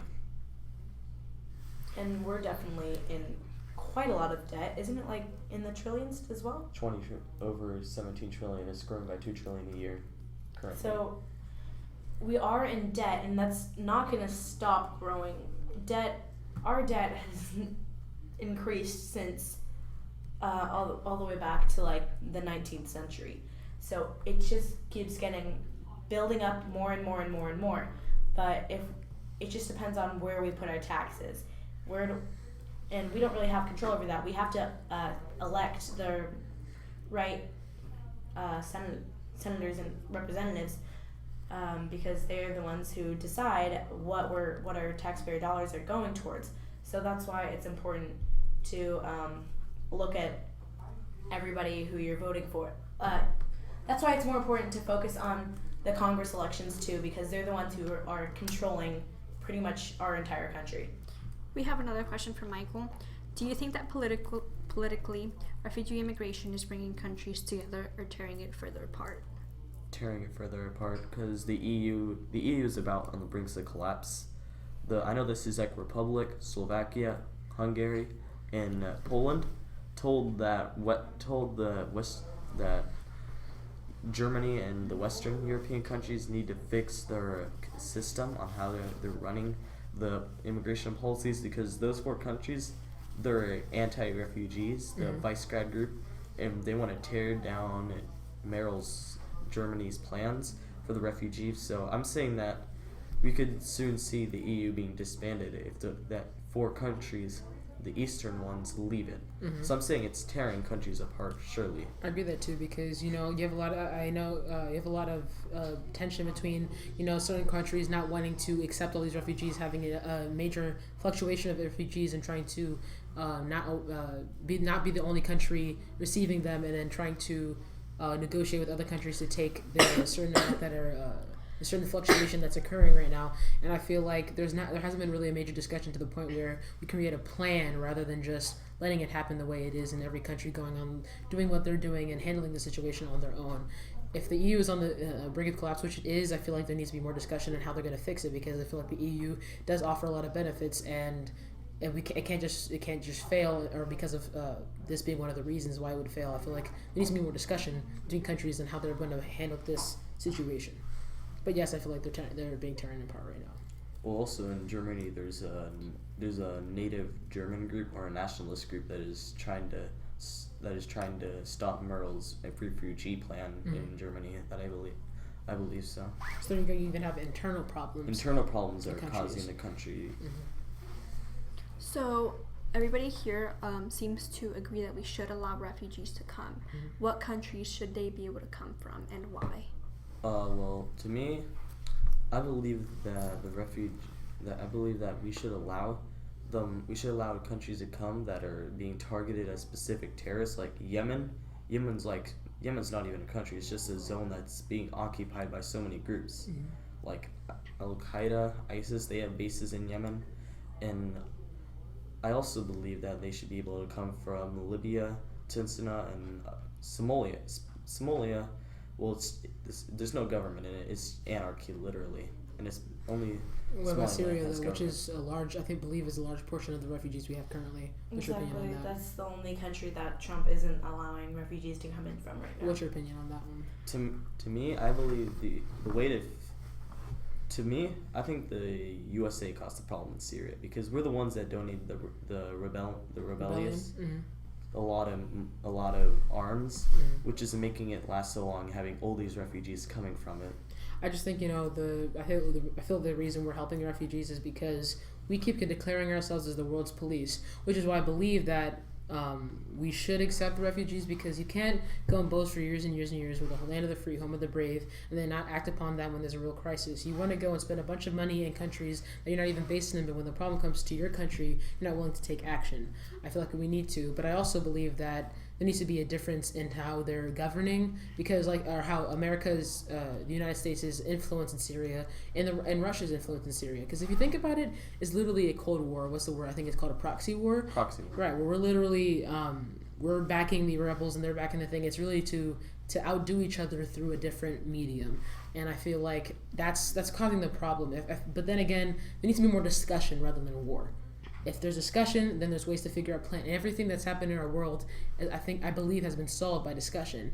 Why did World War I end? Because of a treaty, right? So you have to have discussion rather than war. We have a question. Wait, go ahead. No, Okay. go ahead. So, I guess, for my 2 cents on, where countries, I believe that there shouldn't be a limit on where countries, from, I do agree with, Syria and that stuff, because if you see on the media, you can even look these pictures up, the lifeless boy, and I believe it was the police officer's arm, the distressed boy who was crying with blood all over his face and that stuff. There's problems and people being impacted in every single country where war is happening and that stuff, and where refugees are coming from. So I believe that even though Donald Trump has a cap on Syria, I believe that we still should open up Syria and all the other countries, because there are still good people that do mean well, that have nowhere to go and is fleeing literally for their lives. And there's even many people that die daily trying to escape, whether from drowning, whether from natural disasters, starvation, infection, that stuff too. So I believe that we should help everyone. Yeah, there's not a way for us to control the ways that refugees trying to leave their war-torn countries are coming. There's no way for you to prevent people drowning, people getting diseases. The only way to help them is to open up our country and let them in, and that will cause a lot of people to stop dying and things like that, because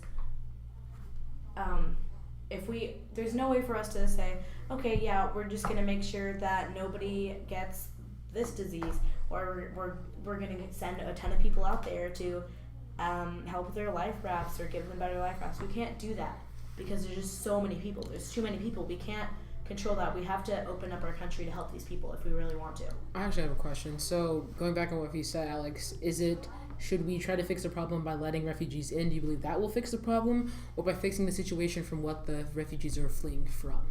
I think letting them in is probably our best bet right now, because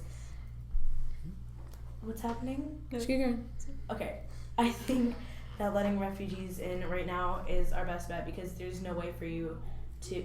There's too many people that we can't give them all of these things. We can't give them better life rafts. We can't give them foods, because if you, let's say we drop off, parachutes of food, that can be bombed by terrorists as well. So if we let them into our country. That'll solve more problems than trying to spend money on them, and it's not even going to work in the long run. So Abigail has a question. If you're in charge of the budget, would you spend US dollars on aiding US citizens who are in need or refugees? I would say that I would spend it like proportionally on both, because the refugees that are coming to the United States, like, they will be like the next people who do, like, they have jobs that aren't filling up and that stuff. And also you can see the positive outcomes of some refugees. Like, for example, I forgot her name, but there was a refugee in the Olympics, a swimmer, who literally, her story was that she helped swam, like, she was swimming and she dragged like about a dozen people across the sea to get to safety. So, like, there are, like, these stories of refugees helping and that stuff, and I believe that, like, some refugees that do come in will help the country wherever they come to an outcome.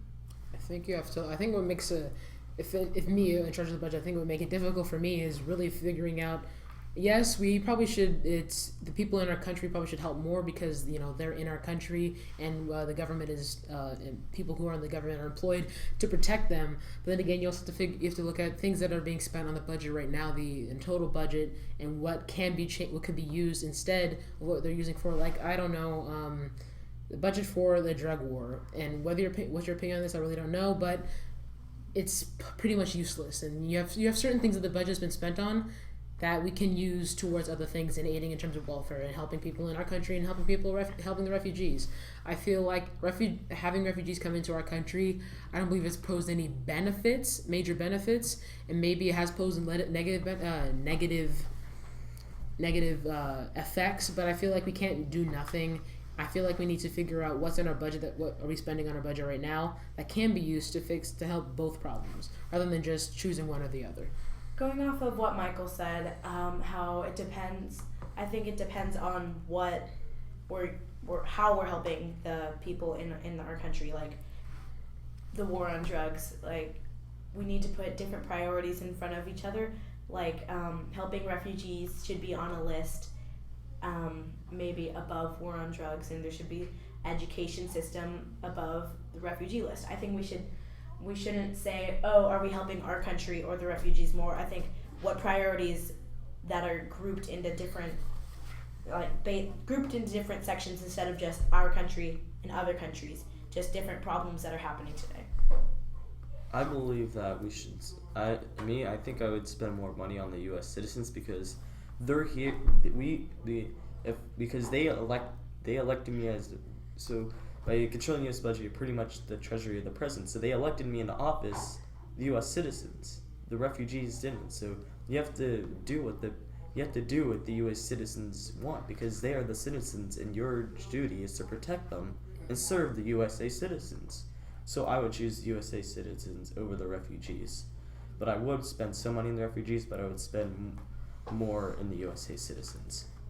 So Michael asked, what would be your solution to solve social problems within the U.S. when it came to certain refugees' religions, especially Islamic, seeing as though many are accused of being terrorists? Okay, so the thing about Muslims, that's actually a peaceful religion. There's just certain parts of it that most Muslims don't believe in, that makes it okay to do like suicide bombings and things like that. The majority of the Muslim religion is a peaceful religion, but there are some parts that encourages people to do that thing. There's no part in the Muslim religion that encourages suicide bombing. Literally, what terrorists are doing, they're claiming the Islam religion, but they're not representing it. You cannot say, they can say all they want, but we should know truthfully they are not representing the religion whatsoever. That's why that's the whole big debate on what should we call them, radical extremists or Islamic terrorists. They're not part of, if you're not representing the country, you're not representing the religion. It's like saying if you're a Christian and I guess going against one of the 10 Commandments, are you really representing the Christian faith by how you're presenting yourself? Yeah, and thank goodness you asked this, because I actually do take Arabic as a language, and we do learn excessively on Muslim, on Islam and that, and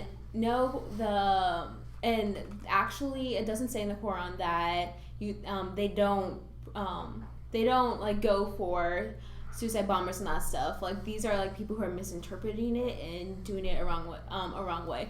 And actually, personally, I've actually gone to I've seen sorry, my mind's blanking. I've actually been and seen a bunch of like Muslims praying and that stuff, and it's very peaceful. Like, I literally found myself like in peace, like seeing them praying and that stuff, and they're all so nice. They welcomed us with open arms and that stuff. And even though like we were Christian, we were a Catholic school going there, they didn't like hold any hatred towards us or anything like that. They were actually so nice, and like they're actually one of the nicest people I've ever met.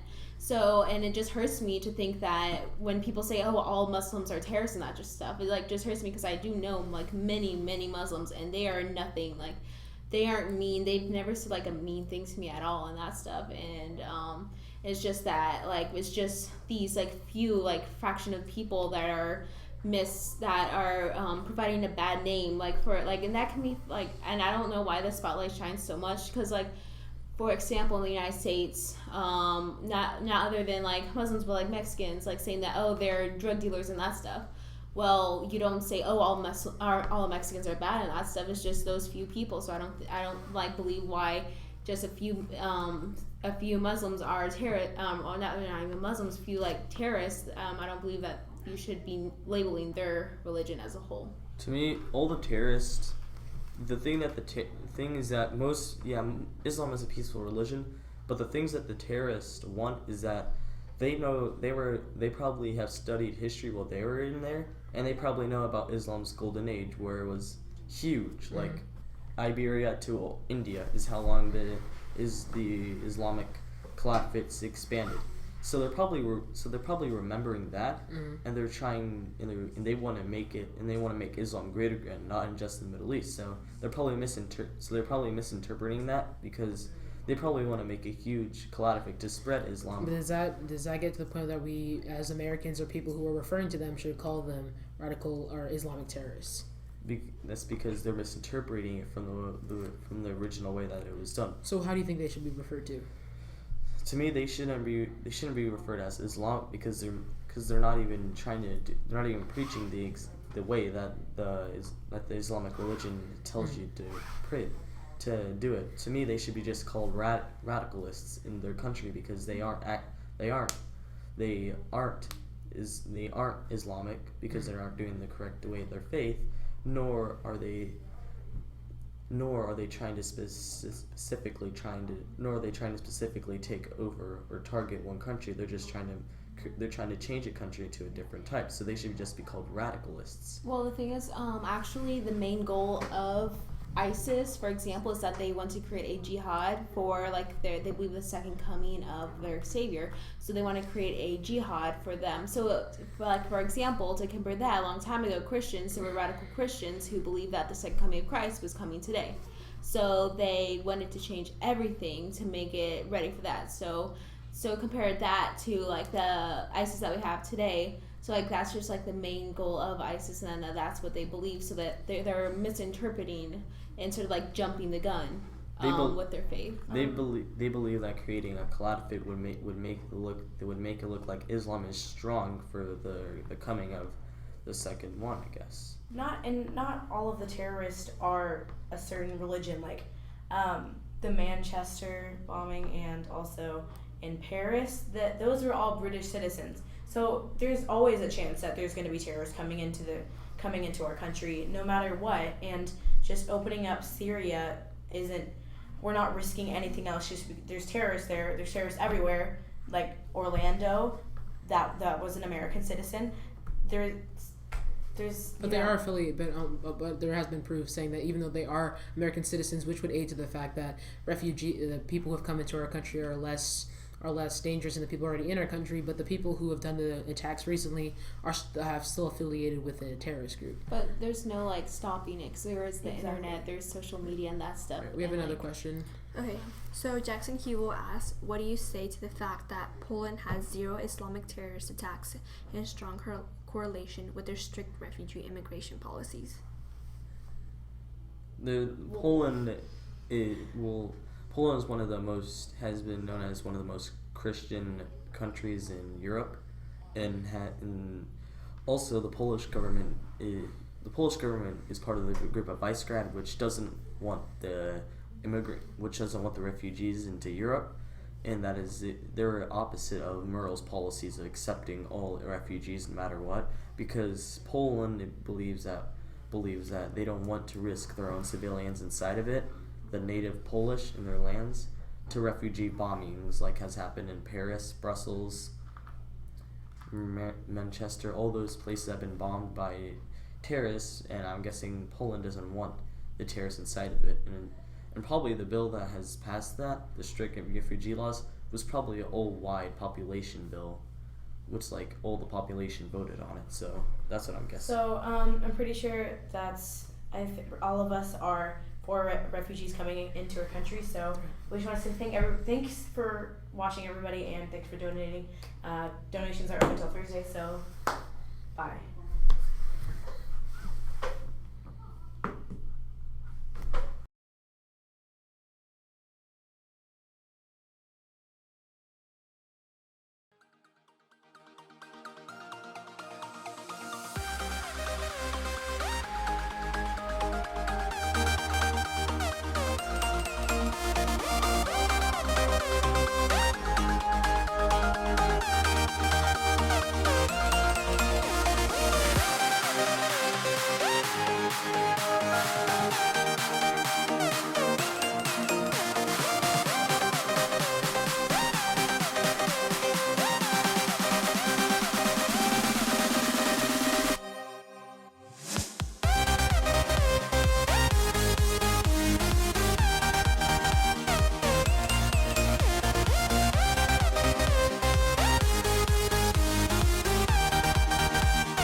So this panel is Common Core, and this is going to be our last panel. So hope you enjoy it. Christina, what Christiane. is Christine? I'm sorry. Do you want to introduce names first? Okay. Oh, well, my name's Christiane Segovia. I'm Alex Thomas. I'm Melissa. I'm Ariana Paloma. And I'm Janie Gant. So, Christiane, do you want to explain to us what Common Core is? Because it's not a very well-known topic. Okay, so Common Core is a set of learning standards for learning, such as like math, reading, science, and ELAR. Math, reading, science, yeah. Does it cover all subjects? No. It only covers math and. I thought ELAR? Okay, well, sorry. Oh, it only covers 2 of them. Really? That's all I know. Yes. Oh, okay. I'm pretty sure it's math and ELAR. It does not cover social studies and science. It doesn't? Okay. So, okay. Do you think Common Core infringes upon states' right to education? Okay, do you want me to answer this question? Well, okay. everyone. I know. Okay, so I think a little bit that because the states have the right to choose what education they want to serve, and states do have the power to decide, do I want to be a part of Common Core? And that's why you have to pay attention whenever you're electing your people for Congress, because those are the people deciding. And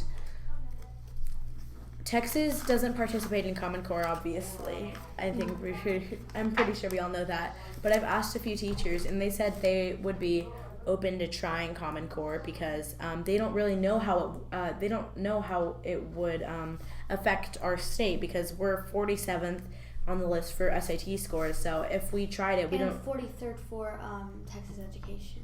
So we wouldn't really know what would happen. So that's why a lot of the teachers are open to trying it, because we want to try to improve our scores, improve test scores and things like that, and they want to improve the results in general, and they don't really know what's going to happen, so they're open to trying it. And then also going off the ranking, we're not fully with our state test. They can't compare us fully nationwide without if we're not doing Common Core.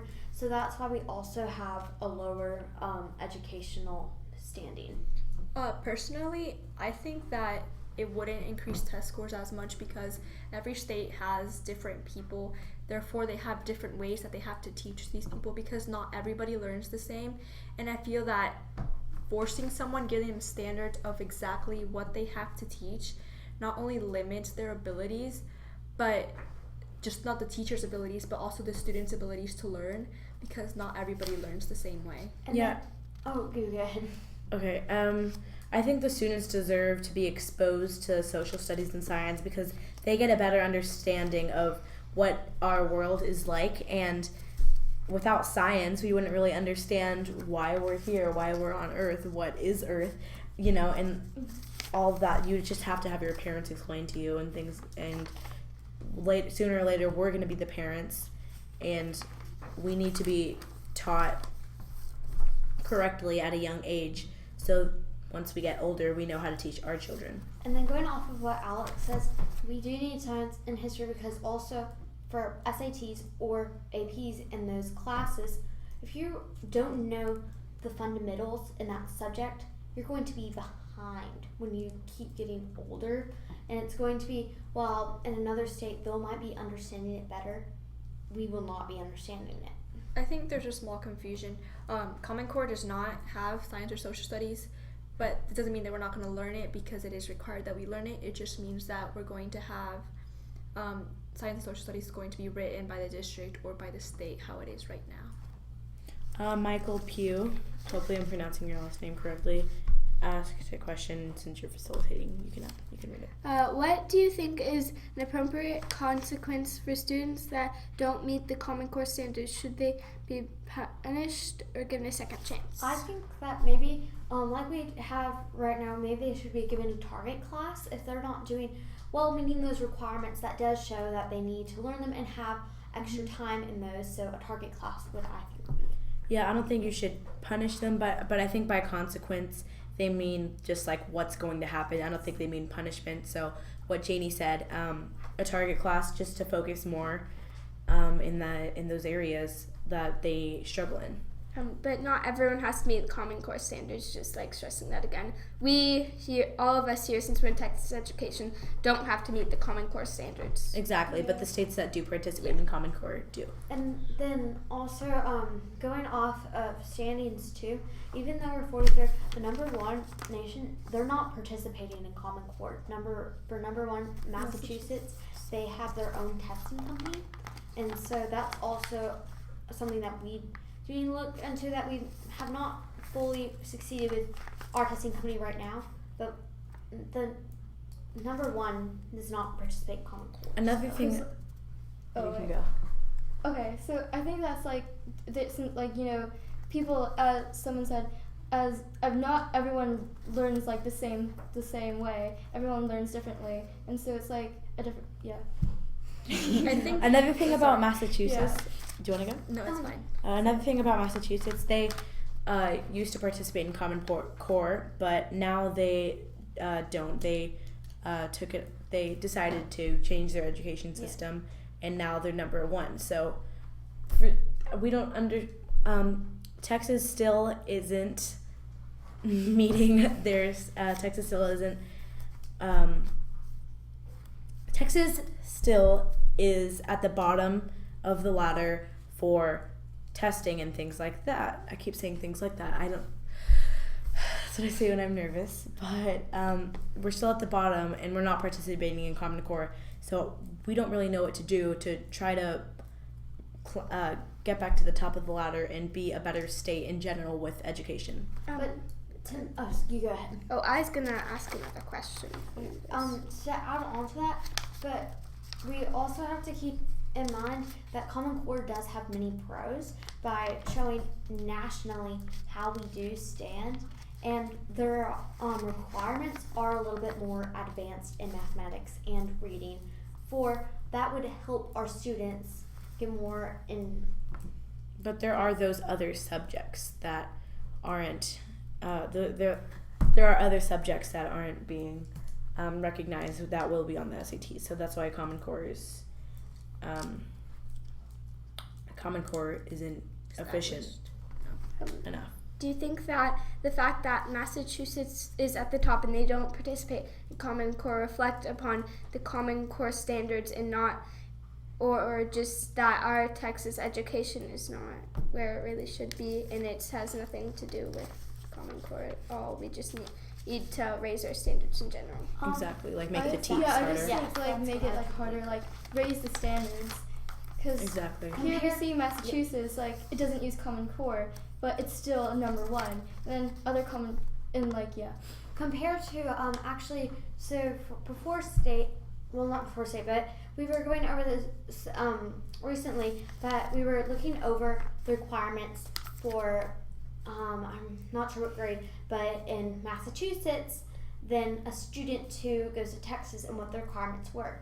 And Massachusetts had higher requirements, and their students were succeeding from those requirements. That's why, because we're at 43rd, we have not the most difficult requirements for our grades, and our students are still failing with those requirements.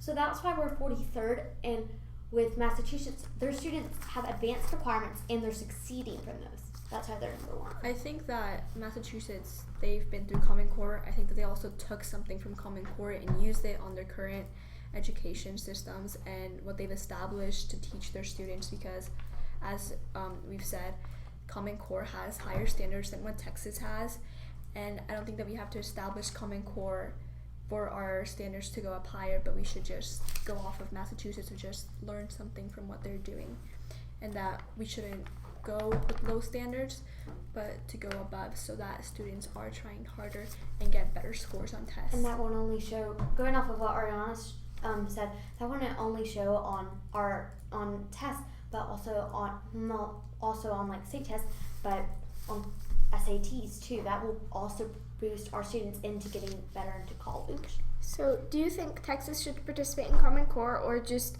raise our standards in general and not do Common Core but just raise our standards? I think that they can I think if you can see what's going on in the live stream right now, I think you would understand why we're laughing. But Okay, so I think that we don't have to follow Common Core, but we can take something from Common Core and make it into something, and help it raise the standards. Okay. A question is: do you think these requirements might be different? And since Massachusetts has a small state population and different ethnic population. Yes, I do agree with that, because going back to what was said earlier, Common Core it doesn't take into consideration what the state has and what the students' learning abilities are, and Massachusetts doesn't have it right now. And with their ethnic population, you have to have specific learning opportunities for specific students. I definitely think since it's a smaller state, that affects it, because less people are being taken into account whenever you talk about that. But the ethnic population, I don't really understand how that has an effect on it. I don't like why people's race would affect how they learn. Exactly. Going off and of I think that would go ahead. So I agree that it would affect us because we are a bigger state and we'll have a bigger population of students to take this test. So that'll also be why our test scores might be a little bit different, because while Massachusetts has one of the smallest populations, they won't have as many people. But I don't see a problem, as Alex says, with the race of students that would be affected by test scores. I think by ethnic, it's also relating to language and what you speak, because we do have a lot of students in Texas that come and they don't speak any English at all. And you can't teach those students the same way you teach somebody that's been experienced with the language. And I think that's what Miss Eckenrode means by ethnic. Okay. So, do you think Common Core should be completely abolished, be made an requirement, or just be left up to the states to decide what they want to do? Yeah, and if you guys have any more questions, because we want to answer the questions that anybody in the live chat has. Right, so Alyssa, do you want to ask another question? Well, I just asked the question. I just asked the question. Should it abolish? Oh, I thought you said I definitely think Common Core should be abolished. No, That's what I thought should you it be said. abolished, be made priority, or just left up to the states to decide? I think it should be left to the states to decide, because different states will have different ideas, which is completely fine. And so if some states will like how Common Core does their testing and think it helps their students in education, I think they should fully do it. But while other states feel like they should do their own independent testing, that'd be okay. I agree with what Janie said, because in the Constitution, the states have a right to decide how their education system is played out. So I think the power should be given to the states, and it is currently the country isn't making all of the states move to Common Core or get rid of Common Core. It's still in the power of the states right now. Okay. So if we keep Common Core, or do you think the standards need to be raised, since there is a state that is doing better than without the Common Core standards, and possibly making it better for other states too, or just be left how they are? I think that the requirements should be raised adequately, just regarding the students that we have in Texas, and that there should be options for different students that we're teaching, and that the teachers do have the option, because the problem with Common Core is that even teachers are not wanting to teach anymore because they don't want a specific way of teaching. So I think that we should raise the standards, but in the same way make it open to what the teachers want to teach and the way that they want to teach to specific students. And then I agree with Ariana, because if a state official is telling you you need to do this, but the official is not really teaching those students, then I think the teachers should have a say, because they'll also know at that age, if they've had experience in that grade, of what those students are most likely to know and what they need to know and do to pass tests. So based on what you've said, do you think it would be a good idea to have the markstones for Common Core, like they have to know this by this time, wider, so then they have more ability to be flexible based on their specific state needs? I think that time, it could play a role into this, but it's not specifically what's needed. You could have, I do agree with you that it would be good if we had specific requirements by this certain amount of time, but I think that we should still go by school year or by semester, how we usually go now, because I feel like that is being efficient right now. So this is our last panel, and we just want to thank everybody. Just been amazing for all to get to over $1,000 in donations, and we're going to talk about why YG is important. And donations are open up until Thursday, so everybody can donate, and it's gonna be awesome. So and thank you, everyone. Thanks everybody for watching, and donate till Thursday. Mm-hmm.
Okay, Google, what is Foxygen's latest album? Foxygen's latest album is Hang.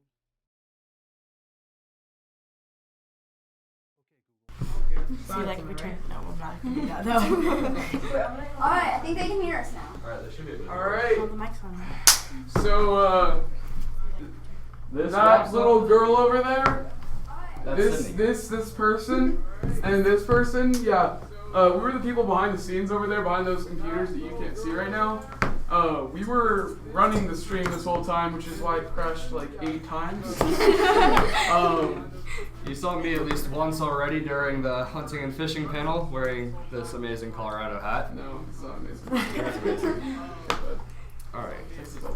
Anyway, so we want to thank you guys for coming out tonight. We raised over $1,000, and it's all thanks to you guys. We're really glad that you could come out here and make our program better. For all the kids that can't go to state, we appreciate you. Yeah, it's amazing that we could get people to donate money to help people go to people who aren't privileged and their low-income families go to state and participate in that.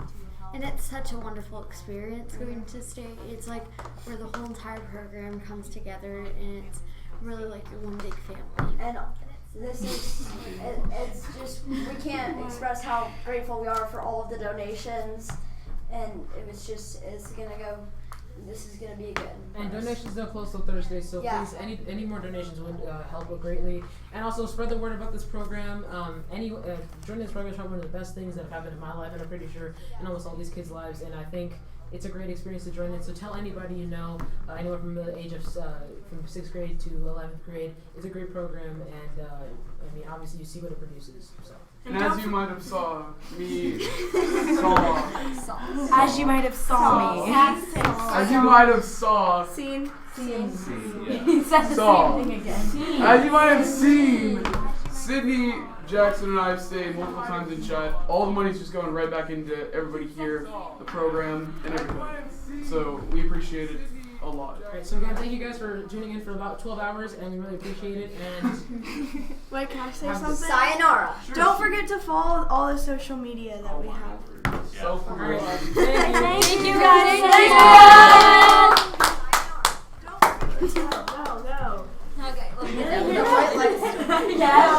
Okay. I get called. Go.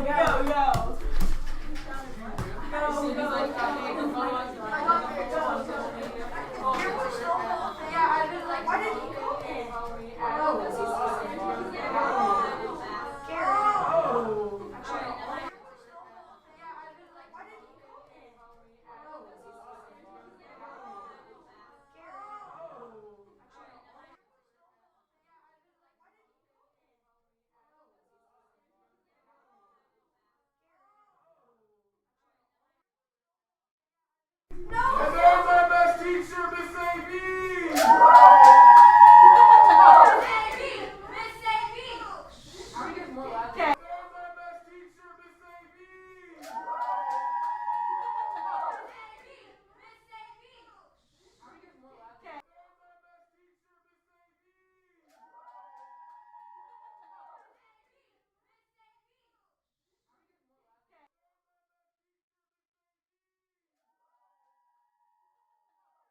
Miss A.B.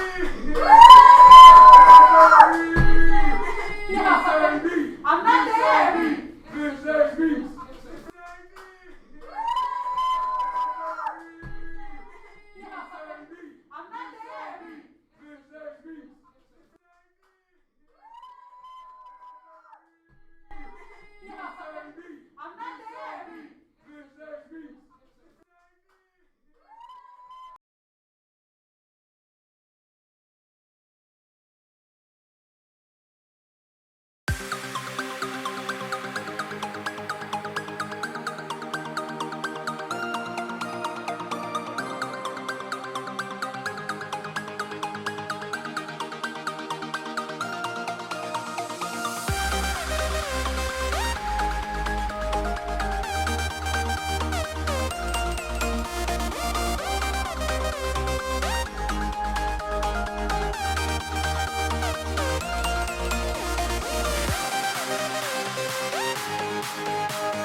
Hey, are you happy that you switched?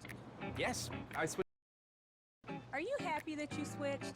Yes, I switched to Sprint, and their unlimited plan is half what you pay with Verizon for a family of 4. You could save over $1,000 in the first year. That works for me. Unlimited, $22.50 per month per line. Don't let a 1% difference cost you twice as much.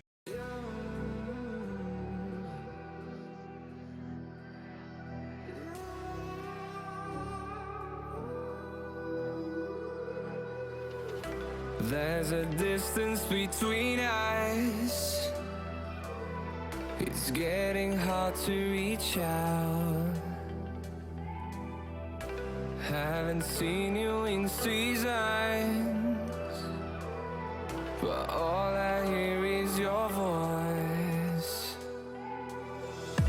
I know my limits. You can break me down, but I'll stay till the finish line. And I've been counting minutes for quite some time now, just to see you again. And I've been counting days to get away, to see you again, see you again. Been fighting ways to get away, to see you again, see you again.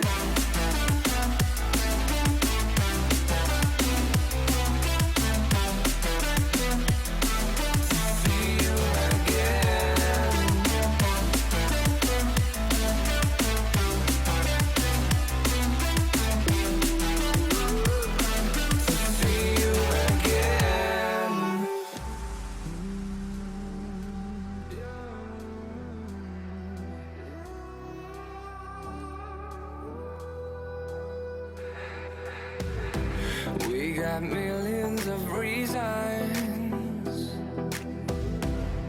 to let it all go. Hope we're not too broken. I know I'm not always strong. And I've been counting days to get away, to see you again, see you again. Been fighting ways to get away, to see you again, see you again.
We lose ourselves in the spirit of things.